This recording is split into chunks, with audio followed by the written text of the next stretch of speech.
What's up, y'all? Welcome back to the stream. We're going to do some Kerbal Boot Camp today. Oh, wait. No, sorry. Wrong stream. Sorry. Wrong stream. It's the music, man. It's the music. I'm sorry. It just reminds me.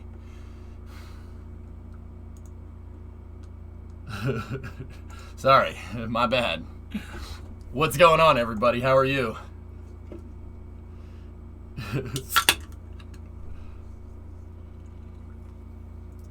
I would play Thunderbird. Dude, I can't get Das's voices right. You know why? Because Das has a normal voice. It's hard to get that voice correct, man. Later, nerds. He was actually in here watching the other day, and I'm like, wow. How did you find the time to do that, man? You got all these damn cameras.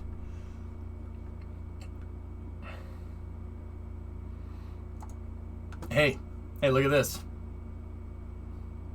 Hey, Major, what's going on? Das_Valdez here on 154. Hey, did you know that there's poison on there?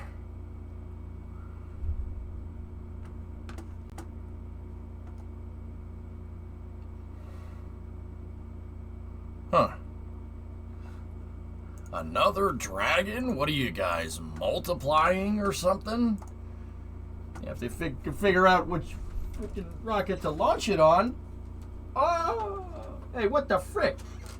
Sit down, rando.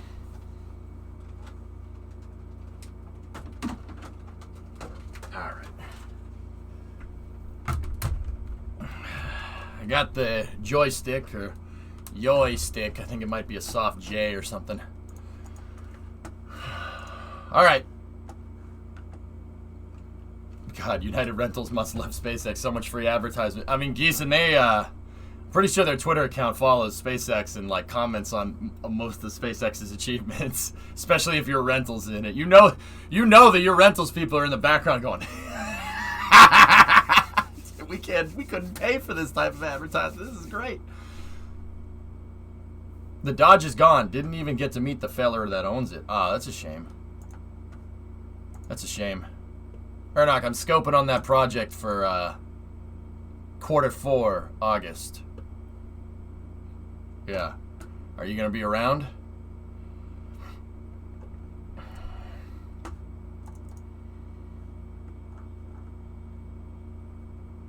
Yeah, they multiply. That project. I think so, drummer. That one, yeah. That one.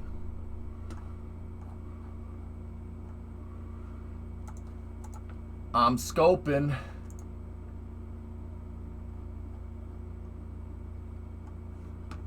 Dang secrets. I guess you could say he dodged you. Forlorn. Leave it to Geeson, please. Okay.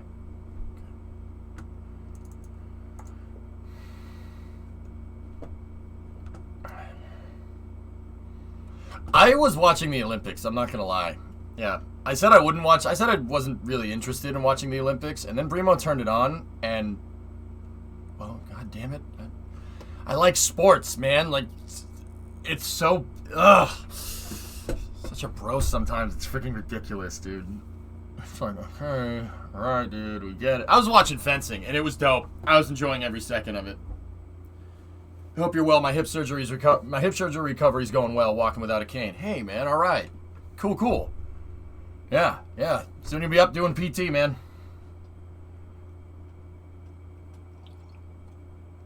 Dude, I was watching fencing, and then there was the 10-meter air rifle, which is sick. That was really cool. There's a girl from Russia that's surgical with that damn air rifle. It's kind of crazy. She's surgical. She's sitting there going, "Yes, I will destroy you." Like, whoa. First goal, wind sprints around an active volcano. Set the bar high, man. Right? Yeah, now we're talking. I like the attitude. That's awesome.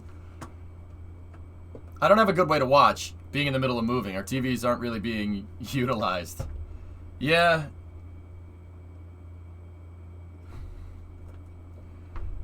Okay, man. Okay. I shot 10-meter air rifle once a week when I was in the Navy hospital. That's sick, Doom. Dude, I was digging those freaking things. They look like blasters from Star Wars. It's really cool, actually.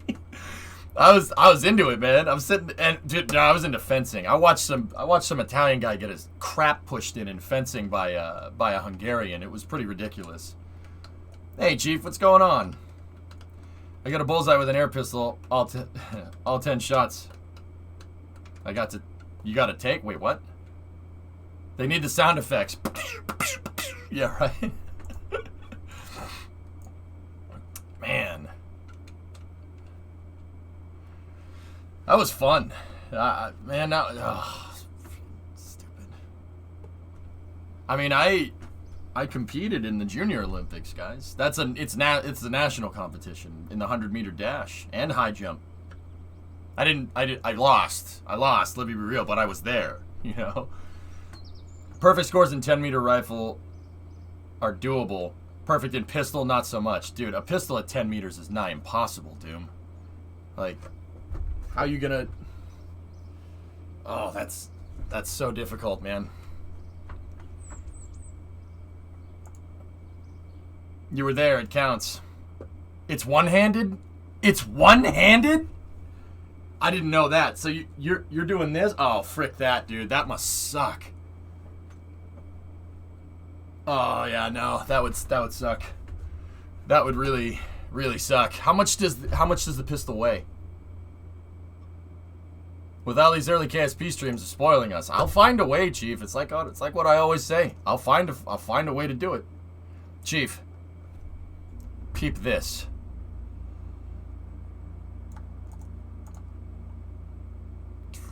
Look. Don't ever talk to me or my son again. Look at that, man. Holy crap. Is that sick or what? The scaled arrow shell worked. I can't believe it freaking worked, dude. Oh man. It's the Karen shit.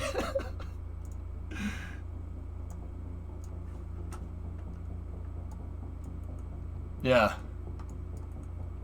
Progress was made. Very nice. Yeah, I just gotta... we gotta finish the top, and then I gotta do the sides, and then we gotta do the back. And then we're good, man. Oh, it's so cool. I was thinking about this when I was falling asleep last night. Errol, this thing is... Man, I hope it works. I hope my theory about Kerbal scaling correctly is going to work correctly, or else we're gonna have a really bad day. Actually, the thing is, the other thing that I was thinking is technically this arrow shell is lighter. Believe it or not, the arrow shell is a little bit lighter. The big arrow shell, proportionally lighter. Proportionally lighter.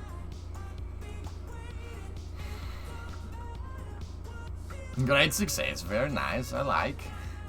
I gotta fix some stuff up in here, but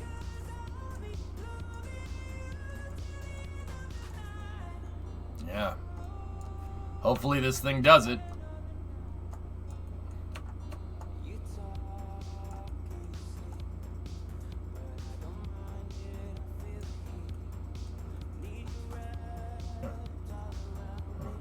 Huh. Competitive shooting is raw natural talent. You can't train up from mediocre to that level. Oh, dude, I know.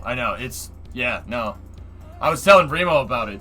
I was like, this is way harder than it looks. Shooting, dude, even being consistency, having a consistent grouping, like, that's hard, man. Especially with pistol, when you go beyond, like, 10 meters, that gets really difficult. Yeah, it's Roger, right? You're not wrong, dude. Can confirm you either got it or you don't. Shooting's difficult, man. It's harder than people think. It's not just point and shoot. That stuff, it gets complicated, man. Like, even your trigger pull at long range matters. Like, just putting the right amount of pressure on the trigger. That's cool, man. I think that's neat. That's why I was watching. I was watching the shooting, and I'm like, this is freaking sweet, dude. Oh, man. Have any Kerbals flown on the small one yet? Negative, Ryan. No. It's ready to go, though. But I decided to try and do a sprint to finish this. Sprint. More Olympic jokes. I decided to do a sprint to finish the big boy. Yeah, just to see if I could make the deadline. Yeah, I don't think that's gonna happen, but I'm moving in because I'm tired of living in a van down by the river. She's a beast, dude.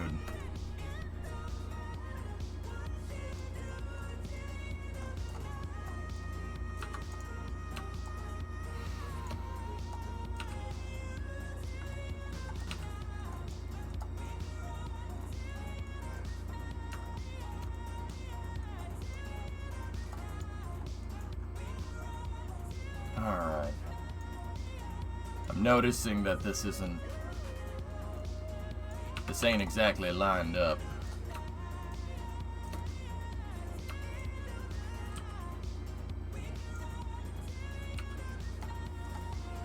Alright, hang on. These two are good.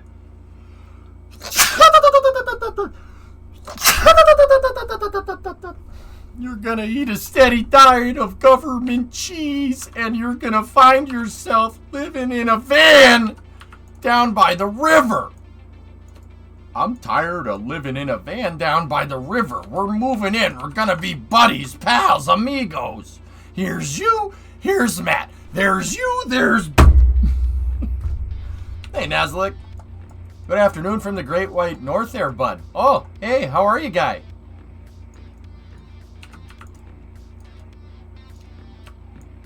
Living in a van down by the river. Yeah, that actually, yeah, I know. It's because tiny homes and stuff.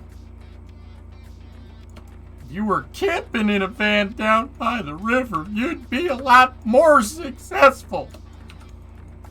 I wish you would just shut your big yapper.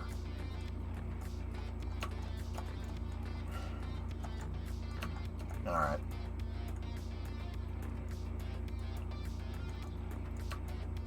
You handling deadlines reminds me of myself pulling all-nighters a week before exams. Yeah. Yeah. Deadlines make a difference, man.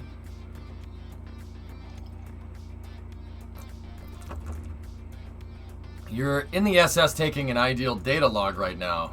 Oh, I love technology. Oh, shoot. We even got tiny people. Little bits. Little bits. Little bits. Oh, hey. Look, we got tiny meatballs. Alright. We gotta finish up this arrow shell here. And it shouldn't take too much. I'm just gonna need... We gotta button up a couple of things there. I gotta make basically the top of the arrow shell today. But, it's... Dude, it is getting there. And... It's pretty good. Looks pretty good. We gotta get this figured out today. Now that I have a more finalized arrow shell, it should be easier to figure this out. But man, look at this freaking thing, dude. When the Venture Star is sus. Blum, blum, blum.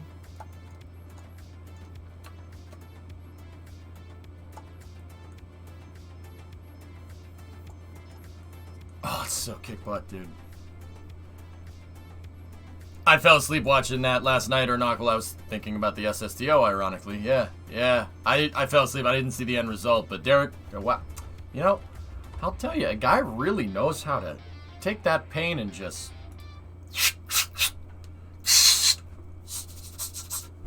really bring that pain around. Well, I'll be dipped. He's pretty dang good at it.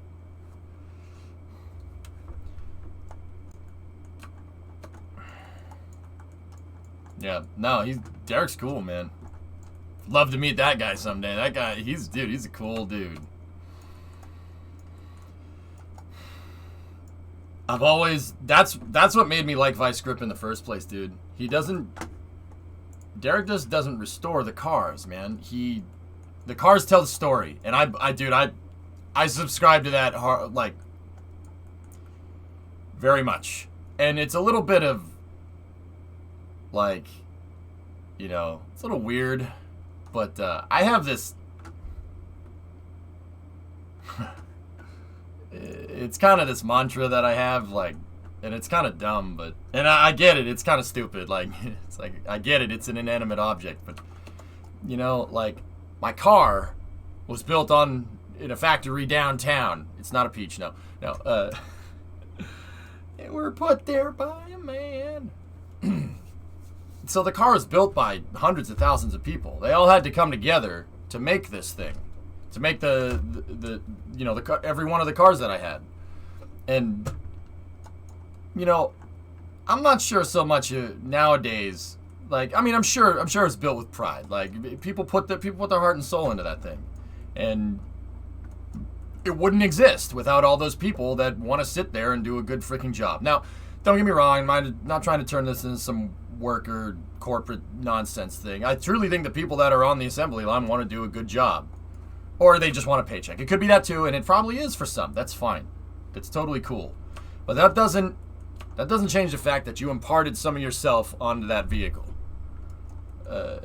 It means more to me than just a 2-ton amalgamation of metal and rubber and some copper and stuff. Like, the car tells a story. It tells a story. It's almost like it's a person, almost like a pet or something. I firmly believe that, and I firmly believe that with, it's not just cars, space shuttles. Oh yeah, all the people, all the hands that touch those things, all the hands that put that thing together and made it do what it does. It's freaking mind-boggling. That's why I like this stuff so much, dude. So many people had to come together to get this to happen, or that to happen, or that one over there, or even the test fire. It's freaking beautiful, man. It's cool. That's really cool. And that's why I like Derek, dude, because he gets it, man. That's the same thing. The car tells a story. It tells a story. It's part of people's past. Part of, like, and as the owner of my cars, I'm continuing that story. It's really special to me. It's like having a pet that you can just keep passing on. The pet never goes away. I mean, unless you crash it, but you're the steward. You're responsible for it. I'm responsible for my cars. It's really freaking cool, man. It's cool stuff. Yeah, that's right, Coltec. All the little guys that helped put that thing together. Unbelievable. The souls of every single person that touched the shuttle. When you build something, you impart some of yourself onto it. Like these designs here, part of me is in this design. You know, and I'm not, don't read too much into that, but I imparted some of myself. All of the knowledge that was up here formulated itself, and that's what was produced. I produced something. This is me. And you guys to an extent too. You guys have helped me a lot along the way. That's part of the reason why I just put craft files up when people, or as best as I can. I put craft files up because you guys had a part of this. I just put the thing together. Yeah, Dead Crew.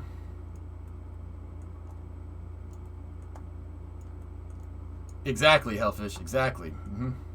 Is that the SLS engines? That is the Cydio. Yep.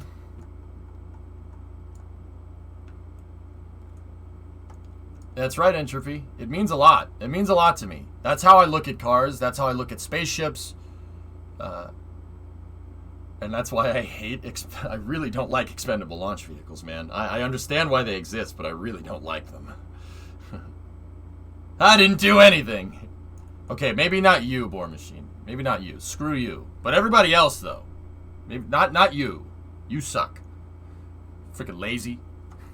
I'm just kidding. You damn lazy. Imagine you alone rebuilt the truck. Now imagine you building a little part of a big machine and all the parts made by hundreds of people fitting it together. It's freaking cool, Louise, though. That's really special, man. Stuff like that doesn't occur well, I mean, in this day and age it does, but it still doesn't change the fact that it's special. Therefore, the 2-hour SLS rant yesterday. Something like that.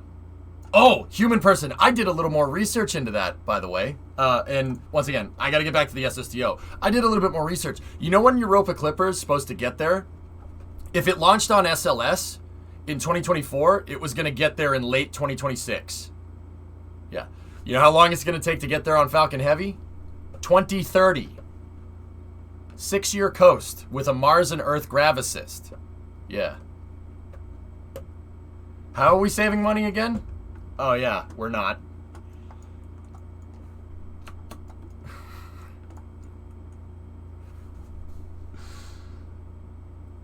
Why don't you like expendable launch vehicles?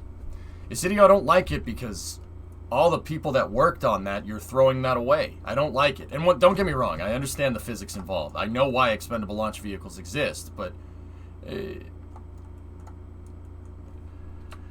were there just no SLSs available for the launch window? That's why they moved it, Jim. I firmly believe that that's the reason. They knew good and well what was at stake here. NASA doesn't work like that in this day and age. They don't just be like, no, we want this, you know.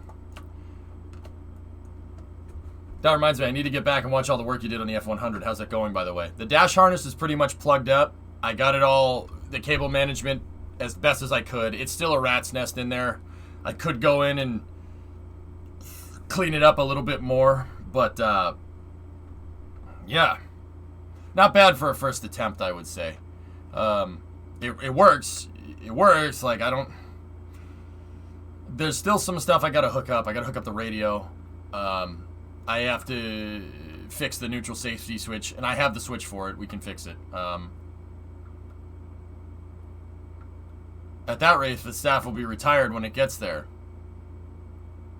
No one is talking about the repercussions that this is going to have. I'm telling you, man, operations, all those scientists sitting there doing nothing while the mission is coasting. And don't get me wrong, the scientists don't just sit there and twiddle their thumbs. They go work on other projects, but they still get paid for the project, man. Because you're not going to take someone's pay away while they're not working on the project. The government doesn't work like that. I'm telling you, man, it's going to cost us, dude.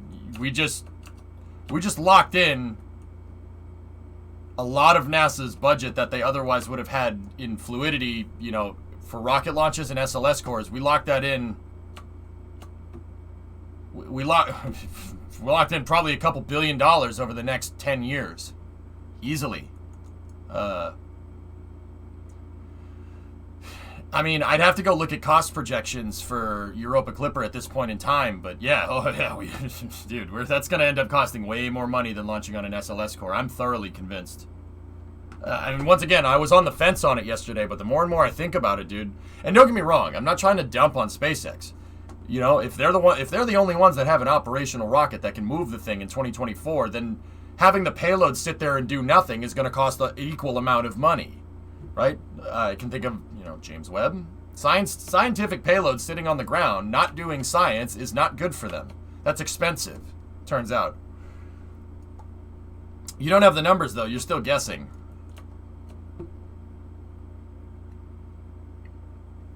Yeah, fair. Anyway, back to work.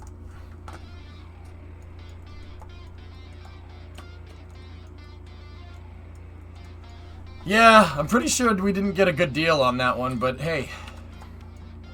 If that's the way the tide is turning, I suppose. Alright, let's go, man. Poyejali.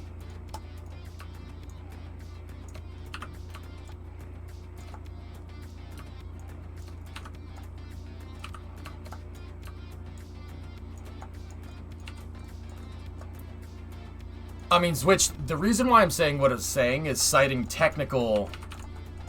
Well, I don't have the numbers, dude. I'll be honest with you. You're right. I don't have any numbers. But also at the same time, the sources that I'm using to kind of understand how NASA funding works is NASA's Systems Engineering Manual. This one. I've been reading this sucker. Systems I mean, per how funding should work, like the ideal model for funding a NASA mission, per this book, Europa Clipper is already a disaster. And don't get me wrong, no mission is going to go perfect, and I understand that. But yeah, we're just shifting costs down the road. That's... We'll see how that transpires, dude. Who knows? Maybe it's a good thing, and if it's a good thing, I'll be the first one to tell you.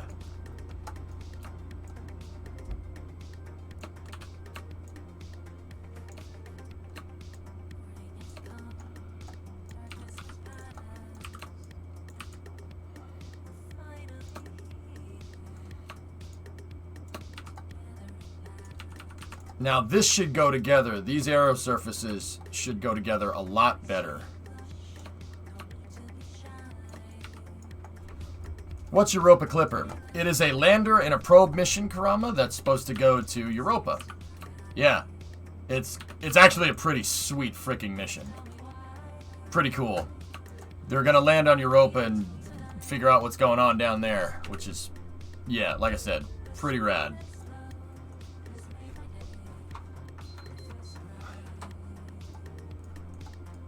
I'm not sure, Nero. All I know is, I mean, and I can cite James Webb as a good example, that scientific payloads that sit on the ground, or programs that have their cost structure constantly changed over time, not a good thing. Do you think by 2024 Clipper could get upgraded to the Deep Space Starship? Yeah, it's possible, Entropy. If that's the case, sure, absolutely. Oh yeah, no. If it launches on Starship, then yeah, no, yeah. This conversation is pretty irrelevant, but understand that changing the launch vehicle that late into development will also mess with the cost. It will mess stuff up.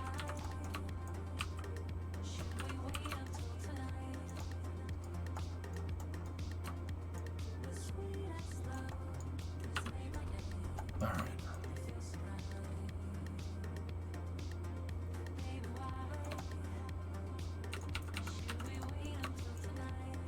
Okay, I'll give you guys an example as to what I'm talking about with screwing up the cost and screwing up deadlines and screwing up things, right? Yesterday, I figured out that my engineering for the forward tank on the big SLS was no good. It was a bad design. It was terrible. Not a good design. Not a good design at all. We didn't have the proportional amount of fuel. So I had to redesign the forward tank yesterday, and I made sure that when I redesigned it, it was good to go. I should have done that from the start. Instead of being lazy, I should have freaking went in here, instead of just guesstimated it, and said that, you know, oh, we're not carrying the proportionate amount of fuel. So, what do I mean by that? Say this SSTO carries 10 times the amount of fuel that this SSTO has, right? It carries 10 times the amount of fuel. It moves roughly 10 times more payload into space. Don't get me wrong, those numbers are not correlative like that. You have to put it in the delta V formula to figure it out. Now, with that being said, say this rocket in the forward fuel tank carries 100 units of liquid fuel. It's made up numbers. So this one should carry proportionally 1,000, right? It moves 10 times more. It should have 10 times the fuel, give or take. If this tank carried 100, the tank design that I have was short by a good margin. If this had 100 units of liquid fuel in it, you know, proportionally, this should have 1,000. We had like 750. This thing never would have made it into space. It wouldn't have had enough fuel with 18 tons of payload. I just saved myself a prototype from being dumped into the ocean. So the Europa Clipper isn't launching on SLS anymore. No, it's launching on Falcon Heavy now.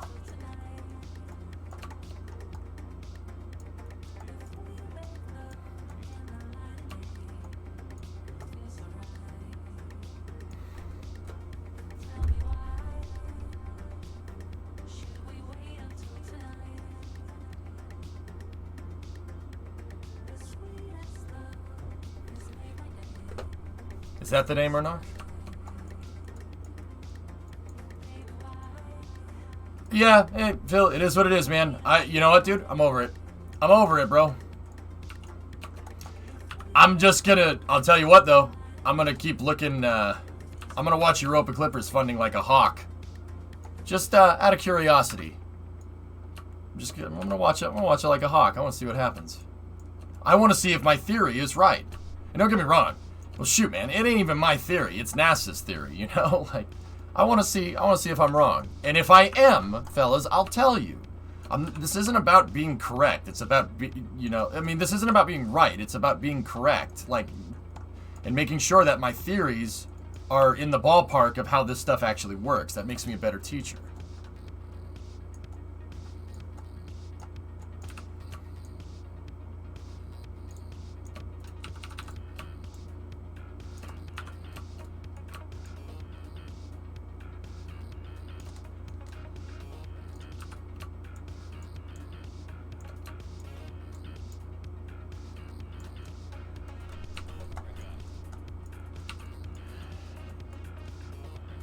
But you robbed us of the recovery mission where you try to pick this thing up out of the ocean with a huge helicopter. Wookie, I didn't realize you wanted that, man.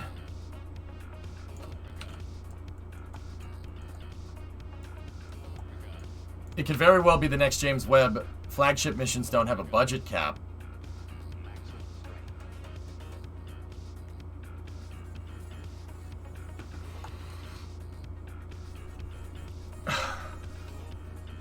Discovery, go at throttle up. Okay.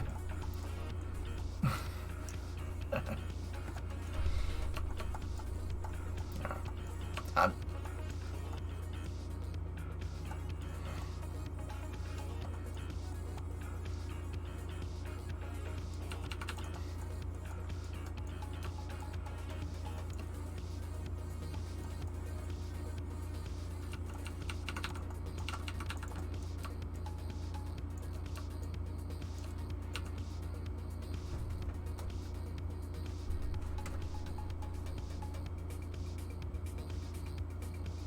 Discovery, go at throttle up.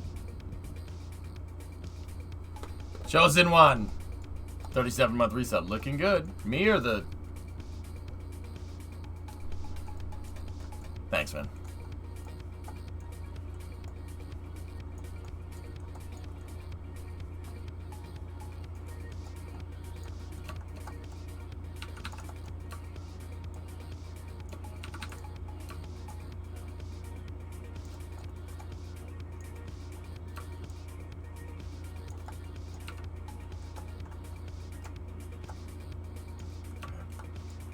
Looks like we're getting a little bit of tank clipping right there.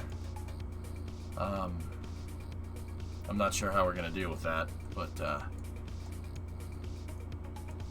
Hey, Luke, what's going on?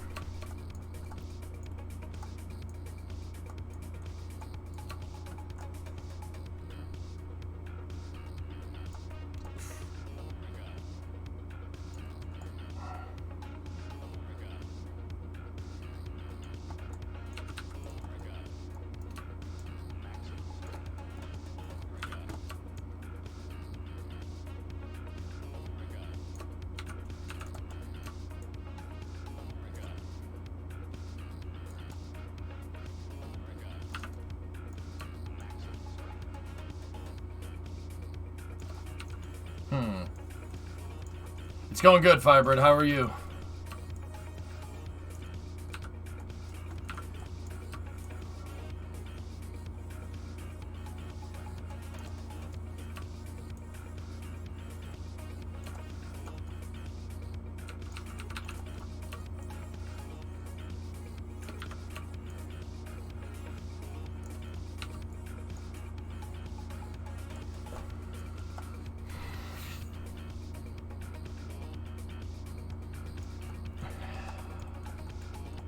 Yeah, okay. We're getting there. You good? This is looking awesome. Hope you're doing well. I'm alright, man. Yeah, Luke, I can't complain, dude. I mean, I don't really have much to complain about except Europa Clipper being put on Falcon Heavy. Oh my god. Yeah, okay. You know what, man? If that's the worst thing that's happening in my world, I'm not doing too bad, you know? Hey, Dino, what's up, dude? I ain't doing too bad. There are people that have way worse problems and way worse things to actually complain about, you know?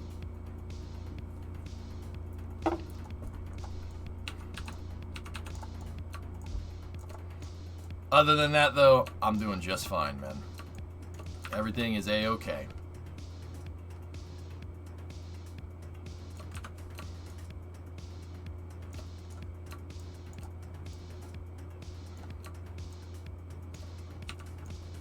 Hey, Saber.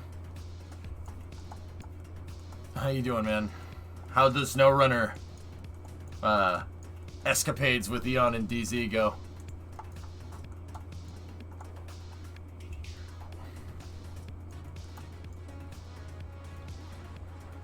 It might be best to widen the hull. Well, Wookie, I'm thinking it might be a better idea to just move the tanks in just a little bit, because I have some space down here.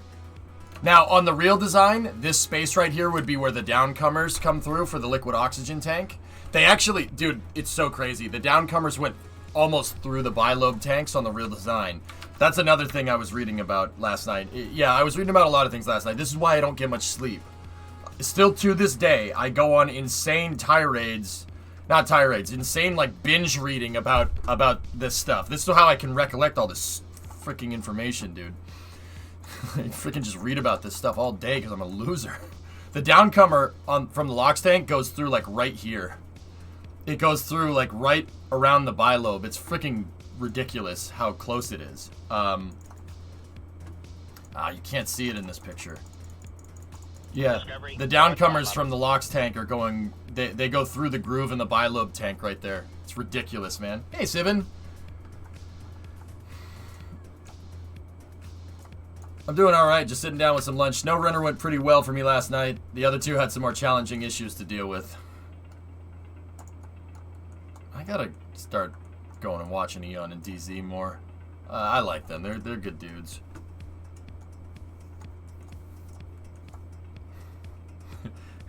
You sound like a corpse. Well, that wasn't nice! Oh, you're talking about... that was... I'm sorry, I was cracking up. I'm sitting here going, oh my god. Someone go mow my front lawn. Oh, I tell you what, boy. Mowing the front lawn is one of the most therapeutic things you can do. I tell you what, why do drugs when you can just mow the lawn?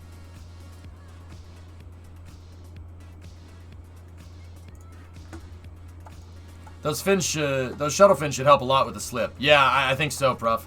Would you please put the shuttle cockpit in place of the nose cone just to see how it looks?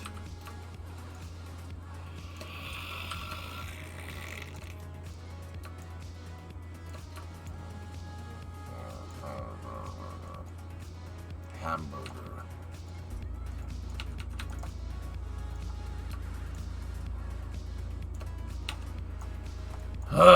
Only because it's you, man. Let me just make sure that I don't have any wild struts going through here.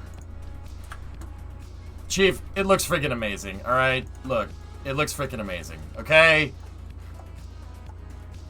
It also kind of looks like we just put it on there for fun, though. It looks like a shuttle fuselage sitting on top of a Venture Star, and I'm not sure how I feel about that.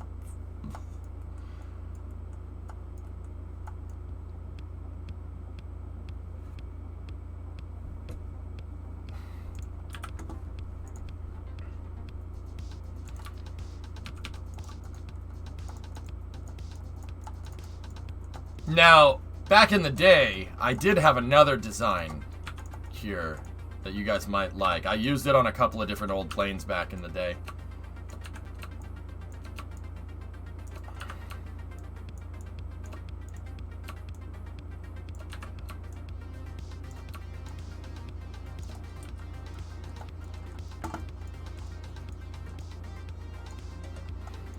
Yeah?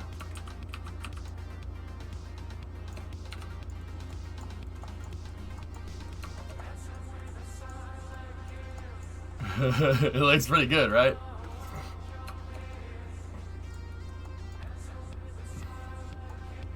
This aerodynamically will not be good for this, dude. The pooched payload bay is not, because these things generate they generate regular lift and not just body lift. I don't know if I should do that. You're changing the design very, very much. You gotta remember, the equivalent here would be like doing this. It would be like doing that, and that would not make this thing fly very well, so... It's clipping into a lot of things, Chief. I have not finalized the position of that thing just yet, and you know what? To remind myself that I haven't, I'm taking the struts off of it. Yeah, this is not in a final position. Basically, anything from here up is still under construction. I still gotta figure out what would be the right way to do it.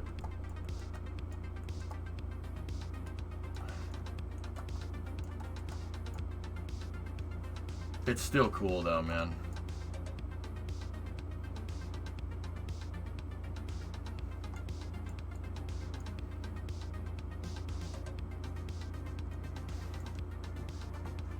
The bubble cockpit core could look nice, yep.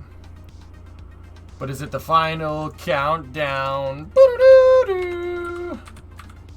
I don't wanna get DMCA.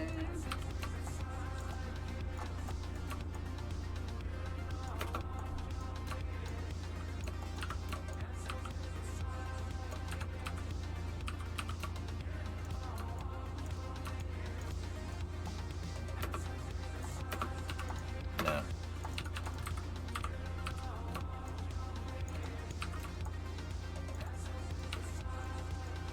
Yeah, see, that line stays nice and groovy in there. Is the fairing too long, or are the front panels too narrow?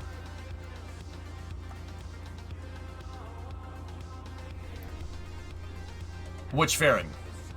This one is an exact copy of that. Now, I'm still kind of up in the air about where the arrow shell should kind of wind up. It kind of does look like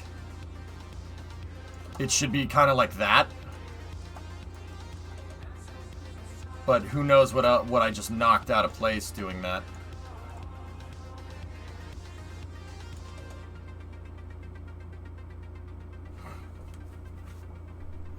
Also, the 2.5 to 1.25 conic adapter would look best up there. I don't think we have it though.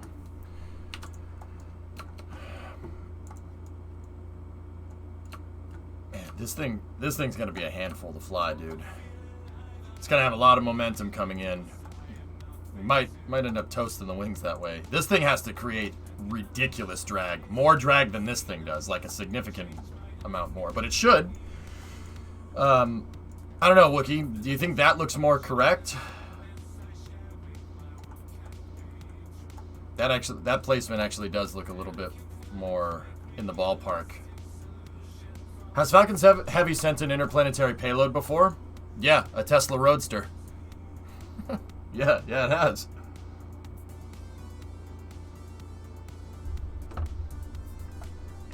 Yeah. So, Wookie, here's the thing. With this, I put a conic adapter in here, the ATDP adapter, and the reason why I put that in there is for a lot of arrow purposes. I need arrow to be correctly transmitted down the stack. Now, what does that mean? So, take a look here. So, I'm not sure how much you know about this, dude, but this is just for the benefit of everybody here. So, this one has a fairing up in the front, right? That fairing right there, see it? So, the root part is a 1.8 adapter. Right? So, this is what the chassis of this thing looks like. And then, I have that going to... Ooh, I should have used an adapter there. See, you have... small ball and big ball. Small to big doesn't... The game figures out that there's a small thing here and a big thing here, so it thinks this won't be as occluded as if you did something like this.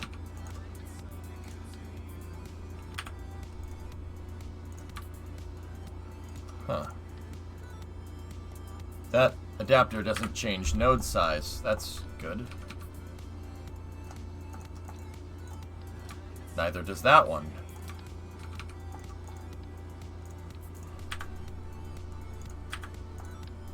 Maybe... Nope. Yeah. Anyway. For this one, I have those conic adapters in there, and that should help transmit arrow down the stack a little bit better. Yeah.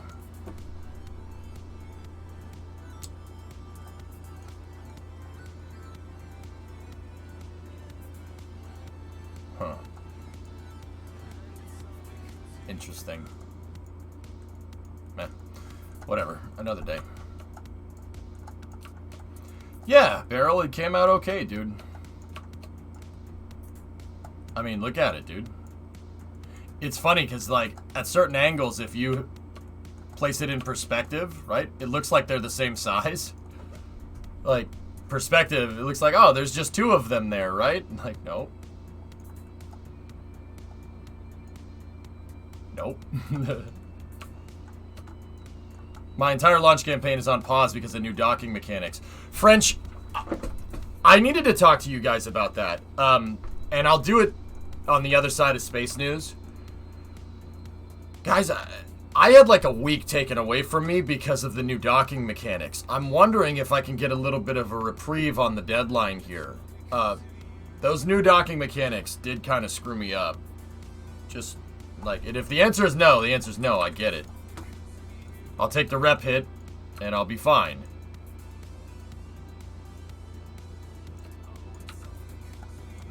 We will give you 1 hour. Oh, God.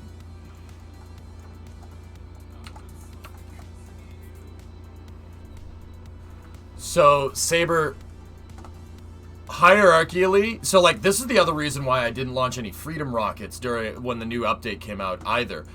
Saber, because they added the Twisty Boy docking ports, long story short, because they can twist, right? If an auto strut is going through that, you're going to run into a massive float point error, right? By twisting a strut, the game divides by 0 when you do that. You know that, right? Like, I'm not saying you know that, right? Like, oh my god, you know about hierarchies. You know how that stuff works. So, the developers with the new docking ports, the twisty ones, you can't auto strut through them. My designs, Freedom will not fly. It seriously won't fly in the new version of KSP. It'll do that on the way up. It'll turn into a soggy noodle. Now, the good news on that one is I kind of cashed my chips on this one. You know, I've never suggested anything like to the developers unless they asked. I kind of cashed my chip on that one. I was like, hey, can you make the docking ports able to be locked into position so you can auto strut through them, please? And they're like, yeah, we can do that. I'm like, please, please, please do that. Please. So, hopefully in the next hotfix we get that.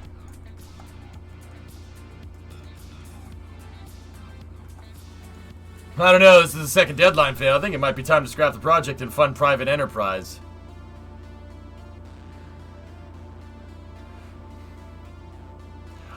Wookie, I just want to acknowledge the fact that I know that you're kidding. Okay? I just want to acknowledge the fact that you're kidding. Also, too goddamn soon, man. Please. For the love of God. Don't do that again. Stop that.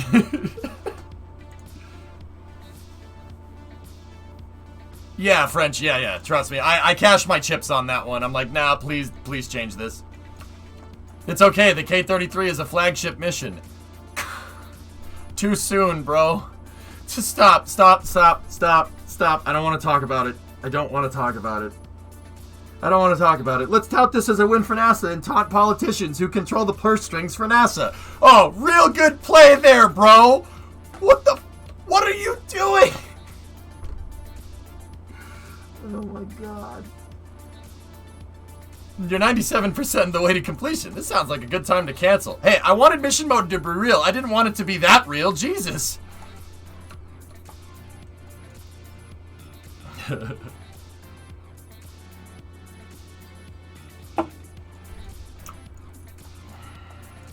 Alright, so. Okay, jokes aside, I moved this, I moved the tanks in 1 tick. I did not change the tank design. Let me just make sure that no struts are colliding or clipping or anything. You're playing fetch with a cat? Ugh. Playing fetch with a cat?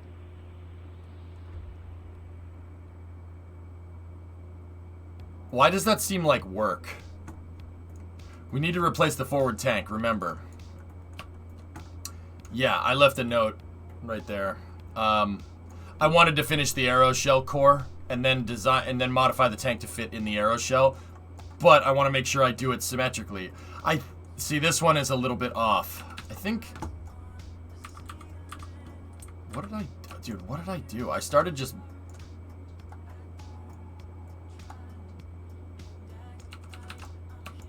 Huh. Was that it?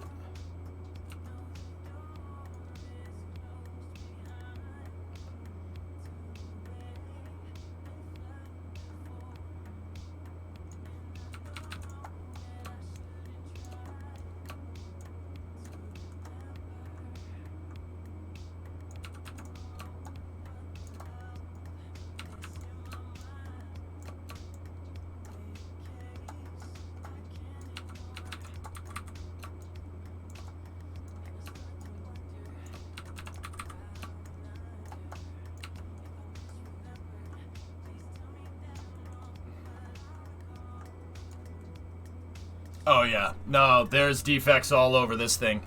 See it right there? The seam? See how it's like a triangle? Yeah, that means these tanks aren't symmetrical. No, no. No, no, no, no. See, if I let that ride, it's normalizing deviance, because that's not the tank that I tested. So, will it have a favorable result? Don't know.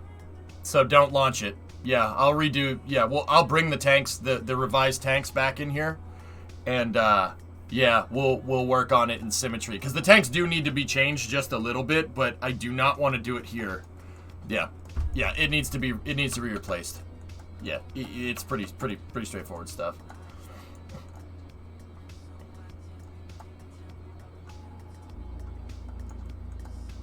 Did we switch to 2 monolithic tanks? So, I redid them yesterday, Wookie. I don't know if you were here for that.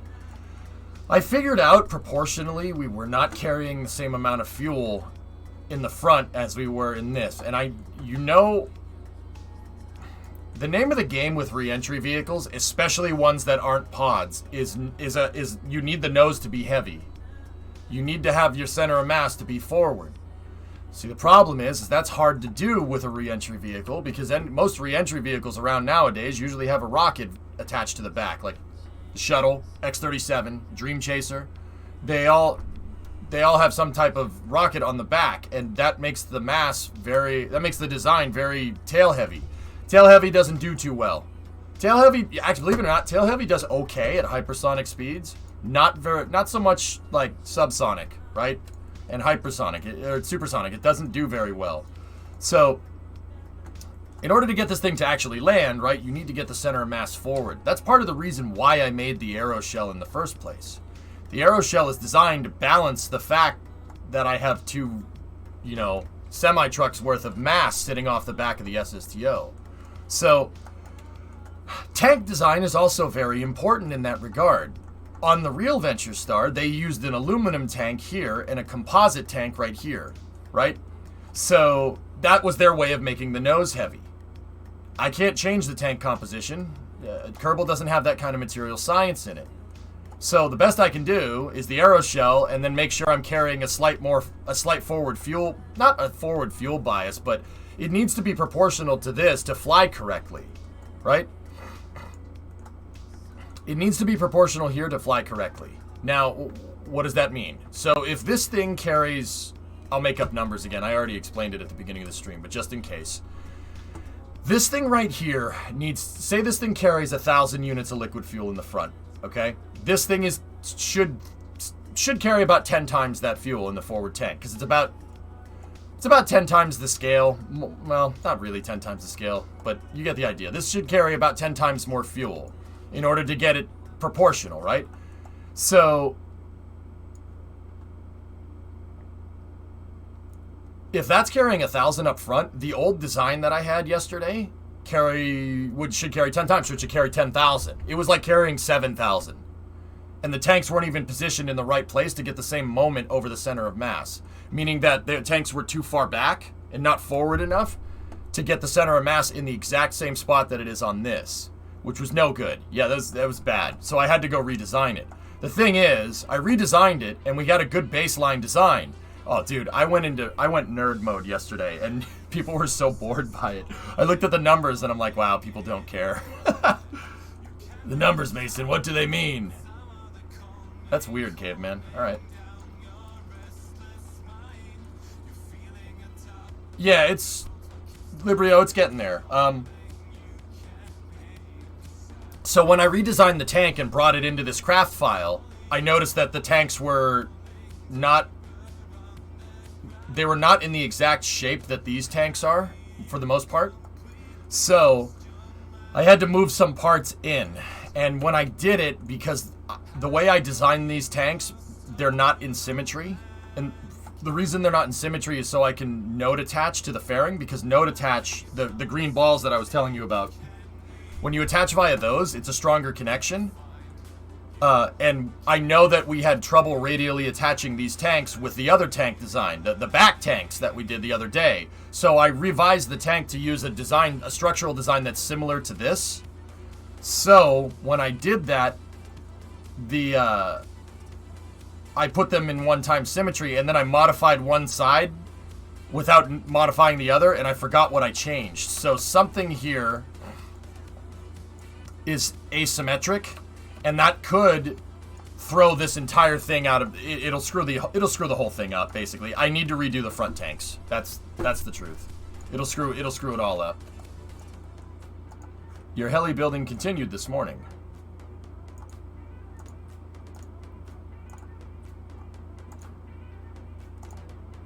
Helicopters are a rabbit hole, Demo. Big rabbit hole. Big rabbit hole. Hey, Casper, what's going on? How many hours is this stream going on for? This stream will end tomorrow at about 4 in the morning.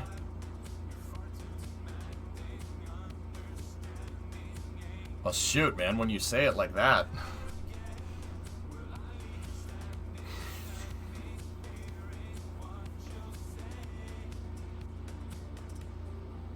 Yeah, it'll end tomorrow at about 4 a.m. So, I have about, I don't know, 12, 13 hours left. We ain't going till the end of night. We're going on till the break of dawn. And we're bound to get the aerodynamic friction on from re-entering. I like big planes and I cannot lie. You other Kerbals can't deny. I don't know. No sleep till burn it.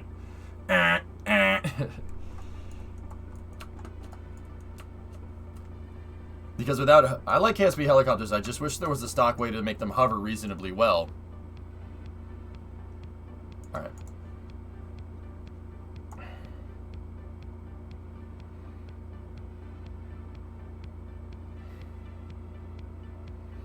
There's a key, Wookie. Here. There's not a key.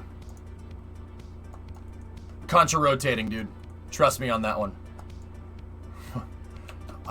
Dude, I know more about helicopters than I really, really wanted to. I went on a rabbit hole with helicopters about 2 years ago in KSP without robotics. We made helicopters and turbo shafts and stuff that had gears and gearboxes in them using RCS thrusters as bearings. Oh, yeah. Oh, yeah. Dude, we made helicopters, and I didn't even make the best helicopter. There were people in chat that made helicopters with swash plates that were made out of parts from KSP, like just parts, without any robotics, dude. Counter rotation is for noobs.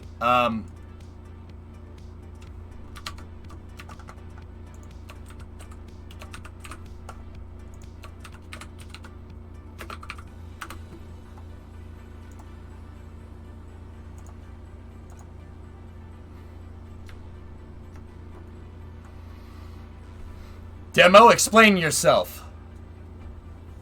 Do you still have the Kraken Tech heli files? Yeah, of course I do, Melon. Sure.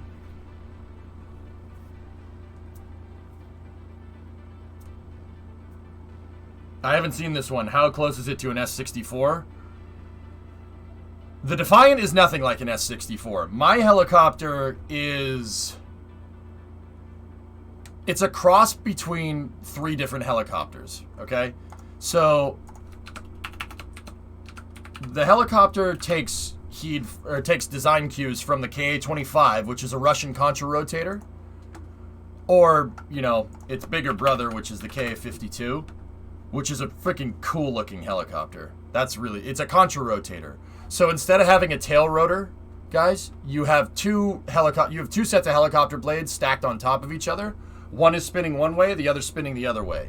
This is the Chad tier helicopter design. Seriously. The reason why this is so good is because the gyroscopic precession from this is canceled out by that, so contra-rotators actually end up giving you a much more stable design. And in the case of the Soviets at the time, the Ka-25 is strictly used for Navy. The reason why is because you don't have a tail rotor, so you can land this pretty much on anything. You can land it in the space of like a truck. because there's no tail rotor. These tail fins back there are just for stabilization at speed. This thing, it doesn't need those. You could just have it be literally a flying potato, and it would be just fine. So that's where I took my first cue from with the KH3. Looks like commie crap. Well, I think that this is probably one of the best helicopters ever designed, John, and this uses the same cue, only the rotors aren't stacked on top of each other. How's that? How does that one make you feel? This is literally the same thing. The Chinook does and the CH-46 do the exact same thing. The rotors are spinning in opposite directions, right? And the precession from one cancels out the other. That makes it a very, very smooth. It makes it very easy to fly, comparatively to one with a tail rotor. There's a retreating blade stall thing that happens with helicopters when you go forward at speed.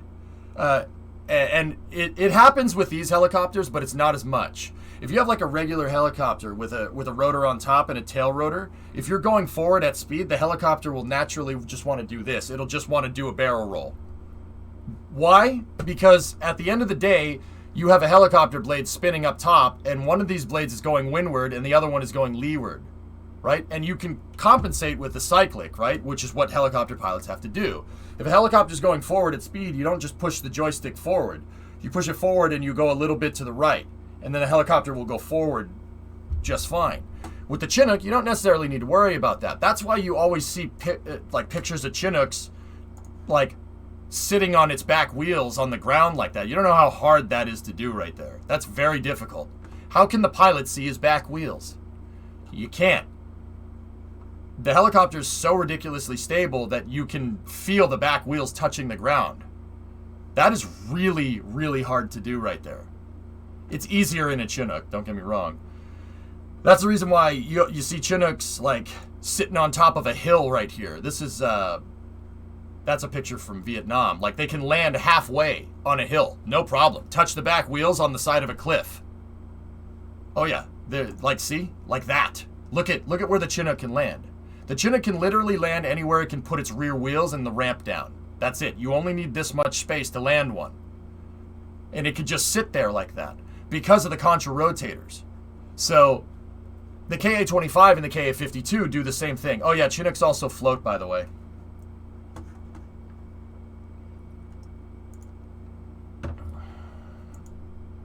Look at that little thing. The Chinooks actually, yeah, they can float. That's just, yeah, they made, Bell and Boeing Vertol designed it so it could float as well, even though it's an Army helicopter. But yeah, see, you can do this. Try to do this in KSP with a regular helicopter. You can't do that.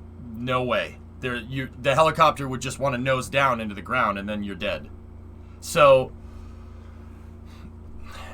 with two blades contra-rotating to each other, it doesn't really matter if they're over each other or out in front and back. You get a much more stable design, right? So that was the first thing that I did. The second thing that I did, the second thing that I took a cue from was a CH-54,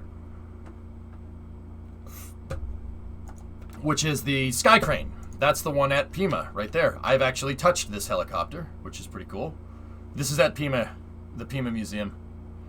The CH-54 is basically a helicopter with everything but the fuselage and then a crane instead. There's a crane operator's seat right back here. The pilot hovers the thing and a crane operator.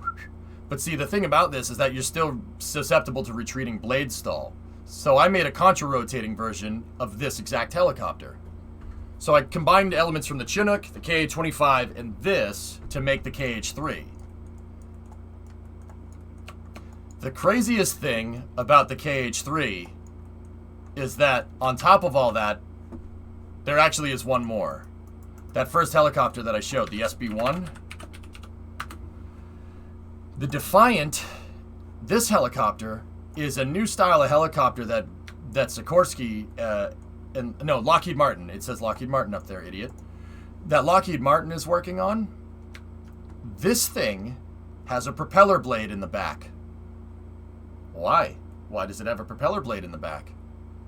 Well, it has a propeller blade in the back because you need to go faster. Somebody said it in chat already. Helicopters are slow. They're very slow comparatively to an airplane. They tried to solve this problem with the V-22, right? The V-22 tried to combine a contra-rotating design with an airplane and a helicopter, and they put it all into one. I think V-22s are sick. I know some armchair general in the chat is going to be like, oh, they're terrible, they're death traps. They're really, really freaking cool. I don't care. Like, the engineering is so legit. This thing literally turns a C-130 engine. That's an engine that's a turboprop from a C-130. Yeah, it turns the whole damn engine, which is friggin' cool, dude. That's really, really cool. It's notoriously complicated. Really complicated for the battlefield, though. That's why a lot of people don't like them. But I think the engineering is awesome. But with the SB-1, you don't have anything to tilt. They have the contra-rotators, which defeat retreating blade stall. So the helicopter won't want to do this at high speed. And this thing basically propels it forward just like a regular plane. And these things up here, because they're contra-rotating, those act like the wings. They act like the wings. So they reduce collective pitch on both of these things and activate a clutch drive to the rear engine, and that's just tapped off on a drive shaft to the back. And then the thing can fly like an airplane. And then the helicopter blades basically work like wings. That's called an autogyro. An autogyro is a type of flying vehicle which automatically uses it. Basically, an autogyro looks like it looks like a helicopter and an airplane combined, right? The autogyro does not have a drive shaft attached to this. This just spins due to what's called, like I said, retreating blade stall. It just spins. If you start going forward and you take off like a plane, this thing is going to spin like a whirligig. And the incoming air is going to make it turn. And it makes it turn enough that you can take off. Autogyros do not have a drive shaft attached to the top. They just have a swash plate. So you just have control over it, but there's no drive attached to the top piece. The SB-1 basically does that. There's still a drive shaft attached to this, so you can fly it. These things, when this thing is going forward, these things work more like ailerons than anything. But yeah. So this thing basically becomes a plane, and it uses the helicopter blades as wings. That's what this thing does. I have two Weasleys right here. These Weasleys generate thrust, right? I can make them generate thrust. And when they generate thrust, I disengage the drive for these blades, and the helicopter blades become my wings. And this thing can just fly around like an airplane. The KH-3 helicopter Wookiee has a range of like 1,000 kilometers. It's one of the most useful pieces of SNR equipment that I've ever made. Have you seen the V-280? Yes, I know about the V-280. Mm-hmm.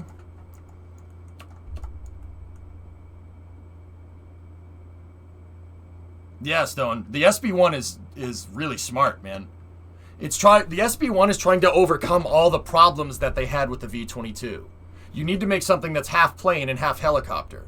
So instead of making a thing with propellers that turns, they made a helicopter with an engine on the back, and basically it works like an autogyro. It's the same thing. The KH-3's design is derived from, believe it or not, the KH-4. This thing. Yep. I made one. And yes, it does work. And it goes fast. This thing doesn't go transonic, but it can go 200 meters a second. It's really quick. Not a helicopter and not VTOL, but I mean, take my money? What's that? Oh boy, here's an ad. Oh, dish, nice. The ad blocker thing went berserko again. Now I'm getting an ad about, how the, climate change is bad. Yes, thank you. Oh, the flying car. Yeah, I saw this. Yeah, that's pretty cool. I remember a dart got caught up in the rotor of this chopper and it confettied out in the mountains. Oh, I was so mad that day, Jim. I've since fixed that problem, but... Yeah, see, a little while back, I tried making one of these things. It does work. Kerbal's smart enough to figure it out. But the reason why I went on this spiel and the reason why I wanted to tell you this, Wookie, because you're thinking about helicopters, right? Okay, so here's the thing with a helicopter. There's a couple of tricks that you have to do, okay? The first trick is a cow controller. A cow controller that stabilizes you for yaw control in the hovered position. So what does that do? If you look, see how the yaw controller messes with the throttles on the engines, on the turbo shafts? Basically, with a design like this, because these things with the control surfaces enabled for cyclic control, because they're control surfaces, how far they deflect really depends on your center of mass. They won't deflect as much if you have them on your center of, if you don't have them on your center of mass.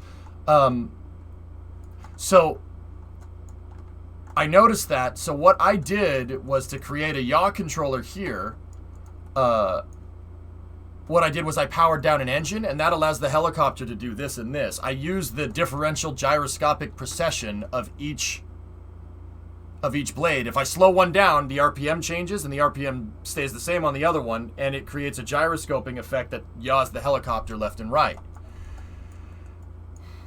You have to do that, and you have to get this thing on the center. You have to put that on the center of mass. That's very important. If you try to make something like a Chinook, you're going to need a cow controller to get these blades to deflect in a custom way, because control surfaces only work dependent on center of mass. So if you want to make a good helicopter, seriously, put your center of mass right, put your blades right over your center of mass. That's something that Kerbal needs to pick up. That's why I chose contra rotators and not a Chinook. I was going to make a Chinook, but I decided to make this instead. Less helis and more America. Yep. So have the throttle change on the engines when the engines are at max throttle. Have it be able to take away from it just a little bit. So here, I'll show you what that looks like. See what I'm talking about? Because with a helicopter, your engines are always at maximum throttle. You have an engine throttle output, but helicopter engines generally have two settings, off and on, and that's about it. It's not necessarily about throttling the engine. Helicopters can do that. Most helicopters have a control to be able to change that. If you need more blade torque, you can adjust the throttle in the engine on the collective, if you need to. But you generally don't want to do that, which is why I'm only controlling like the latter half of this, because that was enough to get the thing to yaw when you're in the hovering position. Do that, and then make sure that your main shaft is directly aligned with the center of mass. Like if you're looking at it from the side, that needs to be perfect like that. If it's not going to fly very well. Hey, 12 Bravo. My day was good. No word back just yet, but I'll keep you in the loop. But it's the weekend, so. Yeah, well, the thing is, Wookie, is that throwing SAS on a helicopter is counter. You're actually counteracting things. You would put SAS on a helicopter to counteract the gyroscopic movement of these things. What is that but a big SAS, right? What's a stability assist system in real life? It's just a gyroscope. And the gyroscope has three spinning rotors, right, that are pointing in three different directions. So forward, left, right, up and down. And they change the RPM on those to get the gyroscopic precession to move. That's how an SAS works. Believe it or not, putting SAS on this will actually make your blades act worse. Because your SAS is trying to cancel out the gyroscopic precession of these blades that are holding the entire helicopter up. Don't put SAS on helicopters. Use this as a big gyro to stabilize you. Yeah. That's why helicopters don't have gyros on them in real life. You don't need a gyroscope on a helicopter. It already has it. It's that.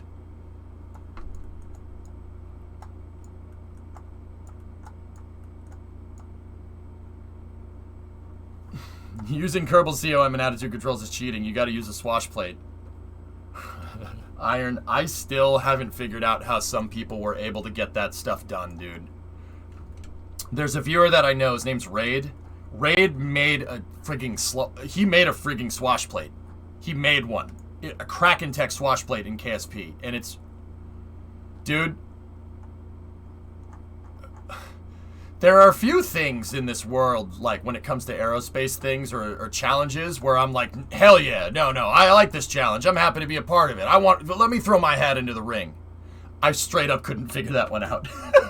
Maybe I can figure it out nowadays, dude, but yeah, people built Kraken Tech swash plates and they actually worked. And they were more reliable than, yeah, dude, I couldn't believe it. I was like, how did you make this?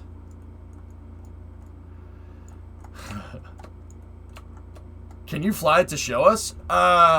Major, some other time, dude. I need to get back to work. Ask any racer, any real racer. Doesn't matter if you win by an inch or a mile. If you ain't first, you're last.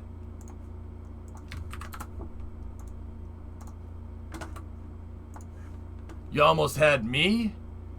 You never had me. You're never on fire. Ah! I'm saving this. I'm gonna put it in my rocket research pictures in the miscellaneous folder. It doesn't really belong there. You never had my wife. Don't let the invisible fire kill my friend. It's like the spinning wheel on a thread experiment, where the bike wheel wants to spin perpendicular to gravity, though. Wouldn't the gyroscopic precession want the heli to fly upside towards the horizon?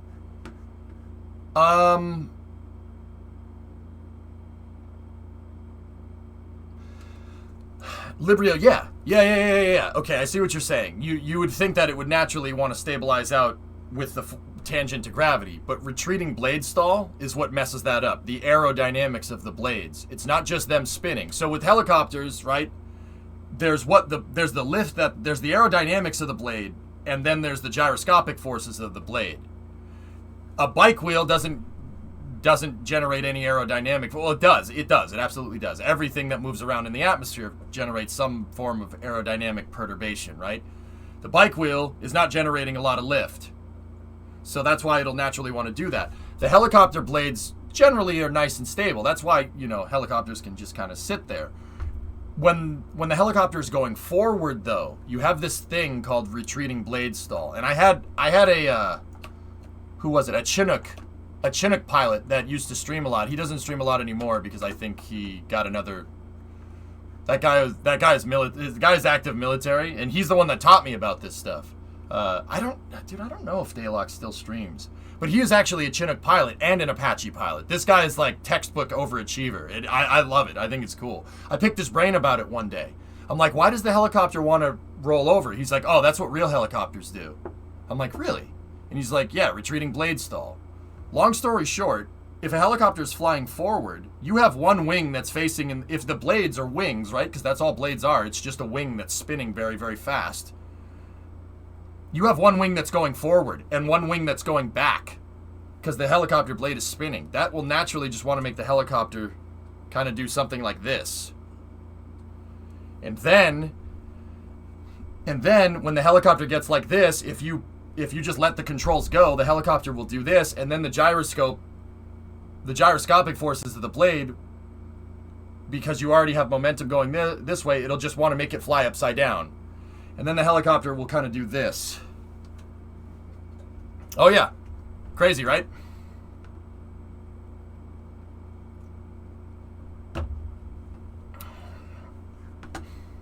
Yeah, I know. Any thoughts about converting a Toyota diesel engine to run on gas? Oh, Garage 54. Cool. Yeah, I'll have to check that out, Tessa. He's going to be running 3 Honda Civics with spoon engines. On top of that, just came into Harry's and ordered 3 T66 turbos with NOS and a Motec system exhaust. Motec doesn't make exhausts. But is your F-16 painted as your flag? No, but that's pretty cool. This is also why helicopter pilots sit on the right side for weight balance. Till. Stone. Yeah, there you go. That's right, retreating blade stall. Mm-hmm.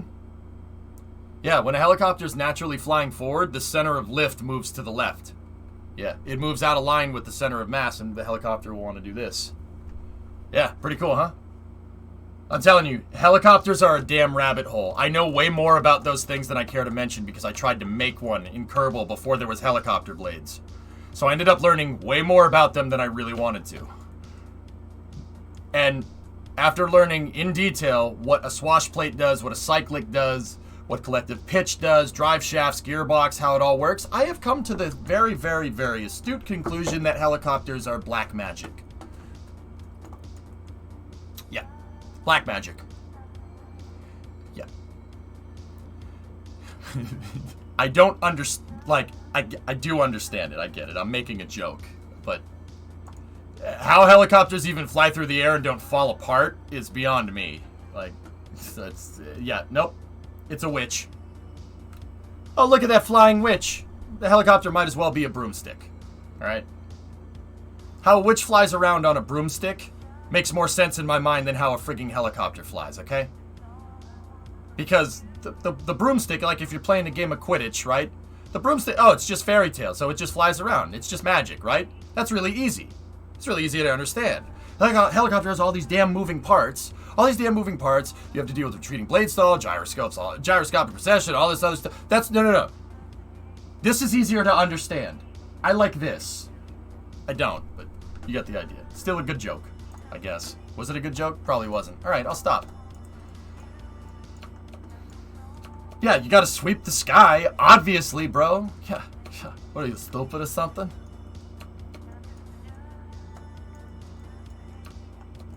Yeah.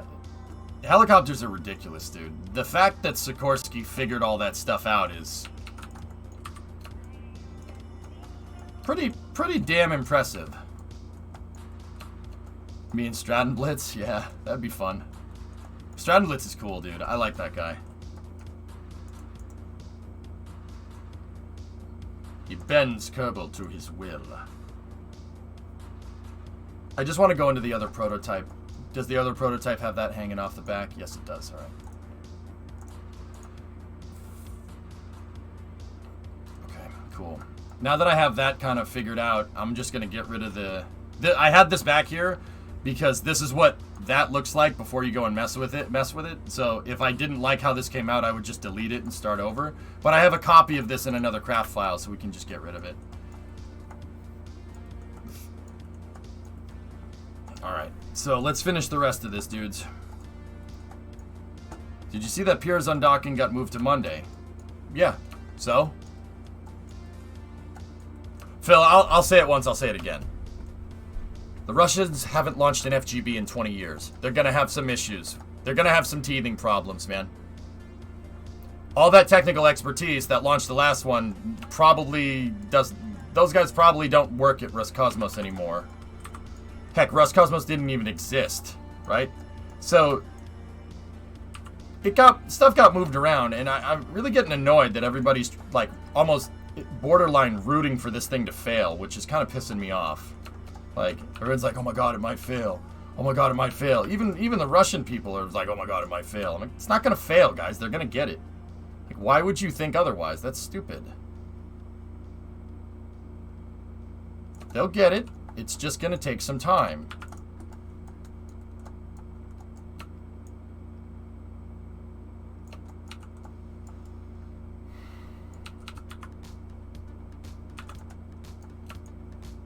Sorry, I noticed that one of the lines here isn't exactly correct. Who would launch something they expected to fail? I mean, Cass, don't get me wrong. Sometimes failures do happen. But, look, this isn't like a newer small sat launcher. It's not like Rocket Lab, who, you know, I'm not saying, and I'm not trying to knock Peter Beck. I love Peter Beck. Like, they're just, it's a newer company. This stuff's difficult, man. Like, Roscosmos hasn't launched a space station module in 21 years. The last space station module that they put up there was Zvezda. on a Proton rocket 20 years ago. And then Zarya before that. Zvezda is not the same module. It's not the same chassis as the Nauka. Nauka is different. It's a functional cargo block. So the last time an FGB got launched was 1998. Listen, Tranquility Base here. The Eagle has landed. Look, give him some time. You guys got to remember that the Russians, aside from, you know, like I think the U.S., the Russians are the most competent partner when it comes to doing human-rated space operations. By a long shot. They know what they're doing. They'll get it. I'm 100% sure.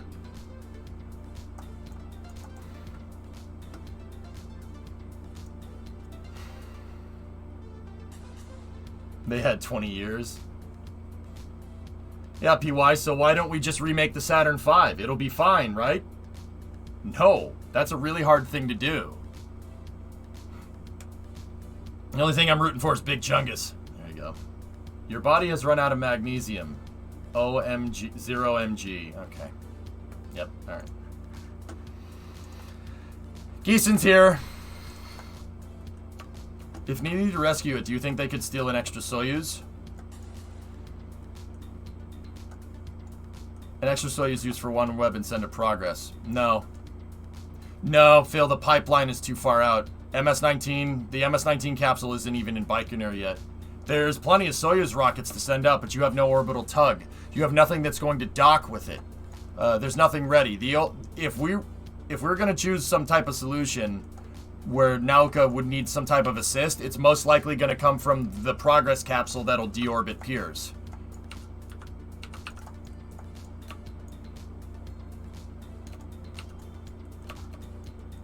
If that was the case, but I do not think that that Progress capsule is equipped with the proper mechanisms to, I don't think it's equipped with the proper mechanisms to, dock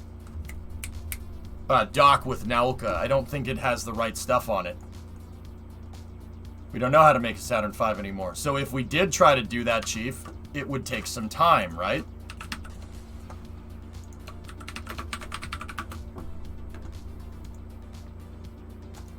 If we did try to do that, we know it's going to take a second to get back to building super heavy lift.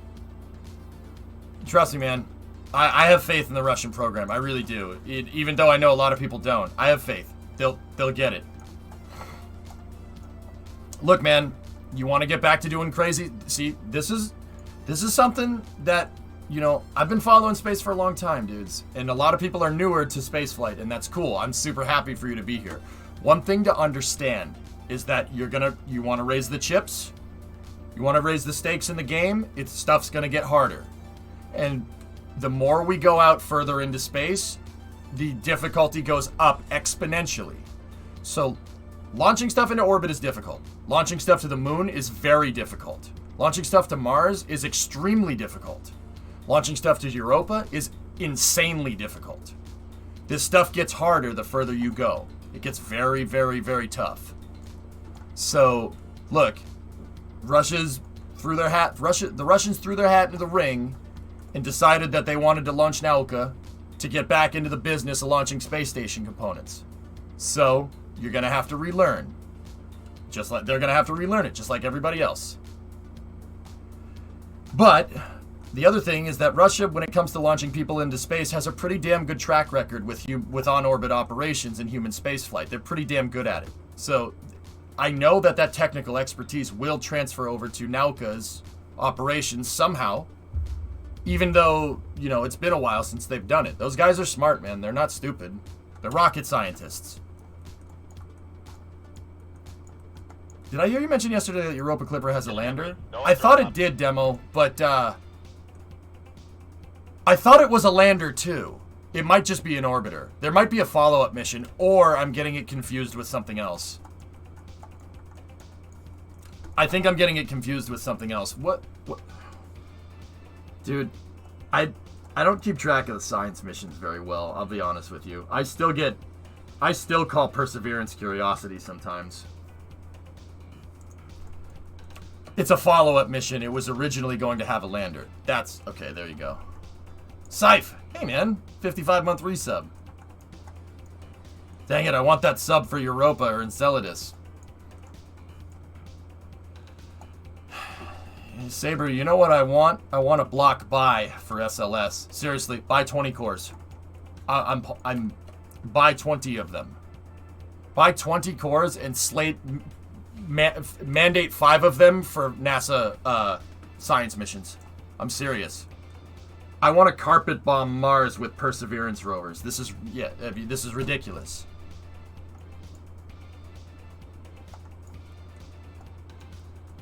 Are you watching the Soyuz EMKA launch in 8 minutes? There's probably not going to be a stream for that, Grapes. Plisatsk. That's the Russians' military. That's the Russians' Ministry of Defense launch site. That's their Vandenberg Air Force Base. They don't televise this stuff.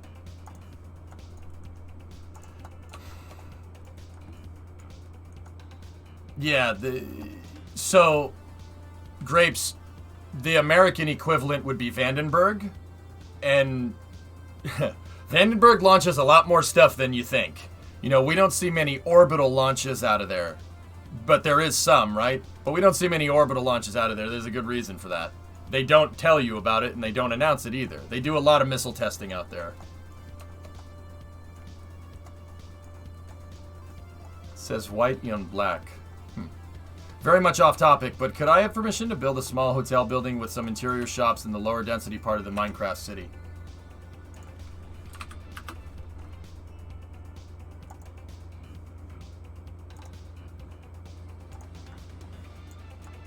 What plot do you want, Sim?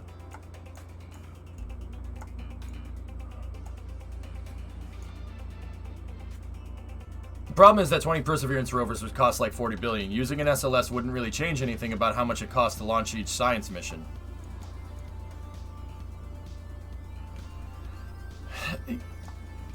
Yeah, but Demo, the science yield. The science yield, and you give SLS more missions. More SLS missions means that you learn how the rocket flies better, and means that that brings costs down. What are you talking about, man? Well, maybe not 5 rovers on 1 SLS. Okay, that makes sense. Right where I'm standing? Do it, Sim. Yeah, go ahead, man. Sim, I tell you what, if you want to build there, and you want to put more stuff in, actually, yeah, that's fine. Yeah, go ahead, man. Build across from my auto shop. Yeah, do that. Build there. And if you want this lot too to build more shops, go ahead.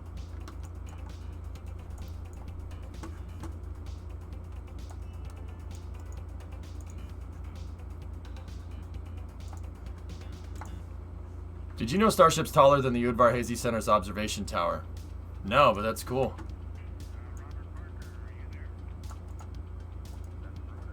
What are you guys saying? Автограф возьмите. Huh?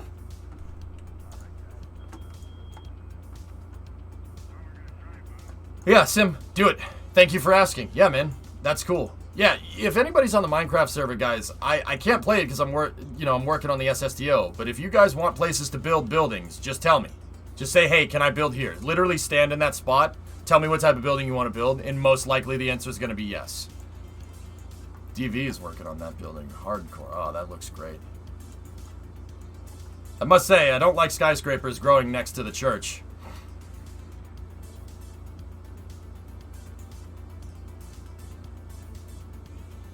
I mean, I'll make sure that nobody puts anything where those trees are, human.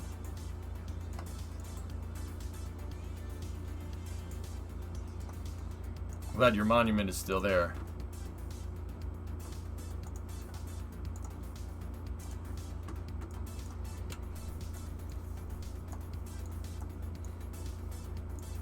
Don't sweat it? Okay. I mean, human, I don't know how you all do things over there. Do you purposely not zone buildings in Europe, like around a church or something? Because over here, people don't really care. In New York City, there's churches that are like a small little nice church that has like 20-story buildings next to it, man. Please tell me someone is building Starbase. No, no space things just yet, 95. I want to try to set up the zoning on the Minecraft server like, I want to try to set up the zoning in the Minecraft server like we're growing a city, like we're playing City Skylines. So we need to, city needs to reach a certain threshold before we build like a highway, which is why I didn't say build any highways until now. And then we need to reach a certain threshold to unlock like an airport or something. And now, what are these thresholds? I have no idea, dude. I didn't put that much thought into it. I just thought that would be cool. The reason why I thought that would be cool is because you get nice organic growth. Like, we built the city around the shipyard. The shipyard was why the city is there in the first place. So now we're building based off of the shipyard, so we're expanding around it. Which I thought was cool. I thought that was neat. It's just so you get kind of an organic looking city. Like, so it looks realistic, you know?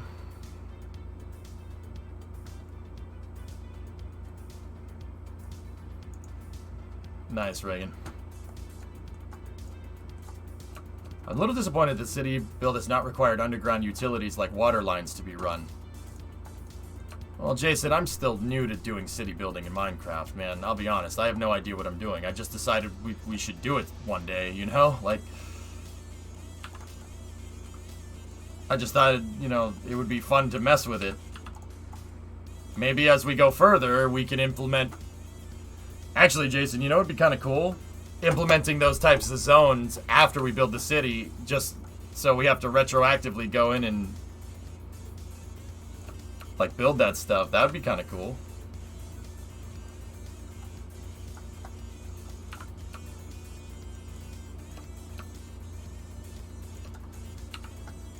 Alright, that's fine. Now it's on Monday. Piers undocking, signifying a high confidence in Nauka's arrival at the ISS, is now rescheduled for Monday. It was originally planned for Friday. Chem, once again, you know what that tells me, them moving the Piers undocking forward? That tells me that Roscosmos found a problem with Nauka's thrusters, right? So, okay, what would you do? Like, okay, put yourself in a flight controller mindset. You're controlling the Nauka module. You have a problem with the thrusters. Now, you fix that problem, but you still have a whole load of checkout to do. Nauka was supposed to be... They were supposed to do checkouts on it for like 7 days, right? Like a week, and then get it to the station. So, one of the first things that you did showed some problems. So what would you do as a flight controller to be absolutely sure that makes it to the ISS? Go over everything with a fine-tooth comb. Everything. Everything. No bullcrap here. You have to get that module to the ISS, right? And you only have a limited amount of time. So if it was me, I would say, look, every procedure that we do from now on, we do not guess, we do not screw around. Every single procedure that we do from now on is by the book, exactly. And we'll go over everything with a fine-tooth comb, which is, that's what they're doing. Like, I can say that with pretty reasonable confidence. They're going over everything that they can on that module to make sure it is 100% good to go. Going over everything with a fine-tooth comb. That's fine. Tooth comb. Yeah, no, I don't have a problem with them doing that. Chem, I would do the same thing, bro. I would be doing the same exact thing. Do not screw around with this. This is a big deal. It's a high-profile launch. You can't lose this damn thing. Dimitri knows that a lot is riding on this launch. He definitely knows that. It's a very high-profile launch. Don't screw it up. But it's also Roscosmos, and their safety culture is, well, it's post-Soviet, let's call that. I mean, hack and slash, I don't know how you could say that in the same sentence and, you know, look at the track record for Russian spaceflight tech. When is the last time Roscosmos had a problem with anything that had to do with their spacecrafts? They have cracks in the Zvezda module because it's 40 frigging years old. That's all I can think of. Can you think of anything else? I'm actually asking. There was MS-10. Okay. So?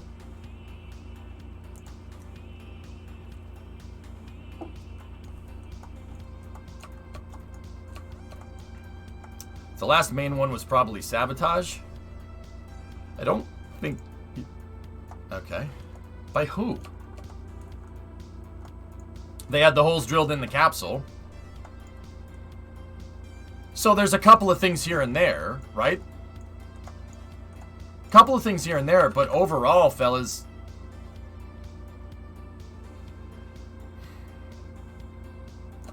I'd say that, dude, like, look, they've had their problems here and there. So have we. But overall, the Russians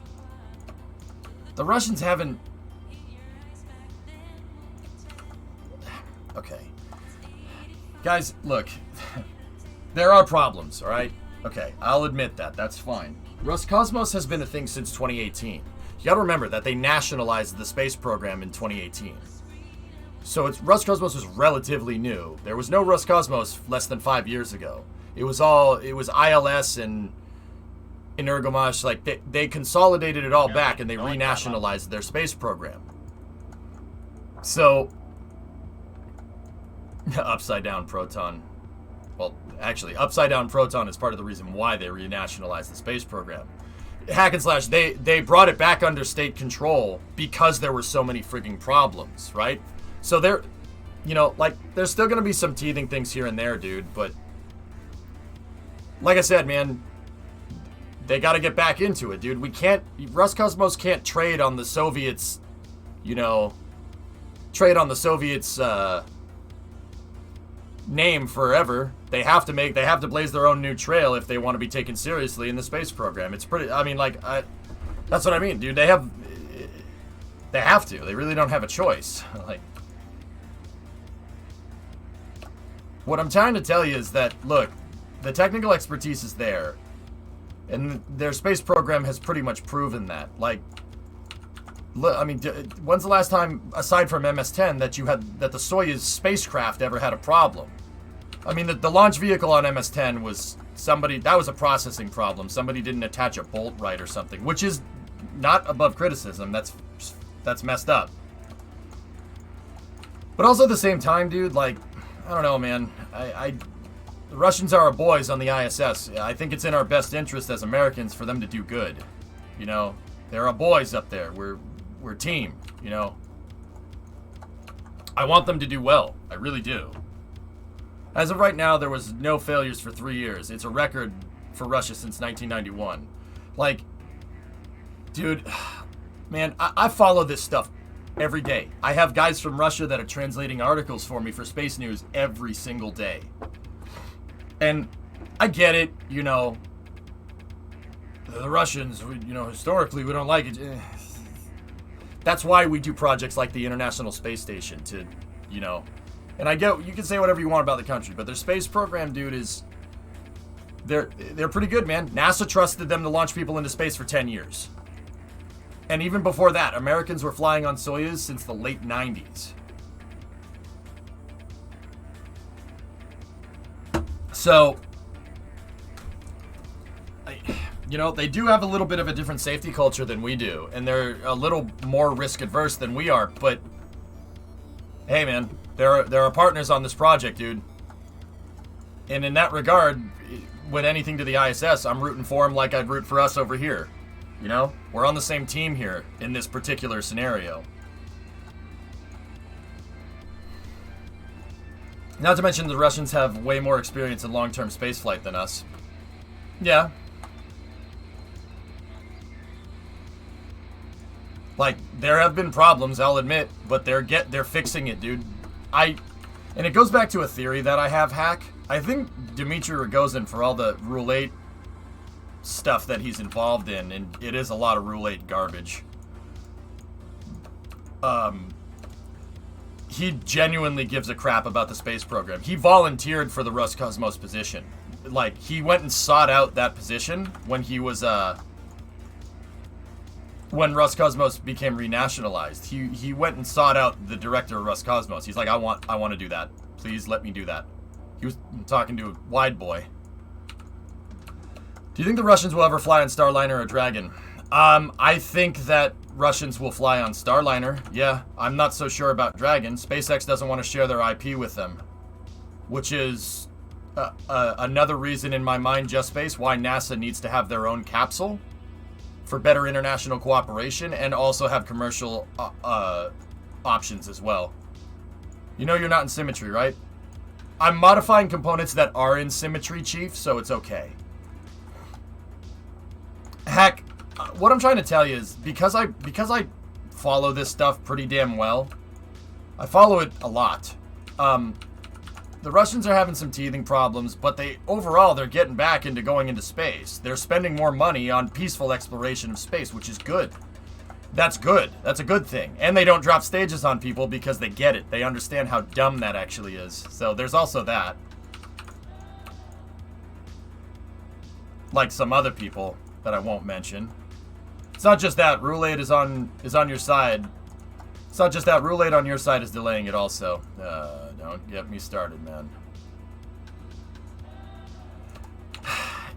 Yeah, but Chem, see, like, here's the thing, man. We can sit here and... don't get me wrong. I'm not going to sit here and say that, you know, Roulette is the savior of the space program, but it's hard to criticize NASA when, you know... you say you're a space fan and you say, like, oh, I don't like what NASA's doing right now. And Lord knows that there should be criticism, right? There's criticism in places, right? Obviously. Like, you know, the people that say that SLS is, you know, why is it taking so long? I agree with those folks. Like, it shouldn't have taken this long, but you should have had a better structured program from the start. And that is kind of because of Rule 8. But also, you can't say that in the same breath. You can't say in the same breath that, oh, I love the Apollo program. The Apollo program was just as much of a jobs program, politically motivated thing to beat the Soviets to the moon, right? It was just as much of a politically motivated thing as anything else. You can't say that you like the system and hate the system in the same breath. That's stupid.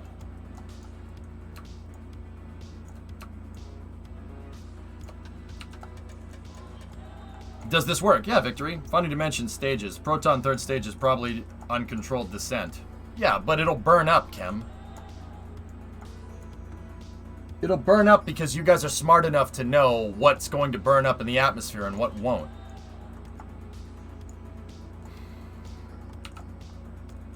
Unlike some. That bit of fuel tank clipping is doing my head in. Pig's egg, yeah, I'll fix that. Just, oh, that right there too? Yeah. Just bear with me on this one, okay? I'll see if I can massage around it. See, the thing is, I need a flat stack of wings right here.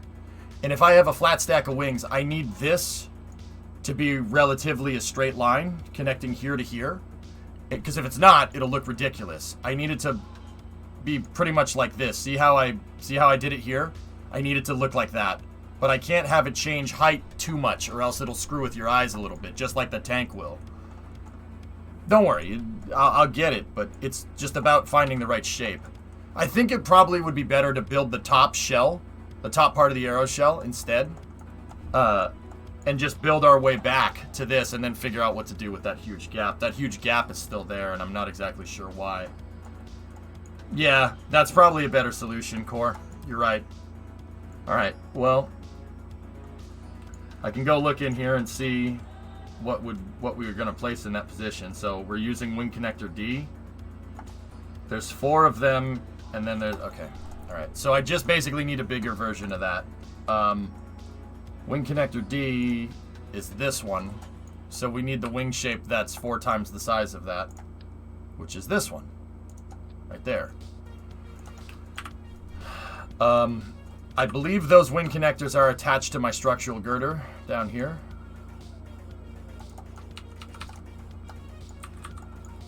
Hey, Grab. So you're saying that if the USSR didn't collapse, that we'd be on Mars right now?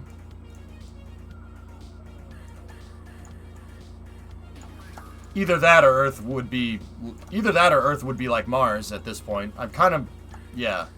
I mean, yeah. Because we would have blown each other out of the water.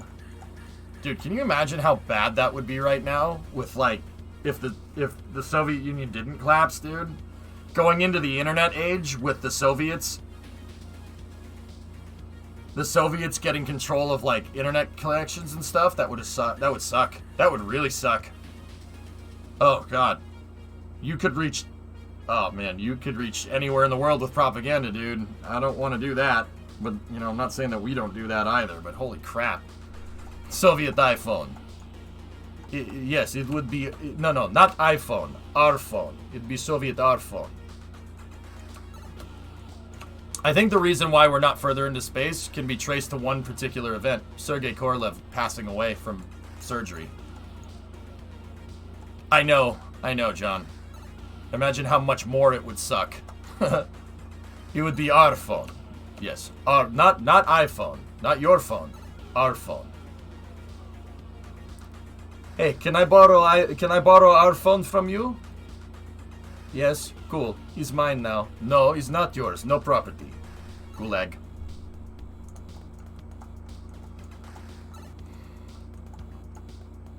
Wish me luck. I'm trying to plan an Earth, Venus, Jupiter, Pluto. You're trying to plan an Earth, Venus, Jupiter, Pluto flyby mission in RO, which I've never done. Oh boy, have fun with that. Yeah, I know. It's probably good that the Cold War ended when it did, man.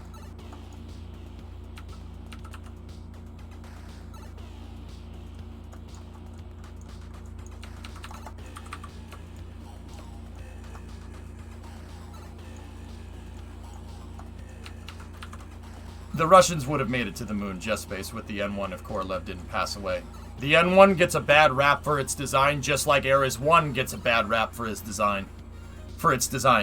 Because it got canceled halfway through development. Folks don't understand that the Soviet Union's testing procedures was all up rapid iterative testing. Well, it was rapid iterative testing with high fidelity prototypes, like SpaceX. So if one crashed, it doesn't mean, per your testing regime, that doesn't necessarily mean it's the end of the world. I mean, don't get me wrong, there was also pressures to get it done from the Politburo, right? But there's pressures from Congress to get Apollo to the moon as well. Like, it's just two sides of the same stupid coin. Like, that's why I hate playing these dumb games, dude. It's like, because we're all trying to do the same thing. Everybody's just like, oh, I want to do it a little differently than that guy. That guy's way is bad. It's just like, oh, God, Jesus Christ. Give me a friggin' break, dude.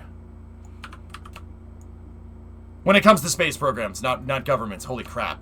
Space programs. I was talking about space programs, not governments. That could have been construed that way. And no, that's not what I'm talking about. Holy crap. That could have gotten taken out of context. I thought about it for a second. I'm like, oh, no. I'm talking about space programs. Oh, boy.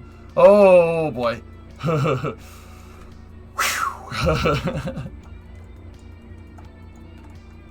Yeah, that could have sparked a really crappy discussion. Yeah, nope. I'm talking about space programs. You missed a landmine there. I saved it at the end. But people never take things out of context. Jolly, I have to be so goddamn careful with that, man. I have to be so careful. And that's why when I'm explaining things and I'm explaining context to situation, I always provide said context before I actually say what I'm trying to say.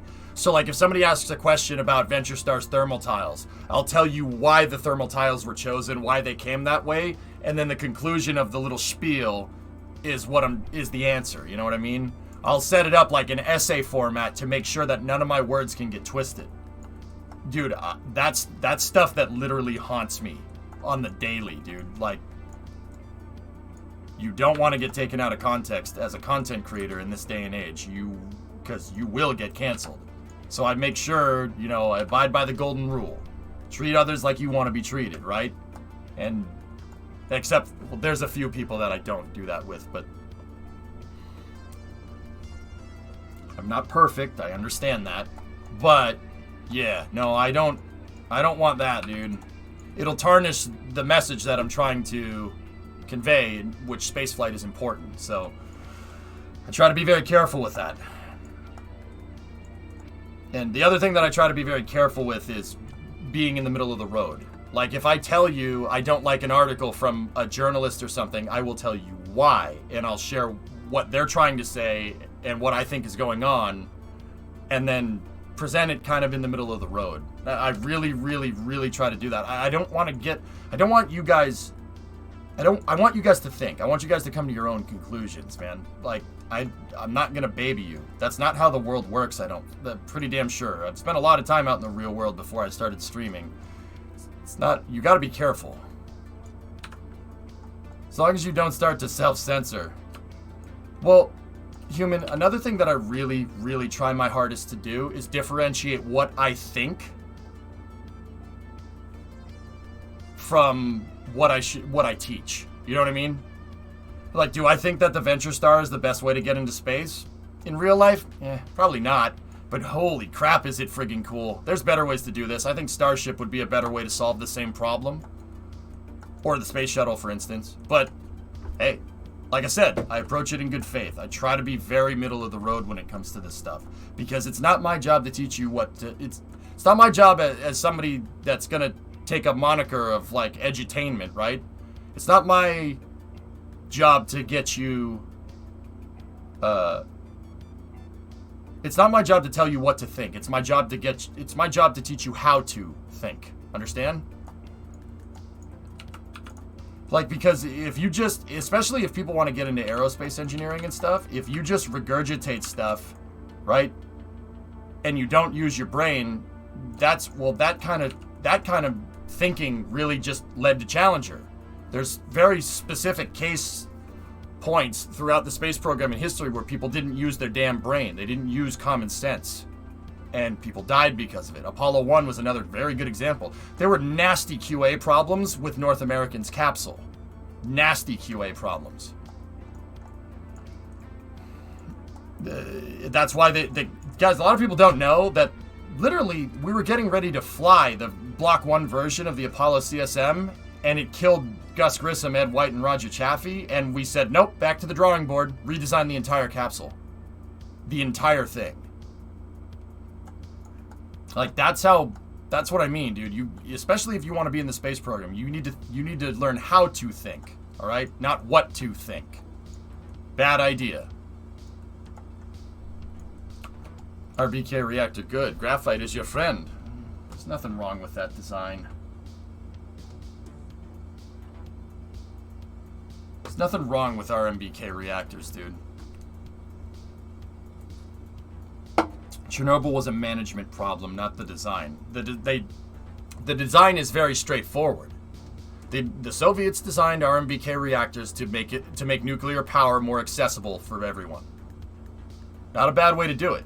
We do that kind of stuff all the time. We make stuff cheaper to make it easier to manufacture. Cars are a good example. With that being said, the guys that designed those RMBK reactors aren't stupid. They understood the drawbacks of using graphite as a moderator, which is why RMBK reactors had abort scenarios. They had all these safety mechanisms in place and all these abort buttons in place, not the AZ5 button, but the AZ5 button would have done it if you didn't take all the other safeties off of the damn thing, right? They put all this stuff into the design to get people to not blow it up, and literally Murphy's Law, some idiot that freaking was taught what to think and not how to think, got a hold of the reactor, tried to do something dumb with it, and ended up killing tons of people. It's not the design, it's the idiot that freaking is using it. The negative void coefficient. Yes, Snooze, they knew about the negative void coefficient. And don't get me wrong, like I said, the reason they did that was because it's less expensive. So they can make more nuclear power plants so they can easily provide more people with power. I understand the mentality. It's not a bad way to do that. But if you're going to do that like that, you have to put safety procedures in. And they did. They did put safety procedures in. Now don't get me wrong, you get what you pay for. You know, you're going to make it cheaper, you have to be more careful with it. Right? If you make an airplane out of paper, right, because paper is cheaper, you have to be more careful with that airplane because it's made out of paper than a metal one, right? Well, you have to be careful with the metal one too, but you understand what I'm trying to say? It's like they made it less, I get it, I understand, like I don't agree with that. I think boiling water reactors are way better designs, right? But I understand what they were trying to do, and this is what I mean about understanding context. They put safety mechanisms in place to compensate for skimping on the reactor design. And the moron, Dyatlov, or whatever his name is, took all the safety procedures off. I'm going to take all the safety procedures on this negative void coefficient reactor off to try and get it to spin generators even when we shut it down. And then take the coolant away. You literally took all the safeties off of the reactor, and then the reactor exploded. Shocked Pikachu face, right? Like,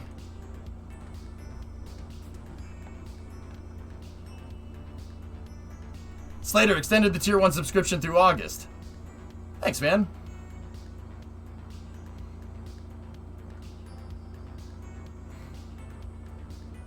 SSDOs are great on Kerbin, but they're very impractical on Earth. It's too big and the atmosphere is too thick. Yeah. So many nuclear scientists after the HBO series. God damn, PY. Dude, when I watched it, man, I was like, oh no. I'm gonna get asked questions about this. Holy crap. So I went and made sure that I read and understood what the heck was going on, because I knew people would ask. Let's take the brake lines out and drive down the highway going 90 miles an hour. What's the worst that could happen? Hey, and guys, I can give you another scenario. Hey, let's use solid rocket boosters on our reusable spacecraft because it's a cheaper design. Oh, it doesn't work in the cold? You shouldn't launch it in the cold? Launch it anyway. Oops. And that was before Chernobyl.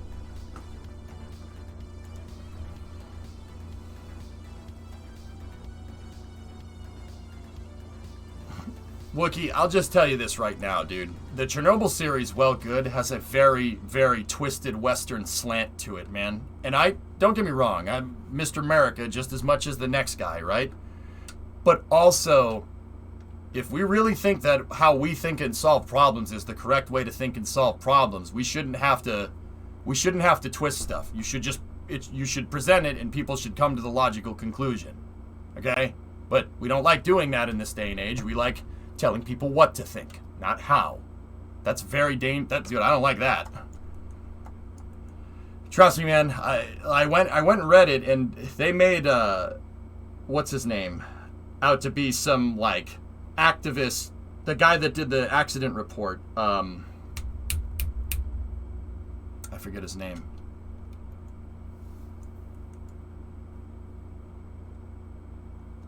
Like they. I forget the guy's name. But anyway, I'm going to keep going with the SSDO. Good conversations, though. I enjoy these conversations, guys. I like talking about this stuff while I'm working. It's cool. Legasov, that's the guy. They made him out to be some freaking, sticking it to the Politburo. And don't get me wrong, those guys are idiots, but science is science, man. Like, you gotta. There's only so many good ways you can do that. And don't get me wrong, I still think BWR reactors are superior design pretty much in every way because they have a negative void coefficient, which means that if you shut it off, it doesn't generate any power. Which is, geez, you shut it off, it should power. Funny how that works. I wonder how much the shuttle's performance would have been impacted if they didn't use SoFi on the shuttle. Well, they used the spray-on foam insulation to prevent ice from hitting the TPS they were worried about TPS, but yeah, I mean, provided that the ice wouldn't hit the TPS on the shuttle demo, I mean.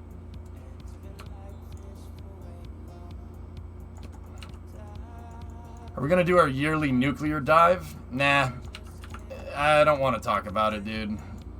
I said my piece, dude. Like, John, that's kind of where I'm at, dude. What I just said is pretty much where I'm at when it comes to that whole thing. Like, that's the conclusion that I came to when the Chernobyl documentary came out, and my opinions really haven't changed on it. Every time we discuss it, it always ends to the same thing, you know?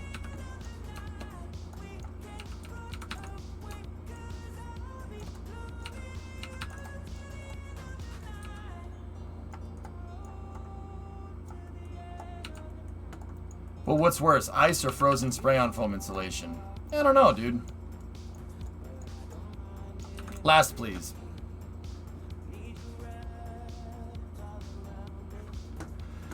RMBK reactors are the only one without a containment shell that all reactors around the world have. It's what saved Fukushima from becoming Chernobyl. Yeah, because Fukushima is a BWR reactor, Chief. It's a boiling water reactor. It has a containment vessel, which is why I said it's a better design. But once again, you have to understand what the context of the situation is. That's so goddamn important. Chief, let me put it to you like this.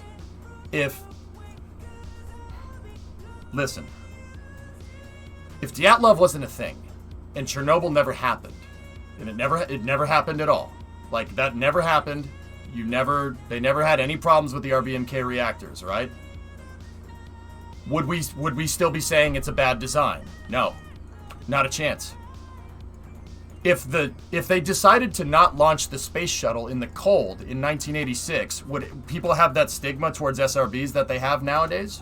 Hell no. See what I'm talking about? That's why it's important to understand the context, dude.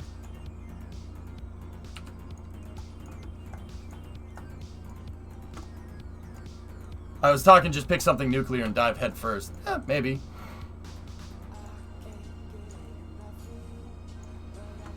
I don't know, Demo. With the shuttle, like... Okay, let's switch subjects to the shuttle. Like, the spray-on foam insulation on the shuttle, dude. Can you think of a better way to do it where that's not going to mass constrain you? Like, spray-on foam insulation is very, very, very, very light, and it insulates very, very well, right? So, what are we going to, like, what do we do? In that, like, what's a better way, do you think, given the material science of the time, what's a better way to figure that problem out?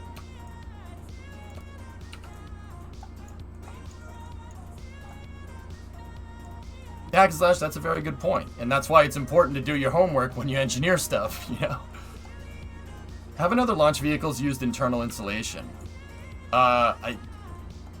With Hydrolox, the only one I can think of is New Shepard. But, yeah, I don't know.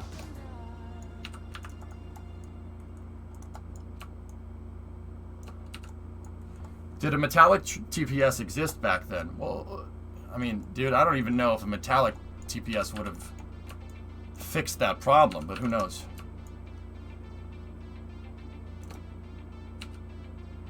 Alright. So... I ended up having a huge seam right there. Is there a seam right there on the other one? Oh yeah, there is.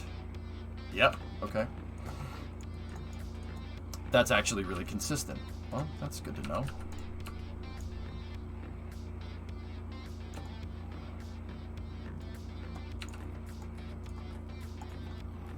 What about the Saturn V second and third stages? Well, the Saturn V second and third stages didn't need to... The ice came off of them like crazy during the launch. And there's always that picture of the Saturn V going up and the American flag going by, and there's a huge thing of ice. Remember, the problem that we're trying to fix here is the ice that accumulates from Hydrolox, right? So... I mean, I'm not sure... You got to protect the shuttle's TPS. You can't have literally anything hitting that thing. The tiles are very porous and they crack really easily. So, you know, I'm not 100% sure.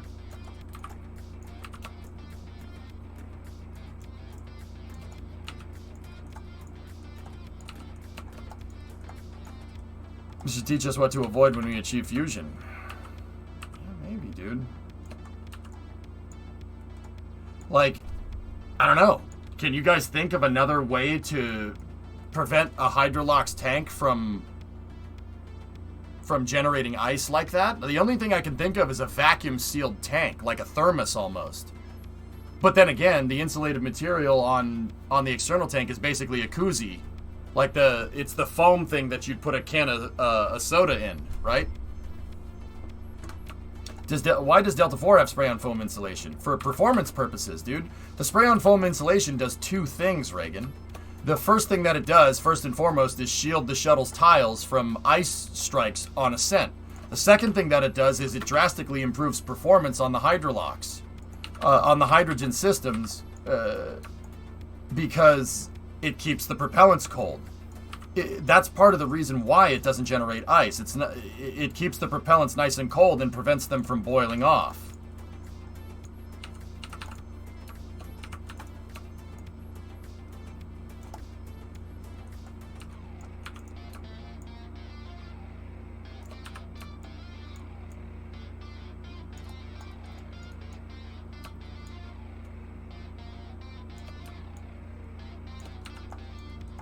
Why not put a sheet of metal around the foam?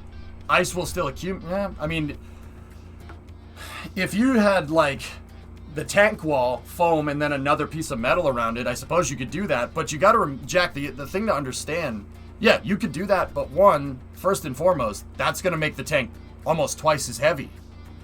The second thing you got to understand is that the external tank needs to be simple. It needs to be about as simple as you can make it. The reason why it needs to be as simple as you can make it is because it burns up. In order for the shuttle to achieve cost effectiveness, right, it needs to launch a lot. That was the original plan. Spray it with mold spores so that it's hydrophobic. I don't know. Maybe? I don't know. Put a cover sheet on the TPS. I agree. Yeah, NASA didn't get the memo. So, I'm not sure if there's a better way to do that, guys. Like, I'd have to go look. And trust me, I kind of want to go do a deep dive into that, but I also want to finish what we're working on. I want to deep dive into getting my SSTO off the ground. And hopefully not dive into the ground when we do it.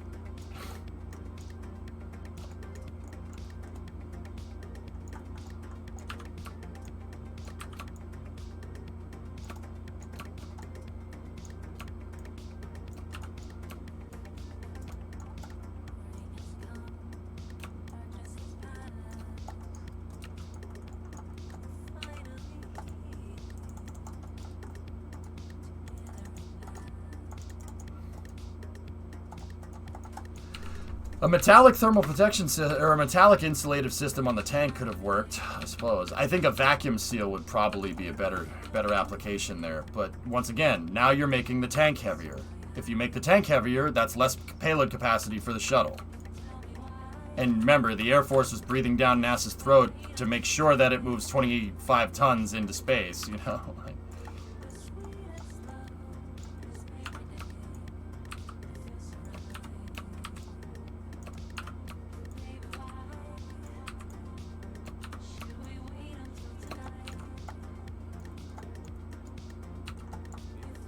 That's right, Hydra. It is about as close of a scaled-up replica that I could make, moving about 10 times the amount of payload into space. This thing has a 2-ton payload capacity. I said about 10 times. This thing has an 18-ton payload capacity. Yeah. And the cross range on return. Yeah, it's a hard problem to balance, Hunts. When you think about all the things that the shuttle actually wanted it to do, it's really not a bad design, man. You'd be hard-pressed to think of a better way to do things. A vacuum-insulated tank probably could do it.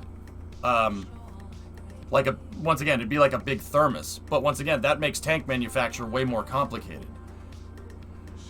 I don't know. I don't know how else you'd do that. Maybe...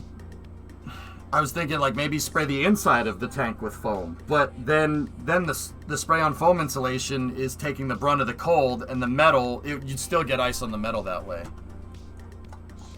You might want to finalize the location of the payload bay now. I'll do that when I finish the Aeroshell Wookiee, because that's how I did this one as well.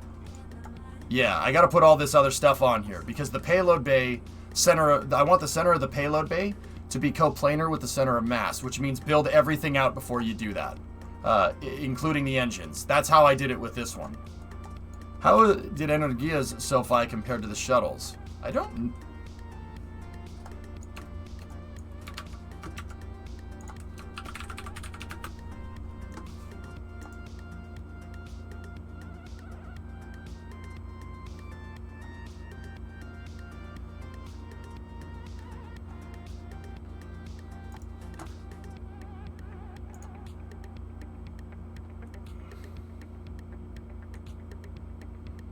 I don't know.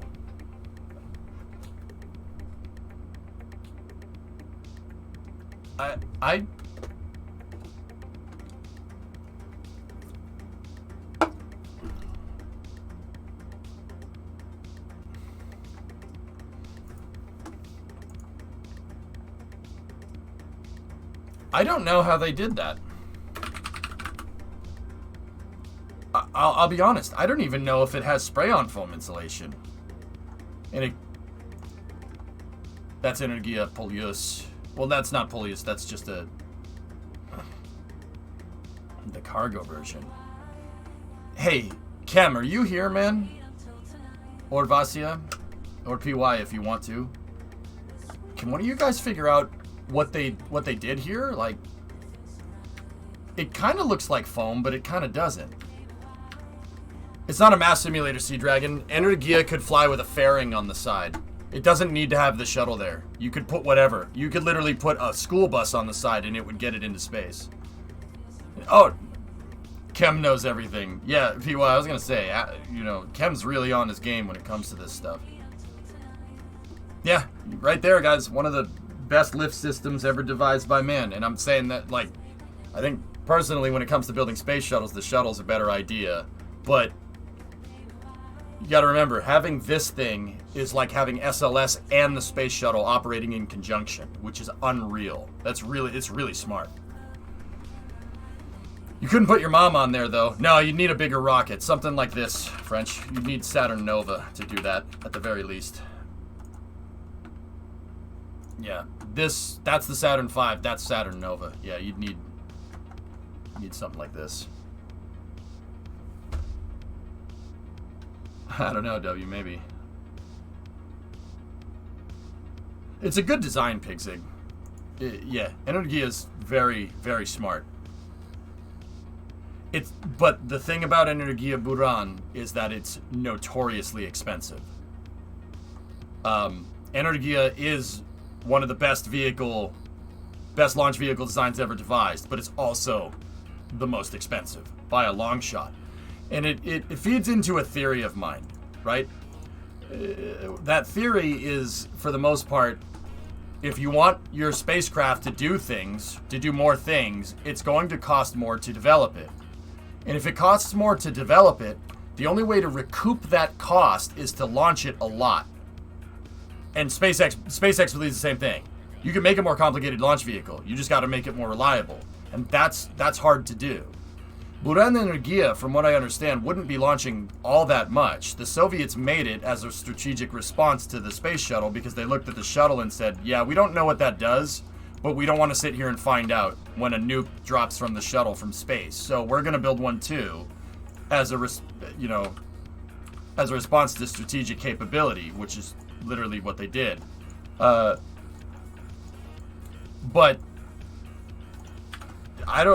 even something like Energia Buran, you'd need to fly it a lot to recoup the cost involved. Even with the Soviet Union's financial system set up, you'd still need to do that. You would need to fly it a lot for it to be cost effective. That doesn't change no matter the system of government.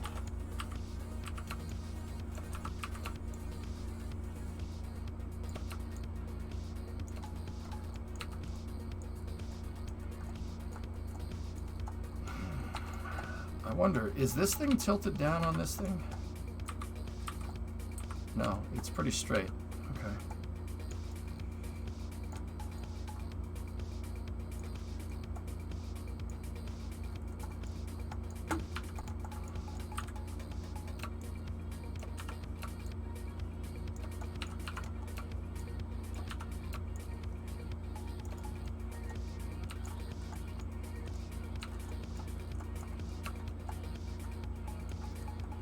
Yeah, so I wonder what they're doing, John. I wonder what the Soviets came up with. I'm genuinely curious now. Like I don't know. I don't know what they came up with.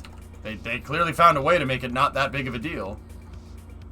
Do you know why music is not a world wonder? I don't understand. What does world wonder mean?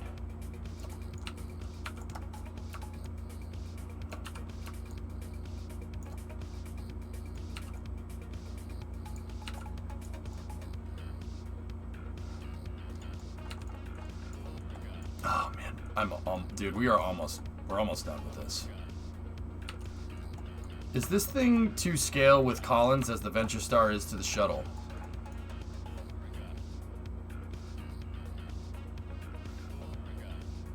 Nah, it's even bigger. The reason why it's even bigger, Just Space, is because this thing can move what the shuttle. I scaled this in a way so the shuttle, so it could move a Collins tier payload. Anything that my space shuttle moved into space, anything that Collins can move into space, this thing can. So the real life Venture Star, the fully scaled version, had a payload bay that was 2/3 the size. of the shuttles, and I have a full shuttle payload bay. If I scaled it around the 2/3 size shuttle payload bay, then the scale would be concurrent. No, this is bigger. Yeah, it's... Yeah, way bigger. True Russian fashion, they built the wingtips out of... They built the wingtips out of T-72, so ice doesn't matter. Yeah, I gotta fix this line of panels, Hillness. I'm just... While I'm talking to you guys, I'm trying to figure out how we're gonna do it.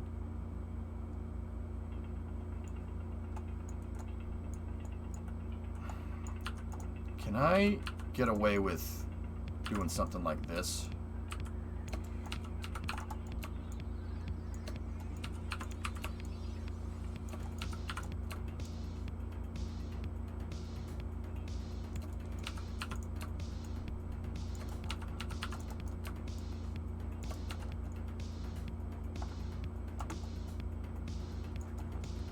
Yeah, okay. So that one needs to be there, and now I gotta shape this around that.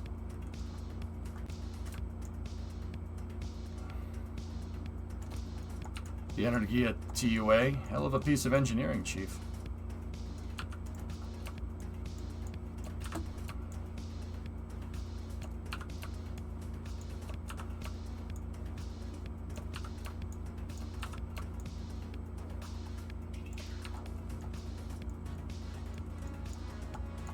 Clayton, how are you?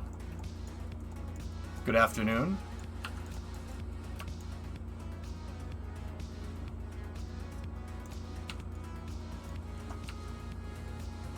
Last, what's up, Bluegill? How do these two compare part-wise? Well, Bluegill, we are at 785 parts total, but this thing over here is insane. And then I have two parts that are hooked to the back of that because it's connected. Hold on. Sorry, fix that. Sorry, rubbing my head. I have two parts to the back of that, like an I-beam and an I-beam in there. I know that this SSTO is 382 parts, so add 2. So we do 785 minus 384. This thing is a shade over 400 parts right now. Now, theoretically, this thing should be about the same amount of parts, right? But one thing that I've noticed is that this thing needs a lot more struts to hold it together than this one does, just because of the big tanks that we're dealing with. I'm going to go ahead and guess that this thing, at the end of the day, is going to be about 500 parts. Yeah.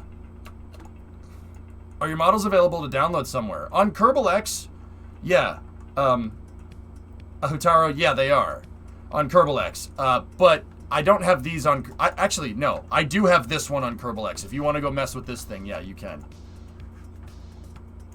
Some light Energia reading if you want to. Yeah, I have this PDF. I should go buy the... You should go buy the book, though.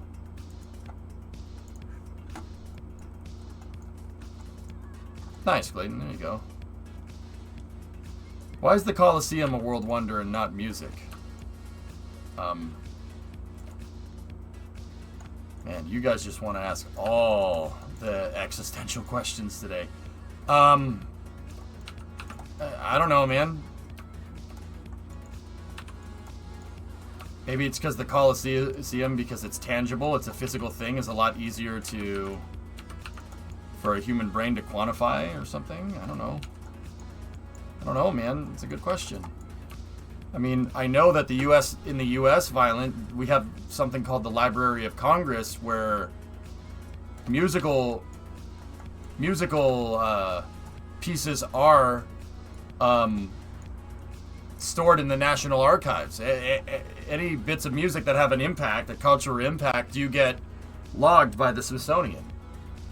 So, what do you think about Energia with SLS boosters?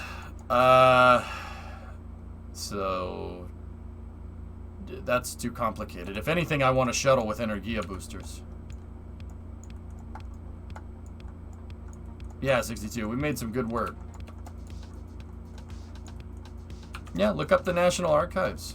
There are a lot of songs in there that have created a cultural impact that are in there. More than you think.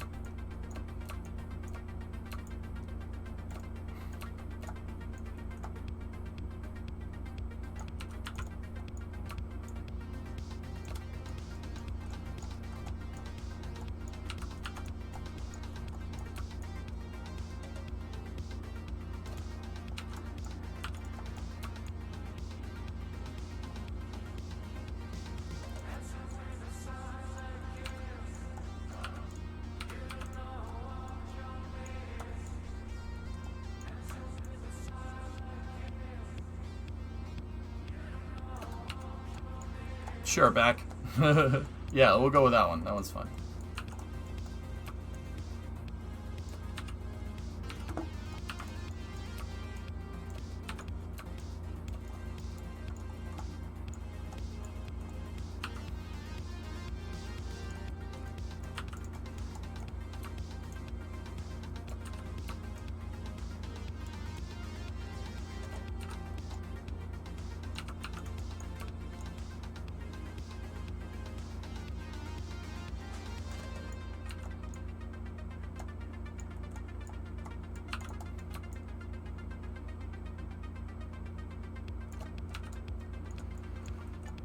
Okay, I've almost got this figured out.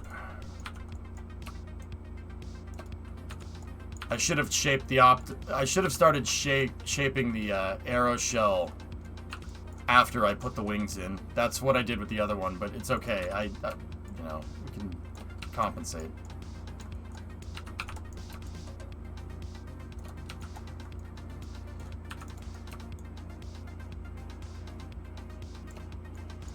Yeah, see, this stuff just takes patience. A lot of patience to make. But the payout is amazing.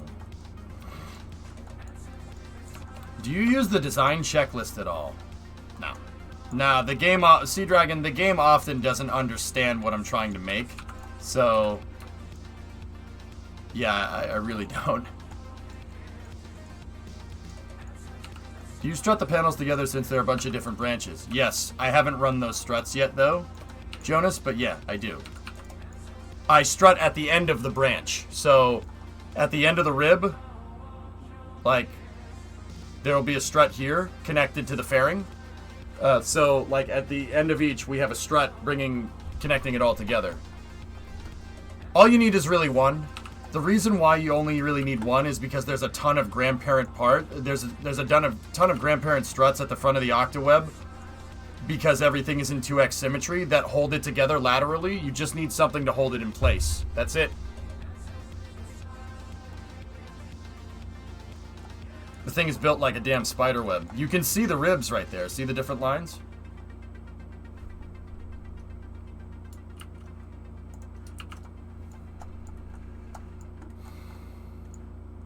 Yeah, exactly, Yargles. Oops. I fat-fingered the 4 key again and made one of these panels root part. And we promptly have to start over.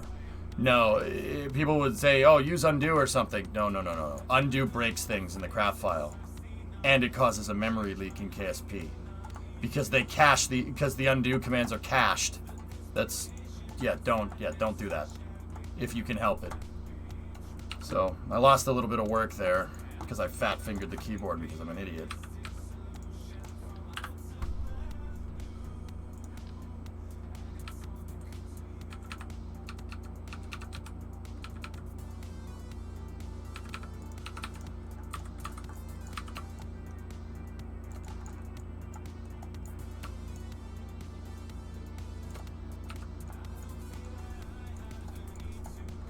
What does undo tend to break? Undo breaks... I noticed that the undo command screws with the hierarchy in KSP. It messes around with the hierarchy. And it unassigns parts and reassigns... It like, sometimes if you hit the undo command, Broke Oiler, you'll have part 1, part 2, part 3, and part 4. And sometimes... This doesn't happen all the time. Sometimes it'll switch it to part 1, part 3, part 2, part 4. It screws things up. That web that I just showed you, it'll basically try to rewire the web if you hit undo sometimes. I don't like using it. It's not a good idea. Yeah, trust me, man, don't. Yeah, if you're using... yeah, it especially doesn't play nice with fairings. I noticed that a lot, too. Don't mess with fairings and the undo command at the same time.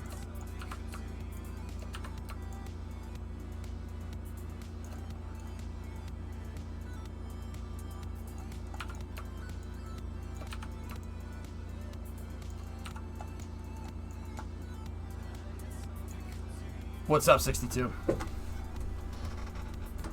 Could the payload bay be lowered to have the nose cone blend better to the main body? No. Not really. But the payload bay is work in progress. It's not finished. That's a mock-up as far as I'm concerned right now. So, yeah, I'm sure I'll find a way to blend it and make it look nice, dude. Because I know the pooched payload bay does look a little bit weird.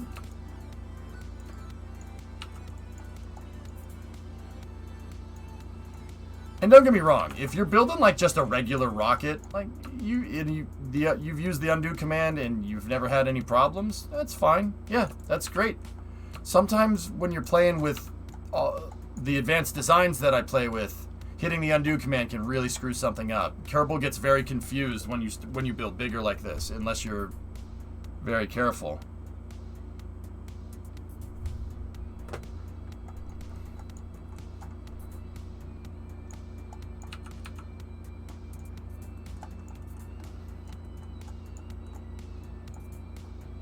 I don't think it's the SSTO, it's the mothership. Right.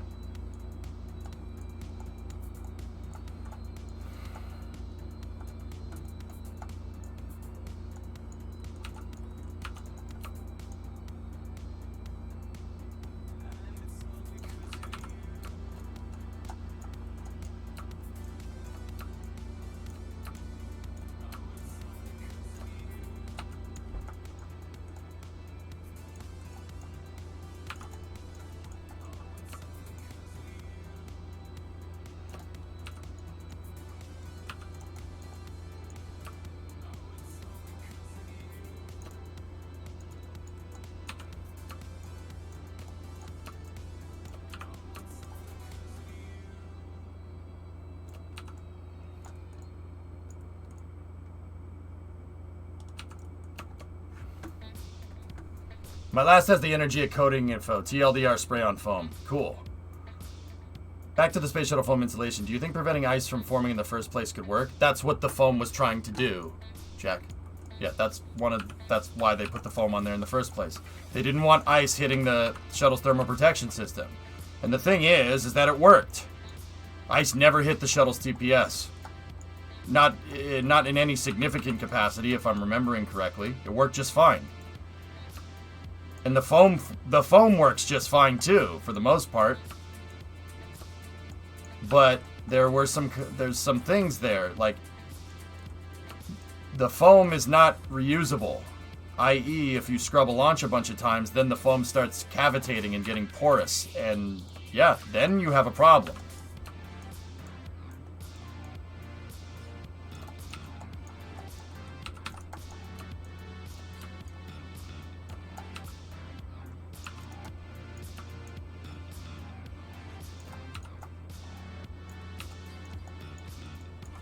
We could build the nose cone from separate parts, so we can use an SM6A on it as a secondary payload bay. An SM6A?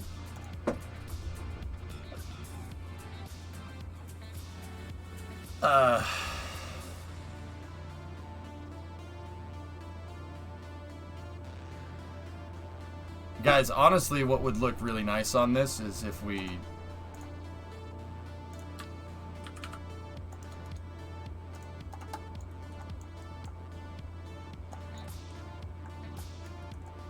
Nah, it's too blunt. It's too blunt. Damn it, I really wish I didn't just unlock that.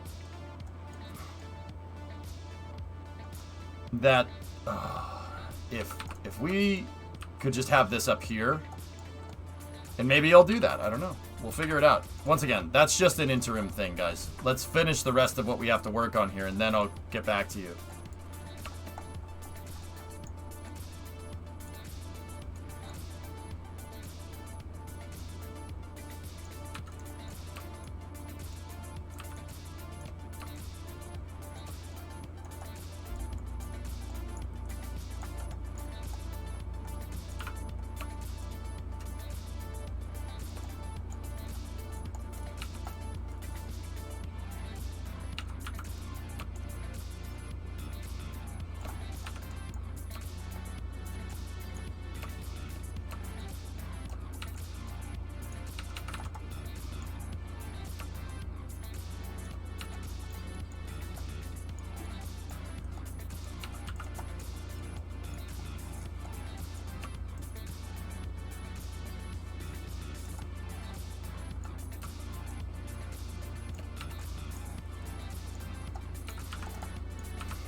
Okay, we're getting there.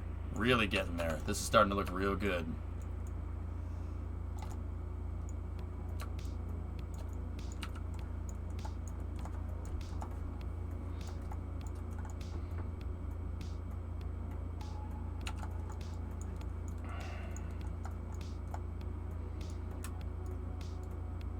See these little bumps right there? That's the kind of stuff I need to fix.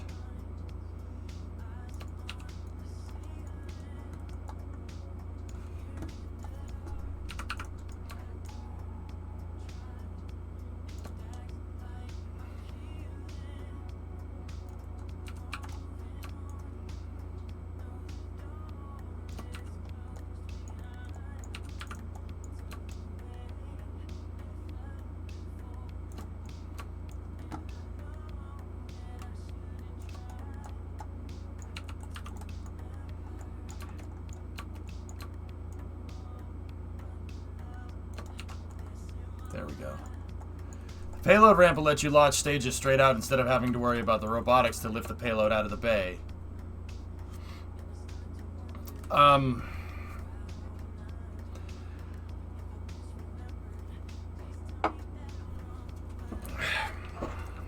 Yes.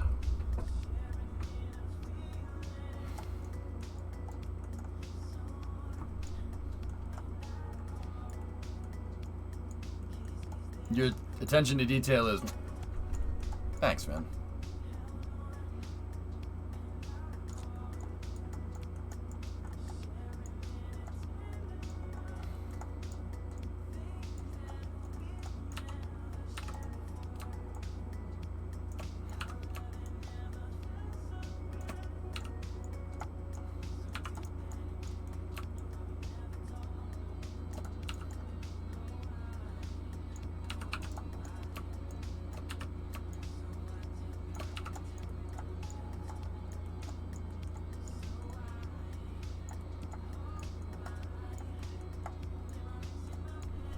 Sometimes you gotta sit back and look at it. Okay, I'm pretty happy with everything here. There's still some small things to button up.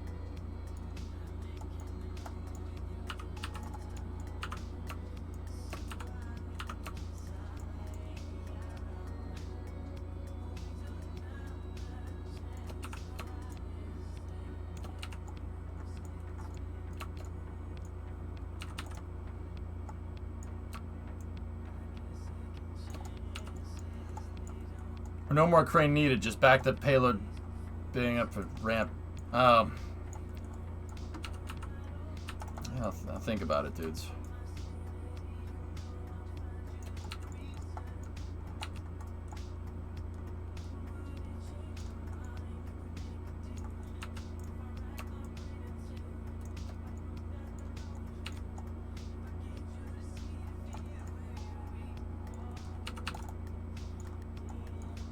Okay, see, little stuff like this is what we need to fix.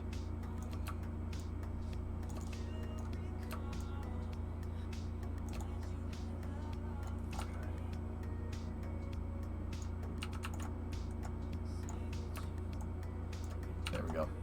Save, got it. Thanks, guys. Dude, I have to like hold my breath when I'm messing with this to get the sleight of hand to do these fine detailed manipulations. Yeah, I'm like freaking Olympic swimmer over here when it comes to holding your breath. I'm not, but yeah, you get it.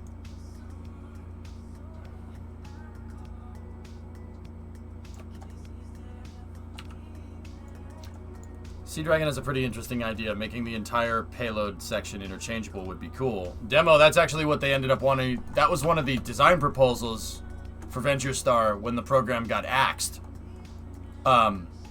Just making the entire payload bay removable. Yeah, that was an idea that they had. Prey helped me find it the other day. Who's another AE guy? Nope. I gotta figure. I saved the PDF. It's in here somewhere.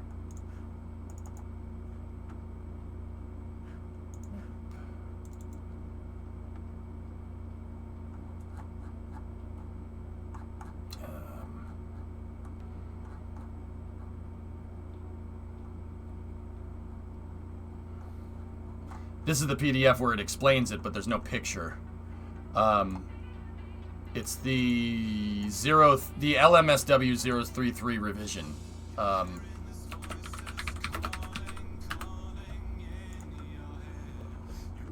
Hold shift to steady your aim.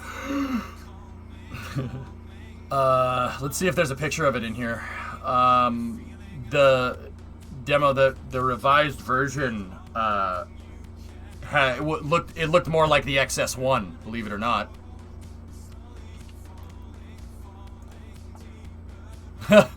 Not like that, but still funny.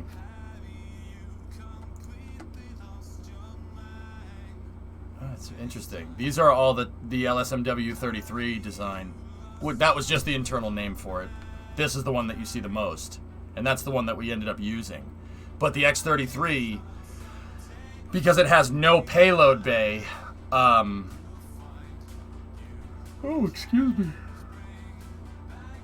Because the X33 only has a little, like, not even a small sat launcher. I mean, it was suborbital. Yeah. The Venture Star, it was going to have this thing called a pooched payload bay, which is the payload bay sticking out the top. Okay.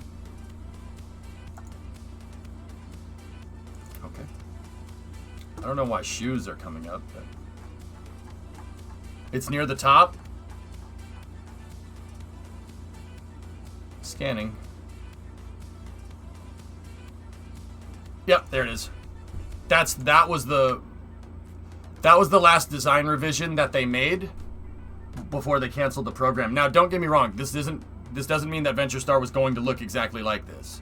They started really revising the design because, believe it or not, they were going to have some problems scaling the X33 to Venture Star. Yeah, they were going to have some issues with it. It wouldn't have scaled very well, which is probably not good. That doesn't probably bode very well for me, but no. One of the problems that they had scaling it up was finding a place to put the damn payload bay. And once again, this is right in the PDF. If someone wants to go on NTRS, the AIAA 2000-1042 overview will tell you. This is right on NASA's technical resources. So it's ntrs.nasa.gov. This version right here is the LMSW 33 configuration. It was revision 33. They decided to go with a pooched payload bay because they couldn't come up with a fuel tank. They couldn't come up, based off of what they learned from the bilobe tanks, they couldn't come up with a way to fit the damn payload bay in. It wouldn't have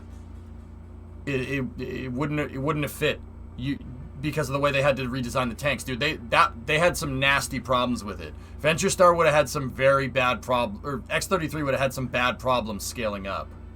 And don't get me wrong, I'm not trying to say that as a demerit towards the damn craft, because if you're trying to build tanks that look like that, you're gonna run into some freaking issues, dude. That was one of the designs that they thought of. Basically doing a freaking Star Raker. Pulling a Star Raker, and making it all one thing.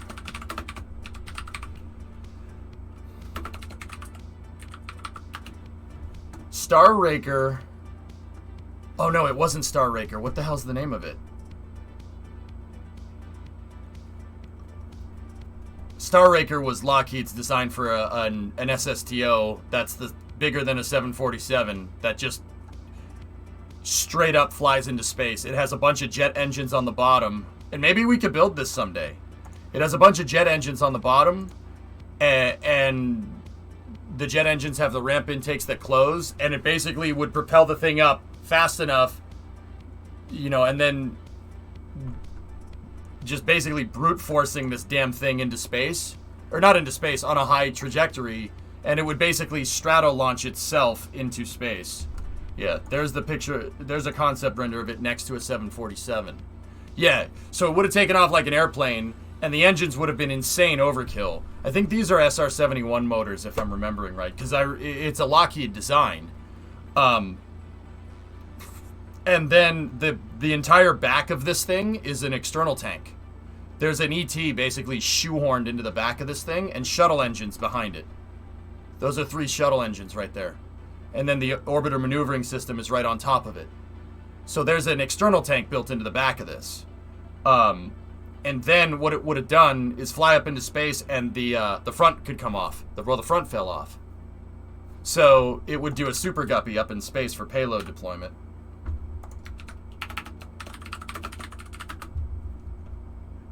It could do that, but in space.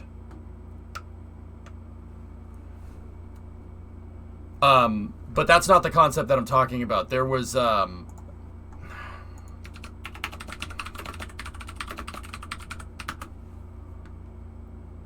design that somebody came up with called not Star Raker. There was another name for it. What the heck happened there?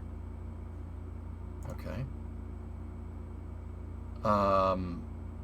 That design basically had that kind of tuning fork shaped tank on the front, and that was the stage. Maybe it was Star Clipper. Yeah, there it is. Yeah, Lockheed Star Clipper. It was a Lockheed design. Yeah, they were gonna just make this into all one big vehicle. So this design has basically a space shuttle, and the space shuttle is riding behind 2 external tanks that are mounted like this, that are conjoined at the front. And then that separates, and then the shuttle goes up into space. That was Lockheed's submission for a shuttle. That was what the vehicle was supposed to look like. So it was supposed to have a payload bay, right? Supposed to have a payload bay in the back. Supposed to have shuttle engines in the back, because this was the upper stage. And it would jettison the... Yeah, a little bit of a nutso design. And the shuttle engines would fly the whole thing up into space. Yeah, there it is. It's funny because in the 90s, they basically revisited that idea for the Venture Star, only they thought, because of the aerospikes, you can make it one thing. That was one of their early designs for it, for Venture Star, not for the X-33. Differences. And they ran through all different types of fuel tank configurations to try and get it to balance and fly correctly. Now, they even toyed with concepts of putting the LOX tanks out back and putting the Hydrolox bilobe tanks in the front. I don't know why you would do that. I think the reason why they did this was so they could fit the payload bay. The problem with this is that you're tail heavy, so they abandoned that real quick. And then they switched to a design like that. And keep in mind, guys, this is not for the X-33. This is for the Venture Star. The X-33 was just a way to demonstrate that this technology was feasible. Venture Star would have been a whole new design. It's not really just a scaled-up X-33. And the funny thing is, in the end, that was the last configuration right there. This design. This is the... They switched it to something like this. No. I have to go read the PDF. It was between this and this. They did this design first, I think, and they figured out that basically doing this makes the thing super unstable. The reason is because if you tried to nose this thing down, this thing turns into a giant freaking wing. It generates a crazy amount of drag up here, and it makes the thing super aerodynamically unstable because the center of pressure on the vehicle moves up here somewhere because this thing is creating so much drag coming off the front. Can you upload this to KerbalX real quick? I want to propose something. Let me finish the baseline design before I get into proposals, dude, if you will. I'm not trying to be a jerk, just... Yeah, that's what they wanted to do. So it was between what they called, Lockheed ended up calling it a pooched payload bay. The pooched payload bay just basically has the payload bay riding on the top, as opposed to riding inside of the fuselage.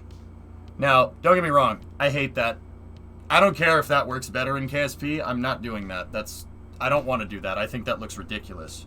You can see they put a nose cone at the front to try and overcome the fact that the thing would be super unstable.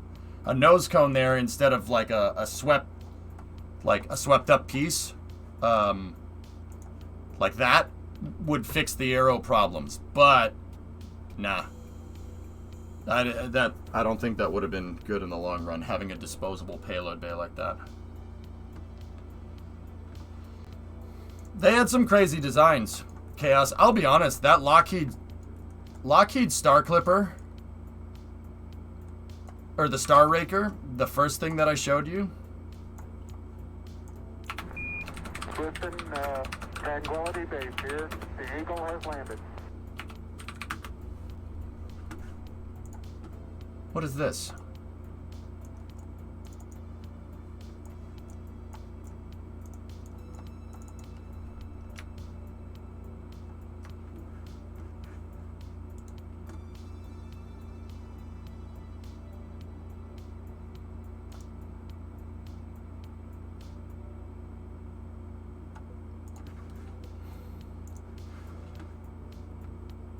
This would have been the end-all be-all design, dudes.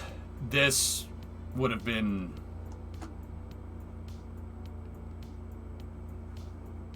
Actually, doing something like this in KSP with turbo ramjets and a shuttle motor is doable. I could make this.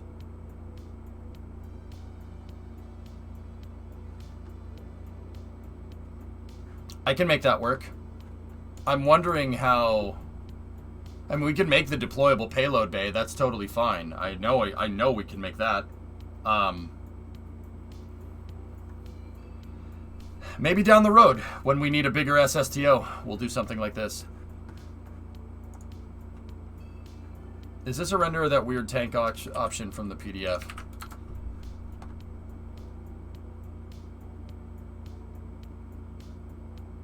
Wow. No, that's super preliminary. That is way... That's a really early design. Holy crap.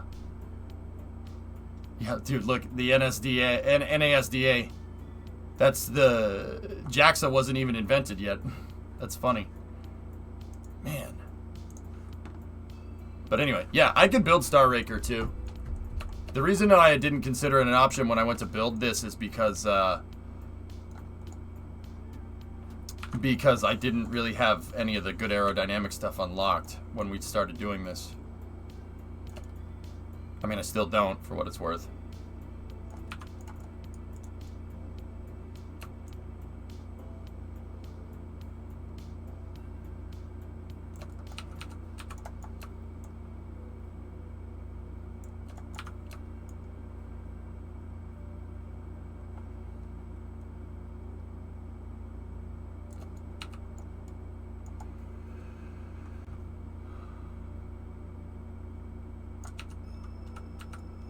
See, I don't like how this wing comes up like that. That looks like the offspring of a Vulcan and a Concorde. That kind of does, dude, doesn't it?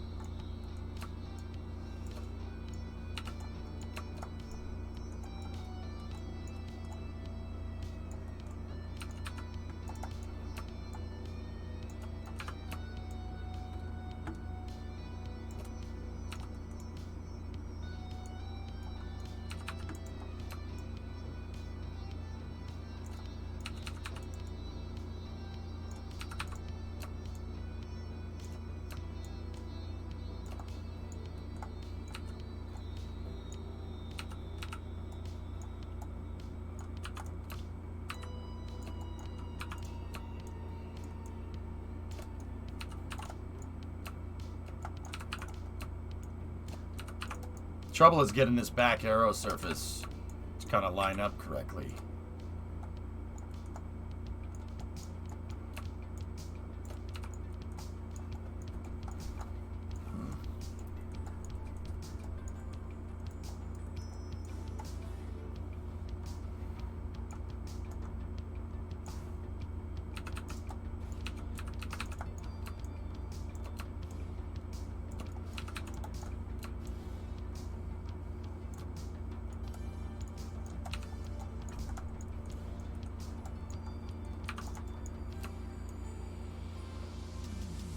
There we go. There we go. Got it. Alright. We're good. I still need to mess with this somehow. I don't know why this is... Why? There's some kind of optical illusion at play here that's messing with me. So that needs to be down there, like that.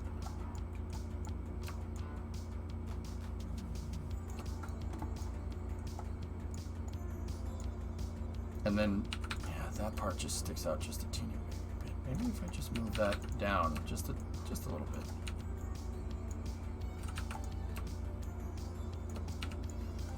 There.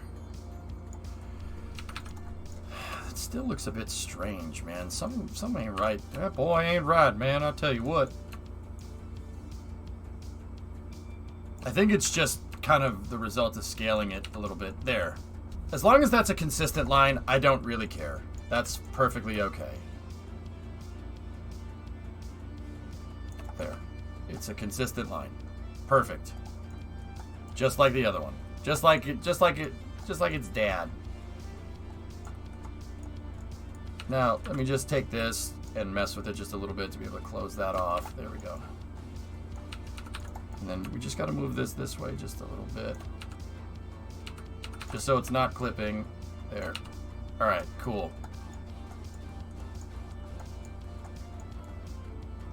And now you need to go up like that. And then I made a gap over there, so this needs to go down. And then over just a little bit. Back and to the left. Back and to the left.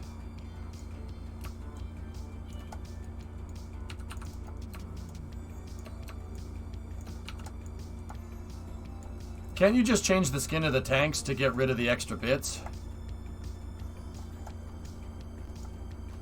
I don't have any configurable option to do that, Sea Dragon. Won't you have an issue with heat tolerance of the wings you chose for this since they're not rated for space? They're connected to a fairing and they flux the heat. There's heat flux between the fairing and the fairing can take a lot of heat. It absorbs a lot of the heat, Synerd. It should be fine. I don't understand why people are making a big deal out of this now. I literally have I have the smaller version of that same wing on the small SSTO, and while it does get hot, the fairing that it's connected to is able to disperse the heat. They do get hot during re-entry, and yeah, that's definitely a thing, but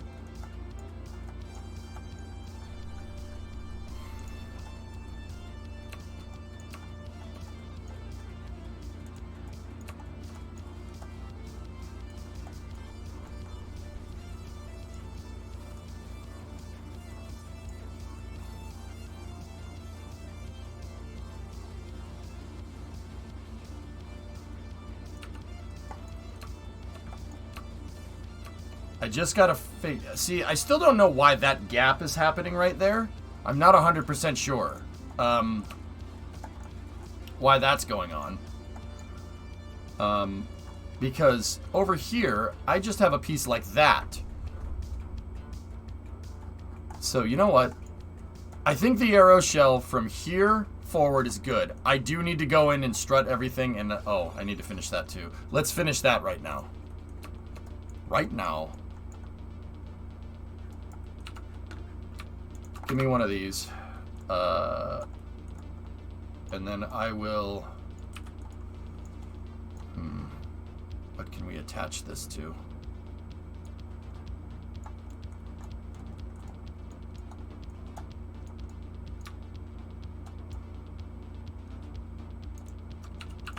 I'm going to attach it to, well, to the arrow shell.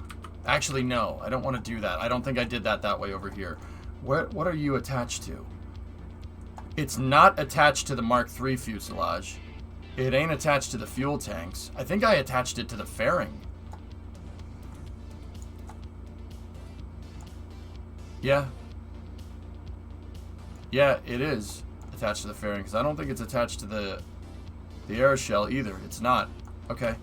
I did attach it to the fairing. Okay.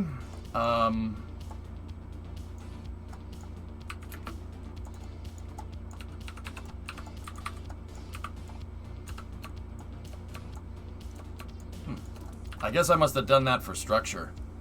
So what does this look like? Since you're playing GTA later, did you check out the new update? Haven't had a chance to, man. I've been playing too much. I've been playing KSP this whole time. But yeah, I would love to check it out.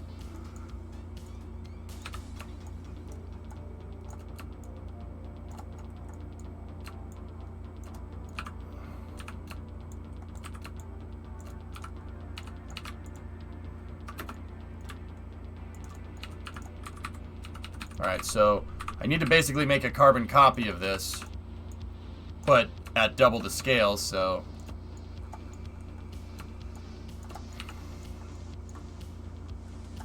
How many tries is this made up out of? So there's 1 and 2, and then 2 out and 3 out. Okay, middle out. Got it. Alright, so...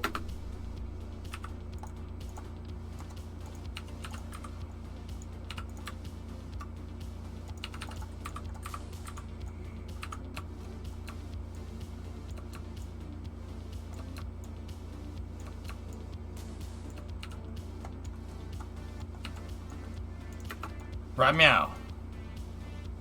Am I saying meow? Do I look like a cat to you, boy?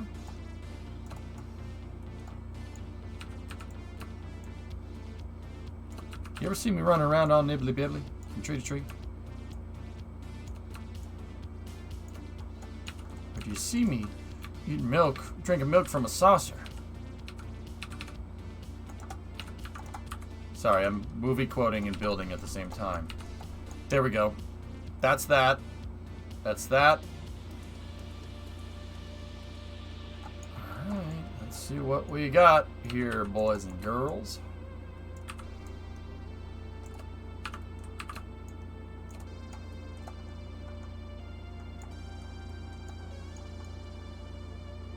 One issue with the new races in GTA is that they only allow 8 players. Huh? What are you talking about? Hydra, we can see it.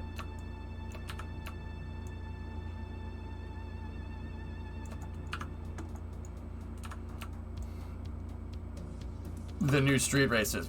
Alright, whatever. What's... So, okay. Alright, serious idiot question. Do the new races offer anything useful? I.e., do they, like... is there something that they offer that our races don't have, or am I misunderestimating?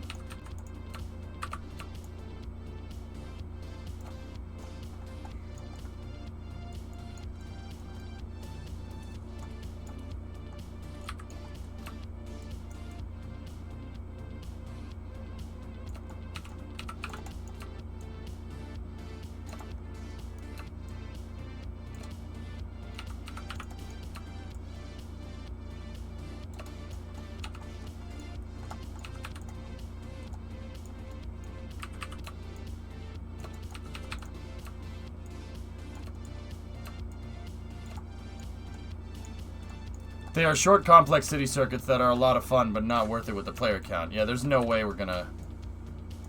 Yeah, there's no way we're gonna be able to sustain to do that with the amount of people that we have. Yeah, that's pretty lame.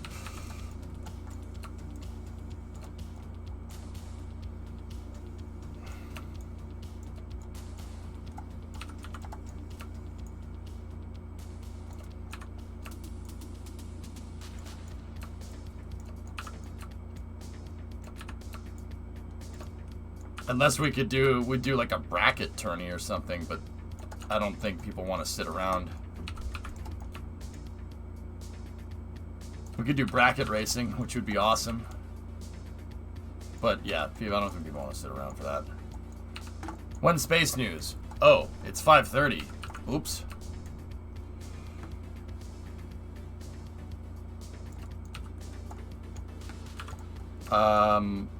Yeah, we could do space news here in a second.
It will warm my heart. Our first stop will be on the grounds of the world-famous National Palace Museum, which houses Chinese treasures dating back some 4,000 years. Well, let's hit the road. Did you hear about Europa Clipper? I talked all about it yesterday, yes? Yeah?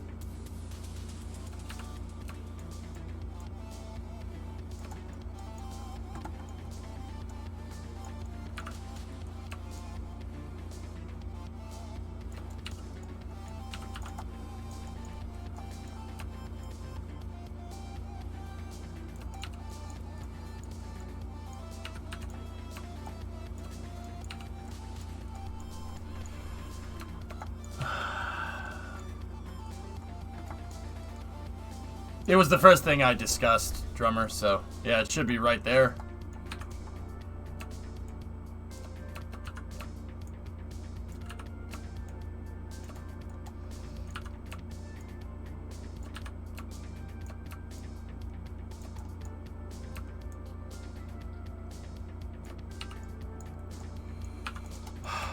Come on, you.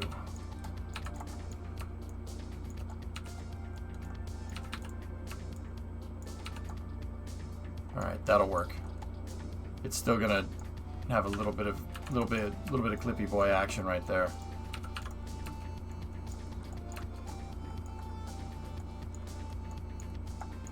Oh, that was a $2 billion saving for NASA at $178 million. No, it's not. Oh, Euler. God, you fell for it. Hook, line, and sinker, dude. Just like everybody else.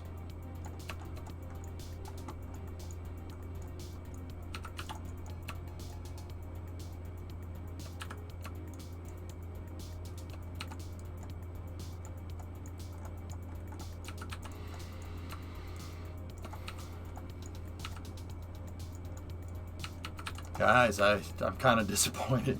Kind of disappointed, man. You guys should know better than this. Jeez.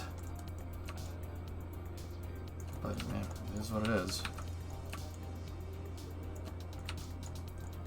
Do you have a Discord? Of course I have a Discord, Casper.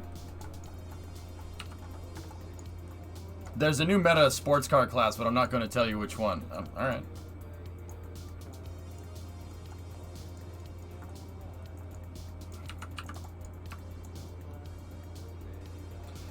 Guys, we can discuss space news now if you want, but I'm going to, I'll warn you, I'm going to talk and work.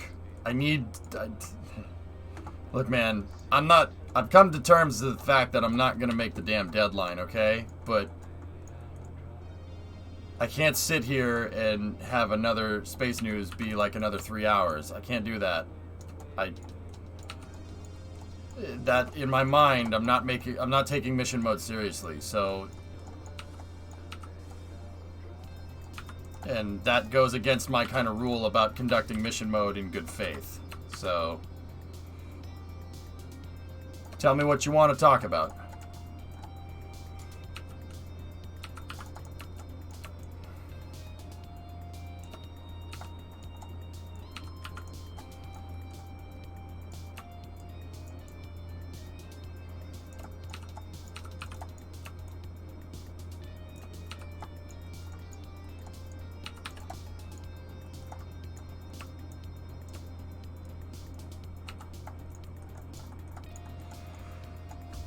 Postpone space news? No, we don't have to postpone space news. We can still talk.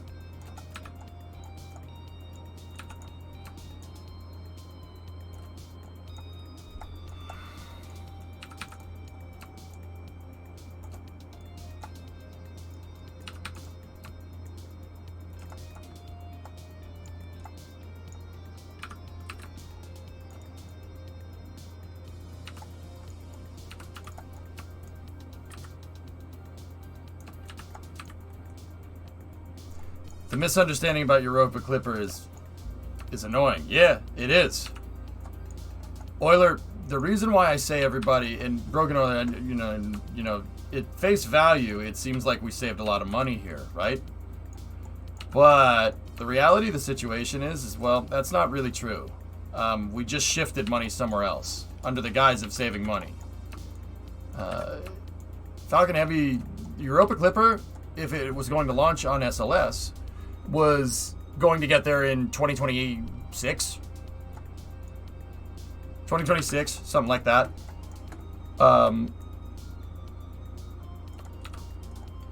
Falcon Heavy is going to launch it in 2024, and it ain't going to get there until 2030. Seriously, 2030. It has to do a bunch of grav assists. And, well, long story short, who's going to pay all the scientists that work on this while it's taking its sweet time getting out there? We didn't save any money here. We just shifted it.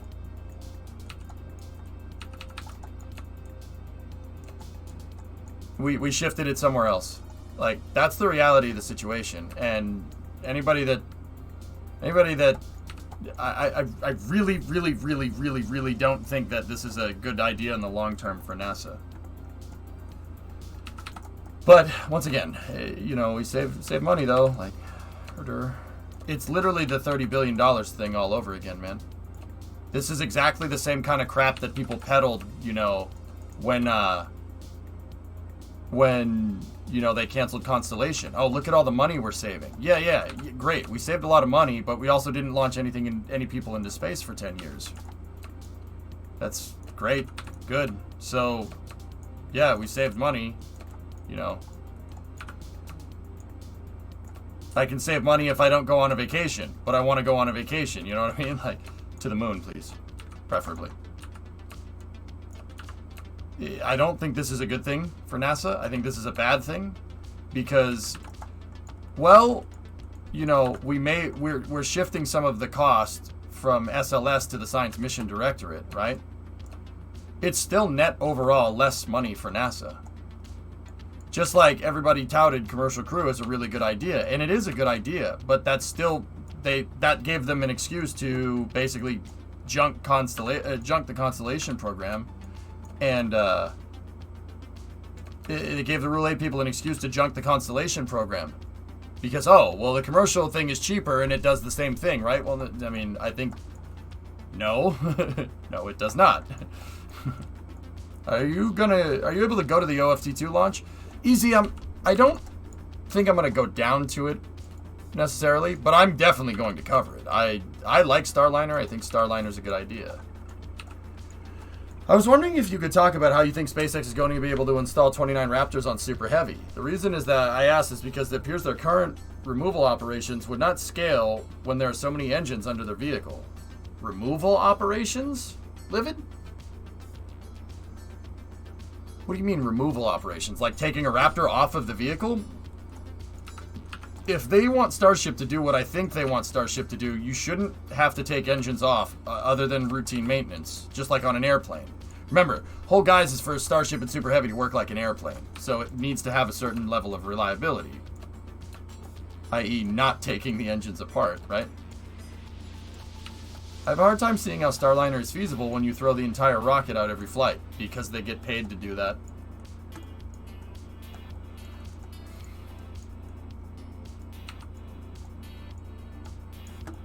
You guys got to understand, NASA isn't a business. It's not a business. How NASA is measured is getting the best bang for your buck, and your return is not profit. The return is science and knowledge. The return is the understanding, right? In many ways, SpaceX is doing what NASA should be doing. SpaceX pioneered reusable boosters, right? But,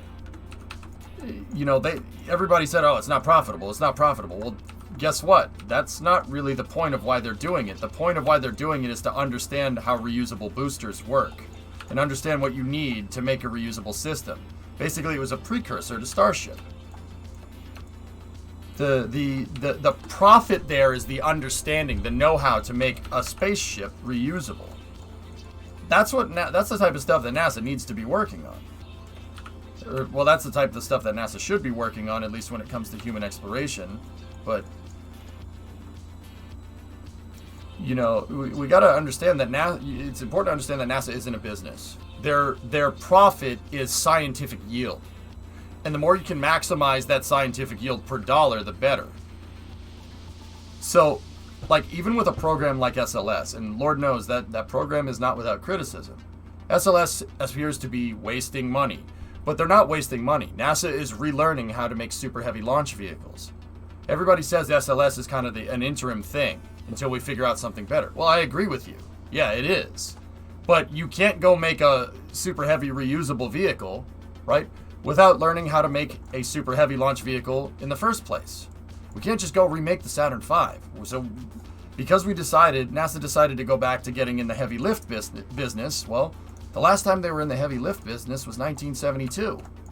73 if you count Skylab. It's going to take some time to relearn this stuff. It's going to take some time to understand it. And that's where that money is going. It's going into the scientific understanding. And, you know, I know what people are going to say. Oh, it's just, you know, you're in politicians' pocket. What about the politicians and stuff? Well, did that kind of stuff happen during the Apollo program? Nobody batted an eye. You know, nobody batted an eye at all. So, if nobody batted an eye during the Apollo program and people are getting pissed off at it now, what's the difference? Well, the Apollo program did something. It achieved a result. That's the biggest one. You know, that's the big one. The Apollo program, well, it achieved a freaking result. It did something. You went to the moon. The SLS program hasn't done that yet. But the Apollo program also had a way higher budget than SLS does. So, it's just stuff to consider, dudes. You know, you can't say, like, that's why I'm really kind of like, with the argument that NASA can save money by using commercial contractors. That's true to an extent. But I think people put way too many of their eggs in that basket. I think that people are way too trusting they're way too trusting with that. And that's not not to say that we should be skeptical of the commercial partners and stuff, because they do a good job. Boeing and SpaceX have done pretty good jobs. I mean, SpaceX more so because, I mean, Boeing kind of screwed up, but when's the last time Boeing made any new spacecraft at all? So, like, there's important things to understand here. And I think one important thing is that everybody's on this damn circle-jerking train about NASA saving money here and saving money this and saving money that. Saving money? What? What do you mean? Like, what?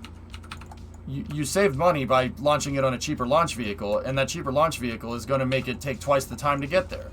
Twice the time equals actually a lower science yield for your dollars than launching on SLS, because SLS can get it done quick. I.e., the scientists can only need to work on the program for 3 years instead of 6. I mean, per NASA's technical resources for systems engineering, operations. So once the thing is working, once the mission is up in space, doesn't matter if it's the ISS, doesn't matter if it's, you know, Europa Clipper, James Webb, Hubble. Operations are expensive, and operations do grow exponentially over time. Why? Stuff gets older. It gets harder to maintain. Like the ISS is a good example of that. Operational budgets for programs can account overall, depending on the longevity of the program, can account for more than 50% of the cost of the entire program. So what does that mean in plain English? Well, the ISS costs a couple $1 billion a year to keep going. And as the thing gets older, the price is going to go up on operations over time because it gets older. It's harder to maintain. NASA's very clear about this stuff in their systems engineering book. Now, doubling the cost of the Europa Clipper mission because you're launching it on a smaller, cheaper launch vehicle means it's going to take twice as long to get there. And that means over time, the operational cost for the Europa mission will probably meet or exceed the same amount of money that it would have taken to just put it on SLS and fly it earlier. I think NASA probably did take that into account, but that wasn't their primary decision for using Falcon Heavy. I'm fairly confident their primary decision for using Falcon Heavy is because Falcon Heavy is much more predictable because it's flight proven and it's a mature design. It's launched things into space before. And at this moment in time, SLS hasn't. Now, the difference is that, you know, SLS in 2024 should be fine, and that's when the mission is scheduled to launch. But you can't just poop out the Europa Clipper in less than a year. These scientific missions, especially these flagship discovery missions for the Science Mission Directorate, those take years to get right. Those take years to build the payload, because how do you engineer something for Europa when nothing has ever been to Europa? You know what I mean? It's going to take some time to get that right. And that is another important thing to understand. They didn't want to... They reduced risk of the mission by choosing Falcon Heavy. Right? They reduced the risk. Because, like, that's one less thing you have to worry about because you know Falcon Heavy is going to be ready on time. But in that, they shifted the price of the launch. In that, you shifted the price, like an SLS mission, by retiring risk, you shifted the cost of operations, which could end up being more expensive. I mean, science missions that... And because it's a flagship mission, these flagship discovery missions have no budget cap, guys. It's a cost-plus contract. And what do we know about cost-plus contracting, per all the people that critique SLS all the time? Well, all the people that critique SLS all the time, you know, with cost-plus contracting, right, say that there's an incentive to just keep the program going. Keep the money train going, right? That could happen with the Europa Clipper. And you know, before you say, well, like, how can you be so sure, EJ? How can you be so sure? Well, there's another NASA science payload that hasn't even launched that illustrates exactly what I'm talking about. That's James Webb. And they didn't even pay for the launch vehicle. The ESA exchanged an Ariane 5 launch for being able to access and contribute to the James Webb Space Telescope.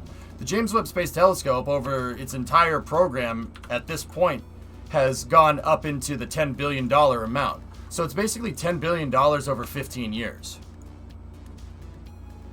Or 15 to 20 years or something like that. So so like everybody touts SLS, you know, Europa Clipper going from SLS to Falcon Heavy as this big, oh, it's this big win. Well, look at how much money you're saving. You're not saving money, you're shifting it somewhere else. And you could end up ballooning the cost of the program tenfold like what happened with James Webb.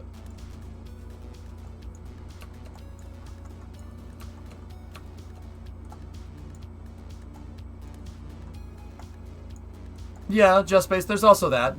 Like I said, they chose Falcon Heavy not because of cost. That's what I'm trying to tell you. They chose Falcon Heavy not because of cost, but to retire risk for the mission to try and avoid those ballooning costs. Now, it's not even the ballooning costs of the SLS program. It has nothing to do with it. I mean, yes, the SLS is expensive, but with the SLS, you could get it there faster. They thought that minimizing the risk of the launch vehicle, which is a critical milestone, it is a big part of the cost of a program. They retired the risk on Falcon Heavy, and NASA probably concluded that even launching it on Falcon Heavy with the ballooning cost of the extra transit time, it should be less than launching it on SLS. But you have to remember, and you have to go back to why, what I said at the beginning of this conversation. It's about scientific yield, not anything else. NASA shouldn't be about cost. It should be about scientific yield. Don't get me wrong. You need to have... You need to be responsible with the money. Deadlines are the way to make that... to make NASA basically fiscally responsible. But it's about scientific yield. Launching Europa Clipper on SLS might be a little more risky, but the scientific yield is way higher. Because you're going to get more science done faster. And it's not just science for the Europa Clipper mission. It's science, it's more launches for SLS. So a better understanding of building super heavy lift at the same time. So you get experience building super heavy launch vehicles, and you get experience doing a deep space probe insertion with a super heavy launch vehicle, which could pave the way in the future to us doing interplanetary human rated missions. It's two birds with one stone. So we took the cost from launching on SLS in the name of risk, right?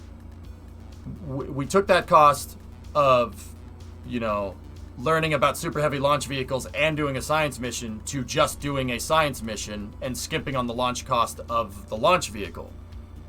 So that shifts the double science reward that you get from launching it on SLS to just science.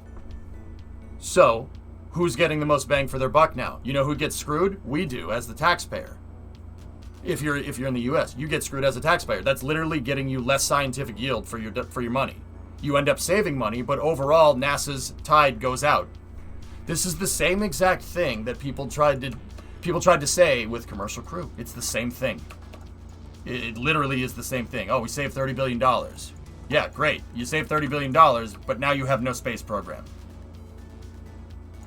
That's it. That's it. Like, I don't know how to say it any better, guys.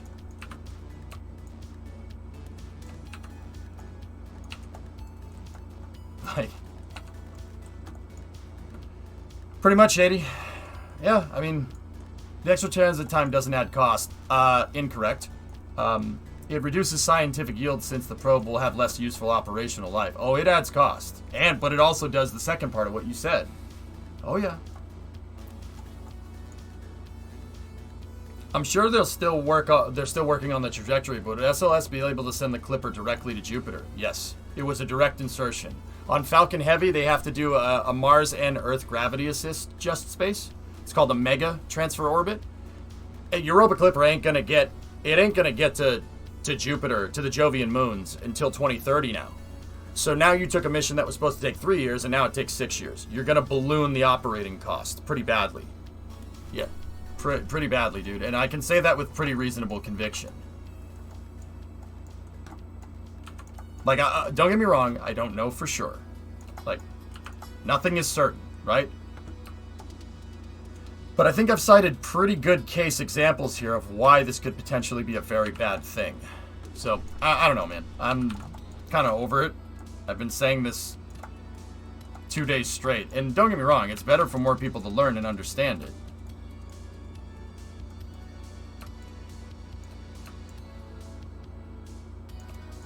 But yeah,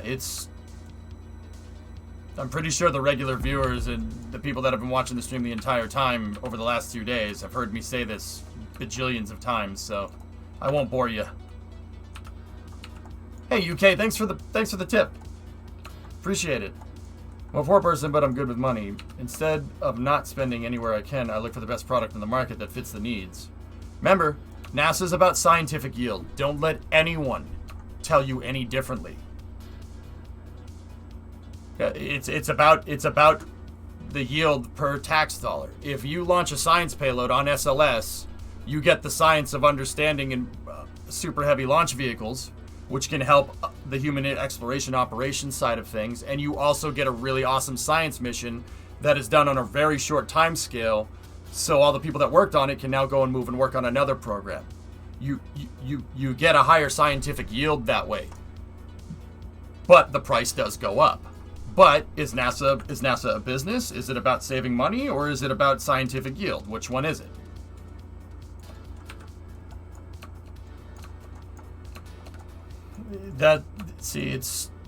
It's very easy to fall into that logic trap. A lot of people do. But once again, it's snake oil, man.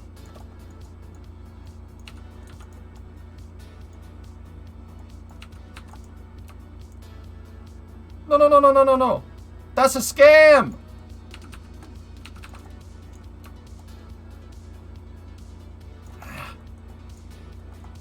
Let me back out and see how it looks. With this SSDO, have you thought about creating multiple mini landers to hit multiple biomes at once on even Duna with a transfer stage included? I'm just going to continue using the lunar architecture that I had before Pop Bear. Yeah, and go from there. Yeah, so yes, I have. But the benefit of this is that the transfer stages will be reusable. I can bring them back down, refuel them, put new payloads on them. I don't need to just discard them like what I was doing before. Have you built the rear RCS for this yet? No, I'm having a little bit of trouble with the scale here. We're having some scaling problems right in this area here. And once again, I'm kind of on... I don't need to really think about my explanation with Europa Clipper because I've pretty much already come to a conclusion there. So what I'm working on the KSP side of things here, guys, is trying to figure out a good way to do this that doesn't have stuff like that going on. But then again, if I get it good enough, I'll call it. That's what I did over here. There are little geometric imperfections here and there in that over there, but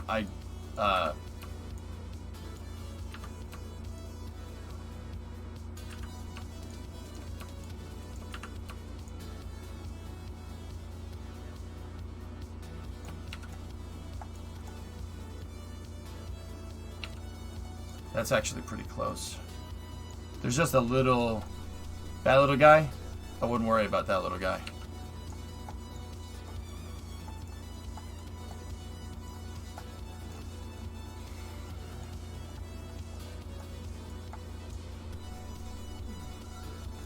It looks like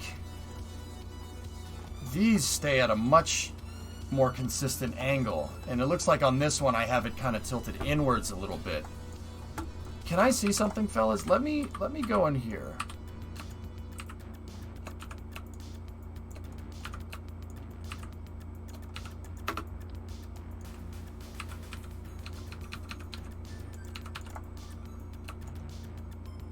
Because in the other design, if I look there, those stay flat, and then this piece is the piece that's tilted. So I'm kind of wondering here, if I just tilt this in, right, like that, and then we take this piece and angle it slightly down, like kind of what we had before.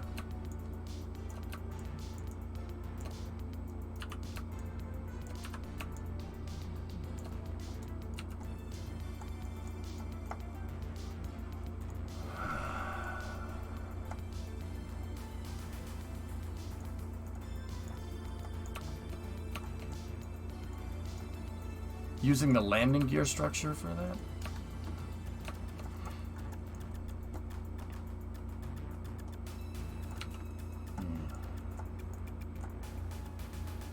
Yeah. That's more in line with what I did over here. And then the nose cone from the payload bay kind of takes up this area right here. Now, the thing is how the heck did I get that done? Did we do... I must have ended up doing something like this.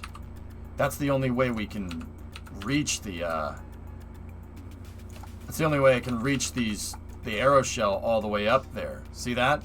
It's the only way I can get that thing all the way up to where I need it to be. So maybe I just do a slight reshaping here. And... yeah, just angle this in just a little bit more.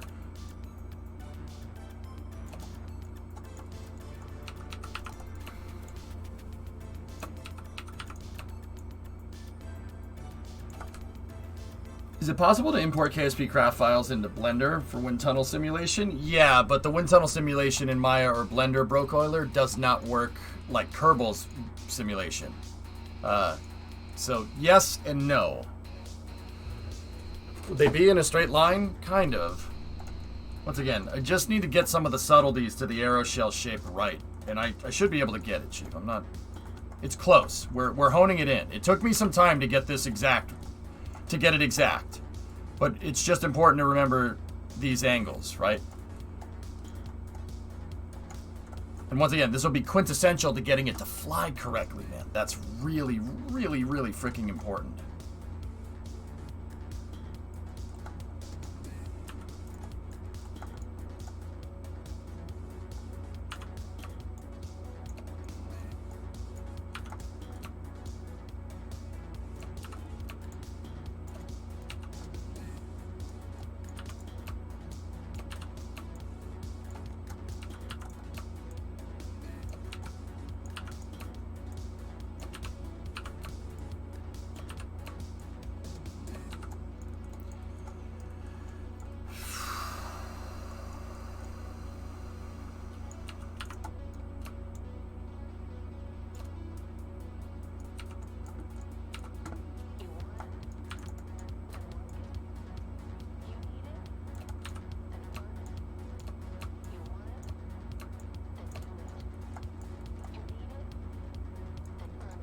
Are you going to...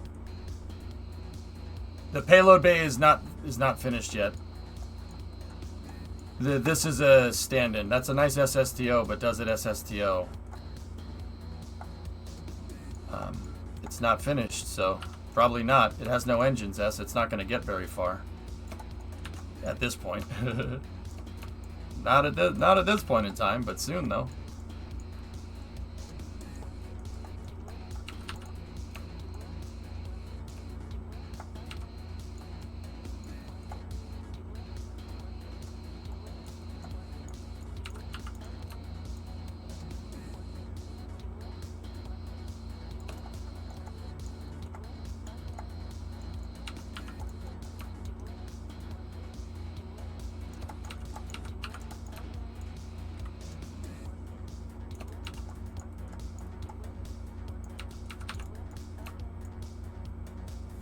Bingo. The more I hone this in, the more the design starts to fall in line. Did you already figure out the Delta V and everything, or not yet? I haven't done the actual calculations out, but I know based off of previous work with the big SSTO when I was working on it before that we're in the ballpark. It's close enough to where as long as I build a very similar design, like it's about getting the fidelity of this design very similar to that one. As long as I do that, we should be in the clear, man. And not should be, we will be, because yeah, physics don't change, man. I understand that aerodynamics scale with size, but there is not a linear correlation. There's I think it's a logarithmic correlation with aerodynamic scale. I've been trying to read about it, but yeah, that's complicated stuff.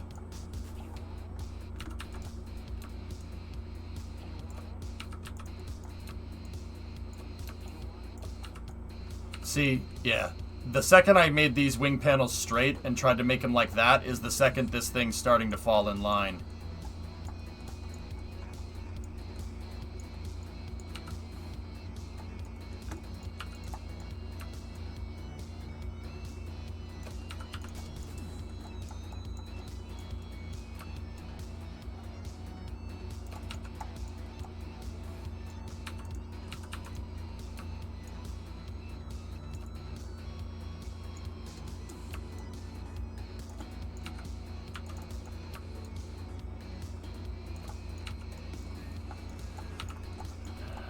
Did I miss space news? I've been talking and working, Almex. Did you have any particular questions about any space news? There's not much in the news cycle today. The big thing is Europa Clipper.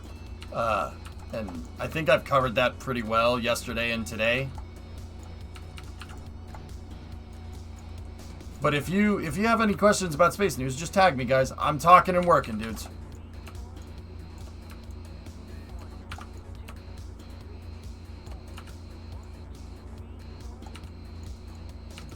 Any words on the new ISS module? Yeah, the Russians did move the Pirs undocking back another day.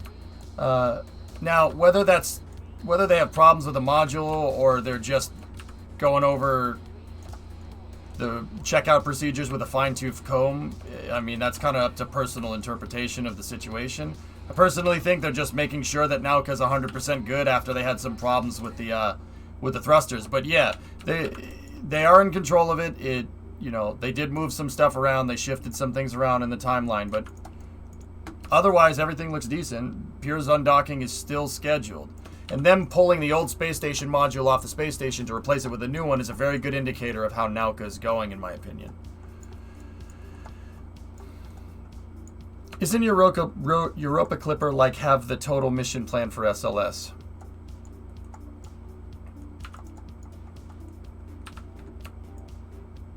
What? I don't know what... Half the total mission plan for SLS? No.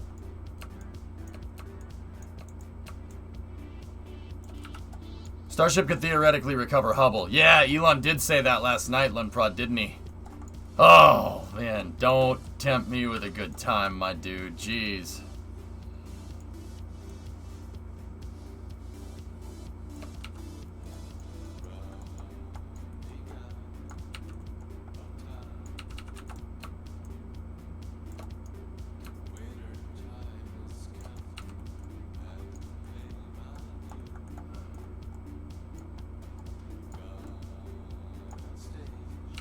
I hope, man. I hope we could do that. That would be pretty sweet.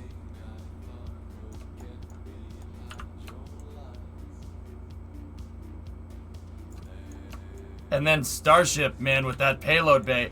Elon said that that was a Pathfinder payload bay on Twitter last night. So Pathfinder means it's just kind of a... They're saying, like, okay, if we were going to make the payload bay, like, well, like the shuttles, how would we do it? Like, what would that look like? So, now, I don't know whether that means that they're going to make the rest of this look like Starship, like, if that's, like, the finalized design for the payload bay or what, but it still is really cool to see.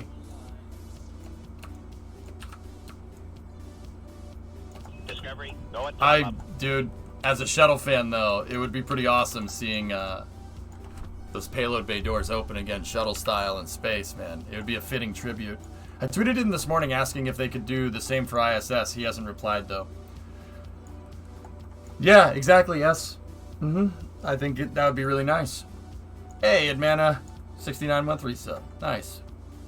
They are, Yeet. They're making really good progress. IMO, service it and leave it up there. Web is a different replacement, different spectrums and all that. If only the Rule 8 people understood that, GravShark. Hey, GravShark, I'll do you one better. Everybody seems to be on about, you know, NASA saving money and getting the best yield, blah, blah, blah, blah, blah, blah, blah. You know how we do that? Build another Hubble. Build a constellation of Hubbles. Yes, it's going to be more expensive in the long run, but the scientific yield will be the highest, especially when you have a way to move stuff into payload, service things, like a reliable way to move stuff into space, service vehicles, and do on-orbit repair operations and upgrades with Starship. I'm serious. We want to... Starship is a game changer, man. I don't think I need to tell you that, Grav. But Starship is a game changer. We're on the verge of basically having a 707 that can fly into space. Or a 747. You guys understand that, right? In that regard... Now, in that regard, I think it would be prudent to start looking at constellations to achieve higher scientific yields. Meaning, oh, I don't know, a Landsat constellation. So a climate observation array for planetary science, for Earth science observations. And make the satellites out of a modular science bus that you can constantly upgrade. So we don't have to make any more new climate satellites anymore, and you can use Starship to go and service them. You want to build an economy in space? That's a good place to start. Gives NASA more low Earth orbit stuff to do. You can help train astronauts for deep space exploration that way. You get our climate observation stuff figured out. You know, you get better monitoring equipment, better upgrades over time, providing long-term sustainability. Everybody wins.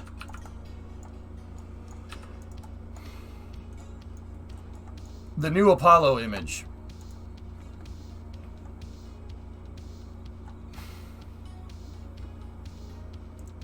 That's cool, Jim. And Elon said that he can donate Starship prototypes to museums. We did cover that last night when he tweeted it. How would a boy like me get into some GTA racing? Casper, just add one of the regular race folk on your friends list, and don't get me wrong, we could do that when you know, racing comes around. Just add them on your friends list. That's the thing for racing. That's how easy it is. We don't really go too crazy on like who can join racing. Anybody can join racing. It's fine. And Casper, I know you, so it's really not a big deal.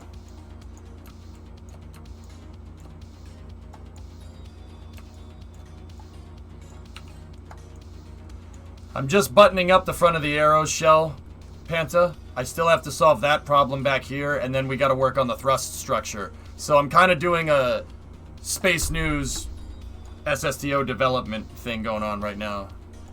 Discovery, go and throttle up. I'm almost ready to... Dude, I'm close to getting this exact, man. It's just something went weird with these triangles when I was building this.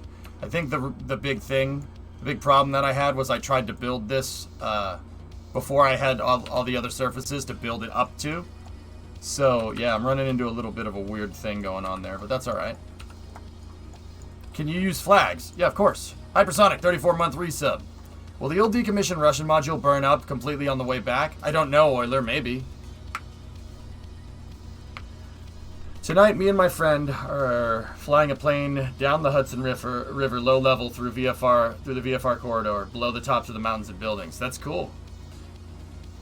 How long will GTA be? Because I may join. I would like to start GTA around 11 my time series, which I think is 4 or 5 a.m. your times. I know, man. I'm sorry. That stupid ocean in the way, dude. Are you going to use custom RCS for this ship with CAL controllers? We could. This is going to need a more precise system, Steven. So, yeah. Do you think Elon will set up mining systems himself? I don't know.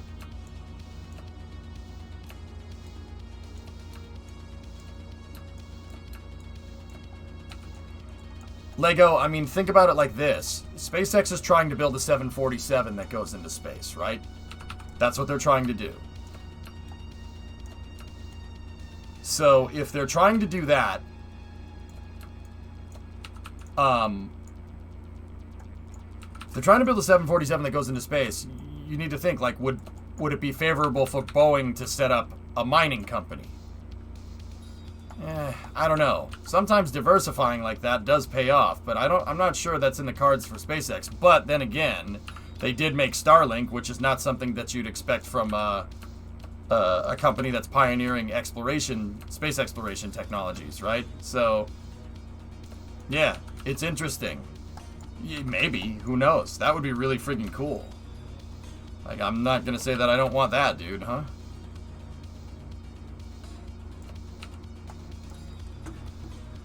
Progress in Soyuz orbital module burns up in the atmosphere. The pier is not bigger by much. Yeah, piers will burn up. Yeah. I thought we were talking about the ISS chem, not piers. Yeah, piers is gonna burn up. I thought you were talking about, like, because we were talking about deorbiting the station. I'm like, why wouldn't we just get the Russian module? So I thought you were talking about Zarya and Zvezda, and I'm like, yeah, maybe. I don't know. What's this daily hopper?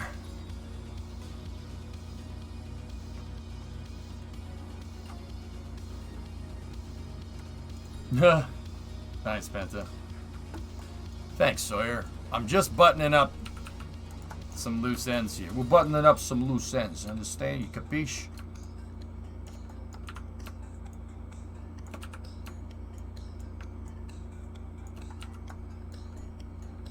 Just gotta get some things right to just make it look like this, and then we're going. Capiche, gabagool. We're going to be flight testing today.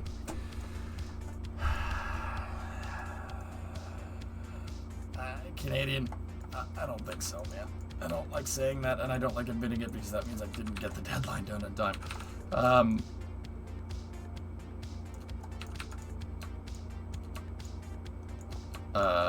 Maybe.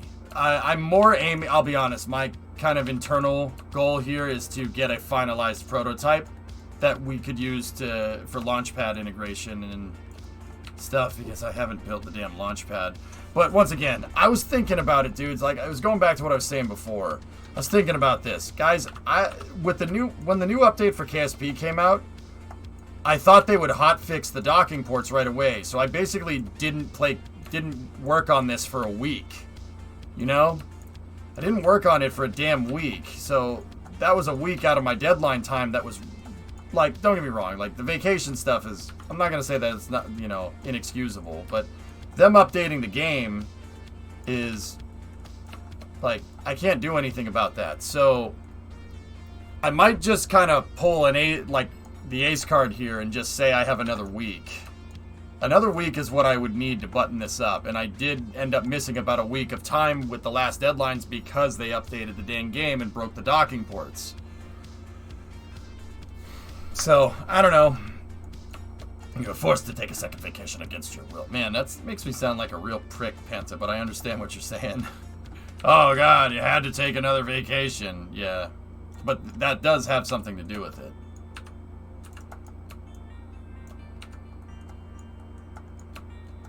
I'm probably going to have a poll go over the weekend, Shady. And we'll figure out what we're going to do from there.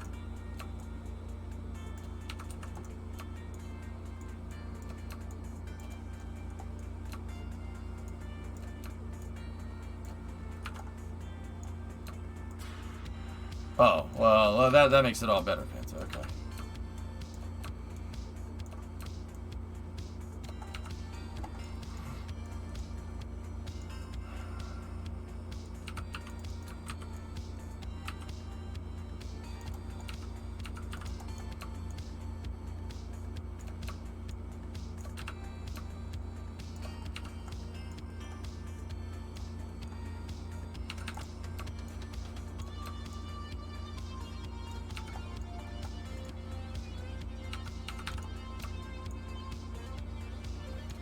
Jeez, I really fudged up this part of the web. Like, this is terrible.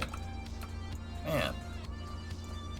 But then again, you do start to get geometric imperfections when you start to close it. So, yeah, it's just a little bit of a balancing act here. We do need to have a little bit of overlap. Like that. Which means we're going to get stuff like that.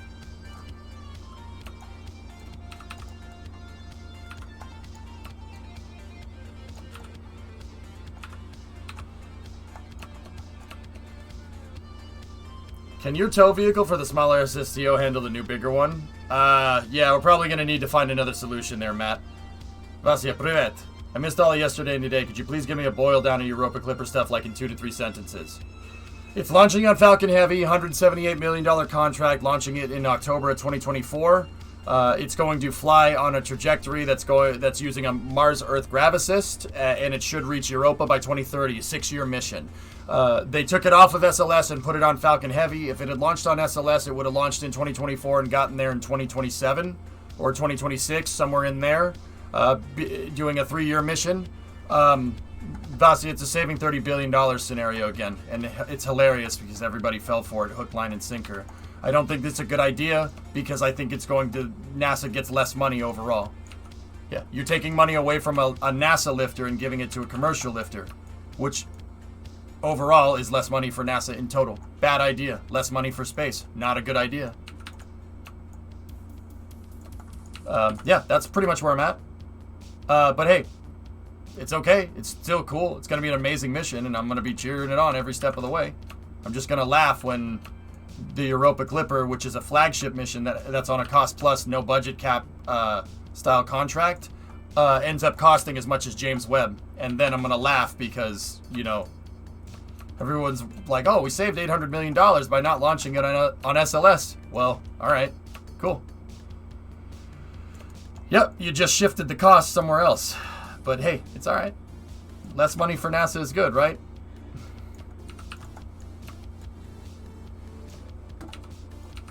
Other than that, Nauka, they moved the Piers docking out again, which is troublesome at first, but then you realize that because they had problems with the DK thrusters on Nauka, it would make sense that Roscosmos is going over everything with a fine-tooth comb, which is why they don't have any. What's the rush? Make sure everything is right. So that tells me they had some initial problems with it right when it was launching, and then they said, oh, let's just make sure everything's good before we get it to the space station. So the checkout's taking a little bit longer than what we thought. I'm pretty sure that's what's going on. And no, I don't have a source there, and no, I don't talk to anybody. That's just conducting spaceflight. We would do the same thing. In before a $400 million payload adapter redesign from SLS to Falcon Heavy. Yeah, they said that they have to redo a lot of the design reviews because launching on Falcon Heavy is a totally different launch profile. Yes. Yeah. Yeah, it's cool that SpaceX got another contract. I'm happy because that inadvertently leads to more Starship development, which is fine. That's great. That's the benefit there. But yeah, you got to remember, you literally just took away budget. You took away $800 million of NASA's budget. You cut NASA's budget by doing that.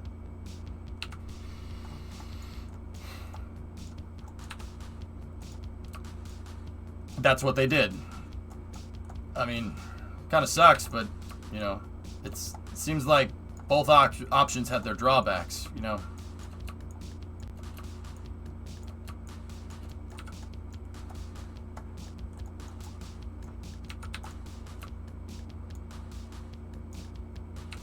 $400 million for a payload adapter. You could buy an entire mobile launcher for that.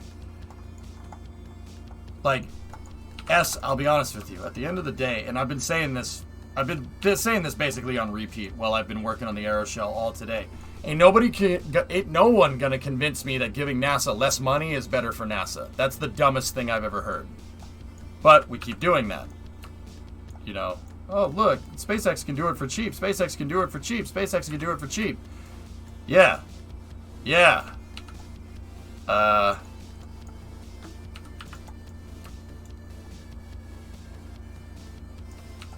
Yeah. I mean, you're not wrong. That's absolutely right. But also, you're literally giving NASA less money. That's okay, if that's what we want, I guess.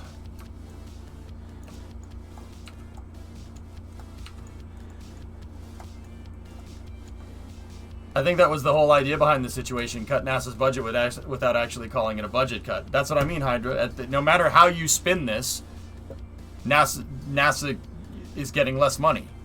And once again, there is nobody on this planet, maybe somebody else somewhere else, that is going to convince me that giving NASA less money is better for NASA. There's no way. That's stupid. Counter argument, giving SpaceX more money is a good thing.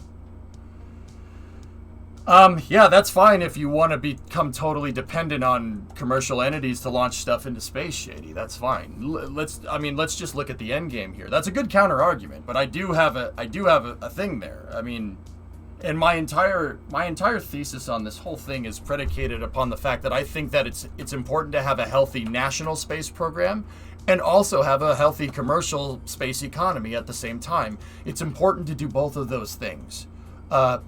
Shady, do you want one company controlling the supply chain route to the moon? Do you think that's a good idea? Having a corporation with the only one to be able to land on the surface of the moon or Mars? Do we honestly think that's a good idea? And now don't get me wrong. The insinuation there is that SpaceX has nefarious purposes, and I don't think that they do. But once SpaceX does it, somebody else is going to do it, and somebody else is going to hamstring someone for money somewhere to try and get to another planet. And then we have what happens in The Expanse. Yeah, not a good idea. Not a good idea. Simultaneously, I don't think the government should be the only one that has access to the moon either. The reason is because if a government deems that service unnecessary, they can just pull the plug on the program, like the Apollo program, for instance. It's important to have a balance. We need a healthy national space program and a healthy commercial space program at the same time. We're taking money away from our national space program. We're taking money away from NASA under the guise of saving money with NASA. That is a really slippery slope right there. That's not a good idea. Someone could come along, for instance, and use this as bait to say that climate science isn't useful. Well, we can save money if we farm out climate science to the NOAA or to private entities. We'll just farm the climate science out, and NASA will be a customer to corporations with the climate observation satellites. You see what I'm talking about, man? This is a really, really stupid idea. I'm not gonna lie to you. That's a really dumb idea. Someone could use this as bait down the road to kill the Science Mission Directorate, just like folks right now are inadvertently using it to give the Human Exploration Operations Mission Directorate less money. That's a really, really, really stupid thing to do. I agree with you here, which isn't common between us. Hey, whatever, French. And you know what, French? It's cool. I appreciate you watching the stream, disagreeing with me, and being cool about it. You can disagree with me, guys. That's fine. In fact, I want people to. Play devil's advocate. Throw monkey wrenches in my ideas. That's how we grow as a species. It's the dumbest thing not doing that. I don't want an echo chamber in here. I'm cool with SpaceX having a monopoly to get to the moon, but I'd be horrified if it was Boeing.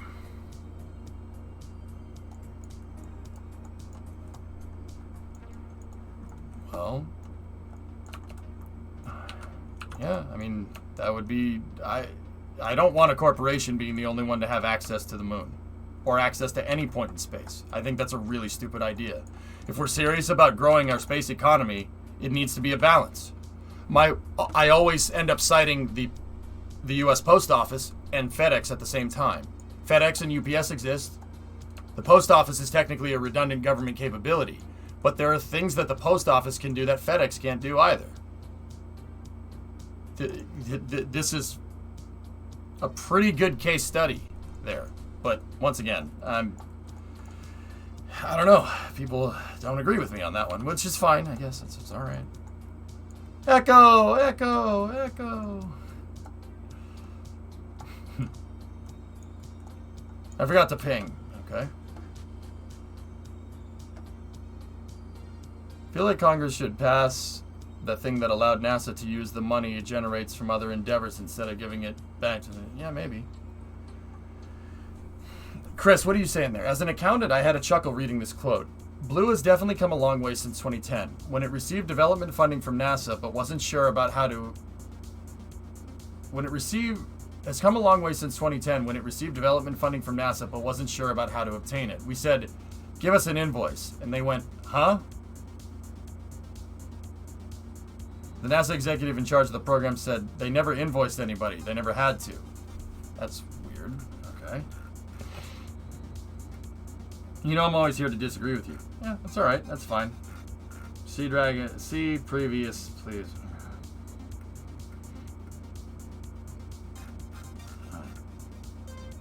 Now I miss space news. Velo, we're talking about it right now. I'm talking and working. I'm just finishing up the front of the aeroshell here on the SSTO while we're getting this done here.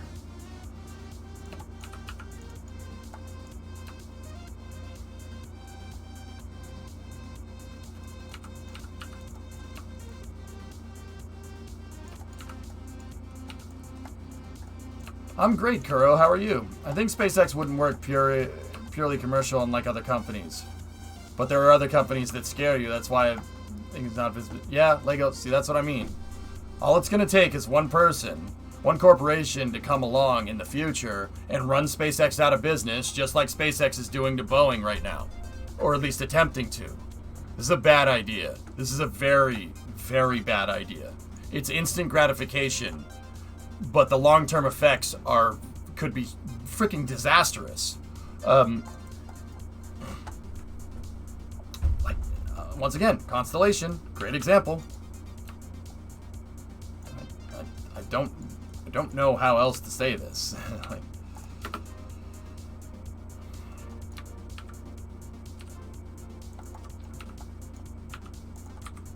Halfway in Yutani. Yeah.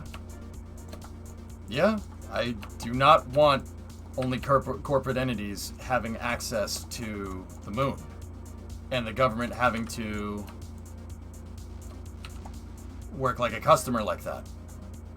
I don't mind it, and it does facilitate some damn good competition. But that could have very, very bad repercussions if not... yeah, no, I'm not... Yeah, okay. I'm kind of over it, dudes. Like, I know that this, yeah, I don't know. I don't think this is net good, to be honest with you. But once again, I would be more than happy to be proven wrong. If I am incorrect in this, it's going to take a while to figure out if we are. If I am incorrect in this regard, I'll tell you. Dude, I have no problem admitting that I'm wrong when it comes to this stuff. But, you know, in the past, there's pretty good examples saying why what I said is similar.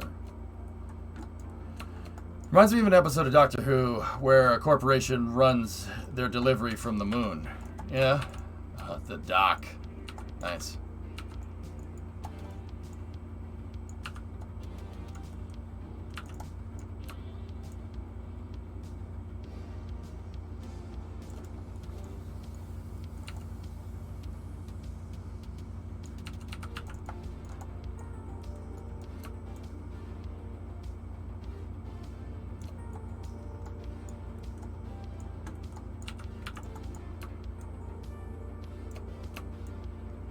Alright. I'm almost fiddled with this enough to get it right. It's close.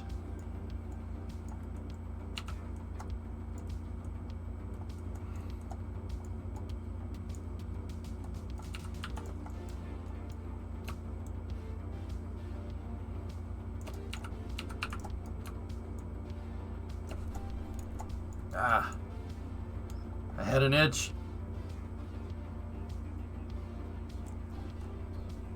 Ah, that was a hell of an itch.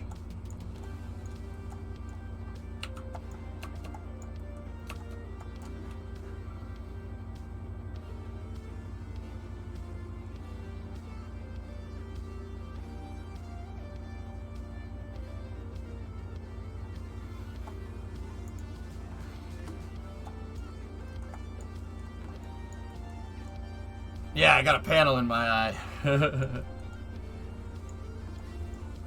As long as the moon has an onboard, a trip to the moon has an onboard blanket and pillow, which doesn't cost 125 bucks. Yeah.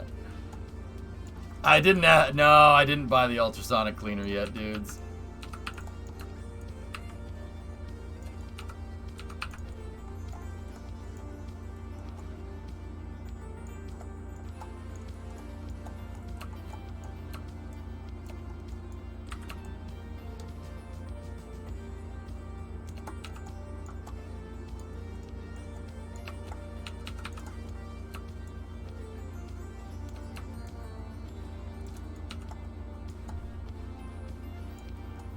There we go. Any plans to dip back into Flight Sim? Down the road, Leahy, for sure.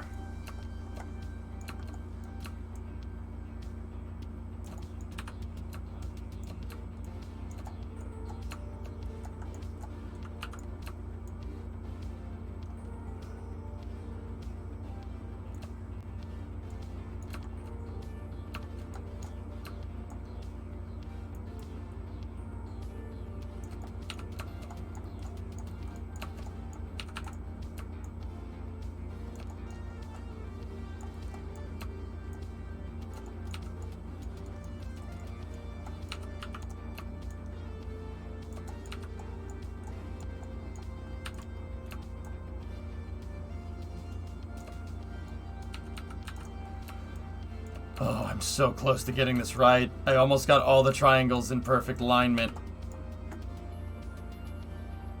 I had to mess with the angle of that one right there. That's what was screwing me up.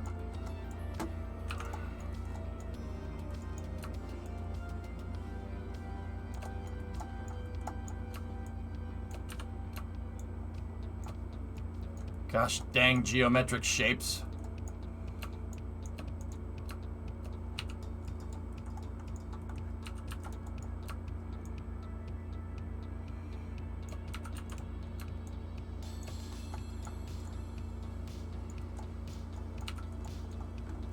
Will people be charged by how heavy they will fly into space? Yeah, you're charged more money for heavier baggage on an airplane, Lego.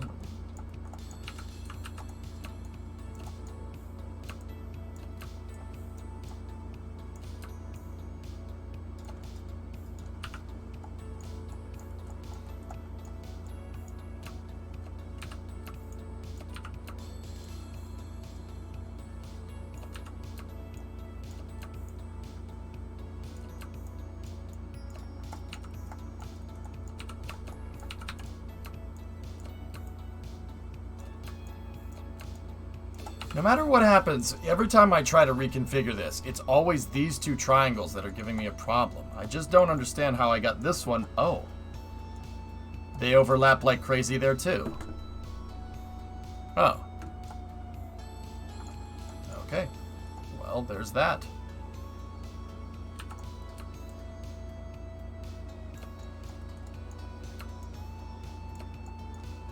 So, move this back just a little ways and then move that forward just a little bit.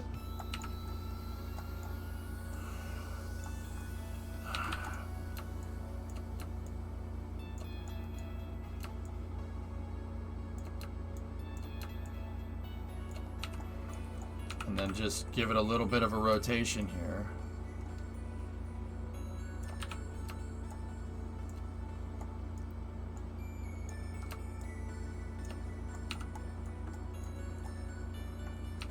Okay, I have them overlapping in the pretty much exact same way. Perfect. Okay, now just let me finish up the rest of these here, and then I think we're good. Let me move this backwards just a little bit.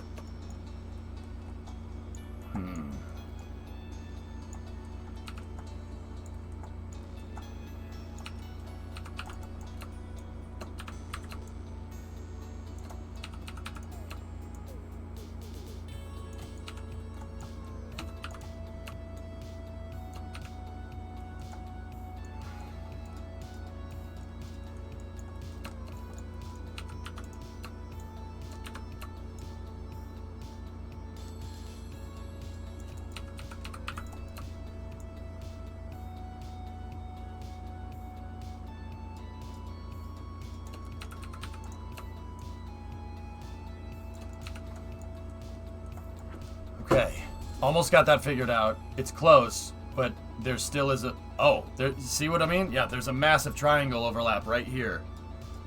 You can see that they're overlapping each other like crazy. Okay, so cool. That we have the same problem here. That means that this one, I can go back to attaching it like that, because that's how it was attached per the original hierarchy there.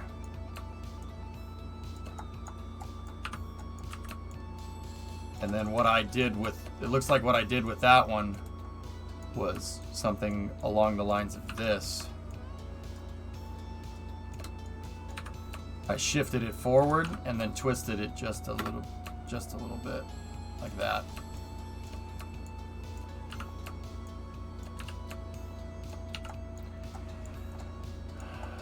And now, what I should be able to do is just move this down, and that should... Oh, frick. Okay, where did I go wrong? Okay. Okay, that triangle... Okay, so there's a little bit of overlap there. Just like that. This triangle is moved that way, and the point of that triangle is coming in here. Okay. Imagine if KSP2 let you 3D model ships in-game. That would be cool, man.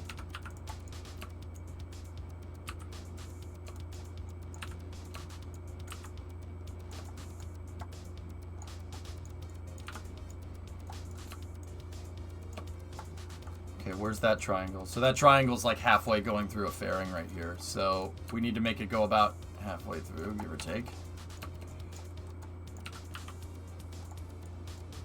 And then this sucker can come out here. That's about as far as it can go. And then I'm going to take this, we're going to move it back like this.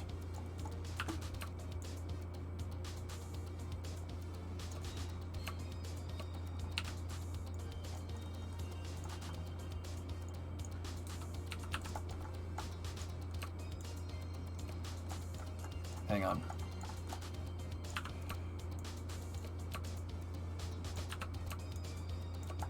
Oh, dude, this is so close to being finished.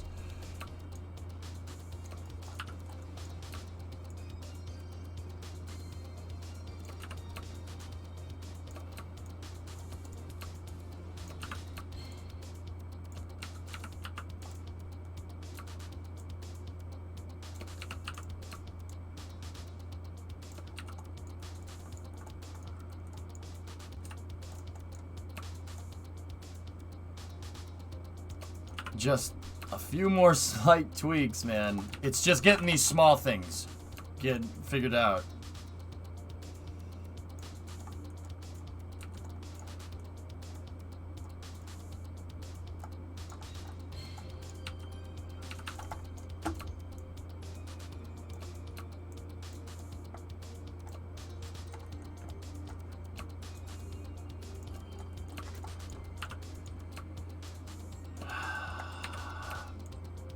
I'm so close. It's just a couple of more things.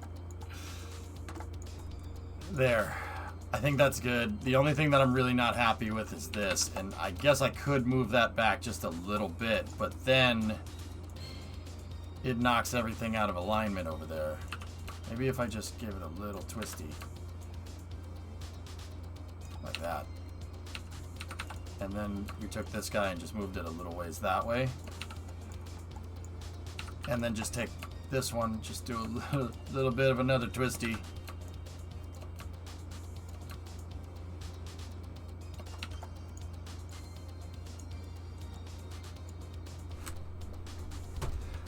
We're going hands off. That's it. This craft can't fail if it has the power of the Triforce. Yep.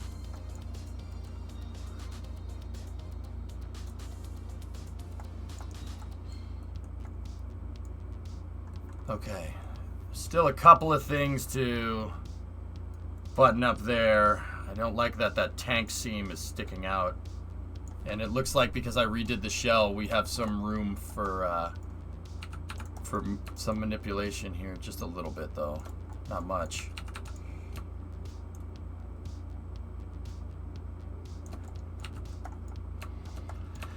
Is this your biggest space plane yet? Quinn, this thing, if I can get this back down from the runway, this will be by far and away the biggest thing I've ever sent to orbit and also brought back down. It's not the biggest thing that I've sent into orbit total, but it's the biggest thing that's gone up and come down.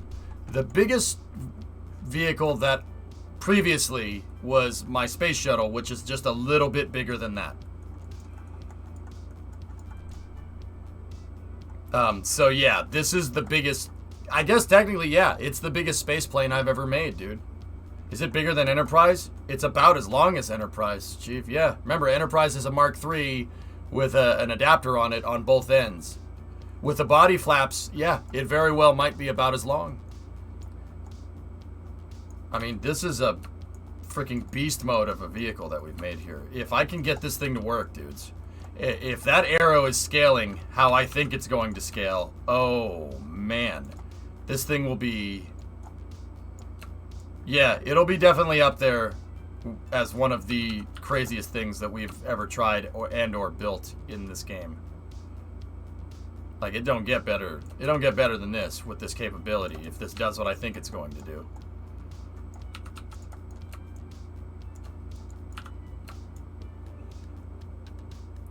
This one is going to end up being a little bit more parts just because I had to split these up. So on the smaller SSTO, I needed to make a version of that that's 4 times the size, right? And a version of that that's 4 times the size is taking 2 of these here and going here. This thing, and making a part like that, and that does add up. This thing probably will end up being, I don't know, 500 parts. 500 parts, and that's totally kitted out, everything on it, all the struts, everything. About 500. 12 tons to LKO is what I'm shooting for, UK, or about 10 times the capacity of that.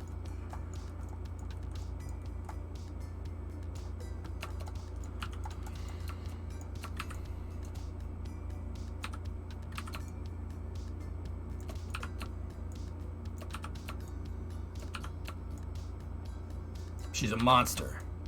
This is a monster of a vehicle. Part of tower segment 8B. Remember, the mass is going up with a cube, but the surface area is up squares, so it has left lift to S. Can you proofread your explanations, please? You're making my head hurt, man. Oh, interesting, Thomas. I wonder what that is. What about the gap? Yeah, we're gonna need something. What engines are you gonna use? Shuttles. Shuttle motors. I know that there could be potentially some gain with mammoth engines, but once again, it has to scale. We have to go with what we know.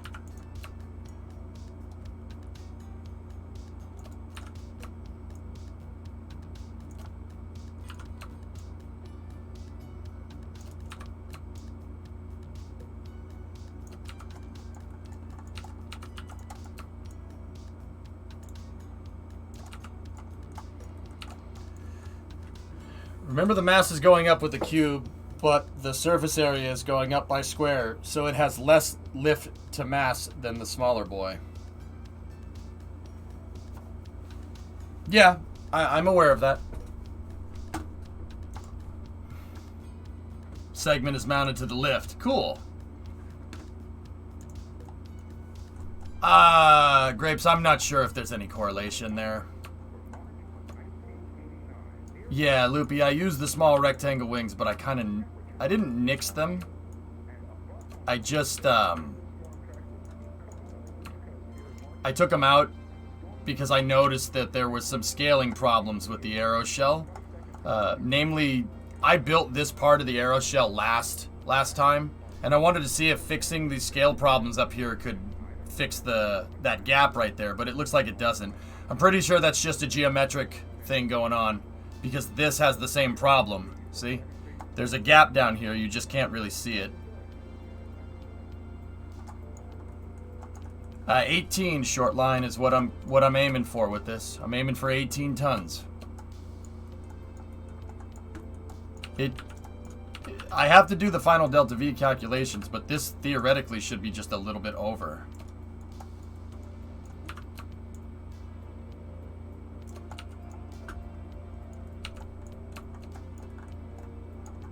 You're gonna yeet to sleep? Yeet!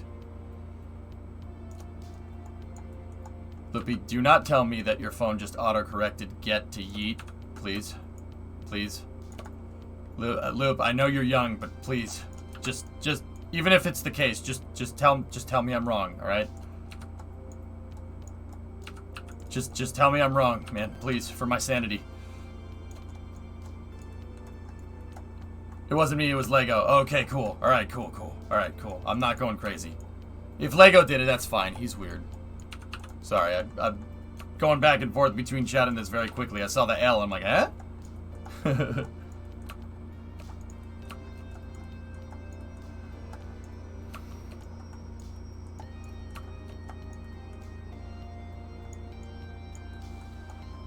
How crazy can you go if you're already crazy?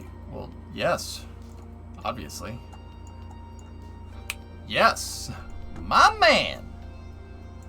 Looking good. Slow down! My man!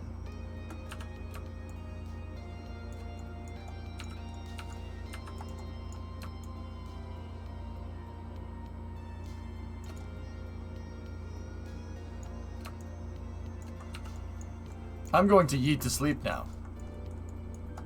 Okay. Wear a helmet, please.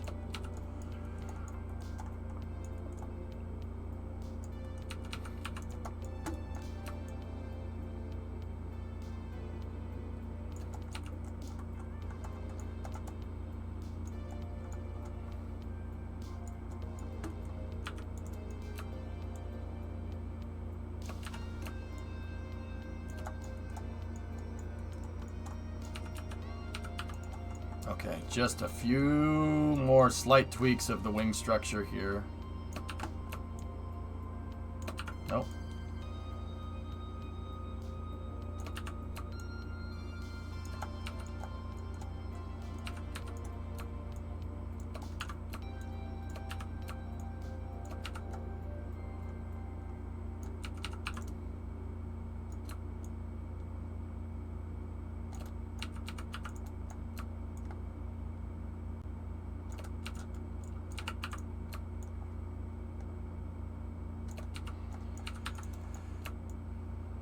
Okay, guys, I'm pretty sure that's it. Pretty sure we got it. I'm wondering about what's going on over here, but maybe I can just move these this way just a little bit, and then take this and move this back just a little bit to where it lines up. There.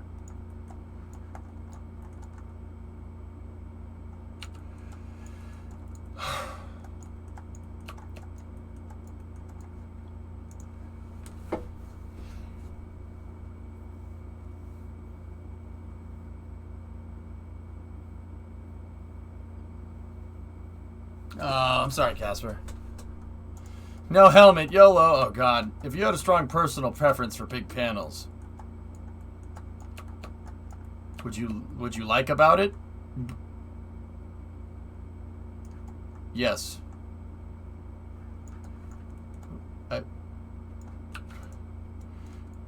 Why, chat? Why you make my head hurt so much today?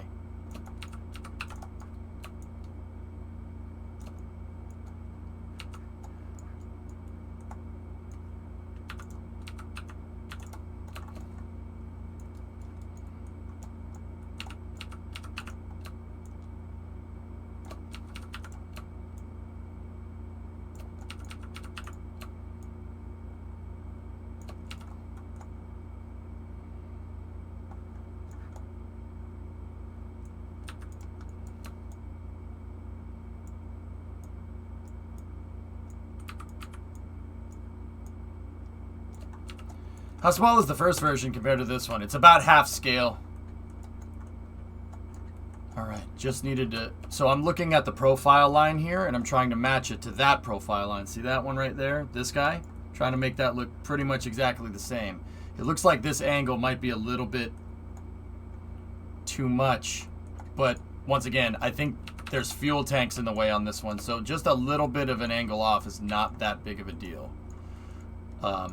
So that just makes it so I need to work on the upper profile here, because I moved some of these. And if we're going to do that, that one's good, that one's good. That one's a little bit off, but I should be able to just move this panel around and kind of compensate a little bit. Now that one needs to be angled down like that. And then this one needs to kind of go this way a little bit. Need to move that kind of back into position. There we go. Help my uncle. Yeah, no, Casper. We'll be racing other times, dude. Your uncle's more important. Family. I hate that that's a meme, but blood's thicker than water, bro. 8 hours later. It's a slight movement in the grand scheme of things of the program, guys. How long does this program take? A slight change could take that long. All right? Jeez, don't be insensitive, right?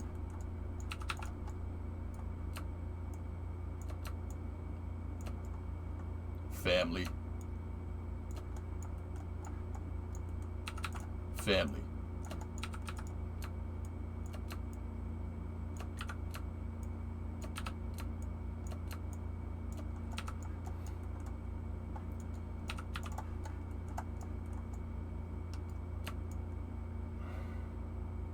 Family. Never turn your back on family.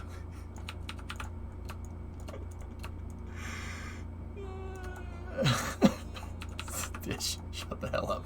Shut up, man. Just shut up. Just shut your face. Family. Nice try, Kim Jong-un.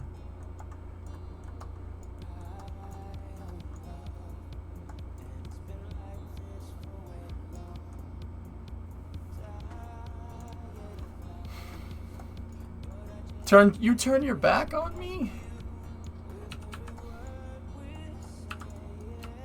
Sad EJ. Sad J.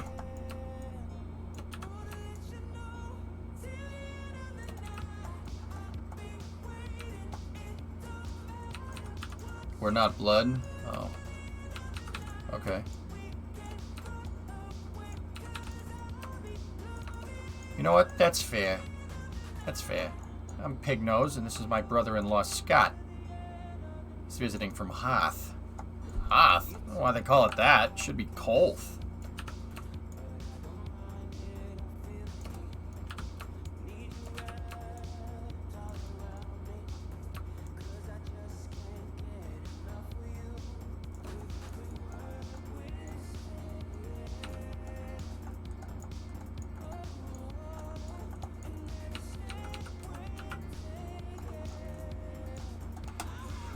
I'm so close to having this dialed in exactly how I want it. It's just a few more things.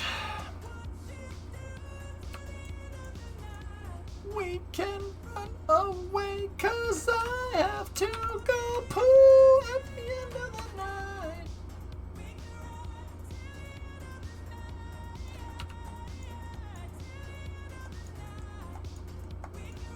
Oh, I just realized you could have a 375 or 5 meter fairing to store the payload instead of the Mark III. Yeah, I could.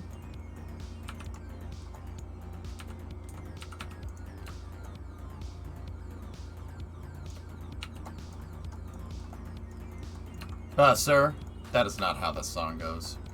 Is it, though?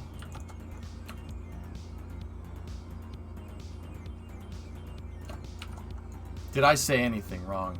No. All I did was state facts.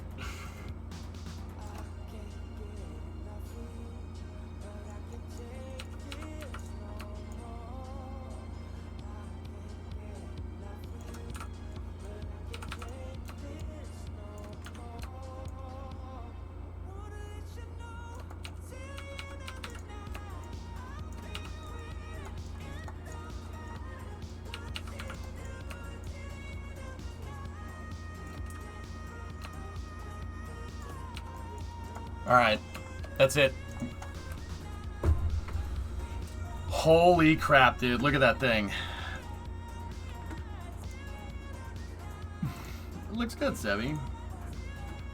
For the engines, are you going to do circular clusters of 6 or 3x2 blocks? If you did circular, you could put the ohms in the center. It's not a bad idea, Loopy.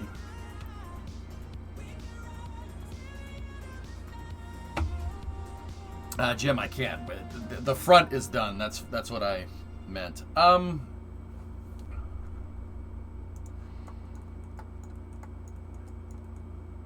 don't know, Loop. Man, the thrust structure on this thing, I'll tell you that. I'll tell you this. The thrust structure on this thing is really, really, really gonna matter a lot. Yeah, that we really need to make something that is ridiculously strong. Yeah, that has to be very, very strong. You know what it has to be as strong as, chat? Family. Got him. Has to be as strong as family, bro. Family.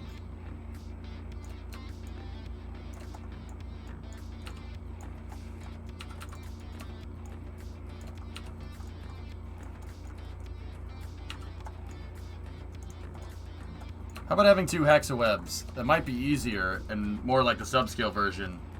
Actually, yeah, Loopy, thrust will be transmitted in the same way. And I purposely left the back of the engine mount blocks open. I left those nodes open on purpose. Actually, you know what? You're selling me on it. That's not a bad way to do that. 7 times 6, what's the answer? Family, family, family. All right, well.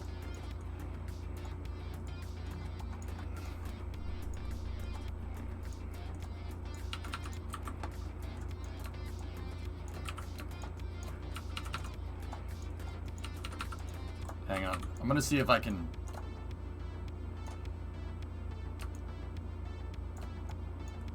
There. I think I may have fixed the tank.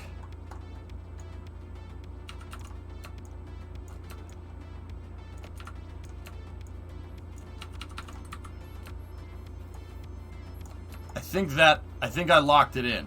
But we got to be careful with that.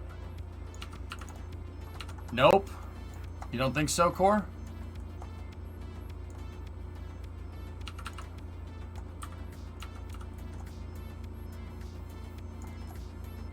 Oh, frick, you're right. Damn it. Did you end up looking at your link? What's that?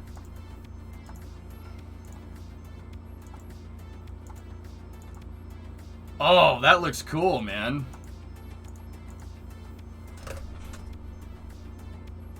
Nice. Thomas, what are we looking at there? Most likely booster 4. Cool. I made brownies, but I need you to cut them. Why? Brimo, let him sit for a second.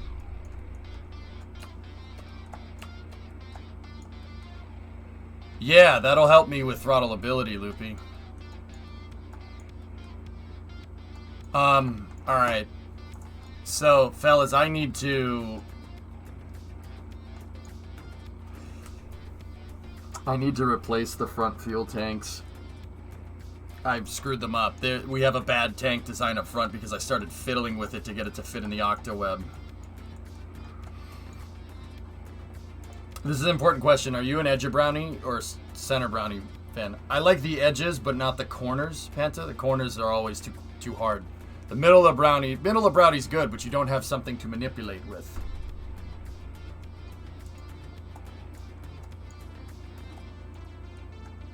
Also, the top bulkhead for the booster no longer has a hexagonal section welded on it. It looks like they went to a circle now.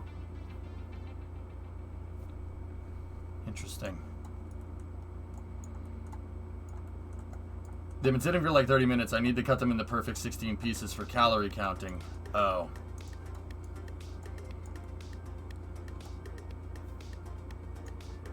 Oh. Okay.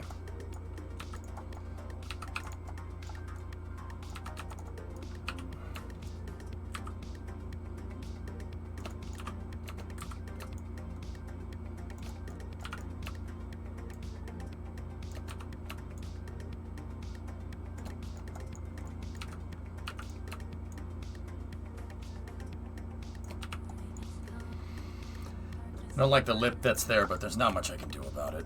It's not noticeable from far away, so it's okay. Alright, dudes. I gotta help Brimo cut those brownies. I'll be back in a moment.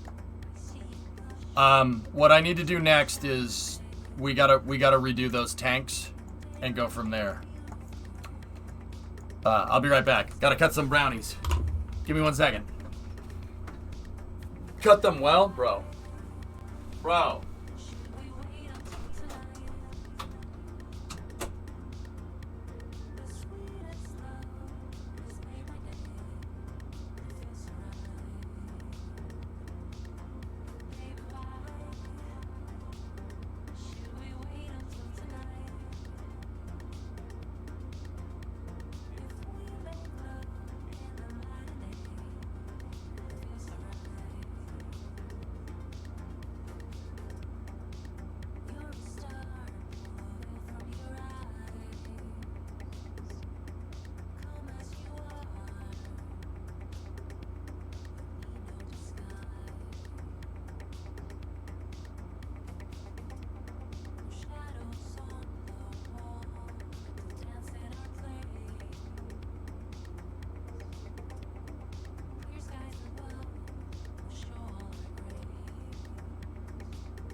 Streamer gone, our chat. I'm bloody back. Yeah, Alls, it's coming along, dude. So, I measured it. Measured Twick, cut once. The brownies weren't finished. It created a sloppy mess. It's pretty awesome.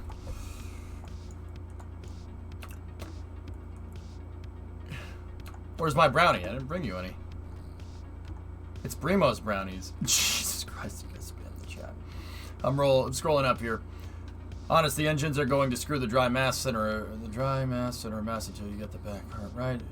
Most likely we need to remake the front tanks anyway. Okay. Yeah, help cut them. I'm sure you already considered this, but is the volume surface area different? Are difference already factored in when scaling up the wing lift?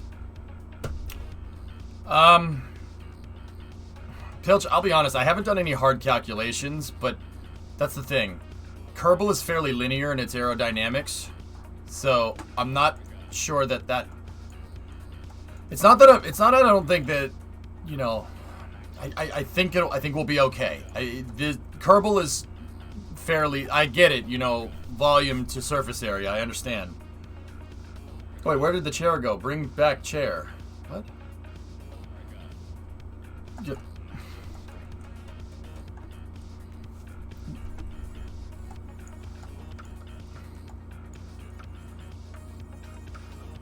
The rule will still apply for sure.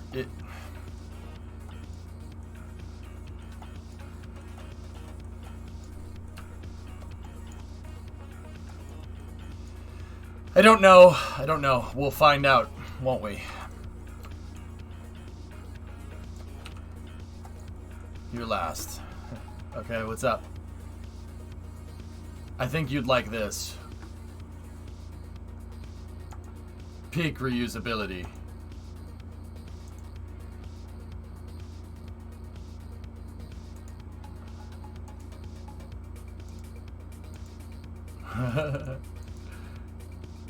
Nice. Yeah, that's cool. I dig it, man.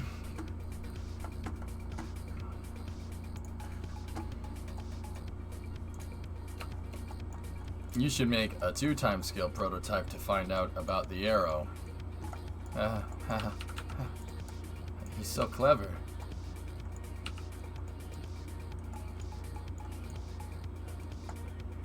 Alright. I don't know how I'm gonna get at the damn fuel tanks here.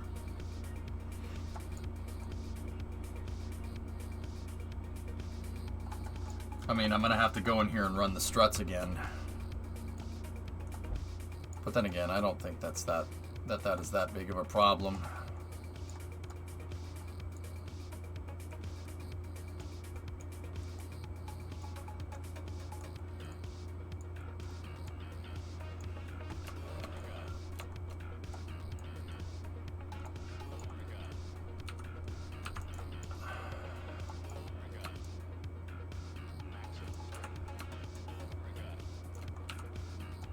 Okay, no.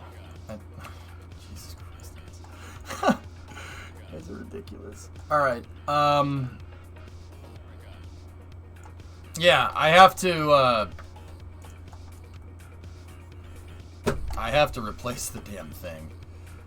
So we have to check forward tank symmetry before flying with the revised tank here. So what I'm going to do, I think we got a lot of the arrow shell figured out, and I want to kind of finalize the front before we move to the back and start messing with things. So what we'll do is hang on a minute. There we go. That's fine. What I'll do is save this. We'll go to prototype 6.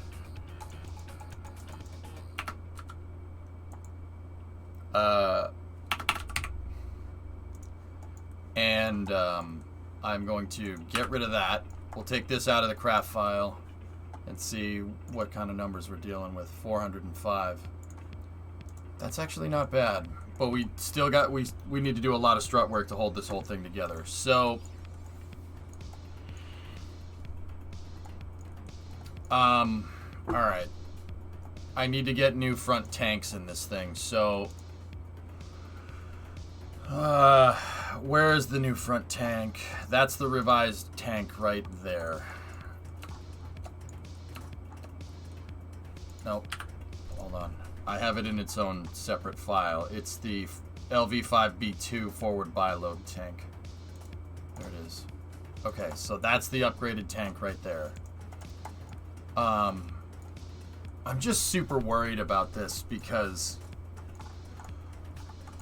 when I placed the tank on there before we messed with the arrow shell, I knew exactly what struts I hadn't run because I could see it because the arrow shell wasn't blocking all the struts in the way. So I got to be very careful here.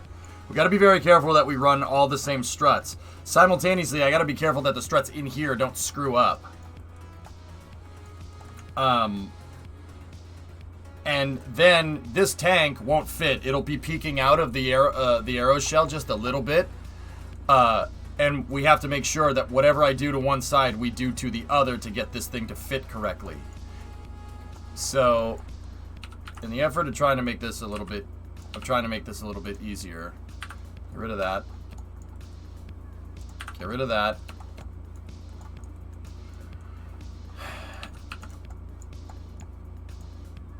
Just move that up like this. That should be enough to be able to see this.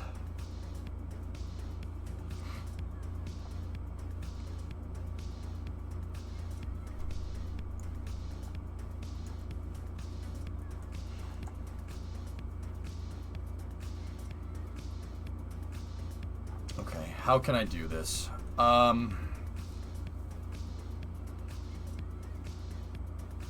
It's just rocket surgery. Put octags where the current struts are. I'm pretty sure I have it memorized. It's tank to tank, tank to tank, right? Top and bottom. We have fairing to fairing. And then I have adapter to fairing, and then I think that's it. Yeah, that's all of them. It's 1, 2, 3, 4, 5, 6. There's 6 struts on either side. All right.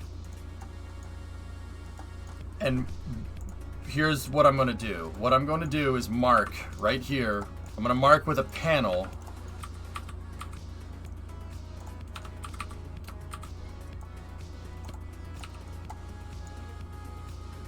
Oh, that's attached to the fairing, isn't it? The front octaweb is attached to the fairing. I need to replace that part. That shouldn't be too bad. All right, so I'm disconnecting that, and I'm just going to put that over there for a second. I'm going to save again. And then I need to put the fairing basically exactly where the back of the panel is. Just chat, someone screenshot this. I'm gonna screenshot it too. Okay, I took a screenshot, and the screenshot will show where the panel is relative to the fairing. The reason why I'm gonna do that is this. And oh, hold on, I'm not gonna look at chat for this part. I really need to focus. So we need to reroute. Select the adapter as the new part.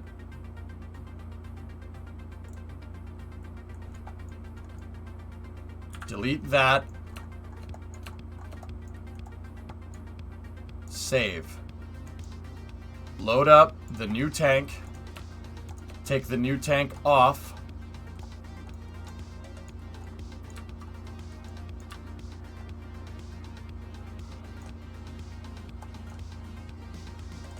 Attach the new tank.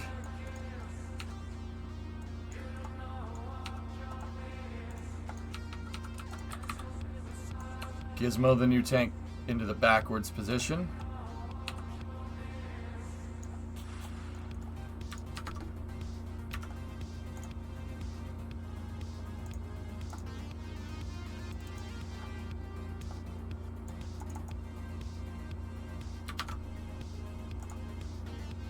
Okay.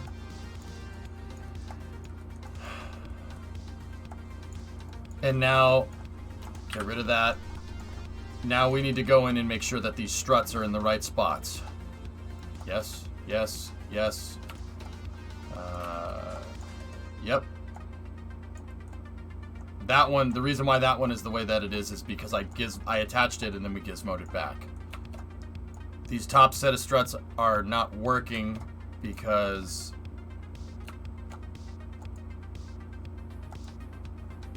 the fairing was transparent when I attached it. Okay.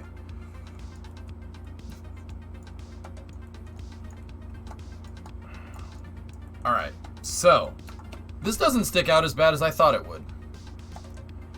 So, what do we do? Well, the first tank to stick out of the web is this one. So what I'm going to do with these is take this and Gizmo, I'm just going to move it in 5 degrees on either side. Okay. That screwed up some of the strut work, just a little bit. Not much, just a little bit.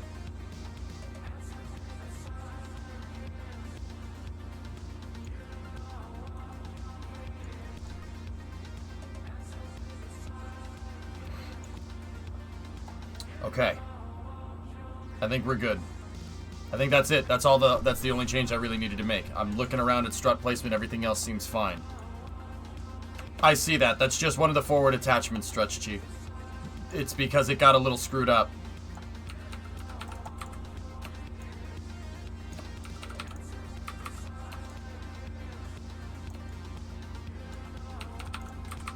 I gotta redo some of the strut work throughout the tank here. Like that one. That one got a little messed up.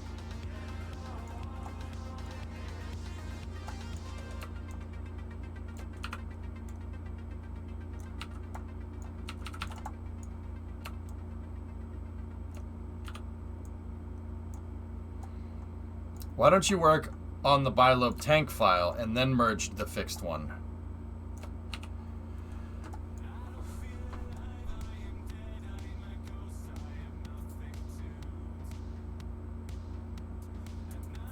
Okay. Yeah. Loopy, the reason why I didn't do it in the first place is because I didn't know what I would have needed to have changed to get the tank to fit. If it's just one simple operation, like moving these in on a 5-degree increment, then yeah, that'll be fine. Save this, go back into that tank's mastercraft file, like this.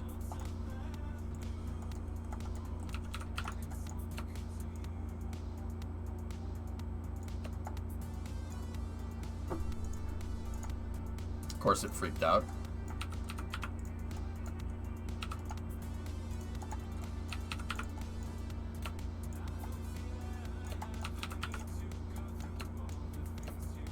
Done.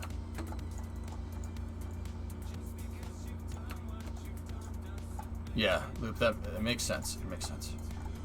So, some other things so I can better organize the struts up here that I'm going to do is this. That was 2 degrees out and 1 degree back, so we ended up just doing a 5 degree, like that. Okay, we're still symmetrical. Perfect. Alright, so let me go in here. This is the revised tank. We delete the certification because this is untested. But I mean, I think from prior testing, doing something like this is not going to change anything catastrophically to my knowledge.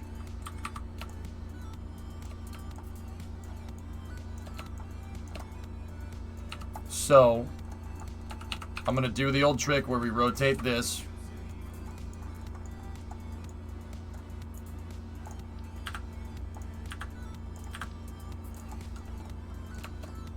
And then what we're going to do is this.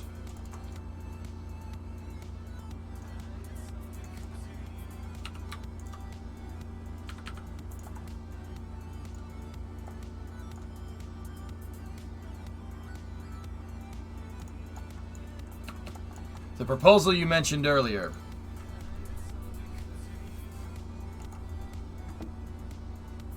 Yeah, that looks a lot like the V-Tank design demo. That's cool.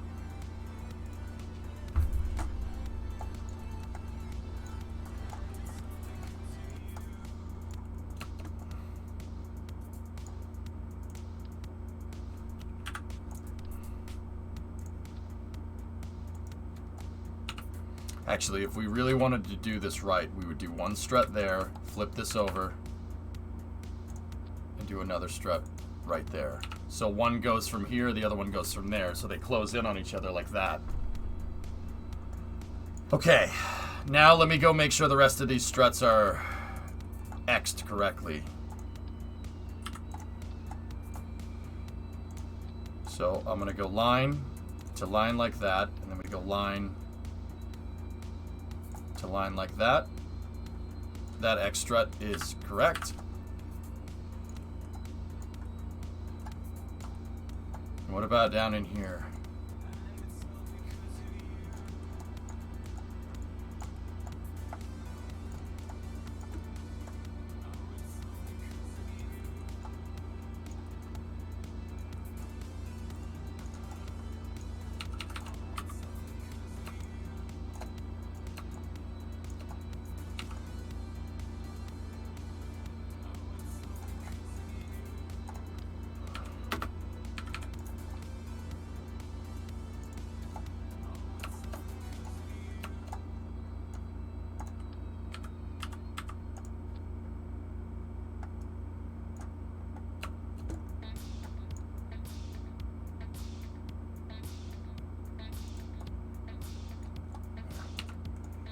The upper stage is embedded slightly into the rocket. That's cool, man.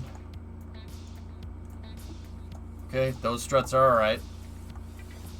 That cross is good. What about in here? Those ones, I'm not changing. Those are fine. And then the X brace is there, and then the forward attachment nodes are there. Perfect. Save it.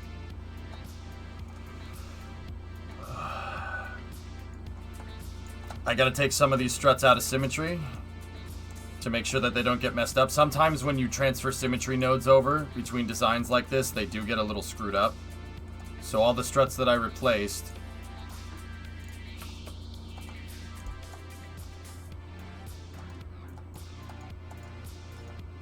okay, that was it. All right, we're updated. Just make sure. Yep. Yep. Yep. Yep, this thing is a tank.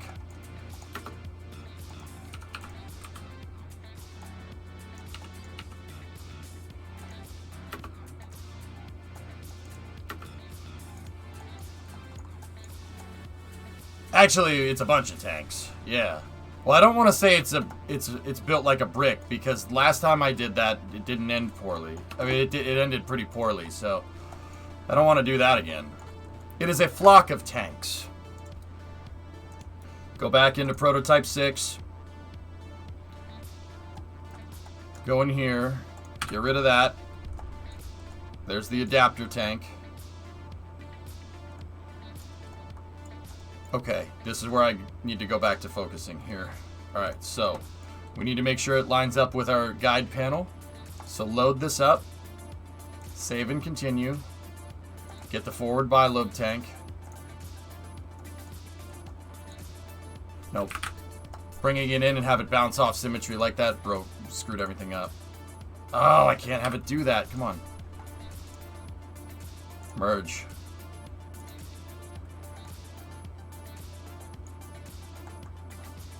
She's a break.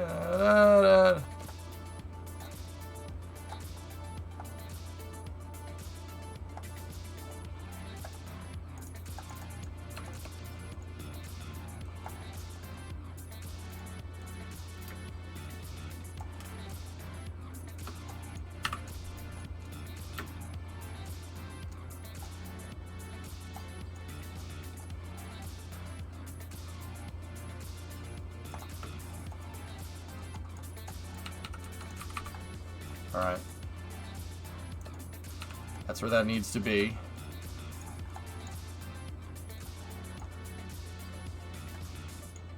Let's inspect the struts.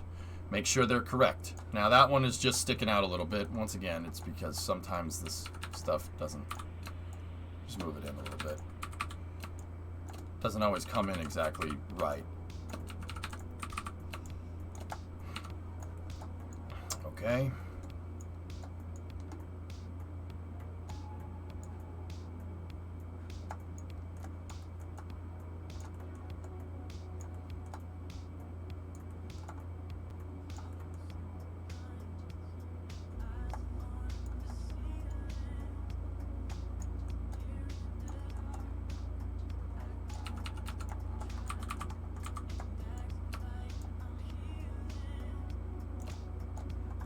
Yep, that needs to go up too.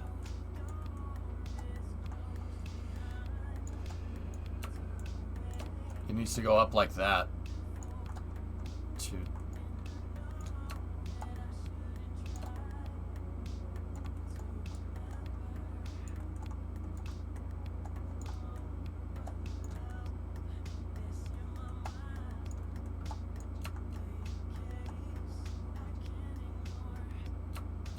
Nice, Loopy.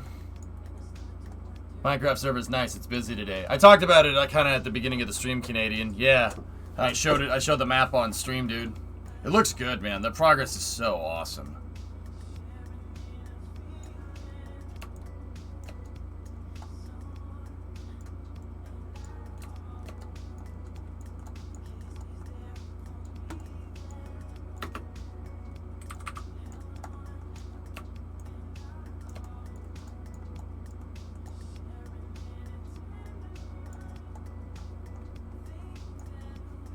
See, now I'm having stuff not line up, and I know my fairing didn't change, and changing the tanks wouldn't mess with the octaweb or the arrow shell like this. So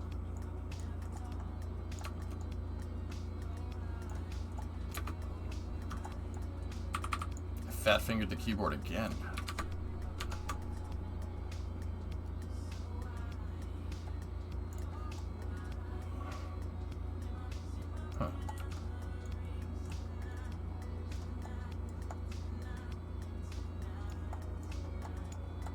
I did move the tank up previously. Someone told you it was in a different place and it was on or above the center line, so you fixed it too much.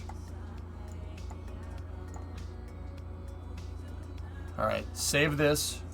Let's go back over here, and this is why I saved it as a new file. Let's go into Proto 5 and we can see the placement. See? That back Proto 5 being a backup is gonna show me exactly what I did.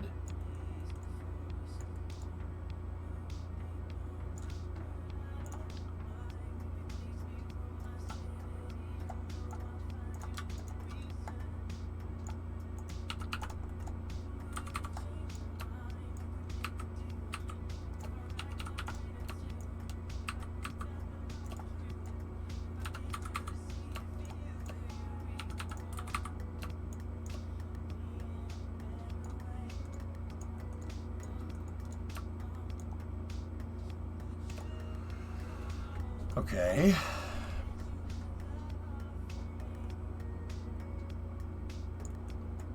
Now, let me see center line to center line here. Yep. Okay.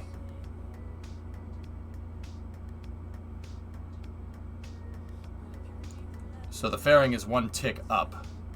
Got it.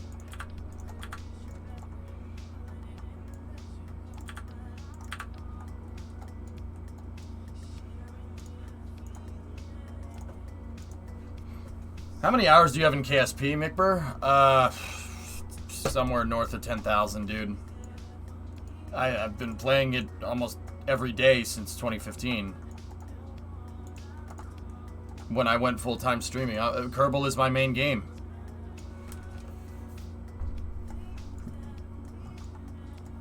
...2015 is when I started streaming professionally, dude. And even before then, I was playing Kerbal almost every day. I have... It's somewhere... I don't keep track, dude. I don't know. It's somewhere in the 5 digits. I'll tell you that.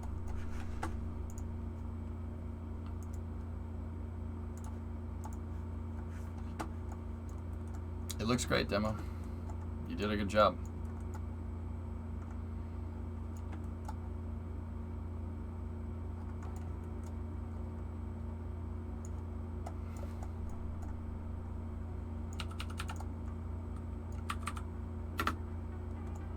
So it's one tick up.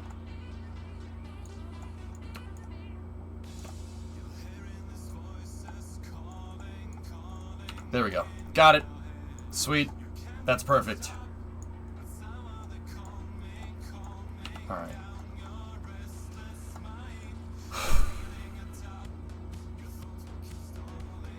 Good. It would be fun to know how many tons you've shot into space. Oh, millions. Millions. Easily millions. Okay, we can get rid of our guide panel here. Save it again. You know what's interesting, Core? I'm noticing that the struts on the starboard side of the vehicle are still there and reran. And the starboard...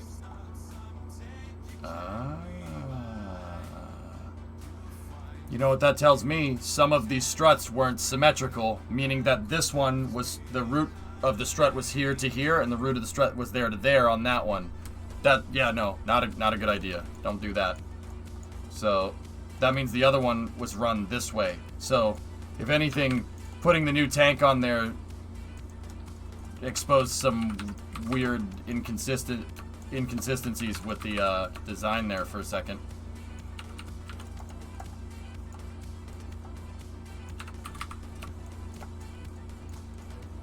How many Kerbals have you killed? It's less than 20.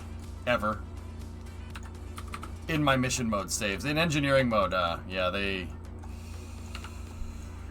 That's a little different.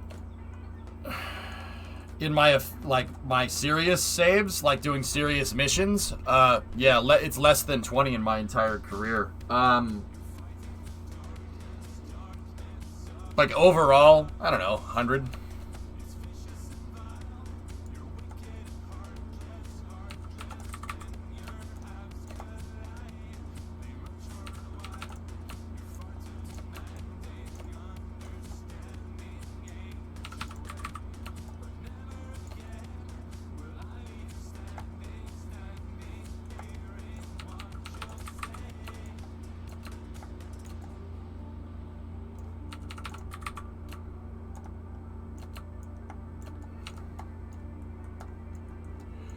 CTS 50, mobile mining base. You've killed Jeb in every campaign mode you've done. No, no. CTS 50. CTS 50 was mission mode Mark II, not mission mode 2. It was mission mode Mark II. I ran 2 mission mode saves after that and never killed Jeb. I had a reputation for not killing Kerbals for the longest time, Loopy. And then I played career mode and killed Jeb because I fat-fingered something on the damn keyboard. And then we killed Jeb this time because Dart was a piece of junk.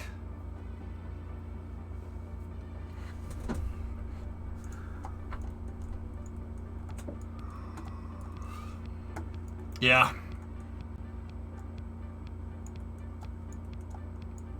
That's why I said since career. Oh. Guess you are right. Doesn't mean you're any less of a jerk. Yeah. Dude, I used to never kill Kerbals. I used to run a shuttle mission a freaking night. Never ever killed anybody. In like 2015, 2016. I took it super seriously.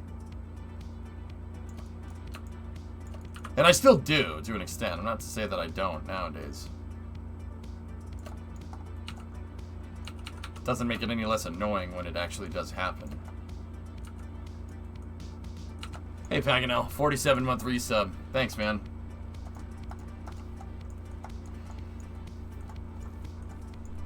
What was CTS 50? I don't think I was here for that. It was the 50th shuttle mission that I ran, and the shuttle had a lunar lander. I launched the lunar lander into space with the shuttle. Lunar lander went out, went back to the moon, came back, went right back into the shuttle payload bay. Shuttle came down. When I was on final, I went to deploy the gear, and since my older shuttles were built kind of like the Arrow shell, the landing gear on the lander deployed inside of the payload bay, and this was before this messed the game up. The landing gear Kraken drived the shuttle inside of the payload bay and blew it to smithereens.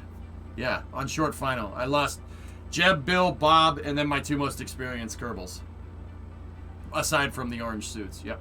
Killed five Kerbals. It was one of the worst disasters that I've had on stream, dude.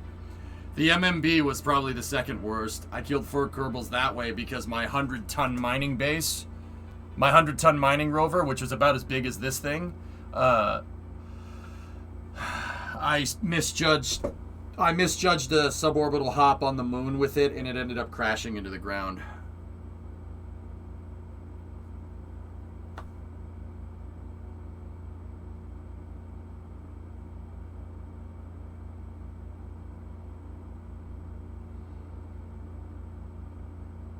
Yep.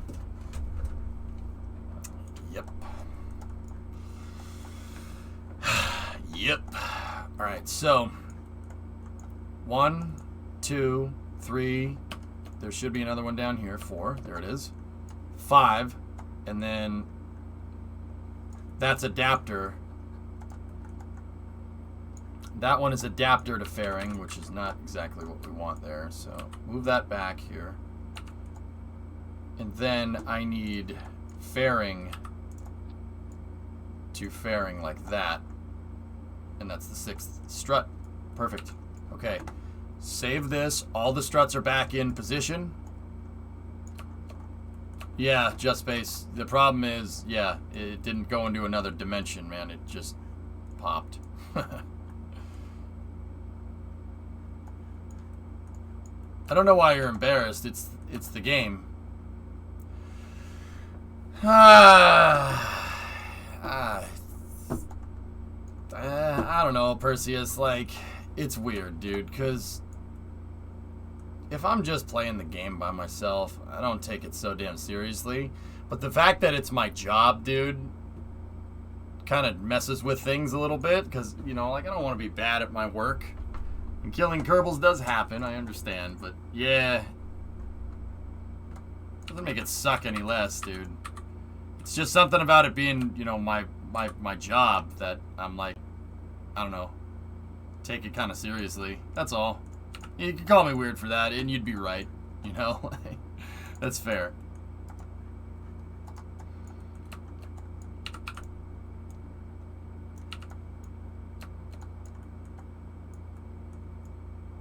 Okay.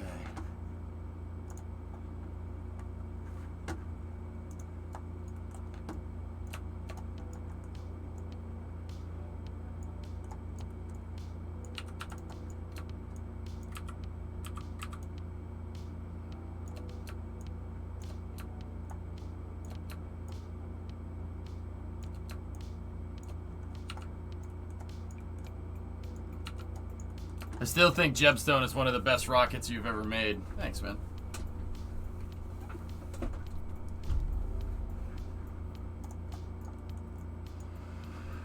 Okay, tank transplant is complete. Now, I need to strut all this stuff together up here. But I have to finish the arrow shell, and then we need to work on the aft thrust structure.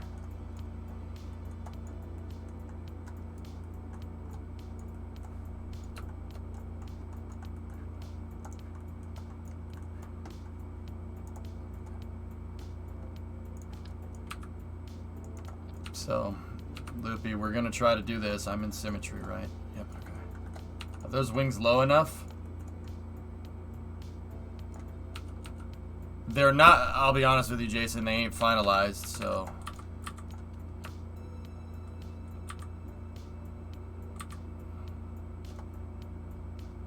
I don't know. I'm just going to leave them for now.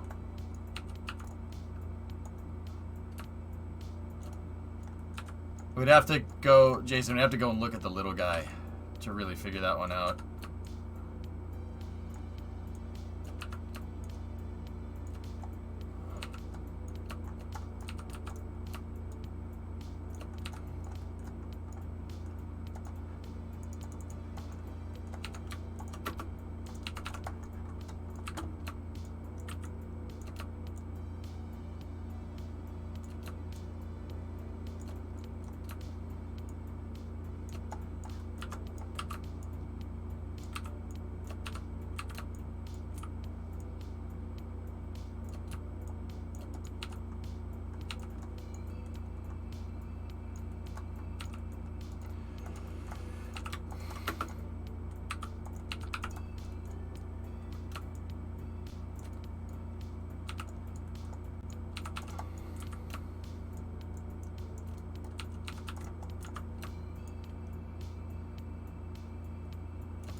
I had a disaster I hit. I couldn't walk back last year. My own little CTS 50. Your jet SSDO had arrow trouble because the game had decided something wasn't included anymore. So I had to do an abort before the fuel jumps, I misjudged the stall speed on the thing since it was fully laden with oxidizer. Oof. Ow. It sucks, Loop, but hey. You probably want them more in line. I want them to bridge the damn gap, dude. That's what I want, you know? Discovery, go at throttle up. One of the smartest things that Porkjet, the guy that made all these wings, did was give them kind of leeway space. Hey, Zelly.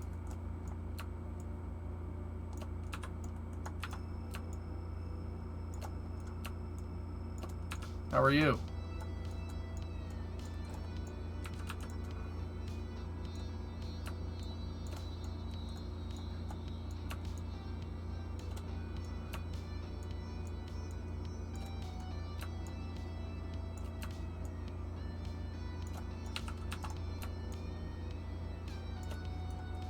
I'm okay. How about you? Doing just fine. I'm almost done with Large Chungus. Alright, I'm muting myself to bed. Alright, Seppi, good night. Yeah, we could tessellate up here, Loopy. I don't think we need it for this part, but for the other part. Oh, yeah, that looks real good. Loopy, I might not need it. I might need you. All I have to do is maybe...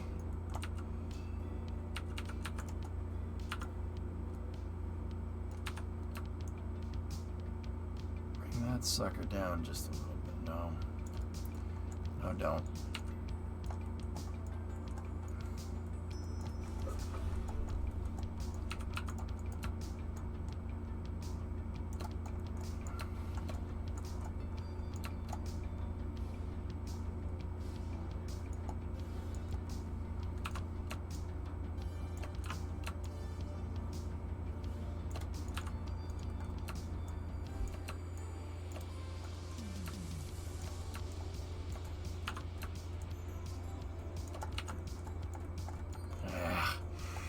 That's a really hard shape to cover up.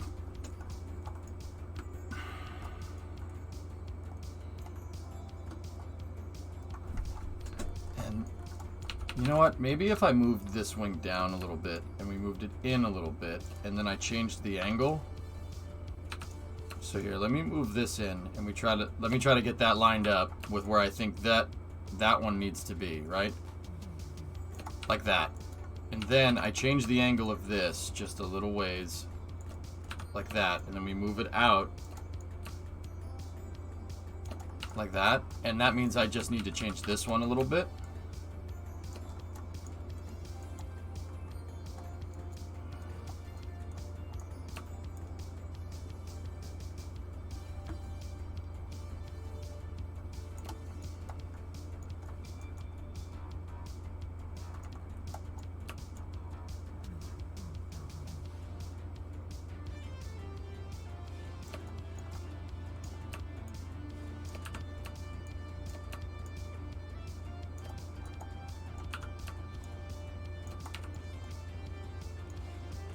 Almost. Almost, dudes.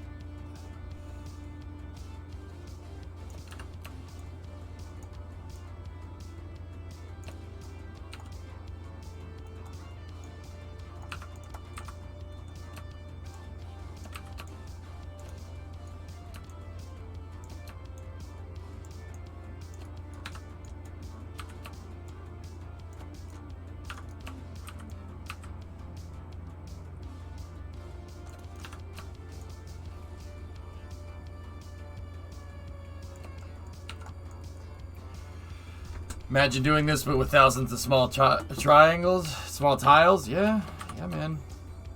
30,000 of them on the shuttle. 30,000.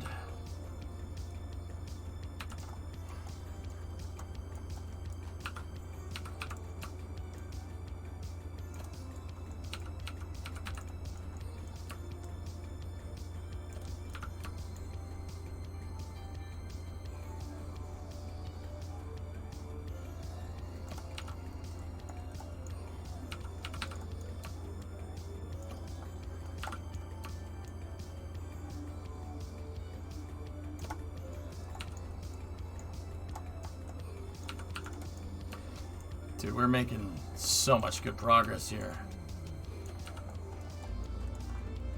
Today is a very productive day. Thus far.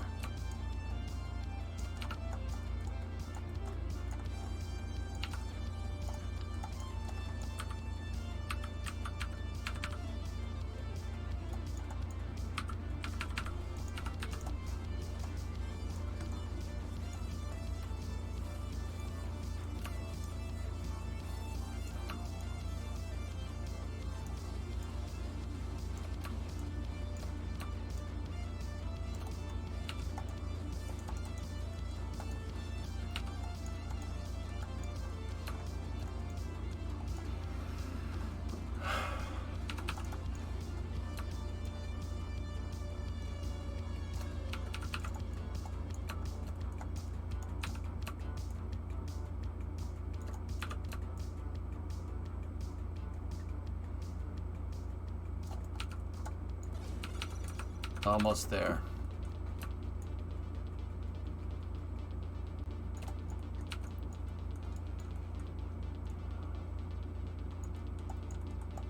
There's just a slight damn geometric imperfection here. When you complete this, it's time for a brownie. Yeah, man.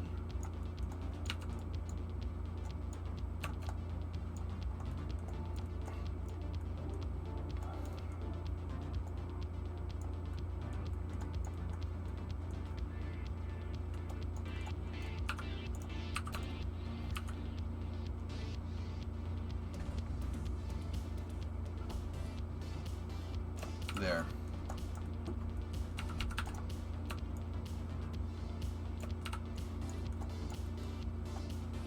Okay, that solves that problem. Still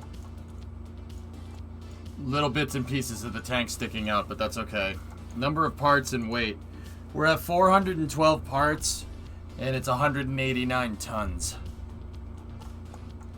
She's heavy. It's a big frigging plane.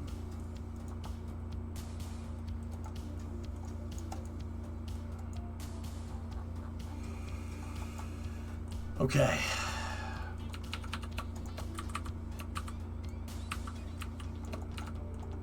And we still, Loopy, just reminder that the payload bay still needs to be done. I gotta strut the arrow shell together.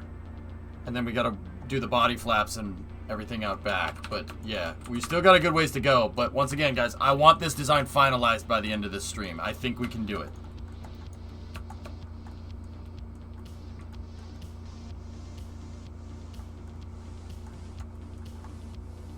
It's heavy, Chief. What do you want? The top deck is... Yeah, we got to finalize the payload bay and everything. I want to see where my center of mass is. I should have a flag in here that says where the center of mass was with just the fuel tanks. That was just the fuel tanks. This is with the arrow shell. And once again, yeah, when we put the engines and everything on, it should fall back more into alignment. Alright, so, thrust structure. Loopy, I like the way, yeah, I like your idea. That's a good idea. So here's what I'm gonna do. We could either do a decoupler or we could use engine plates.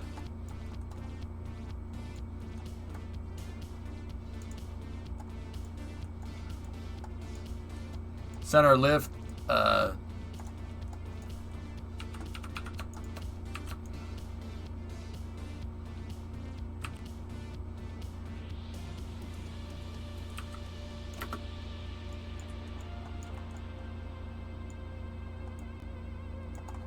oh, good thing I checked that.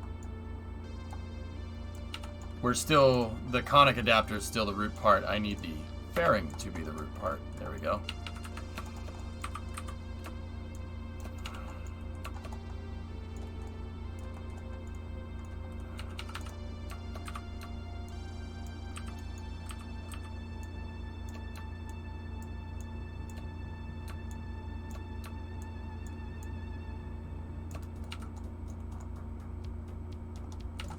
That's why on the other SSTO I have two small triangles there.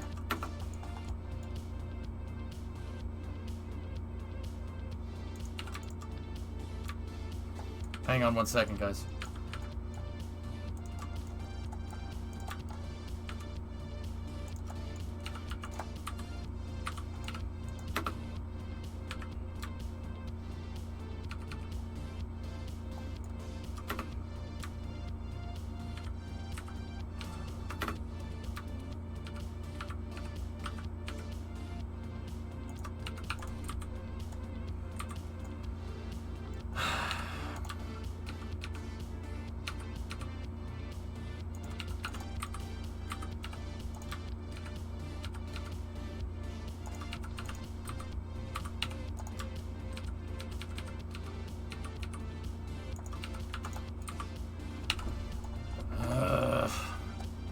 Is this one right? Yeah, that one's correct. So we'll move that one into position. See, there's just a little bit of a hollow thing going on over here. And on the old one, I just, or on the small one, I just did this. I buttoned it up just a little bit so it would make it, the lines a little bit smoother. Okay, flip that like that.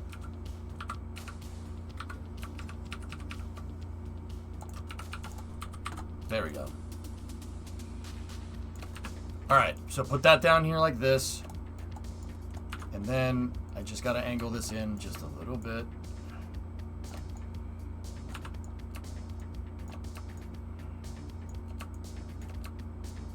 There. And perfect. So the thing about the engine plates is that they'll force asymmetry for things downstream. They force grandparent. I don't know if that's a problem here. No, not really. Loopy, what I'm wondering here with this is how the arrow is going to take it.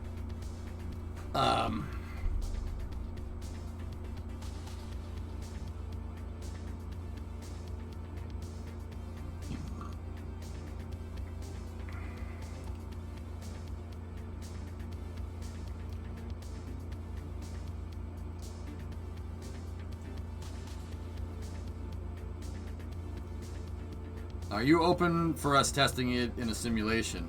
No.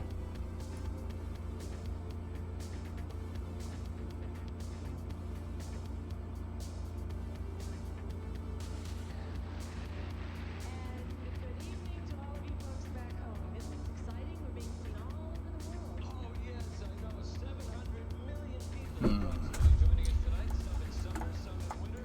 But wherever you are in the world, the swimsuit segment will be sure to warm your hearts. Our first group, our first stop. Oh, that's real good. The world famous National Palace Museum. That's not good. Chinese treasures dating back some 4,000 Oh, years. that's not good. Well, let's hit the road. But then again, I can move my center of mass back. We can do a couple of things to fix that. I mean, we can make a thrust structure test stand and see what works, right? Yeah.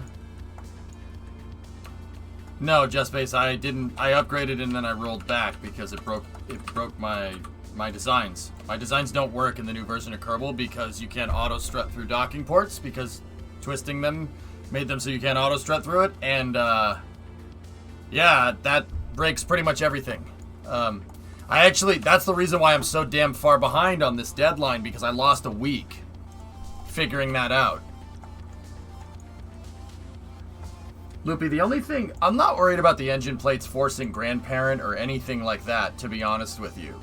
I'm not worried about it. What I am worried about with the engine plates is the aerodynamics they're going to give off, because the other design, the small boy, does not have an engine plate.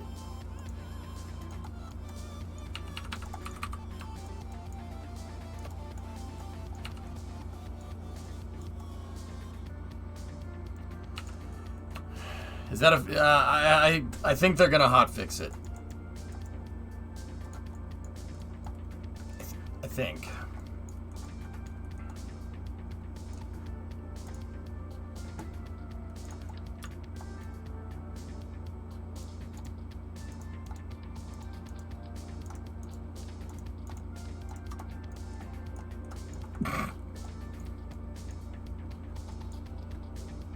Dude. It cut out right when you said that. I'm worried about the arrow from the engine plate. I'm not worried about the strutting or anything, to be honest with you. That's ridiculous. Last. Do you build a skirt? A skirt. Yeah, I'm gonna build something back here. Don't worry about that. Actually, you know, while we're here, might as well.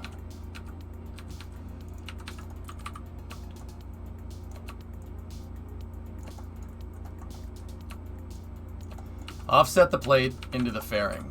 Discovery Houston, press to ATO. Hey, Metroid had a 45-month resub, and then Tyler gave me a host. Thanks, Ty. How you doing?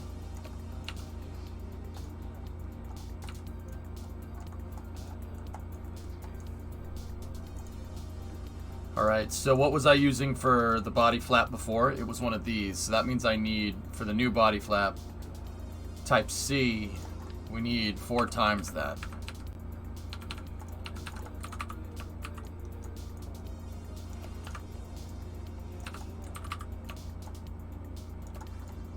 You guys know my buddy Tyler Raz. He's a fellow Kerbal player. Old school Kerbal player. Been around for a really long time. Consider giving the man a follow.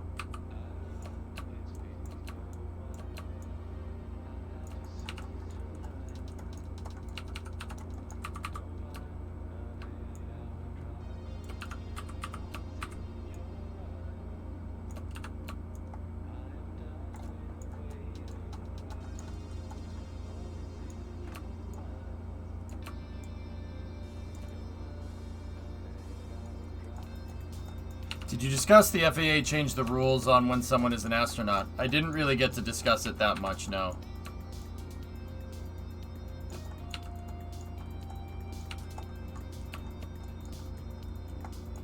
This thing is righteously big. Holy crap.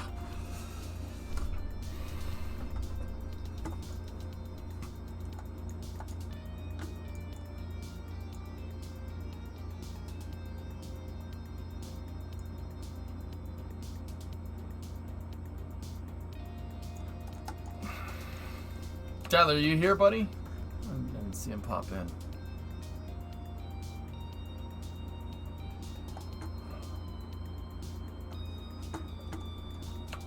Hello, is it a ship which exists, or is it one of my creation?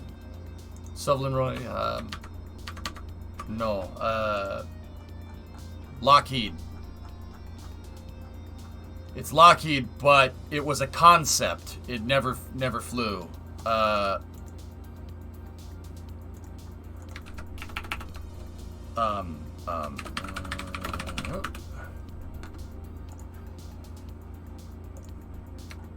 It was a concept, dude. It never flew. Should have.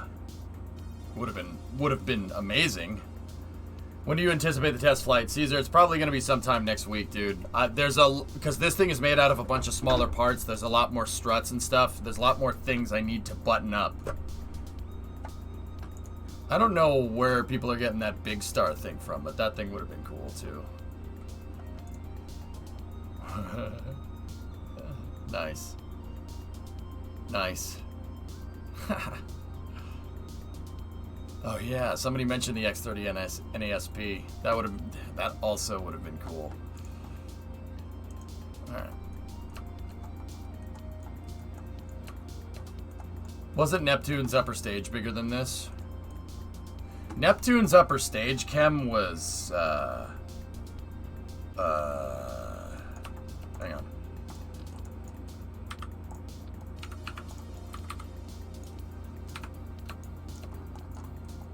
Neptune upper stage looked like this. I don't have the big tank unlocked, but bear with me.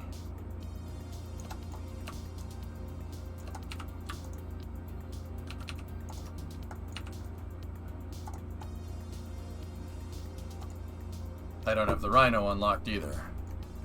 And I'm not paying that to unlock it. Yeah. That's basically it right there.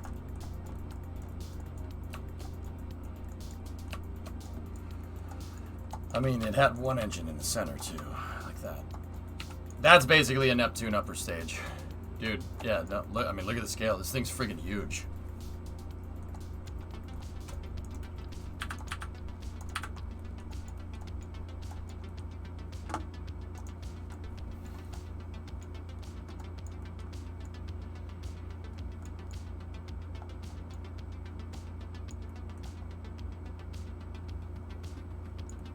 Yeah,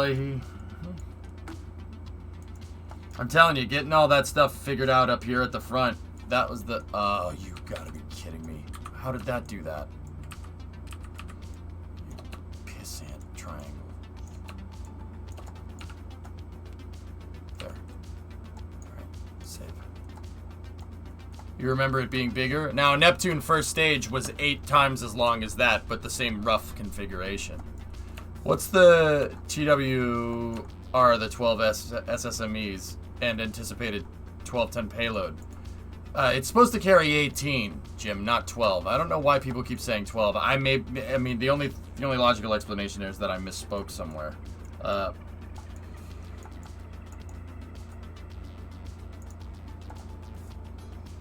don't know what our Delta V or TWR would be. I'd have to go fill the tanks up.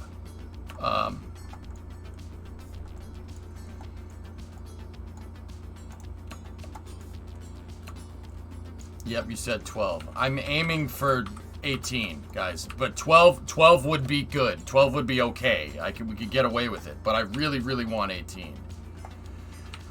Have you decided on the OMS configuration? Give me a moment.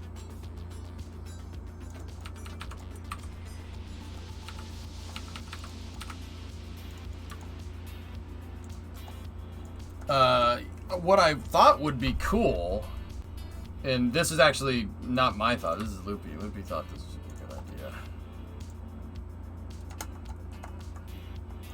idea. Eek. It doesn't need to be... I mean, we could get away with that if we really wanted to. Have we done electrical and comms yet? No. I like to save that stuff for last so we can help balance out the design better. I like, long story short, Pop Bear, I put all the stuff that absolutely needs to be in a spot, in their spots, and then I build around that. Perfect spot for a cheetah.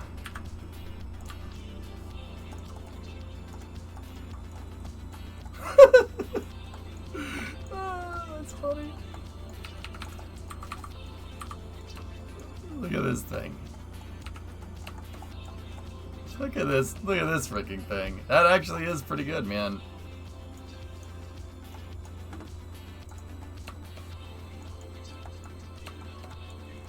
I don't have a problem with it. I'd like the shuttle engines to be spaced a little bit more out, and we can get away with that by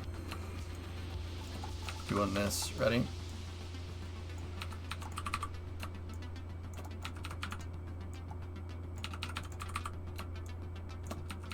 If we just rotate this like this 6 times over, I can move each one of them exactly out just a little bit.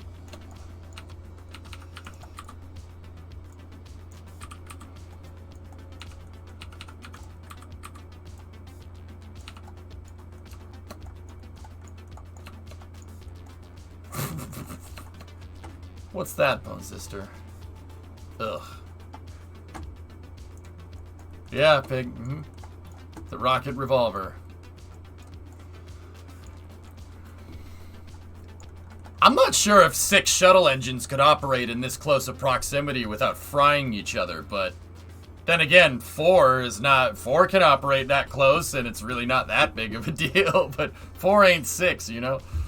But how realistic is it? Well, considering there should be arrow spikes here, you know?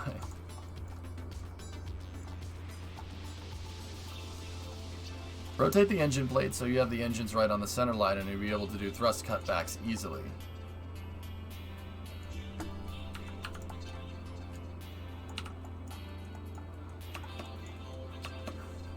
Okay.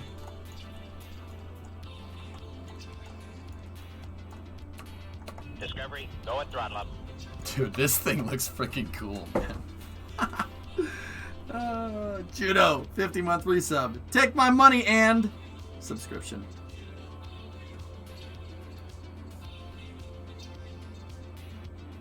Line them up in a row. All right, jeez.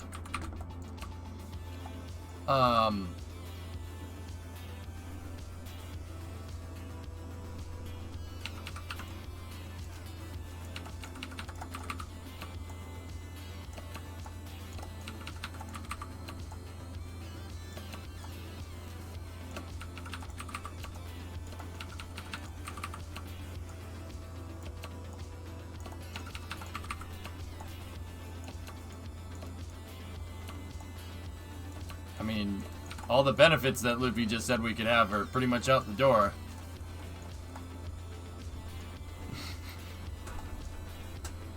I didn't know what to say after Ann, so I left it as that. Proper job, mate. Proper job.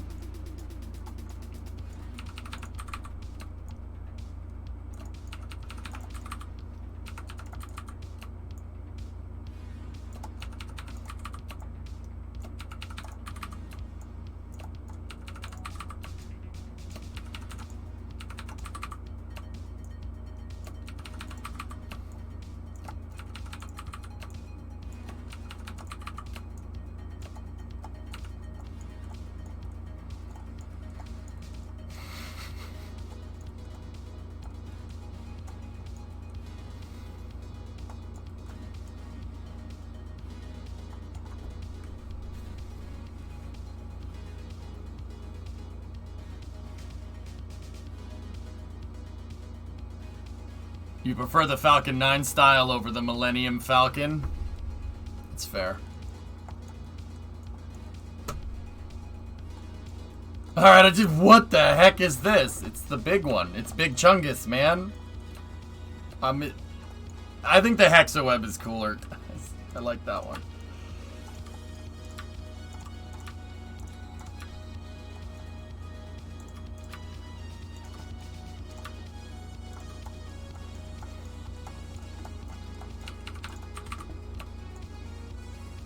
The reason why is because it's application.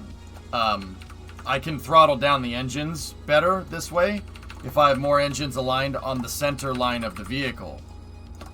I'll tell you what that means in a moment.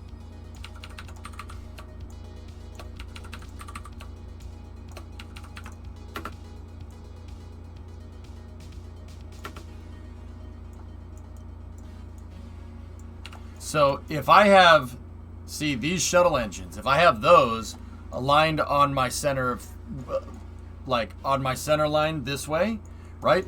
As we go up into space, so with the other SSTO, I had to throttle back, right? We had to throttle stuff down over time. With this one, I could just shut engines off. So we could shut like that engine off and that engine off. And then we could shut that one off and that one. And then this one, and then that one, and then that one, and then that one. And then 1, 2, 3, and 4 could be at main engine cutoff. It'll give us a little better throttle control this way. The hex engines don't really do that as well, like the block of engines. What does it look like if you gizmo the engines out a tick or two? I already did that, Core. These are already gizmoed out a tick or two, dude. The only thing I'm kind of wondering is what happens when we go to gimbal these things. Oh, it clips.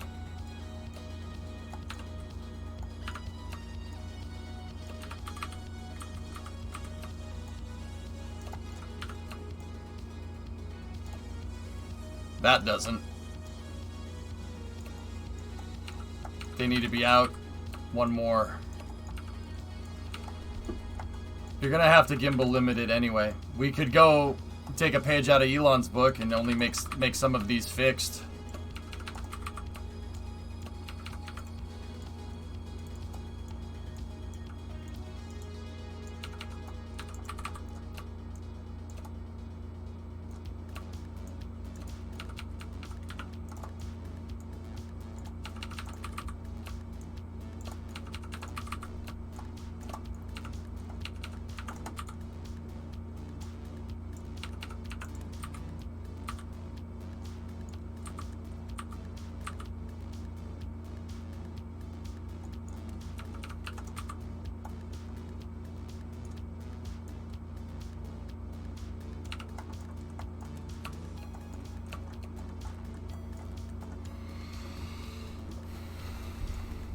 Akimbo revolvers. I could make it do that on the way up if you really wanted to. I'm pretty sure that would really, it would, yeah, no, I'm, you know what? Never mind. Scratch that idea. Okay, so that's a pretty good thrust structure there. I actually don't mind this. We should go with this. This is a good idea. You just put this thing on a rotor, just it would look so ridiculous. Engineering mode challenge. Rocket with a rotating thrust structure. That would be very weird. This has messed with your center of mass a lot, though, as anticipated, Shady.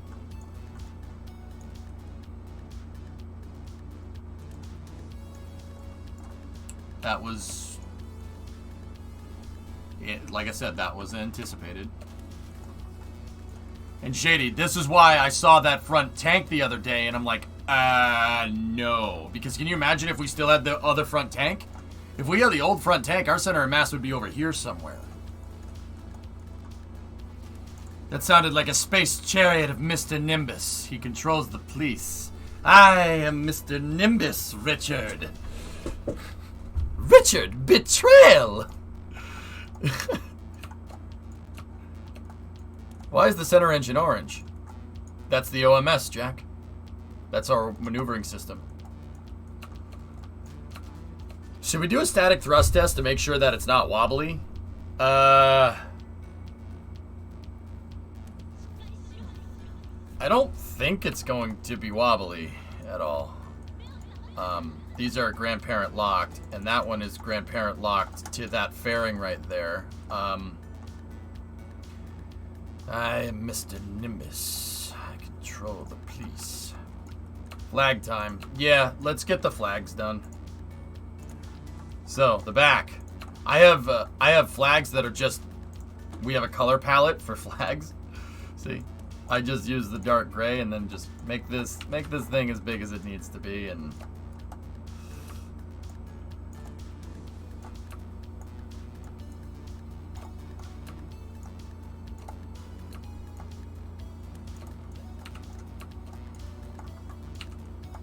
Yeah, Predominant made these flags for me. Thanks, buddy.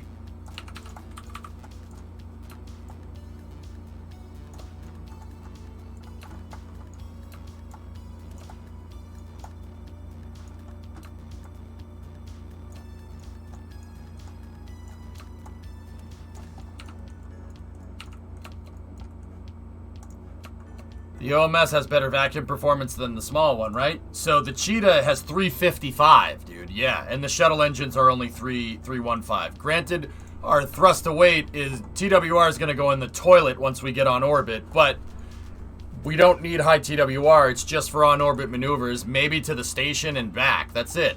Got to remember, this thing does not need to go higher than 100 by 100. That's it. It will not go higher than that. If it does, all these wings and stuff that we're carrying around is useless. Like, that's why sending space shuttles to the moon is a really dumb idea.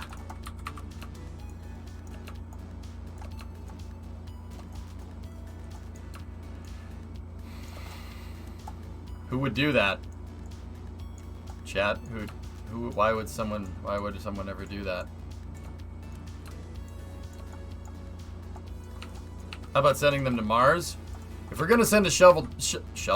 I mean, we should send a shovel to Mars, dude. On the just first and foremost, you know, if I'm gonna misspeak, at least be factual, right? No.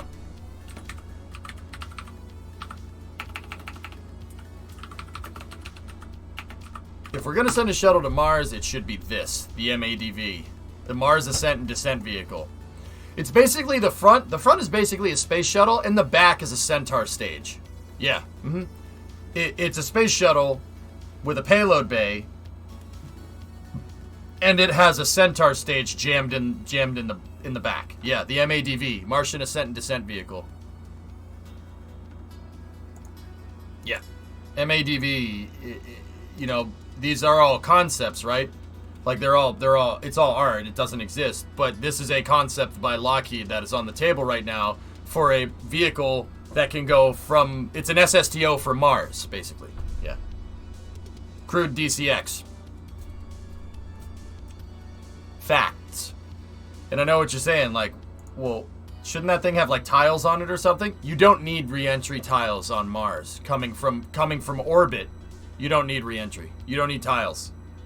Well, You do, but the thermal protection system doesn't need to be nearly as much as it does for something coming back to Earth. Now, coming to Mars from trans-Earth injection, from an orbit that's coming from Earth, yes, you need a heat shield like Perseverance or Curiosity or Insight or something. But yeah, the MADV is sick. It's such a cool idea. Mars SSTO. Maybe soon. They copied SpaceX for sure. I see what you did there. Don't do that again.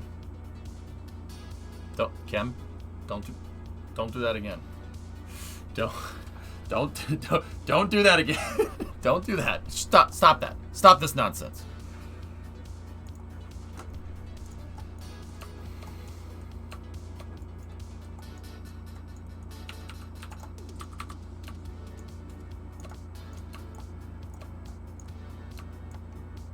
No, they copied Andy Weir. Oh, for fuck's sake.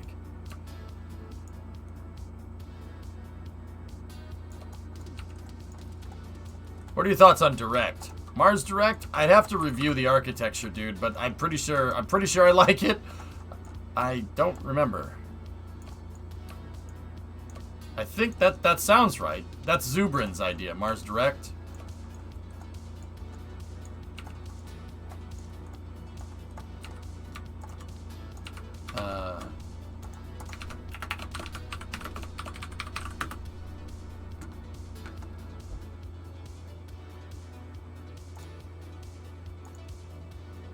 This guy? Yeah, no, that was a good idea. Yeah.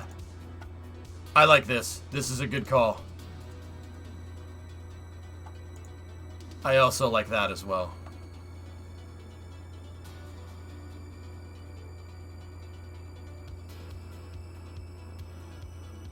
Nice. He's, interesting. Yeah. You gotta be a little eccentric to like space, man.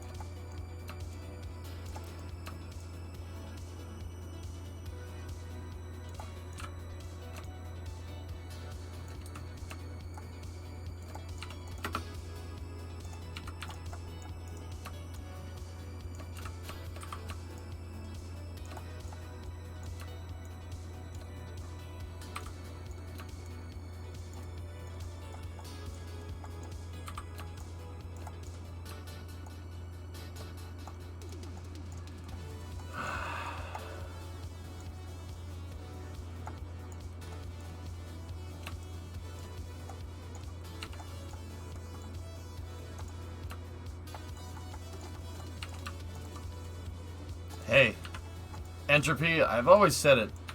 I'll take who we can get on our side. Space needs all the help it can get. So, look. Can't be picky and choosy about space. Can't gatekeep it like that. That's not a good idea.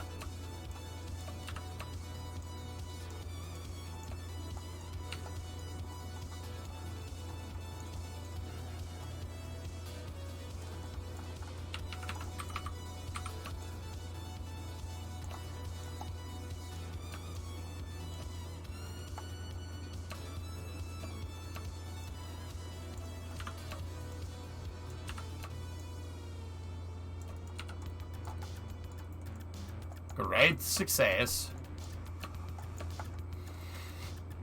Damn, dude. This freaking thing, though.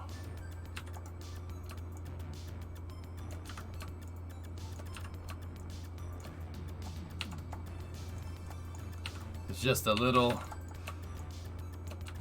That guy.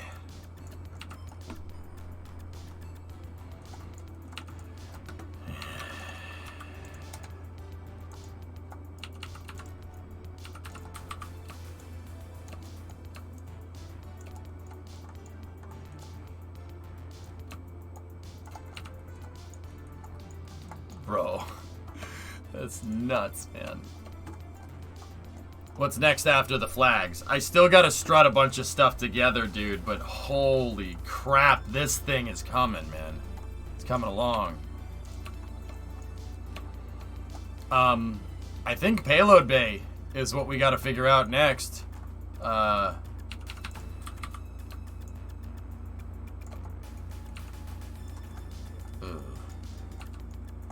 Not ideal.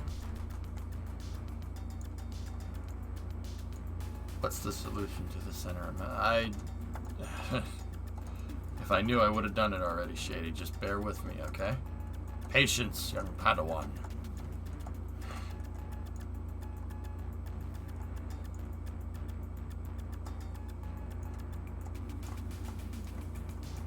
Frick, this thing's cool, though. Where will you install the batteries?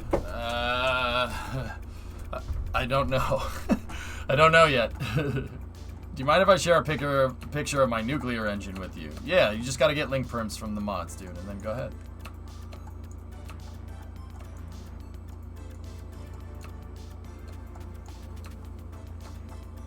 I don't know, Canadian. You know what? I'll do Delta V numbers now. Let's do that. Okay, so let's figure some stuff out. So I'm gonna put the payload in there. There's our payload mass, right?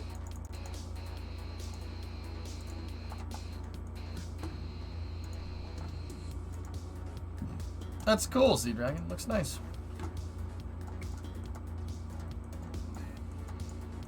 Well, checkered. Hold on, guys. We're not working on fixing the center of mass problem right now, okay? I'm gonna factor in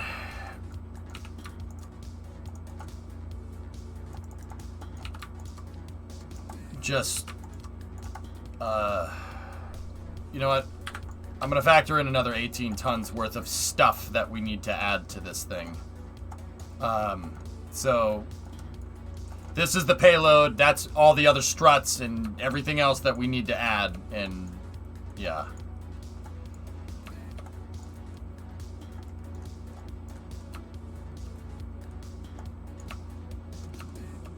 No, Carrier. Our finalized design ended up not having control surfaces on the flaps.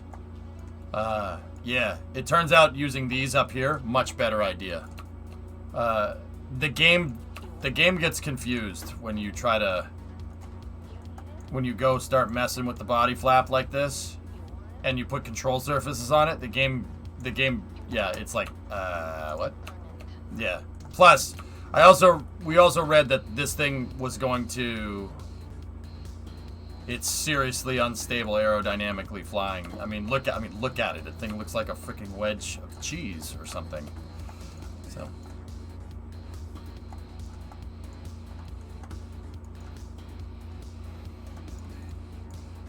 Well, first of all, Lube, that might be right. Proportionally, I have to look at this versus the small one, and we need to see where the center of mass is. We got to make sure that our center of mass bias is correct. Now, this thing is going to have an inherent aft center of mass bias, obviously, because of this. But you know what? I'm gonna fill up all the tanks with fuel here, and we'll see what kind of Delta V numbers we're talking about here. The magic number we're looking for is 4,000. So let me start filling the tanks up, and the Delta V number on the far right of the screen, bottom right, should start going up. We're looking for 4,000. That's the key. And now all the tanks aren't in symmetry. I did that for structural purposes. Believe it or not, one of the few times where not putting stuff in symmetry is better for the structure.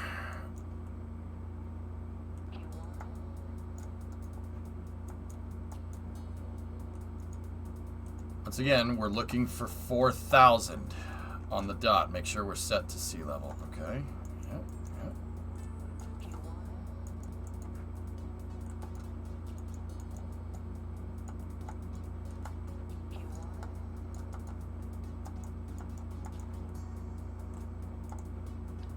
What?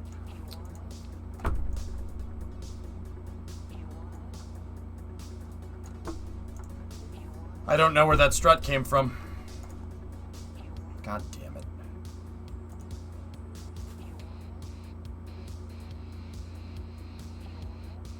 No, I'm not hitting undo to fix it. I compulsively saved, so I didn't lose much.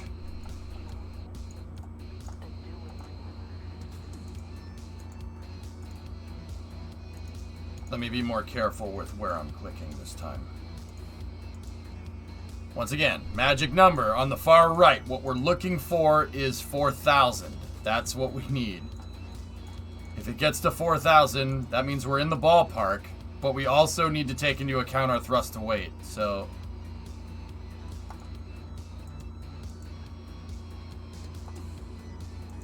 But I'm also going to use the O-Seed engines, the overclocked RS-25s like we used on the other one. So we might have to do a manual TWR calculation here.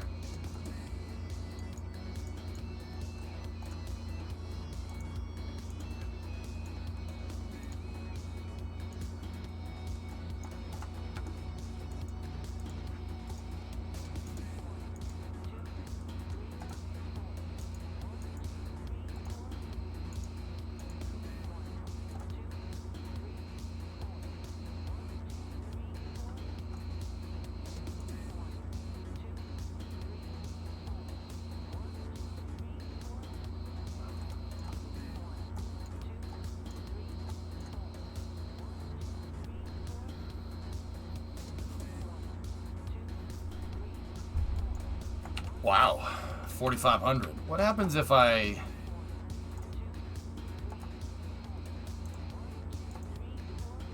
Oh, hold on. Did I... Okay, yeah. What happens if I figure 36 tons more of things that need to be on here? Okay. 36 tons of things that need to be on here and 36 tons of payload? What the hell?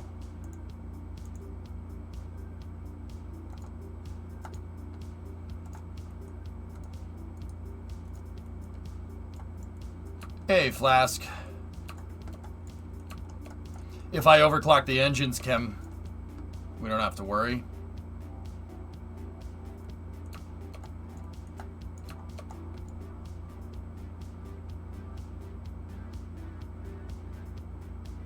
Wow.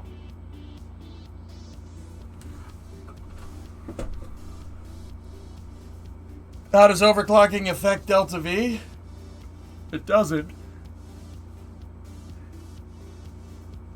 It doesn't. Our burn time goes down, but our TWR goes up. We could also go to an octaweb, but that would be more mass.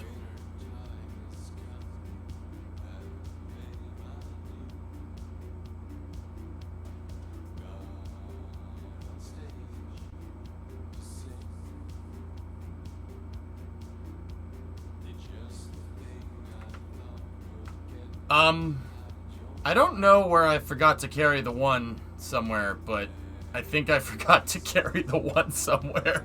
This thing is hella over-engineered, man. Damn. But that's not a bad thing, man, and that's a good thing. These are the numbers that I wanted to get with the small one. Voice crack. Well, Demo, this is consistent with when we originally went and checked the, remember with the original thing that had like the fork of all the wings on the front? This is consistent with that measurement. And if we overclock the engines, it's going to be even crazier. Like, this is nuts, dude. Oh.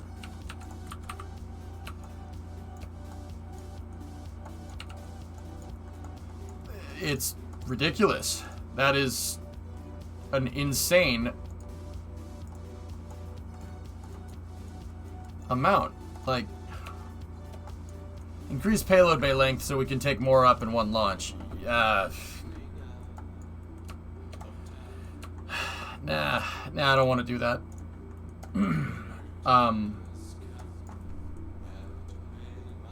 Like, you guys keep wanting to screw with the payload bay, but I'm still on doing engine calculations.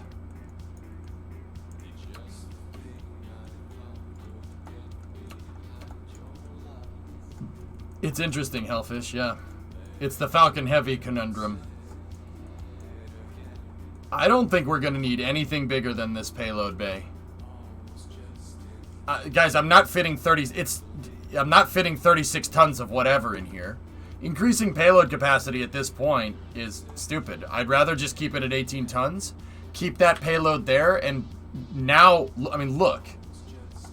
With 18 tons of payload and 36 tons of whatever else we frigging need, everything on this, like, dude, we could put a crew tank up here. Discovery, go at throttle up. And then a shuttle cockpit in front of that if we really, really wanted to.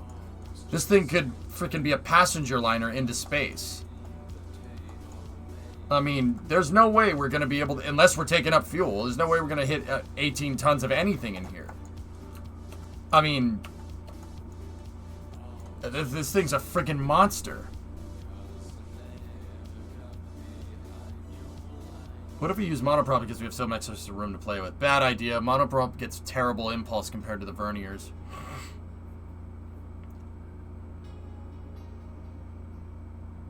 Yeah, I got you, Loopy.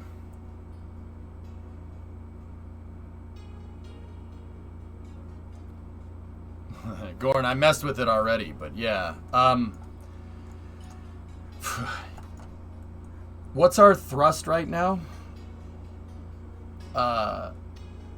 Hang on, let me put the, okay, that's not counting that. So, let me see. Let me do some calculations out here. I'm going to manually calculate our TWR. So, actually, no, the TWR is correct.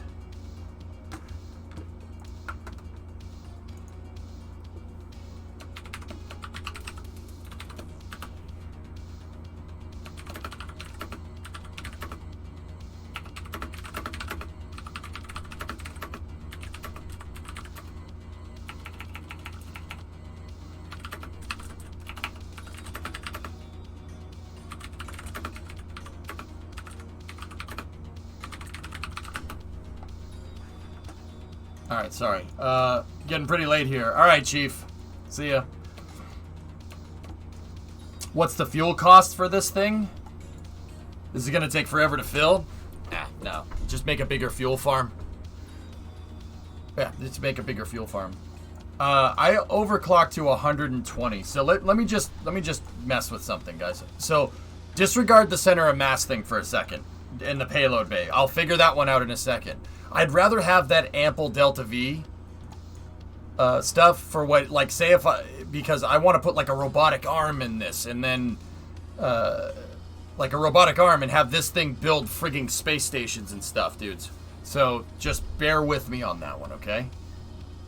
Trust me, this could get really cool. We have a lot of extra leeway with this design, and I'm not 100% sure why. All the tanks are proportionally filled,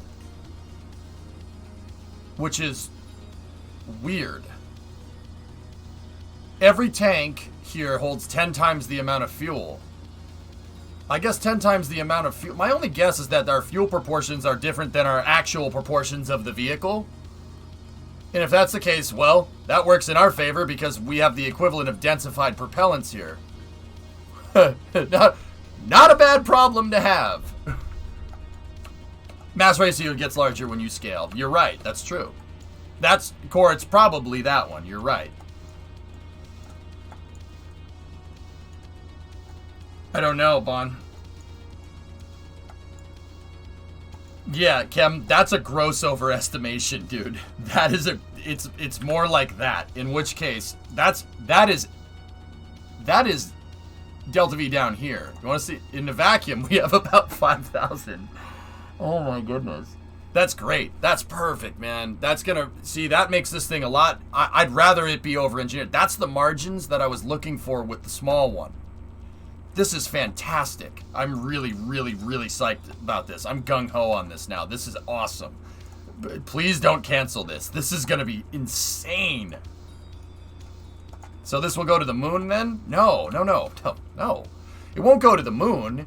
It'll be able to put whatever I want up into space, and what I mean we have assurances there is if I'm landing and I have a ton of fuel left over for re-entry, I can use that to compensate for any surprises that we might get during re-entry. Like if the thing doesn't handle exactly how I want. And you know what? I want that mission assurance with something that costs that much. That is expensive. Yeah, Chosen, that's true. Are your sales now refilled? Oh, very.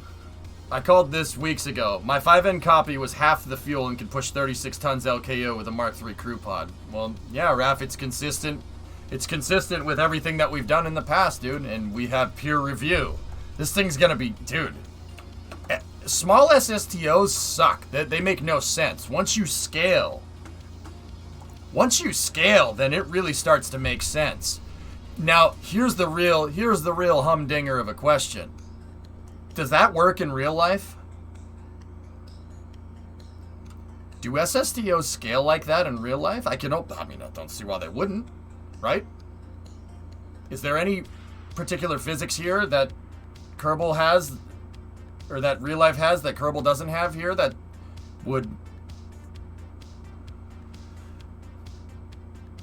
I don't think so. I think SSTOs make more sense. Your aeroshell is only 4x heavier and you have 8 times more fuel. Yeah.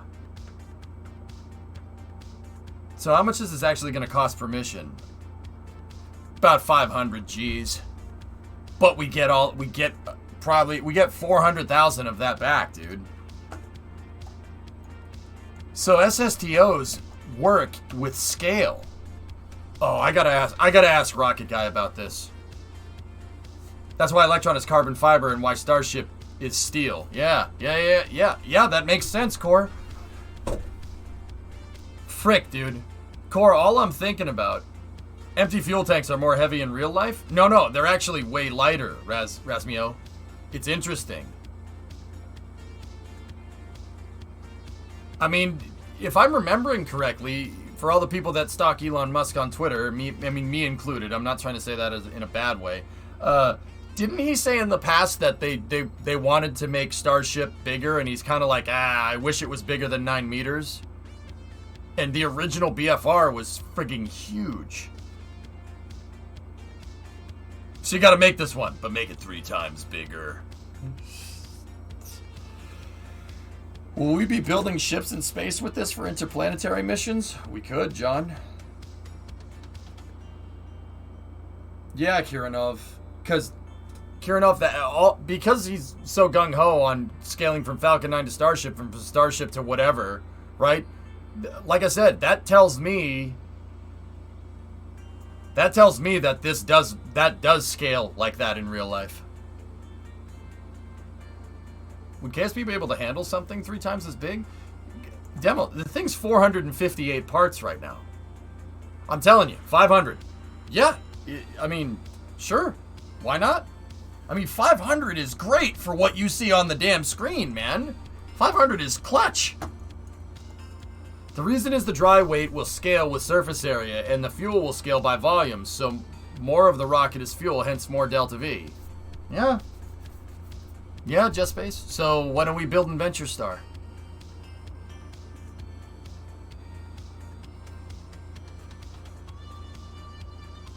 I will flip my table if Elon decides to build something bigger than Starship. I don't have any drain valves on it. None of the auxiliary systems are installed, lols, right now. Isn't this economy of scale or something? Well, yes, but actually no. The size limitations are butting up the scale logistics. Bigger cranes? Yeah, you're not wrong. Is it possible to scale it up again? I don't know. Here, hold on. Let's go back to what I was doing. So, cal controller, thrust limiter.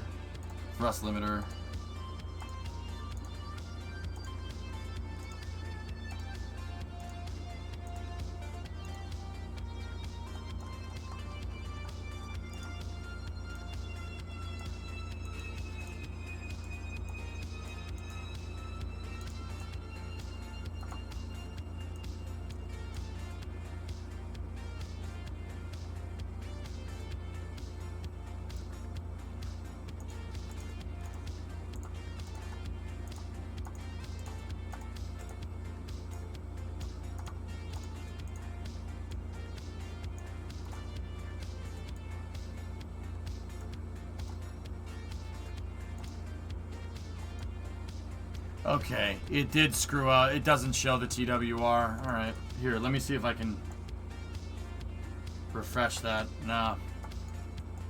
What's up, my pick? Dude, look at this freaking wedge of cheese, man. This thing is insane. It's ridiculous. On an unrelated side note, your Russian is better than the Russian in the Black Widow movie. Oh. Pravda? Okay. I'll take that. Oh, God, man. So my pick, alright, serious question. How often do people get it, like, just totally wrong? Manual calculation? We're gonna have to, Kem. I watched it with my family. It was funny as hell. Oh, dear. It's like when, you know, like, actors from overseas come over and they try to do an American accent. Oh, gosh, that gets me sometimes. They're like, howdy, y'all. We're gonna go down to the pub and enjoy everything. It's like you're mixing, like, 3 different states' accents right there. Oh, God. Oh, what are you doing? Rocket Equation is back on the screen. Yeah, they like switch their accent up between a bunch of different accents. Yeah, it's so funny, dude. I'd like to use my credit card now. Do you have anything non-dairy? Anything gluten-free? That's not my joke. That's not my joke. That's an old South Park joke. Hey, Bobby, look, I'm American. I need to use my credit card. You have anything non-dairy? Anything gluten-free? That guy stole that joke from South Park. That was a South Park joke. It was a South Park joke when the kids in South Park have like a sporting competition with kids from China, and there's 2 Chinese announcers, and they're making fun of Americans. I thought it was funny. It was funny then. I don't know. Might not be funny nowadays, you know. It's not just as simple as more delta V. It's also the ability to fit enough engines to keep the engine to fuel volume ratio correct. If you simply add more fuel, you start losing delta V. Yeah, exactly, Jaka. That's right. Jin Pokemon.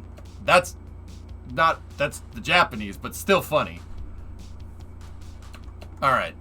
So we're going to need to do a manual calculation out here.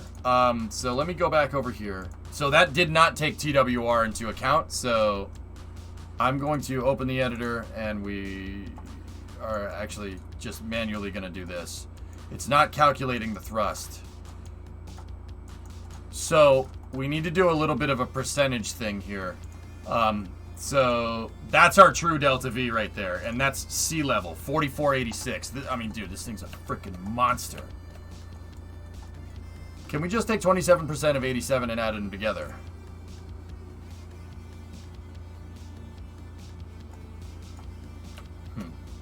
Yeah, I suppose. Pushed again. Was ist das?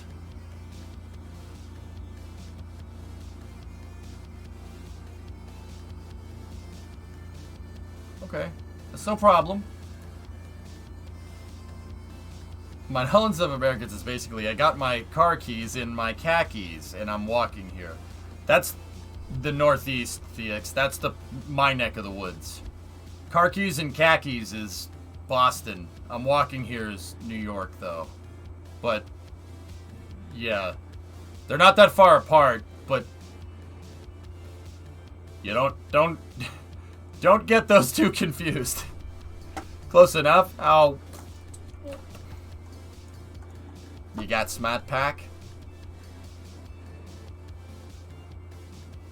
If you wanted the true, authentic Boston experience, we would need to wait till after hours for me to respond to that. You got Smart Pack. Oh, God. Let me do the goddamn thrust calculations. Alright. So what's our thrust out of the hole here? 936. We need to figure out what's 120% of that. So,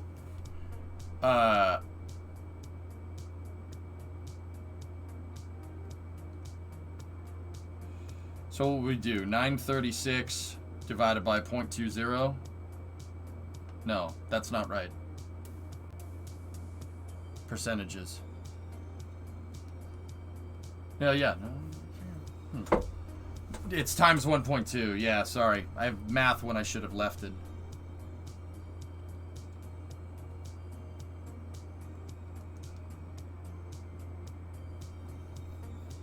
Okay, so that's 1123.2 kilonewtons of thrust per engine. So that times 12.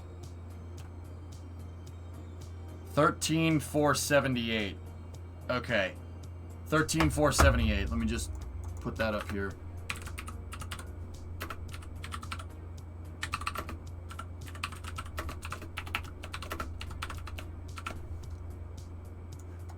Okay. So 13,478 liftoff thrust at 120%. Now, we can do mass calculations here. And then we need to bring up the math thing here.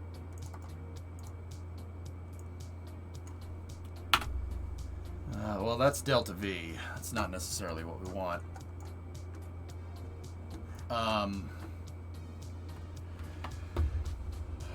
Dude, I just have the nastiest brain for it. What's the TWR formula again? It's thrust times thrust divided by gravity or something.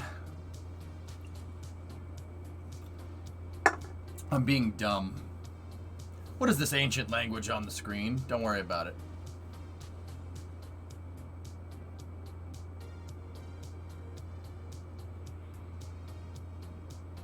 Where are you getting 0.87, Big Papa? It always makes me mad when people say Albany. Oh, God. Ugh. Demo, some of the names we have over here, it's a dead giveaway when people don't know how to say the names. Worcester, Gloucester, Revere, Woburn, Truro.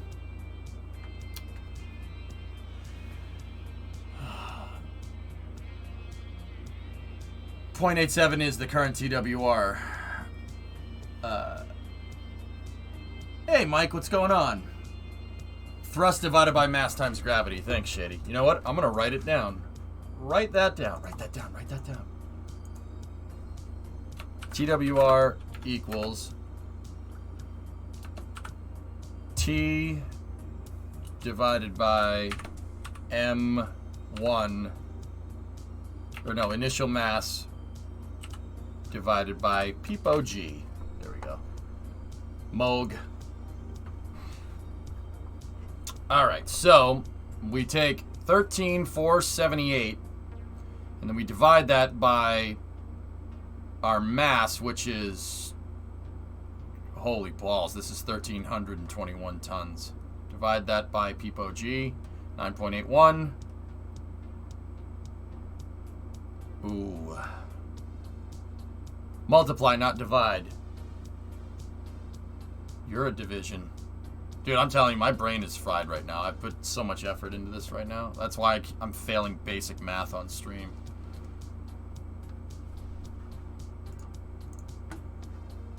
God dang order of operations.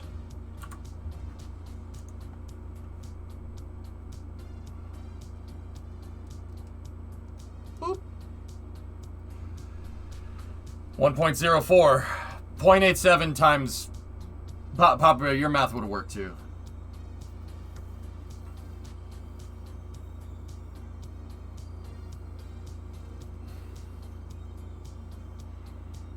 What gets me is when people try to be funny by pronouncing Detroit as Detroit to sound French.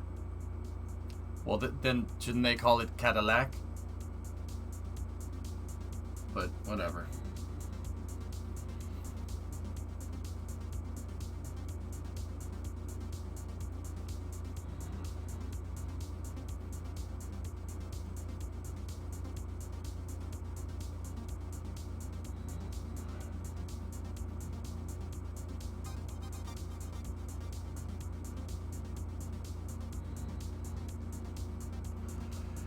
Yeah, we have 1.04 TWR. That's not good enough. We're gonna burn like 400 delta V just trying to get it, just because gravity's gonna hold us down. I might need to switch to an 8X design, guys. What's the minimum TWR? Ideally 1.2, but we can get away with 1.1 out of the gates. 14 engines gives the right amount of TWR with the overclock. 14?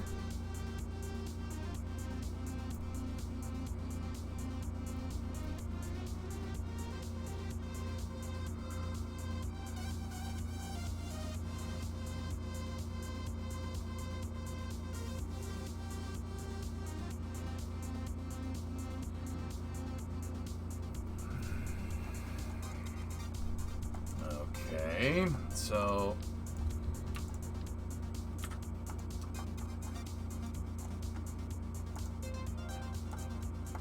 that gives us 1.01.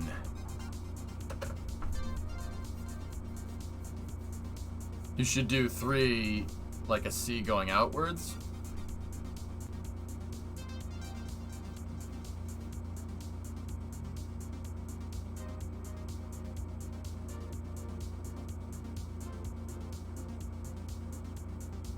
Yeah, winter side, I know.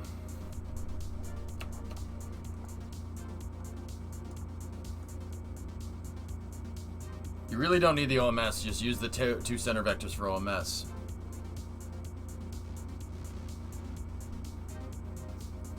I'd rather have a bridge between the TWR that this gives me and the TWR that the RCS will give me.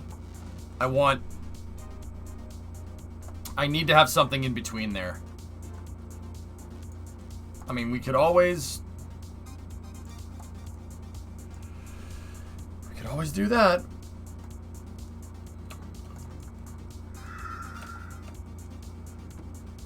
Oh, weird side doubt. Doubt, it's cringe.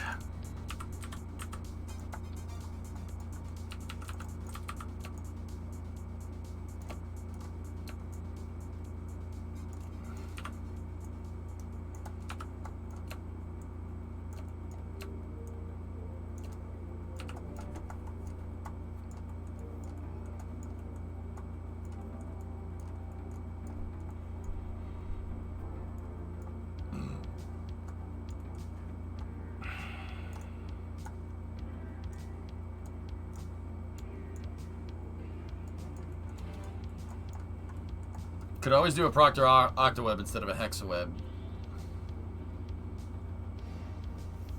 See, the thing is, Loopy, this keeps those fantastic Delta V numbers in check.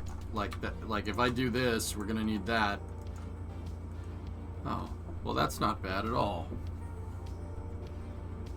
I don't want to go above 120 blue. That's actually not bad at all.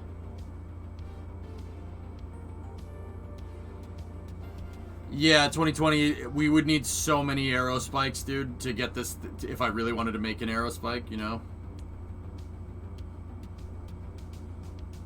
Yeah, I actually want to stick with this. The colliders on this aren't weird at all, are they?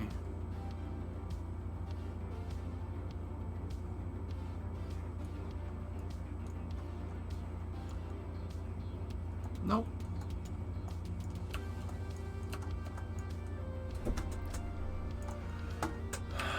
All right.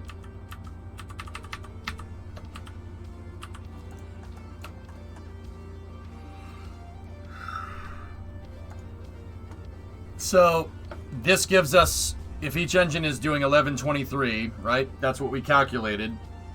1123. How many do we have? Times 14 gives us 15,722 at liftoff.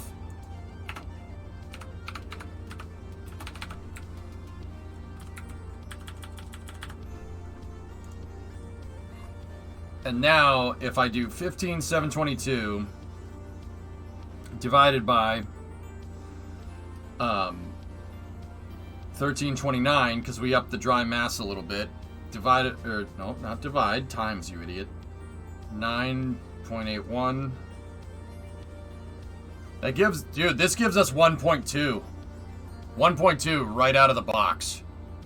And if we overclocked them like we did with the smaller ones, yeah, that's really good, actually. Yeah, this is 1,329 metric tons. Vertical fluffy cloud. Yeah, I like this. This configuration is pretty sick, actually. I mean, it's expensive. What about a single nozzle Poodle OMS? Poodle.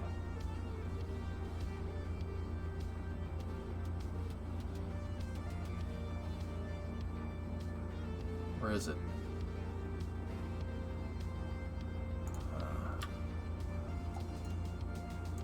Discovery, go at throttle up. I don't know where the heck I would put it, dude, but I don't like, but Loopy, I don't like the bridge between this and this. I like these. I like these things. That gives me a good low TWR.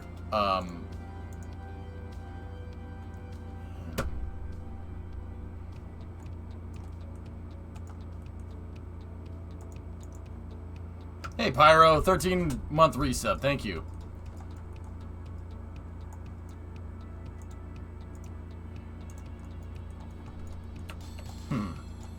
None of these are OC'd, right?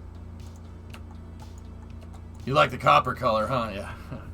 Poodle's probably a better option. Cheetah OMS. Discovery, go at throttle up. 250 Poodle would be 500. Where am I going to put it, Demo? You guys keep saying put a single engine, Cheetah, single engine. Where am I going to put it? I can't put it right there. I have to, that's where it interfaces to the pad. And that really needs to be there. It really can't move. It needs to be on the center line like that.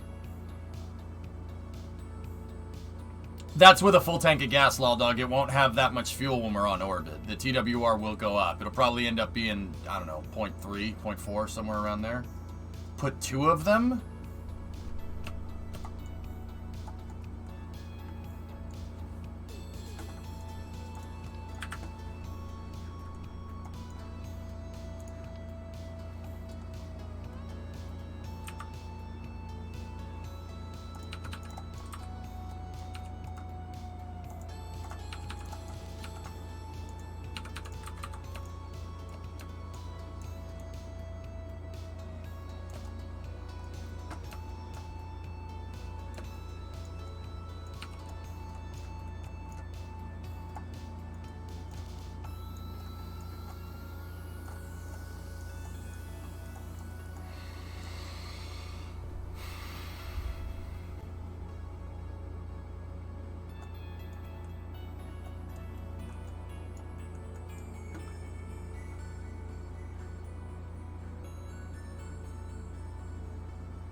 Two single nozzle Poodles, not two Cheetahs. Okay. Maybe put the OMS engine outboard of the mains. Yeah, I might do that because I have plenty of space out there. Lots of space in this mall. That's where they were on the other one. On the real Venture Star, they wanted to put orbiter maneuvering engines out here.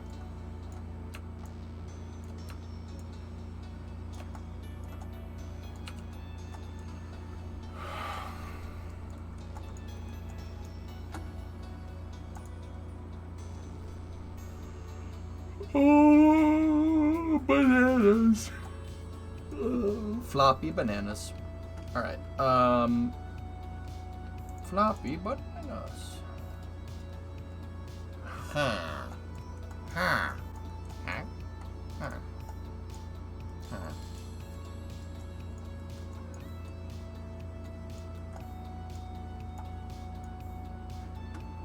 Huh. Let me do some things here, guys, to make this not look as stupid. And then we also have to worry about aerodynamics now with this thing.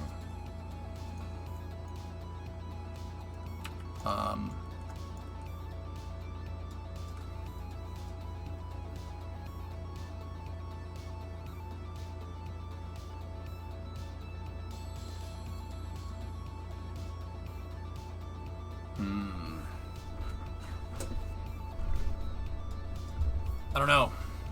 Mount them on a 2.5 meter nose cone. You can surface attach that, right?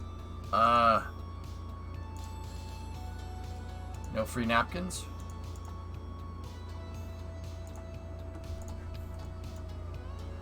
Nah.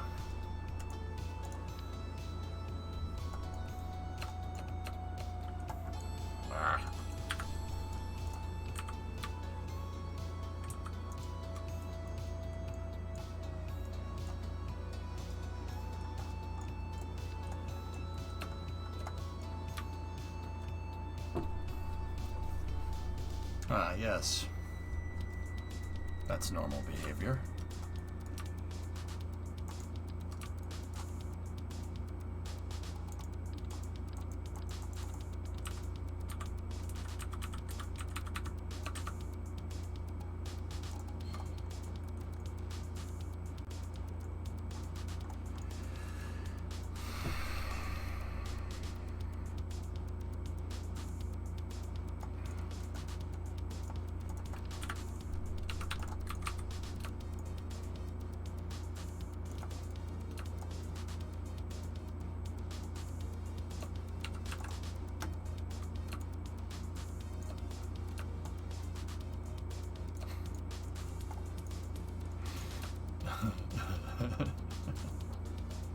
It's not gonna work.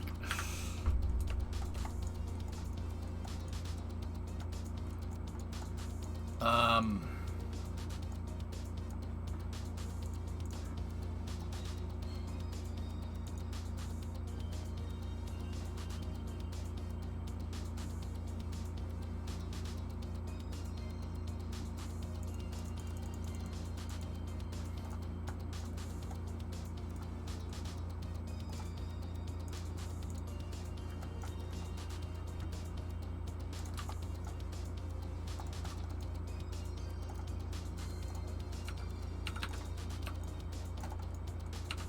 I can bolt them onto the engine plate by changing the attachment nodes, and these would still register as being node attached.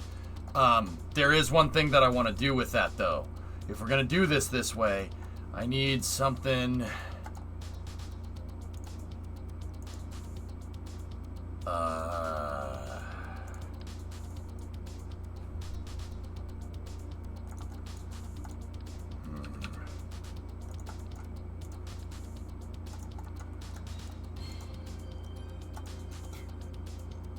Okay. Watch. So that's set to single, right? So take this. We put this out here like this, right? Single wolfhound attached to the payload bay. I would prefer the thrust to be in line. This is just so far away from the center of mass that we'd have a nasty cosine loss there. I don't want that. All right, so watch this. Ready? All right, that gives us a good mount, right? And the auto strut is locked to grandparent, which is fine. Let's just move that over there for a moment. Take this, move this in here like this, right? And then move it out like that. That's as far as we can go. Now I'm going to take the rocket engine and we're going to do this. I'm going to move the rocket engine around 180 degrees.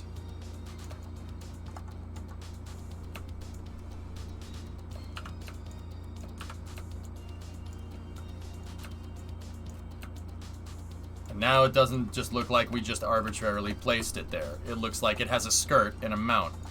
Perfect. Wouldn't be a cosine loss on orbit. Yeah, that's a good point.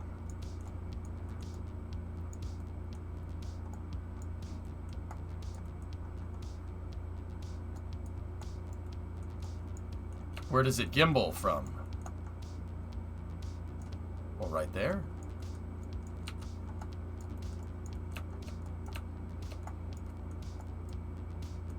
The gimbal on the top of the gimbal on these is at the top of the engine model.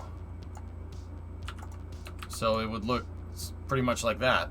I don't mind that, dude. That's fine. What's the vector range on that thing? 5. Ooh, very good. Why tilt it slightly? I mean, honestly,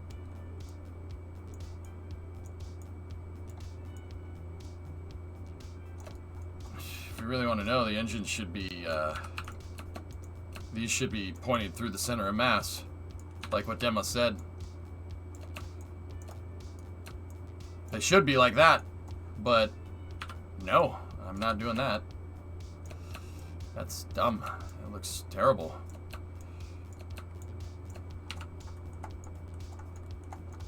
That looks good.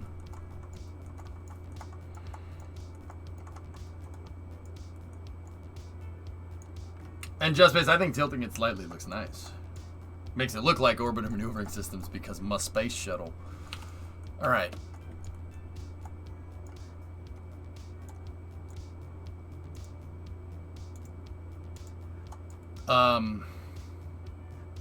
Wait, 1.07, hold on.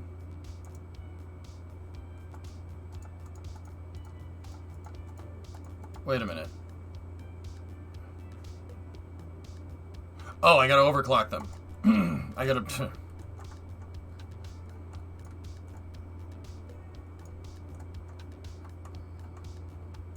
I know, Carrier, I know.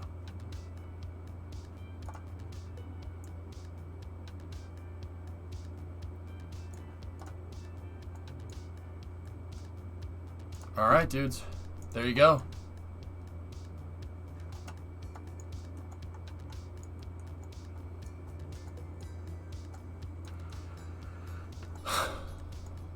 Sweet. I think this is our finalized thrust structure. And I have to run struts here, too. That's important to understand. And we also, when we go to put this out on the runway eventually, I have to make sure that this is occluded by the fairing. I tried to gizmo it back as much as I could to get it inside of the fairing.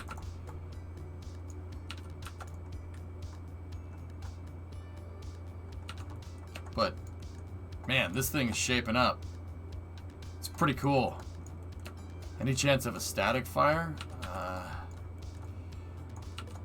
Yeah, but I'd have to make the pad shady. That's the problem. I haven't made it. I have to make the pad, dude. But this thing is pretty righteous, man. It's pretty cool. I don't mind I don't mind the circle engines either, dudes. But part of me is like, maybe I should make this look like an aerospike because we have the margins to screw with it, you know? Will this eventually have an arm? Oh, yeah. Oh, it's gonna have an arm, Jim. Oh, absolutely. Should we put it out to make sure it doesn't explode? I mean, eventually we're gonna have to do that, yeah. Would it be possible to make a single pad that can launch both the big one and the small one?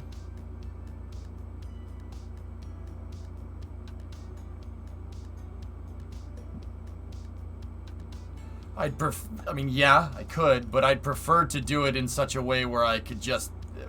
My... Hypersonic, what I ended up going with is basically just building a small pad that's tailored for the small SSTO that could potentially be scaled up, just like the SSTO. So, yeah, no, but kinda yes, but kinda no.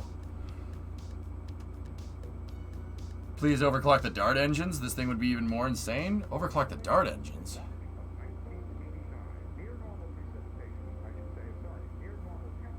Spike engines on the Mark II. Yeah, right.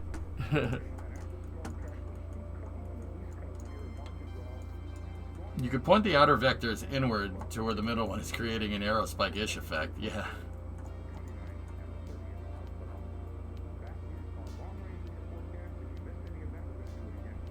The aerospike engines. Please overclock the Dart engines. I don't have the Dart engines, dude. I don't have them unlocked. I never bothered because shuttle engines are... It's funny because the shuttle engines in this game are more like the aerospike engines than the aerospike engine is. These are more like their real-life the real aerospikes.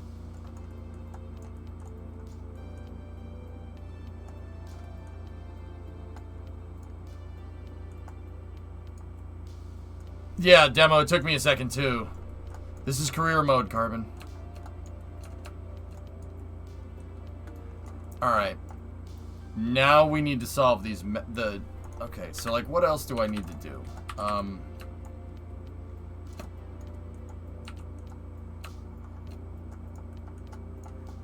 It's coming along, MG. Isn't the aerospike based off of the RS-25? The aerospike is using the RS-2200 aerospikes, lulz, were using modified J2 power packs.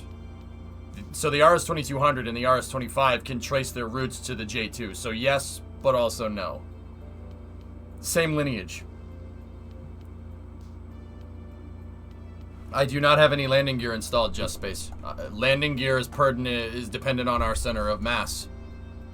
So, yeah, bear with me on that one.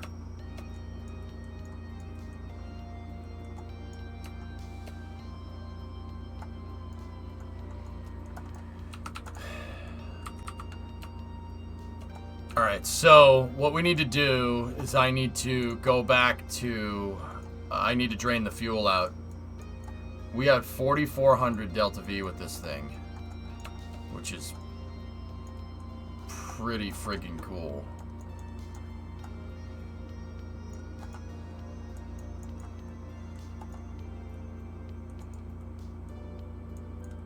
$4,400 Delta V at sea level. I mean, this thing's gonna shoot off right up into space, dude.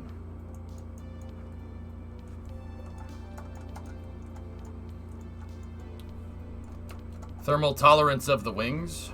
What about it?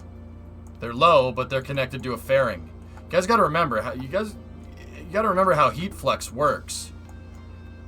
If you have that wing attached to something that can't take a high heat load, then it won't be able to shed off the heat fast enough. You can't bleed the heat, right? I have this, the wings are connected to fairings. They're connected to the aft fairing plate, and that's done entirely on purpose. Fairings can take a lot of heat, and fairings absorb a lot of heat. And because fairings absorb a lot of heat and can take a lot of heat, if you attach a part that can't do that to them, then some of the heat will bleed off into the fairing. These wings aren't very good at thermal. They don't thermal very well, right? But they're attached to a fairing, and the fairing does. The fairing is one of the best thermal. It's the only thing better than a fairing is a heat shield in terms of thermal tolerances. So, thanks 95. It's coming along, dude. I'm pretty excited.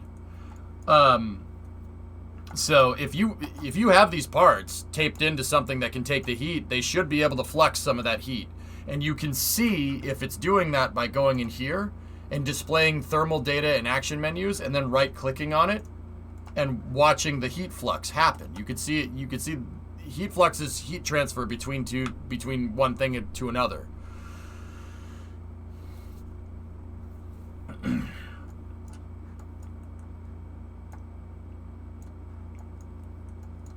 So, with our overclocked engines, guys, at 120, this thing should have 1.2 off the pad with 18 tons of payload.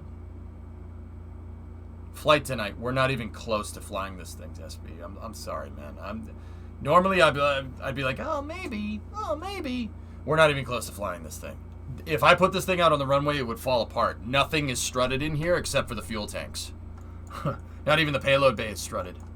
So, yeah, we gotta go. But anyway, let's take a look and see what we got. Where's our center of mass? Our final center of mass location ended up being right around here. Where was the original one? That's the center of mass of the tanks. This was the dry center of mass on the fuel tanks. So, what happens if we do a little bit of this? Take that out for a second.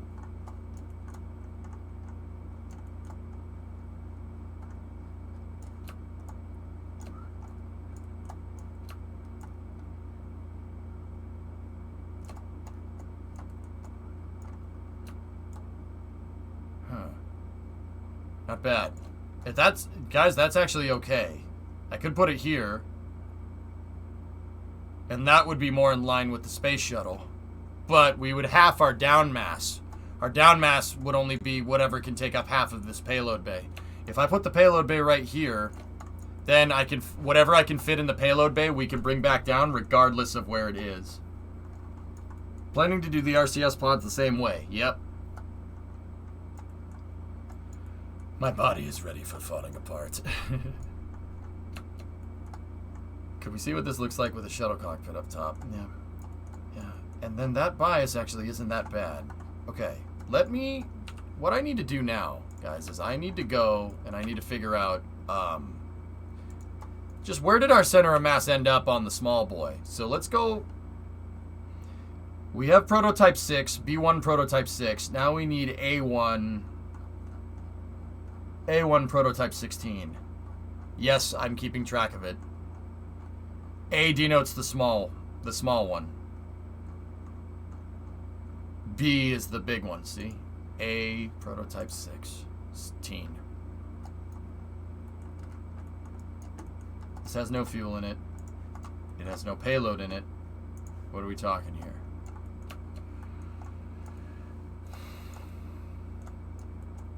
The center of mass on this thing is... Actually, we could do some proportions. Man, this thing looks so small now. Did anybody else know? Does anyone... Oh, wow, that's weird. I'm going to do a similar measuring thing like we did when we were figuring out the proportions of the tank. So, what we'll do is I'm going to take an I-beam here. Right? It doesn't need to be nuts. We'll take an I-beam and we attach it to the fairing and we absolute snap it so half of the I-beam is sticking out. Actually, you know what? Let's just put it there. There we go. 16 million GTA bucks later, I have an auto shop and most of the new cars tricked out. I think you're going to like the new cars. Yep. When you do the RCS pods, try using the medium landing gear. It looks really good. Oh. Ooh. Not a bad idea, demo. Okay. How do you move science from one lab to another? You need an experimental storage container. Okay, so we move this down here and we move it so the placement position of that I-beam is in a direct line with the panometric fan. Uh-huh.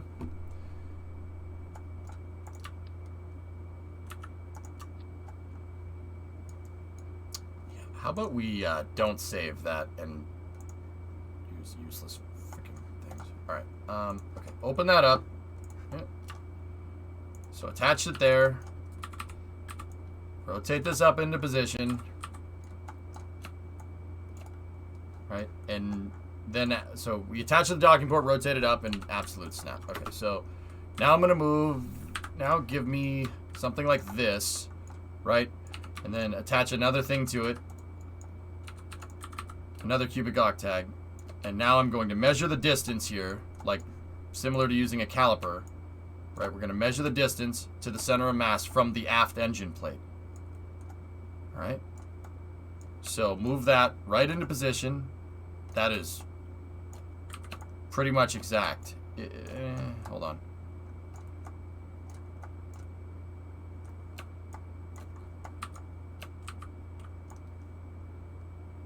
Okay. Now, just save prototype 16 the way that it is. I didn't modify the vehicle at all. Go back over here. We're going to go back into prototype 6B1 right here.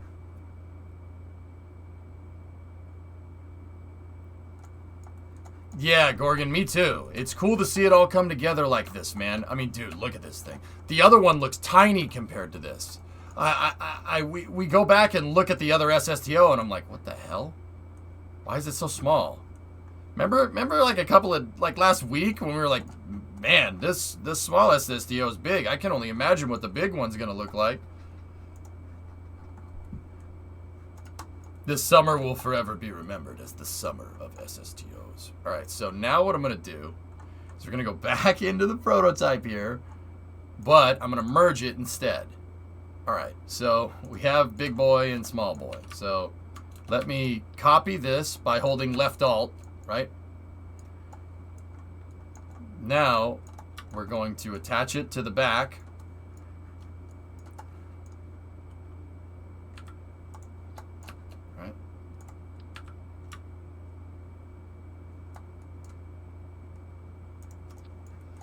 Okay, so now what I should do, what I could do is go back here, snap it, absolute, right? Just like that. And now I should be able to take this, put this right here, and our center of mass, if we're proportional, more or less, should be right there. Ooh. Okay. Now, what I'm wondering here, we can get rid of the other prototype, by the way. Get rid of that. What I'm wondering here is... Yep, okay. This isn't bad. We're in the ballpark. That means I really need my center of mass to be, like, right there. But how do we do that? How would we get it there? And why does this have more of a rearward bias? Well, I don't have landing gear up in the front, and we definitely have a blunter nose. I should make the nose go all the way to the front like what it did on the other vehicle. which means a larger payload bay potentially, right?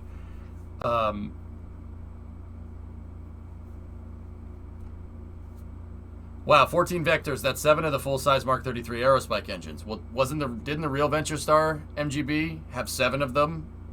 So the prototype doesn't have electronics. Yeah, it doesn't, but electronics aren't going to move the center of mass that much. Landing gear could do it.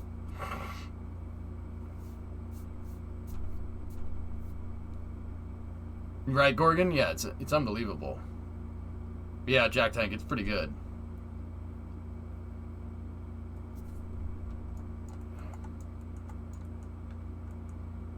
Your aeroshell is a smaller proportion of the total mass, so the panels out front aren't moving your center of mass forward as much. Yeah, that's pretty much it. I mean, Shady, yeah, that's the reason. And you want to hear something crazy? Look, all right, so check this out. There's a little weird thing going on with the triangles. So, see that triangle right there? What's the mass of this triangle? Take a look. The mass of that equilateral triangle is 150 kilos. Now, this triangle right here, that one, should be, how much should it weigh? It should be a quarter of its mass, right?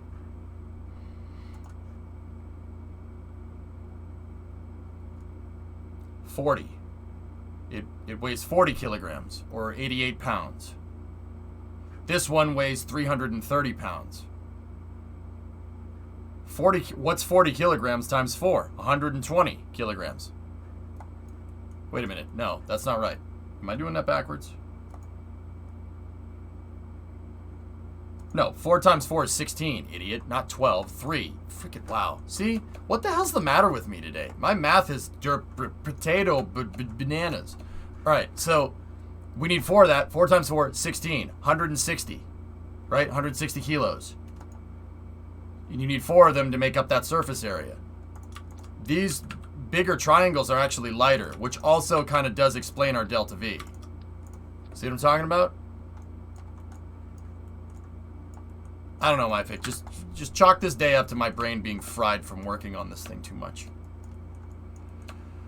So, yeah, that Shady, that coupled with that triangle, like overall, that explains our slight rearward center of mass bias. Now, here's the real question. Do you think we need to compensate? Because that's proportionally where it should be. But we're a little far back. So, all right, let's play here for a second.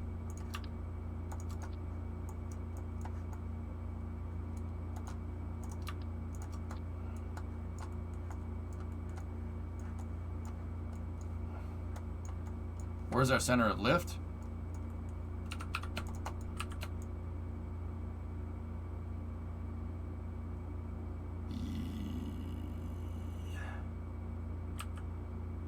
Yep, just like the other one. Do not nose forward.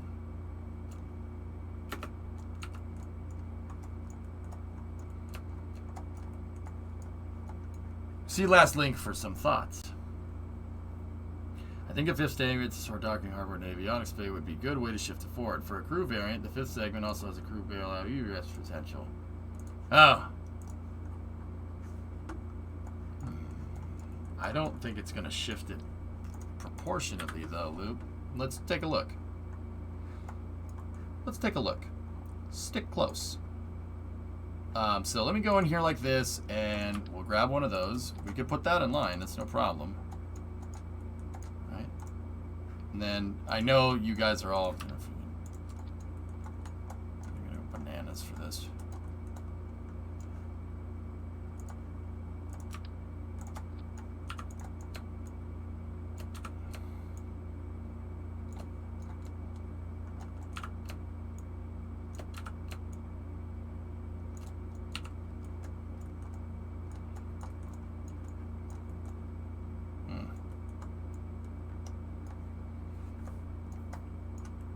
The snoot, it droops.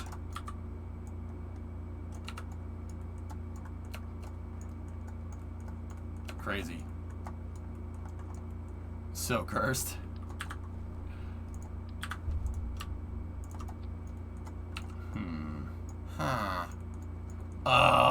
I can't do it. Damn it. When we'll fly in space. In spec. How we'll fly. That's a big payload bay, man. Just on a side note, that's a gigantic freaking payload bay.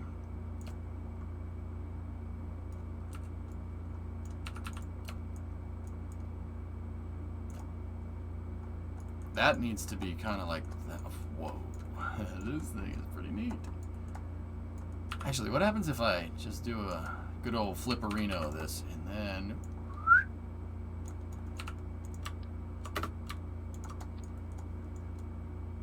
Ah. Yes. That looks tight. I like that.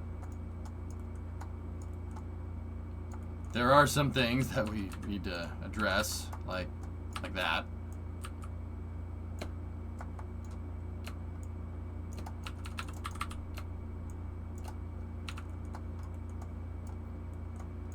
It needs a spoiler. Okay. Demo.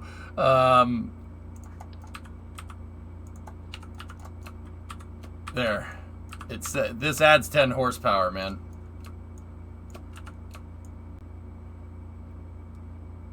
It adds 10 horsepower. The box said 10 horsepower. There you go. Why does that? No, get it off. No, kill it. Hey, it's looking sick. I just got off work. How's it been going? We got the thrust structure figured out, Pilch. I got the arrow shell figured out. I got to strut everything together. I'm working on the payload bay configuration, and then, yeah, we should be good. It turns out that these are a little bit lighter than... The arrow shell is a little bit lighter proportionately because of some weird number glitch thing going on here. But yeah, we should finalize this more. Because, look, see where this cubic octag is, dude? That's where that's supposed to... That's where our center of mass proportionally should be. I'm measuring again, like what I did with the tanks. And that's kind of where we're at. And the center of lift is where we would be at with the other one. But like I said, proportionally, we're not there just yet. I honestly have to find ways to weigh down the nose a little bit more. And I'm kind of just experimenting with a longer payload bay. It needs canards. Get out. Yeah, you want to see? You want to see what canards look like on this thing? It probably looks cool. It probably looks cool. I'm not going to lie to you, but I'd rather eat a burrito with a fork, to quote Bob Burnham. It looks like a Rutan plane now.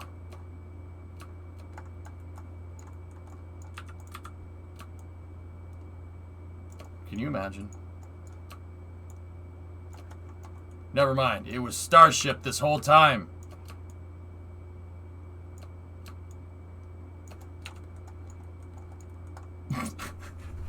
It doesn't look bad.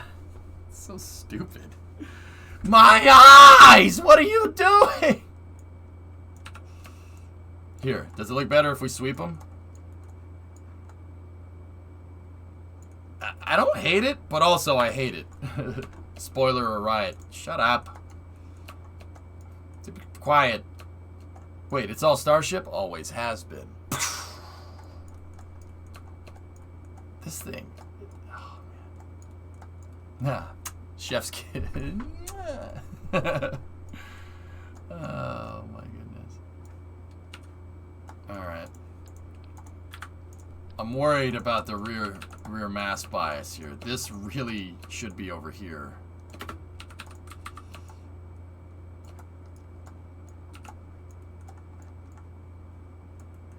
Have we put the steering docking port and the antenna in the front? No, not yet, Pilch. None of the auxiliary systems are installed. This is just a bunch of fuel tanks, panels, and wings right now. That's about it. So this thing was installed on the 9th segment.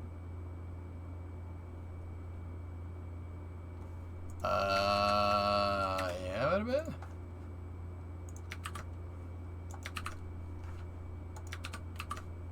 Yeah, I saw that being delivered today, but what?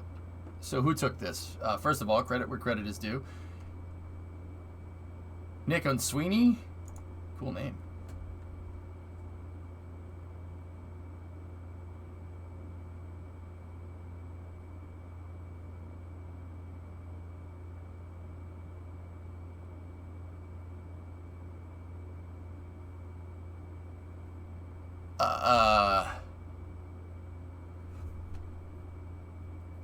I still want the nose to be the payload ramp. Yeah, I know you do. Demo, even if I do it, I'm still never gonna use it for that. That's no. That's no. Okay? Bad demo. It does look like the pooch though. That looks like the pooched payload bay, which is pretty friggin' cool, man.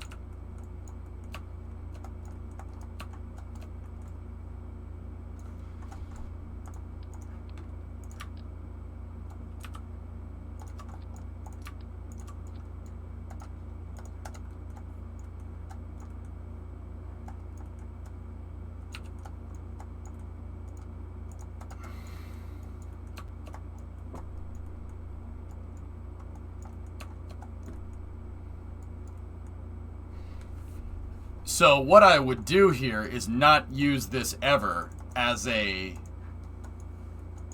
cargo deploy. We would just deploy stuff like the shuttle or whatever. What I would do is put crew quarters and stuff up here. I would put all of our auxiliary systems, avionics, everything here. It does look good. It looks really nice. Yep, chomper. Nom, nom, nom, nom, nom, nom. Feed me.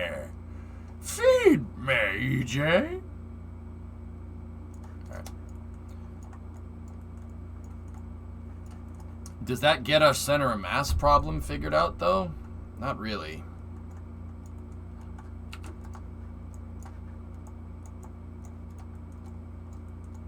It really doesn't. Sorry, my stream froze. You can wall it off in the front where the fairing starts and use it as the avionics bay. That's basically what I said, Loopy. Yeah. Yeah.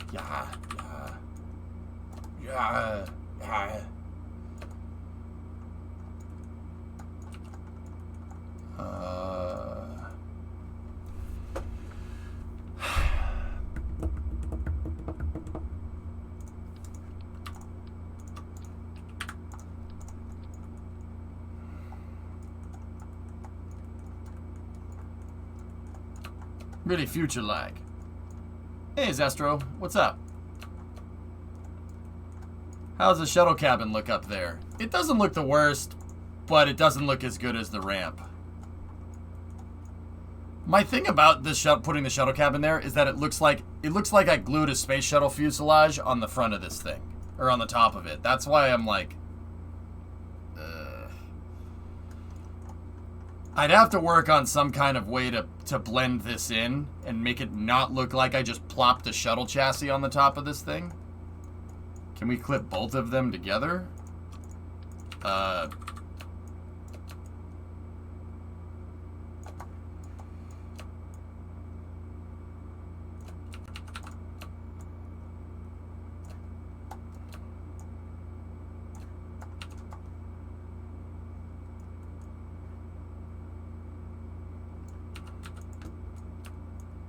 I'm with you on that one, Element. No, we cannot do that. Yeah, exactly. I'm with you on that one, Clint.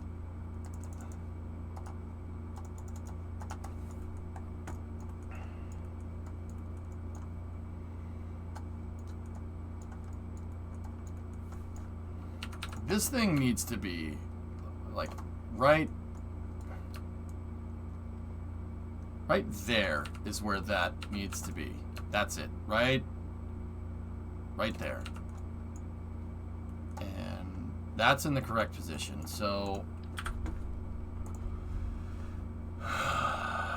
it's a monoprop tank, damn it. Nope. How am I gonna fix this? You can clip the rear bay into the Mark III, and yeah. Hey, Greg. How are you? Huh? Oh, that looks sharp. And it's perfect for the monoprop tank, but I don't want a monoprop tank because it's a... One, I don't have it unlocked, and I don't want to waste any more cash. Last, okay. Use it to add a crew module, then open it to take up and down to module. Maybe. I don't know. I don't want to use monopropellant for RCS. It has terrible specific impulse. Go back to the 4+2 rather than the 1+4+1.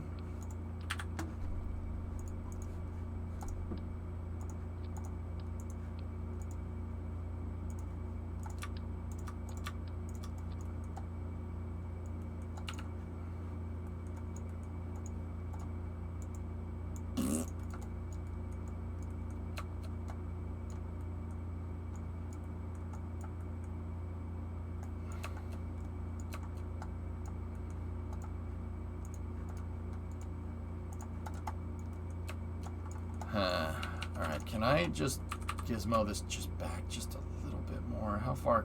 That's where I want it to be. But now that's hanging off the back.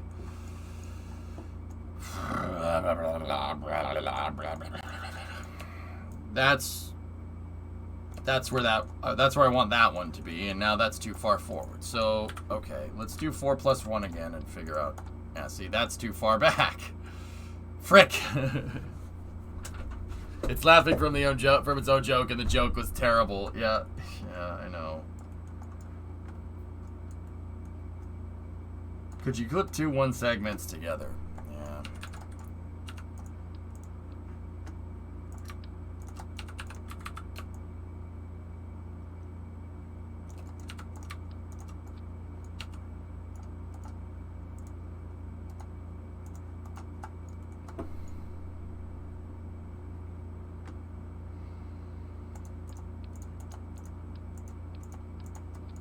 Alright, here's what I'm thinking. I'm going to take the entire subassembly, and I'm going to move that to there. And then I'll design the back. I'll mess with the back here and design around that. Where does that get our dry COM? We're still way far behind where we need to be. But we can pack stuff up in here in the front. We could pack stuff up and go from there. Flip the tailpiece over. Oh, yeah. Yeah, Jason, I mean. Yeah, now in that position, that looks a little bit better. Did you finish? I'm just finalizing the payload bay position, amongst other things. Yeah, fellas, I never want that thing to be used. I'm just going to use it to... I'm just going to fill it up. Like, I'm almost tempted to just put a fuel tank there instead of that. And then have the avionics bay be up front by itself. You know, I'm tempted to just throw another liquid fuel tank in there like that. Well, actually, hold on. What's the dry mass of one of these tanks? What does it weigh empty? 5.62 plus 6.78. You know what? I'm not even going to bother to try and do that in my head because my head is potato right now. So 5.62 plus 6.78 is 12.4. 14.29 minus 12.4 is 1.89 tons. Okay.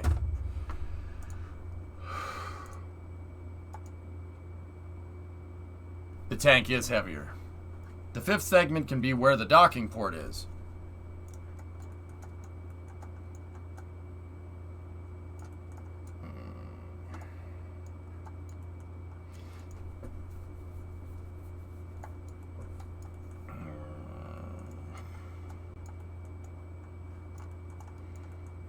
I suppose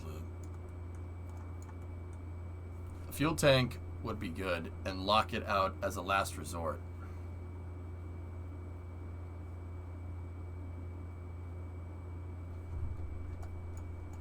Yeah. All the stuff that I'm going to put up here at the front of this thing is...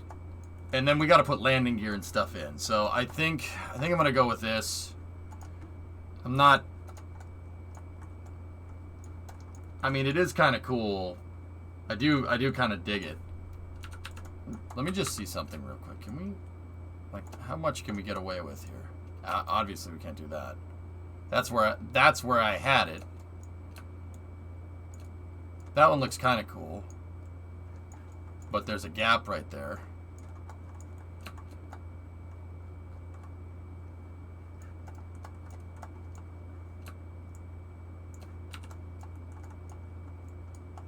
No amount of volume or mass will move that forward. Yeah, I know. Is this going to have a robotic arm in it?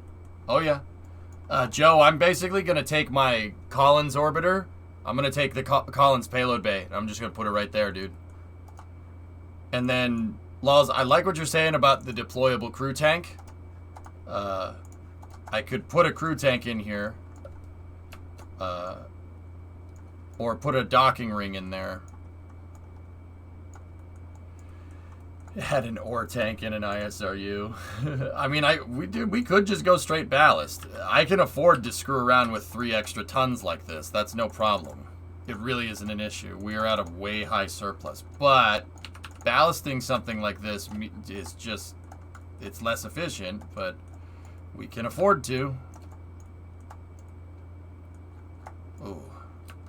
Where does this need to be to line that up? Wow. Nope. Yep. There's not much, no amount of landing gear or anything is going to move that into position. Well, that's not ideal. What's this mass to LKO? I planned for 18 lols, but it's more like 36. Yeah. You can just use the shuttle cockpit for the crew version. Yeah, but then it doesn't look as cool. Yeah, it turns out that SSDOs scale a little better than I anticipated, but, you know, it's not a bad problem to have. Have I seen this yet? Roscosmos plans potentially make or break a test of the KERS-A rendezvous system aboard Nauka module Nauka module as early as tomorrow. How does a Mark II cockpit clipped in look?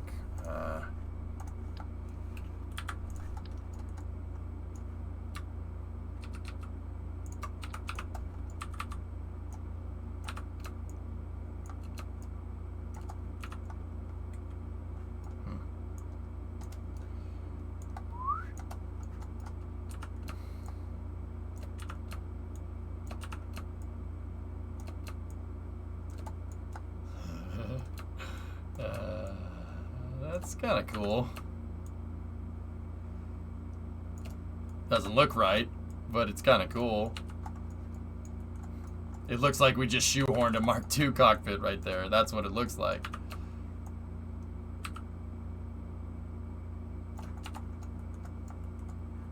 Oh, just kill it. Just kill it with fire. Try the shuttle cockpit just for the lulls. I just had it on there a second ago, dude, but yeah, here.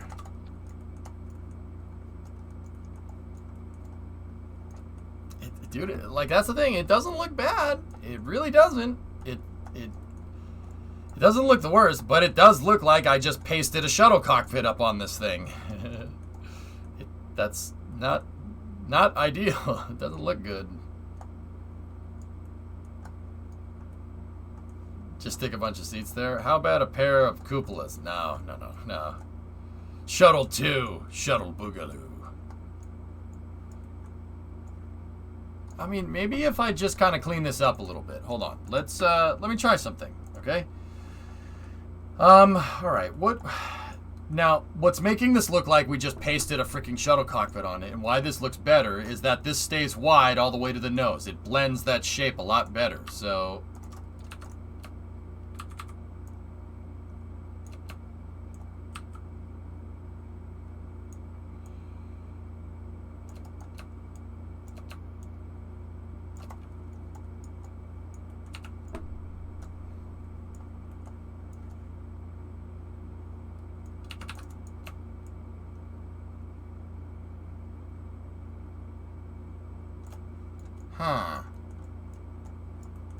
now it just looks like a lot of clip parts. I'm not done yet.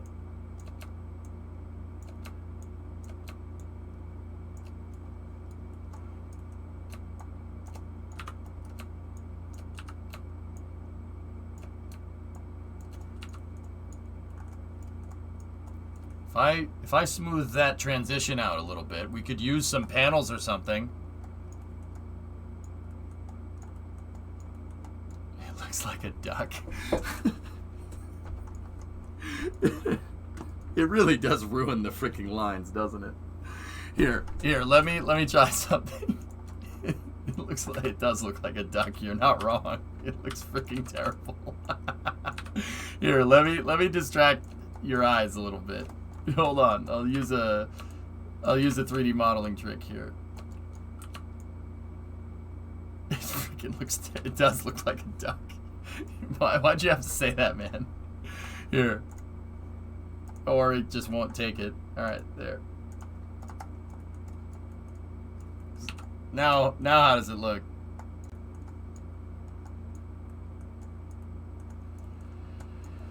See? It's that. That's what's making it look like a duck. It's freaking the dark edges right there. You eliminate the darkness right there and it looks a lot nicer. Because that profile curve is screwing with your eyes. See?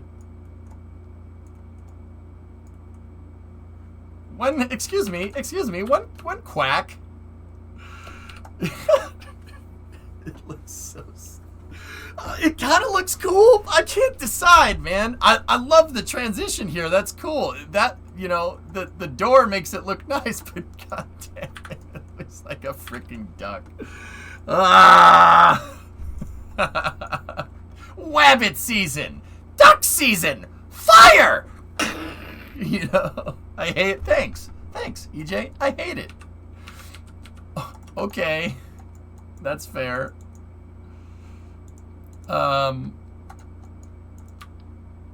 Let's try some other shenaniganry here. Ready? Let's try this. Go here like that. Ready? And then just...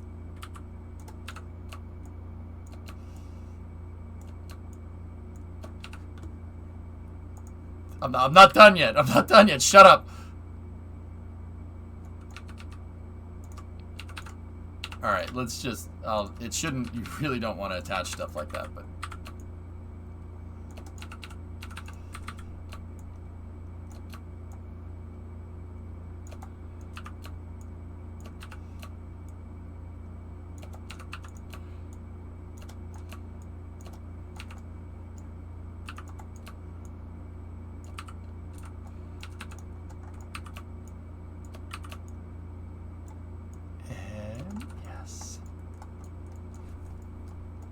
Boink, boink. You shut your mouth. My name is Humpty. Hey, this doesn't look as bad. It doesn't look as crappy.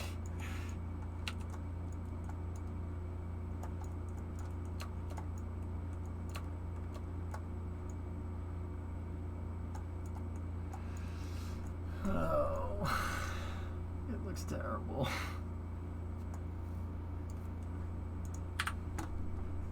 It just freaking looks terrible. How? I don't understand. How does that design look like it should be there? And then when you put the shuttle on it, it's like it has a face or something. That looks right. It's like, oh yeah, that's how that should be. No. Try 2 bubbles in the ramp. 2 bubbles.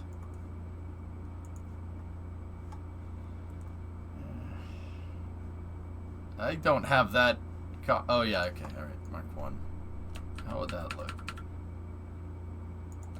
Discovery, go at throttle up. The Duke of Death. All right, here. Let's see.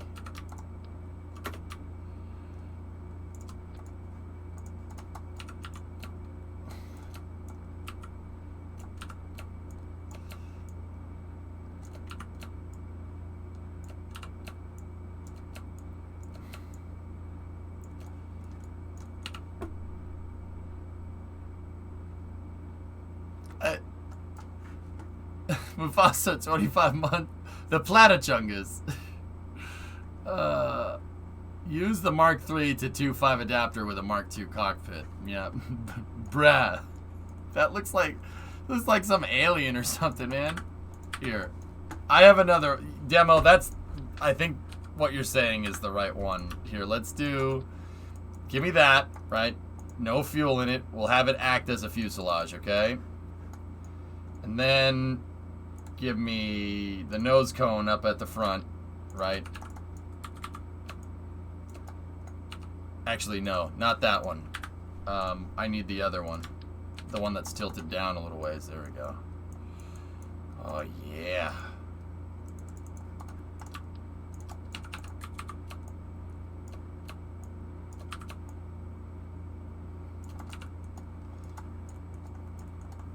That made me laugh. All right. Good.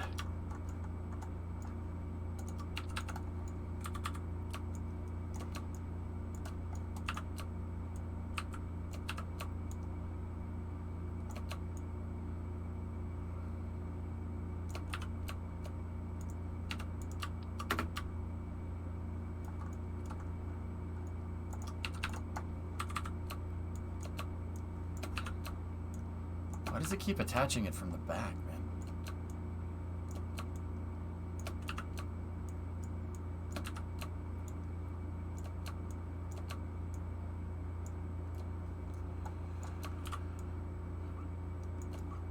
man? See, that's still, that looks cool, but it still looks like I just glued something on to the top of this fuselage. It looks okay. But once again, hang on. All right.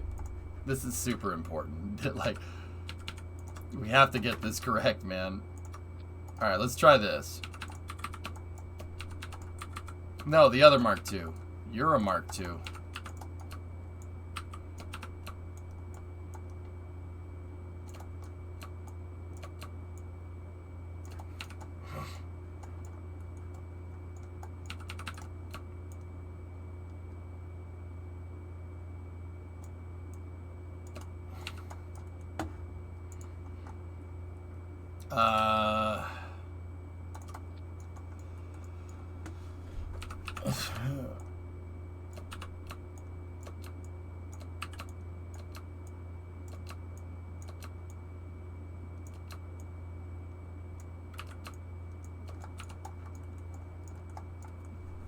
No.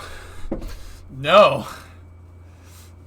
No. It's funny because everything is too small. Yeah.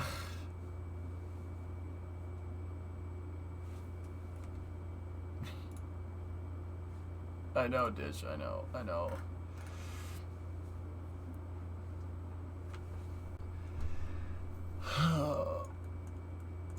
Yeah. Well, I haven't blended this out 2020. I'll make this look a little bit nicer. I might have to because our center of lift is proportionally where it should be, but our center of mass is not. So we're gonna have to do some trickery here with this thing before we get it to fly.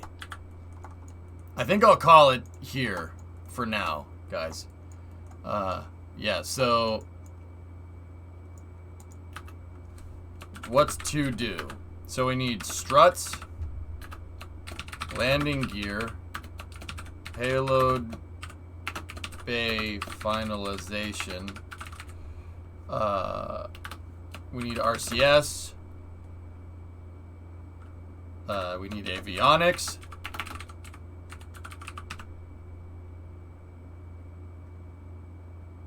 Never gonna see it. Mark 3 to 2.5 adapter with 2.5 with a 2.5 capsule.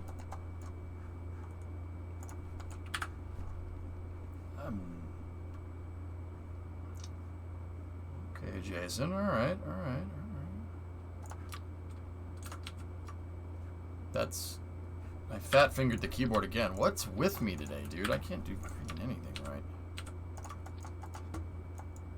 All right. So, you want a 2-1 capsule in front of this? Like,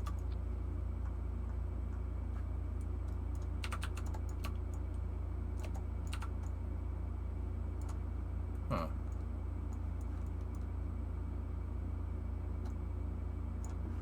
Huh.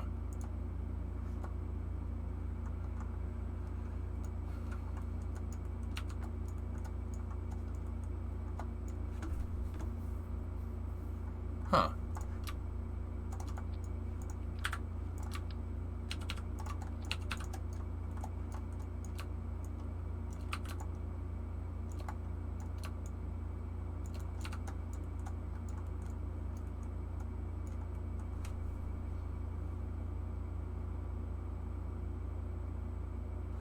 I mean, I see what you're going for. Not a bad idea, dude. Really. Not a bad call. If the windows were just a little bit higher, then this thing would look really cool, actually. Try the 1.8 pod? Nah. What if we did like an offset shuttle nose? Like, okay, so what if we did...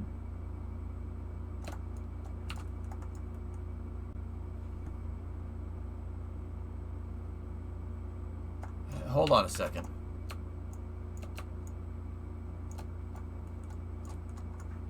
I mean, there's some nasty tank clipping going on, but it's not much if we're just using the flight deck here. And if I blended that up into the nose like that, how do we get that shape to blend into that shape? How do we do that? Looks like it's peaking. Shuttle Roy was here. A 2-segment base slanted down. How about I just use a fuel tank? Because part clipping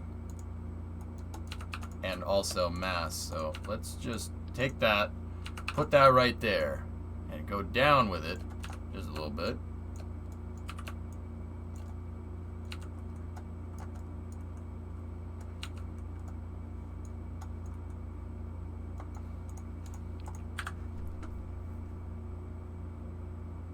All right, frickin', give me that fuel tank.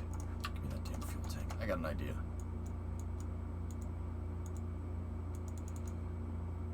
What about the Mark II? The flat pointy one, curvy? I mean, I'm blowing cash here, dude. We got,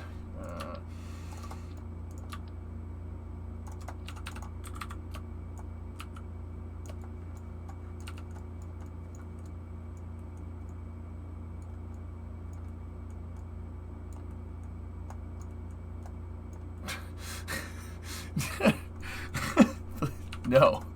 God damn it. No. Wait, what if we...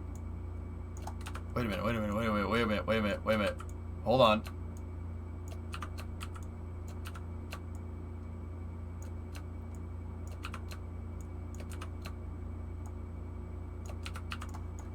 Perfect. No.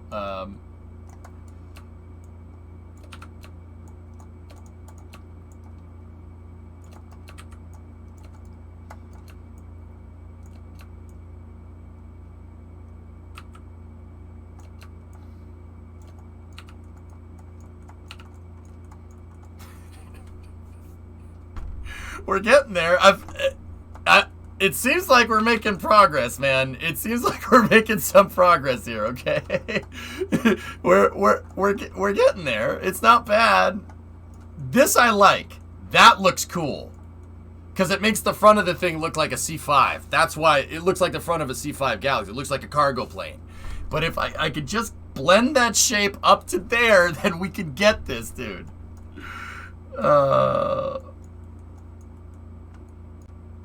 Just, why don't we just take a shuttle and tape it onto this? The Mark II cockpit?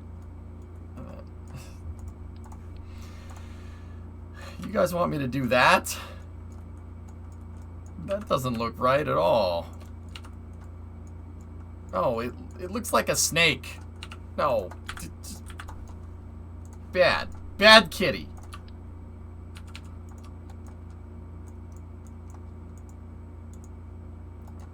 It went from duck to goose to swan. It's gone from duck to swan. It's Mega Made. It's gone from duck to swan.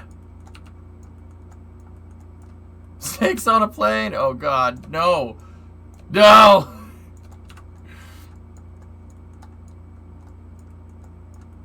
Can we see where the 2.5 to 1.25 conic adapter is on the tech tree? 2.5 to 1.25? That? Right there?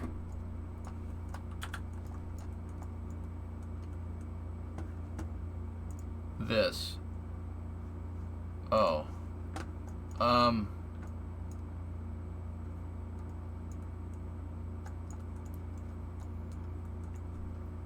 Fellas, I am almost tempted to make another arrow shell up here to bridge that shape. I'm tempted to do it. Tempting.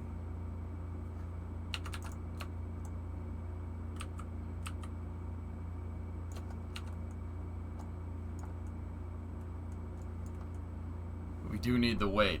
You don't have the balls to do it. Do it. We need more mass up front. Oh no. What am I getting myself into? Won't that affect our arrow during re-entry and landing? A little bit. But you got to remember, Canadian, there's a Mark II fuselage here on the real one. So if something is going to create lift and perturb up here, it'd actually fly more faithfully to the real one. Or to the small one. Fat shuttle with a little payload bay. Fat shuttle with a little payload bay. Fat shuttle with a little bay. Fat shuttle with a little bay. Oh, Richard, what's happening? Uh-oh. But also, don't do it for the V1 version. Put this all to future revisions of the vehicle. Yeah. Oh, the Valkyrie. Yeah, that thing's cool. Have you ever played with semi-transparent flags as glass panels? No, French, but that would be cool. Jason has those. My buddy Jason in the chat. I think I want to do this for now. Guys, that looks sharp. I don't know what. See that? Because that blends that damn shape. The only thing that would make this look sharper is if the angle was right. So, like, if this was kind of like that right there.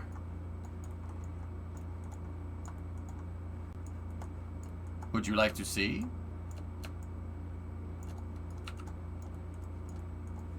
Can you do this and add the cockpit up front? Well, there's that shady, and it looks like Dookie now, so.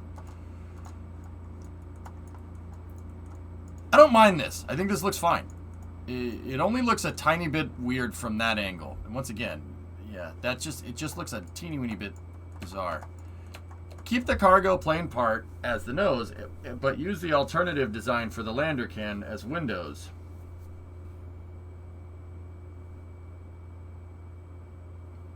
That's not a bad way to do it either, Rigaro. That's not, I don't hate that idea. Because this thing does have nice windows.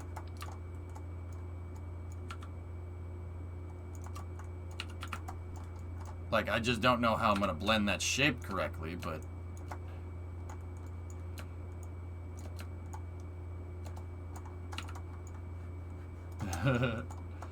I do like the windows.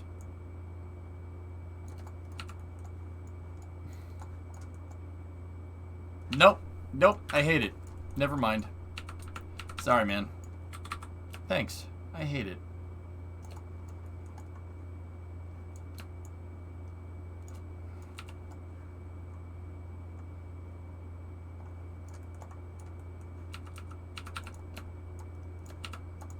All right, one last thing I'm gonna try, and then I wanna mess with the GTA new pack here, if you guys don't mind.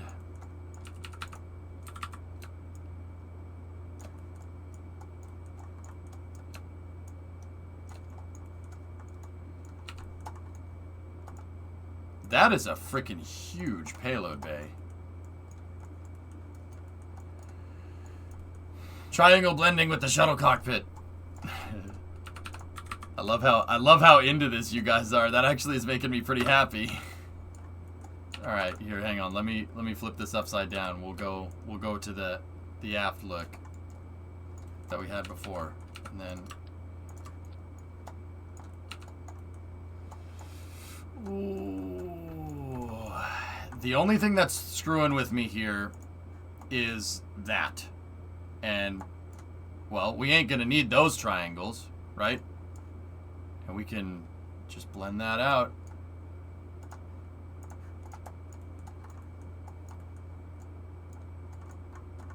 Yeah, I'm a fan of this. I mean, and we have an absolutely righteously big payload bay. I mean, we could put crew tanks in here, cargo bay, we could put whatever. Like, we have plenty of space. And we have the mass. Like, I could... It's not like I have this big payload bay and don't have the payload capacity. Oh, yeah, I could put whatever in this thing. Demo, what's that? Loaded Doritos. Oh my, progress has been made. Yeah, I just basically grinded straight through Ernok. Yeah, we went, yeah. When is the test flight? Liam, it's probably going to be sometime next week.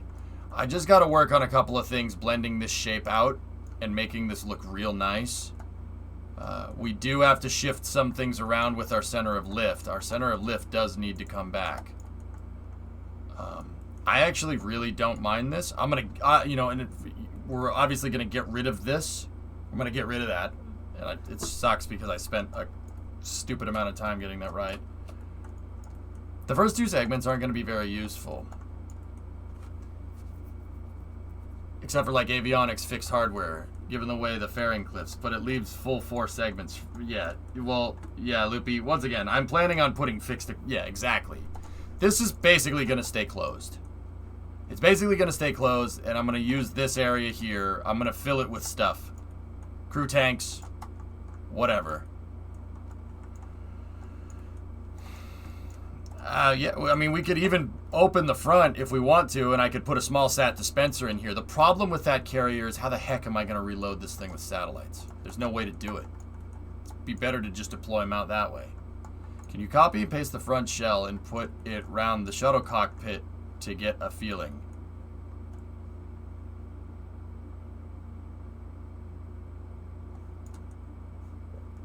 Yeah. What? I'm confused. Generally, see, one last thing is that I really want the payload bay, the center of the bay, to be right there. I want my main cargo bay to be centered over this dry center of mass, dudes. So, in like that regard, this needs to be like right there.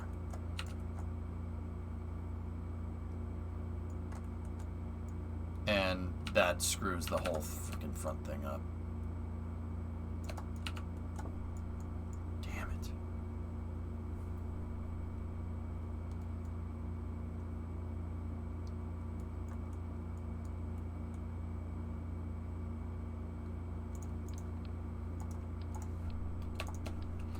All right.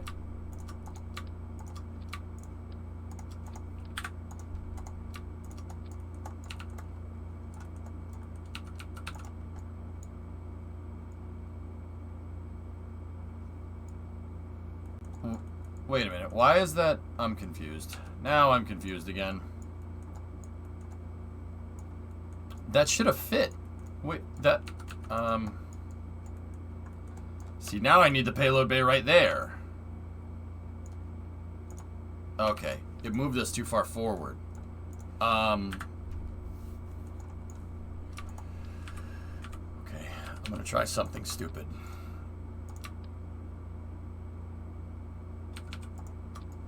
Yeah, okay.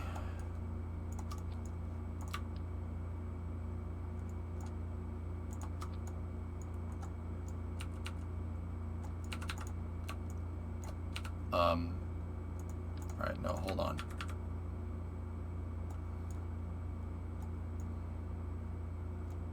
I need a spacer in here, and the spacer needs to be... I need to... Freaking... No. No! Stop it! Alright, fine, fine. I'll just do the trickery way right now, because, yeah, that'll look fine. Alright, so flip this over like this. Watch.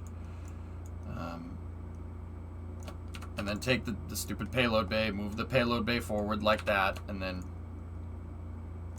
There. Now it's basically bridged. There we go. All right, cool. So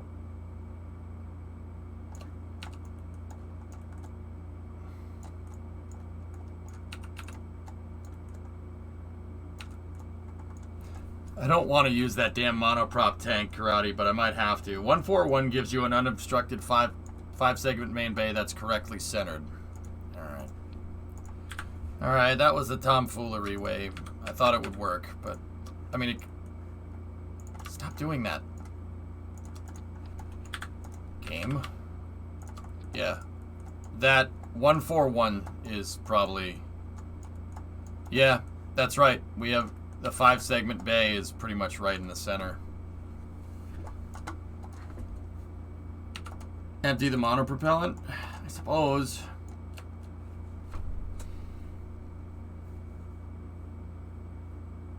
How much is this stupid tank? Let's just do it. I might as well. Just fucking stupid monoprop tank. Your stupid thing.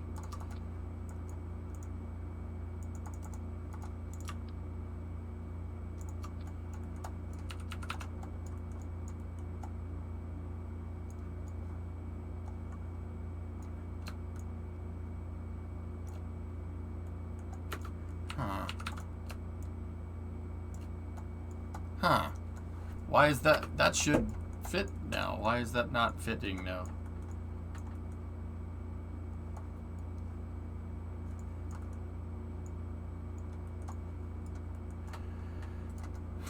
Discovery, go at throttle up.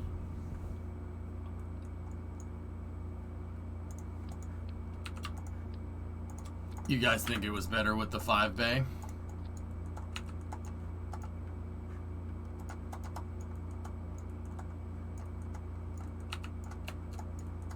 I actually kind of like the divider. I'm not going to lie to you. I like the division like that. That's actually kind of cool. The rear part is upside down, so? What's wrong with that? I like the divvied out payload bay. That's actually pretty cool. Music? Oh, sure. I just had it off because I was focusing. Artscape with the 20-month resub. Thanks, man. That's why it's not fitting like it was. I'm pretty sure that has nothing to do with it, Pi, but... I mean, okay. Like, what do you want me to do? You want me to do that? How does that change the way it fits? It's also pushed back. I mean... You're making my face hurt, man.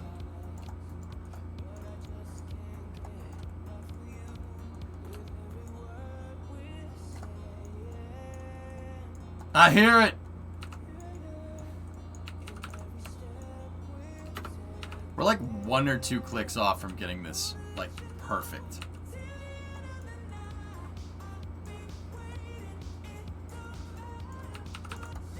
How far can we push this back before it starts? I can't have it clip the fairing face. Like, I can't do that. That's where it needs to be. Is that in the center? Ooh. That's pretty good.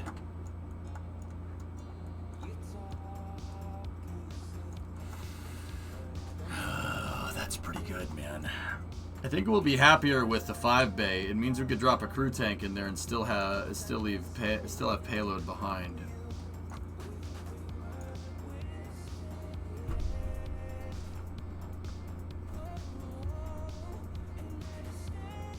All right, Loopy, I'm gonna sleep on it. And we're gonna bridge the gap out here. We have some mass to work with, and we have some balancing stuff to do.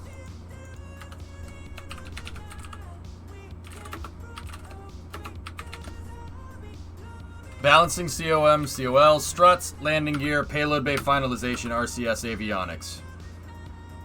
Good.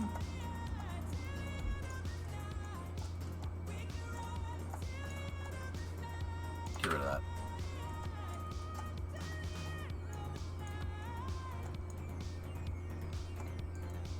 This thing looks Promethean, man. Nice job. Thanks, dude. Discovery, go at throttle up. Came out pretty rad, Prey. Pray it has fully loaded down with the engine configuration that we have. Vacuum delta, or not vacuum, atmospheric delta V is 4486, dude. This thing's a freaking monster. Dude, I gotta show you. You won't, because you won't friggin' believe me. But I overclocked the engines right to 120, right? And 120%, so they're basically the ones that were on the small one. There's just 14 of them. I have Poodle OMS, right? Which is cool. And this configuration with... Dude, it's 36 tons. It is. It's 36 tons, man. Hey, ARJ gifted a sub to Loopy. There you go.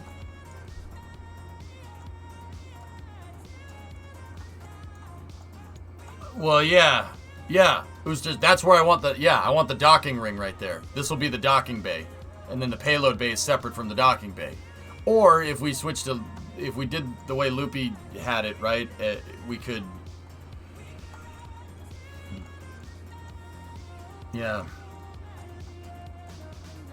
Yep, we have orbiter maneuvering systems. Yeah, dude, so get this. I put 36 tons of payload in it just to see, and 36 tons extra dry mass. And that was giving us 4,400. This thing scaled very well. Like, very well. Like, dude, you gotta go, you gotta go back in the VOD. You gotta go back in the VOD. Look, the numbers are insane. I had 72 tons of mass in the payload bay and 4,400 delta V. This thing's gonna be freaking Chad tier, dude. It's gonna be awesome. The pad, I'm not too incredibly worried about it, Core. I'll be 100% real with you. I'm not worried. This should work just fine. You could get it to the moon. No, sending wings anywhere beyond low Kerbin orbit is dumb, unless you're going to like Eve or Lathe or something.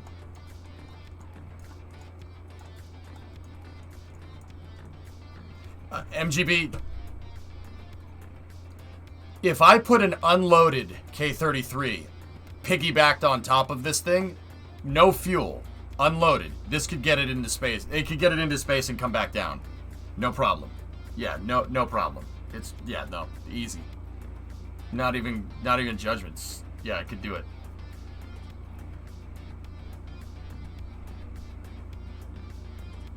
Yeah, Prey, I mean, dialing up the flight rate should be pretty good. Check this out. Look at the part count. 462 parts. It's gonna be an even 500 when we're done. But yeah, it's I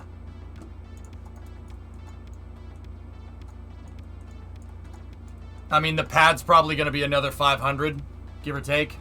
Maybe 600. That's no more than Freedom 10 with the mobile service, or Freedom's pad with the mobile service tower, the crane, and the pad. Total maybe about 1,100 parts in scene, at best.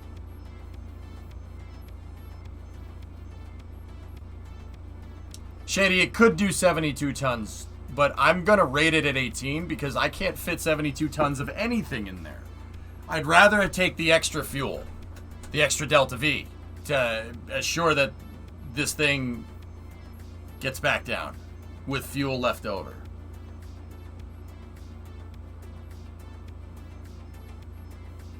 Can you put the shuttle cockpit in front of the fairing nose and move it backwards to see how it blends with the triangles, please?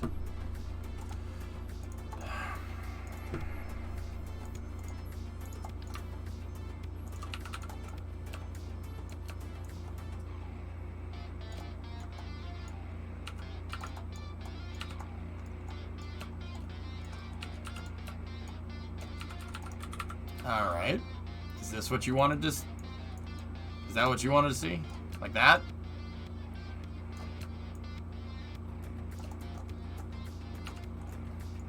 TWR 1.2 naval. I'm saying you could send up 36-ton tank, engines and payload at 2 to 3 launches and be off to the races, pretty much. Yeah. Yeah, no, Prey. We did good here.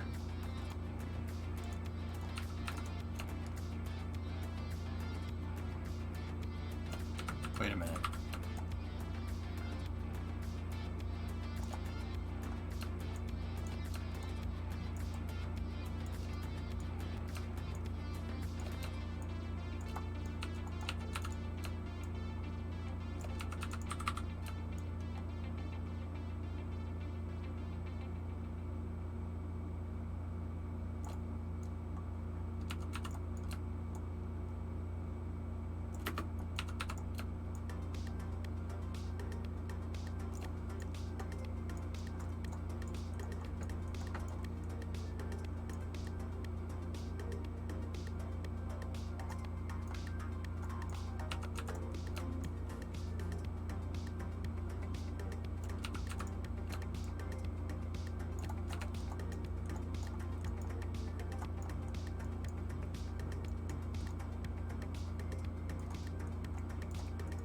I mean, Chief, this is not very far off from what I had previously, but yeah, it's pretty cool. Doesn't look bad. If I can, once again, man, just need to figure out a way to bridge that gap. I don't mind it. It's fine. But I'm going to go with something like that for now. Just for now. But whatever. I'll sleep on it, guys. I will. I'll sleep on the thing. So, you want to know what's crazy? Check this out. Not that. That is crazy right there. You want to see what one of the Venture Star concepts look like? So they started with that, right? Then they kind of moved around, chesting the wings out and stuff. That was more towards the finalized design right there. See the shape? Don't worry about the tanks. See that shape? What do you think?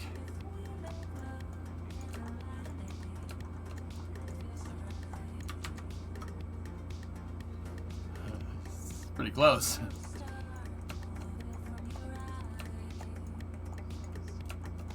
I toyed with it. Let me see, Jason. Oh, I don't mind that. Anyway, we'll sleep on it, guys. That's it for... I'm going to stop. We have some stuff to consider, but I wrote it all down. So, guys, obviously, I ain't going to make the deadline, but... on Tuesday, we'll poll it, and we'll go from there. So... Yeah, the next time I'm going to stream KSP is on Tuesday. And yeah, we'll see where we need to go from there.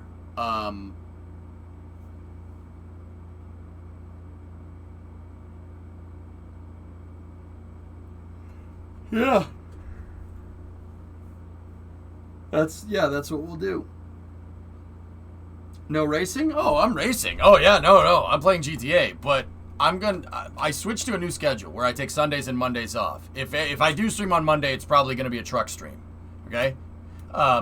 So the next KSP stream is Tuesday. My new schedule is Tuesday, Wednesday, Thursday, Friday, Saturday. I basically, all I did was just flip Monday and Tuesday because people keep launching things on Tuesday. And now that I changed it, people are going to start launching things on Monday. Watch.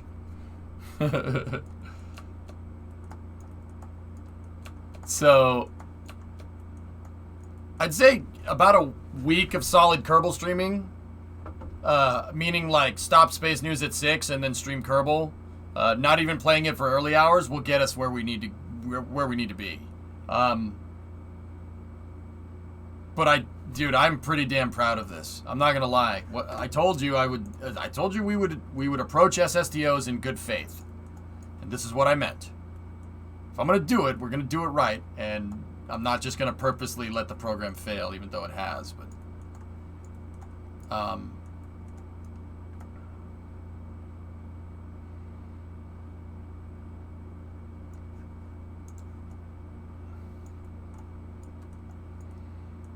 But yeah, if you're only here for KSP and you don't care about seeing what's in the new GTA patch, that's fine.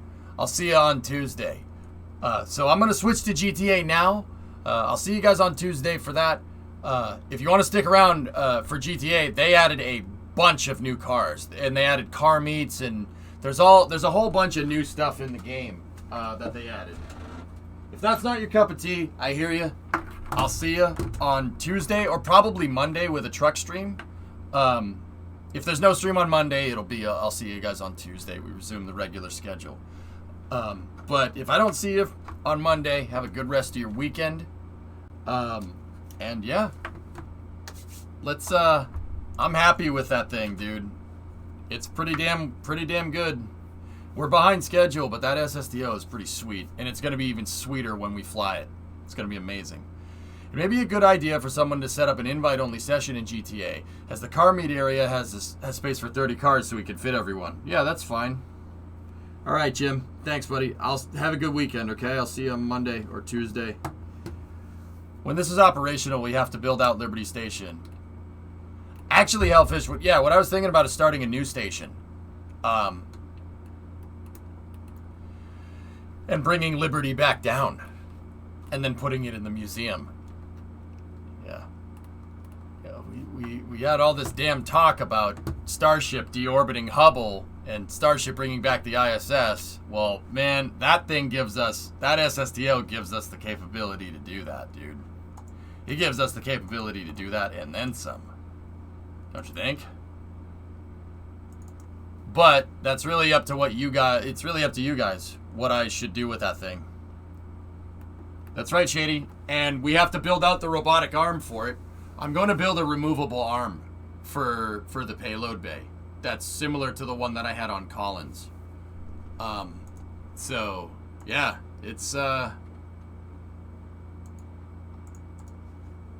dude, finishing the arrow shell really, like, turned the page there, dude. That thing looks insane. I want to see that fly so bad.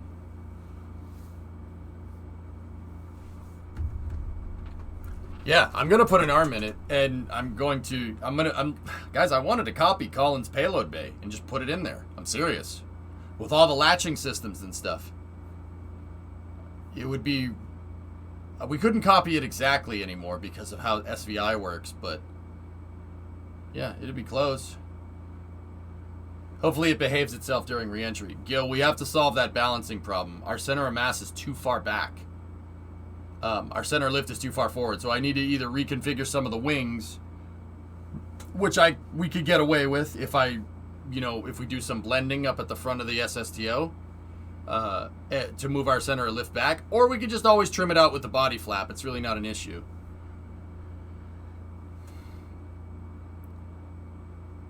We never tweaked the side wings.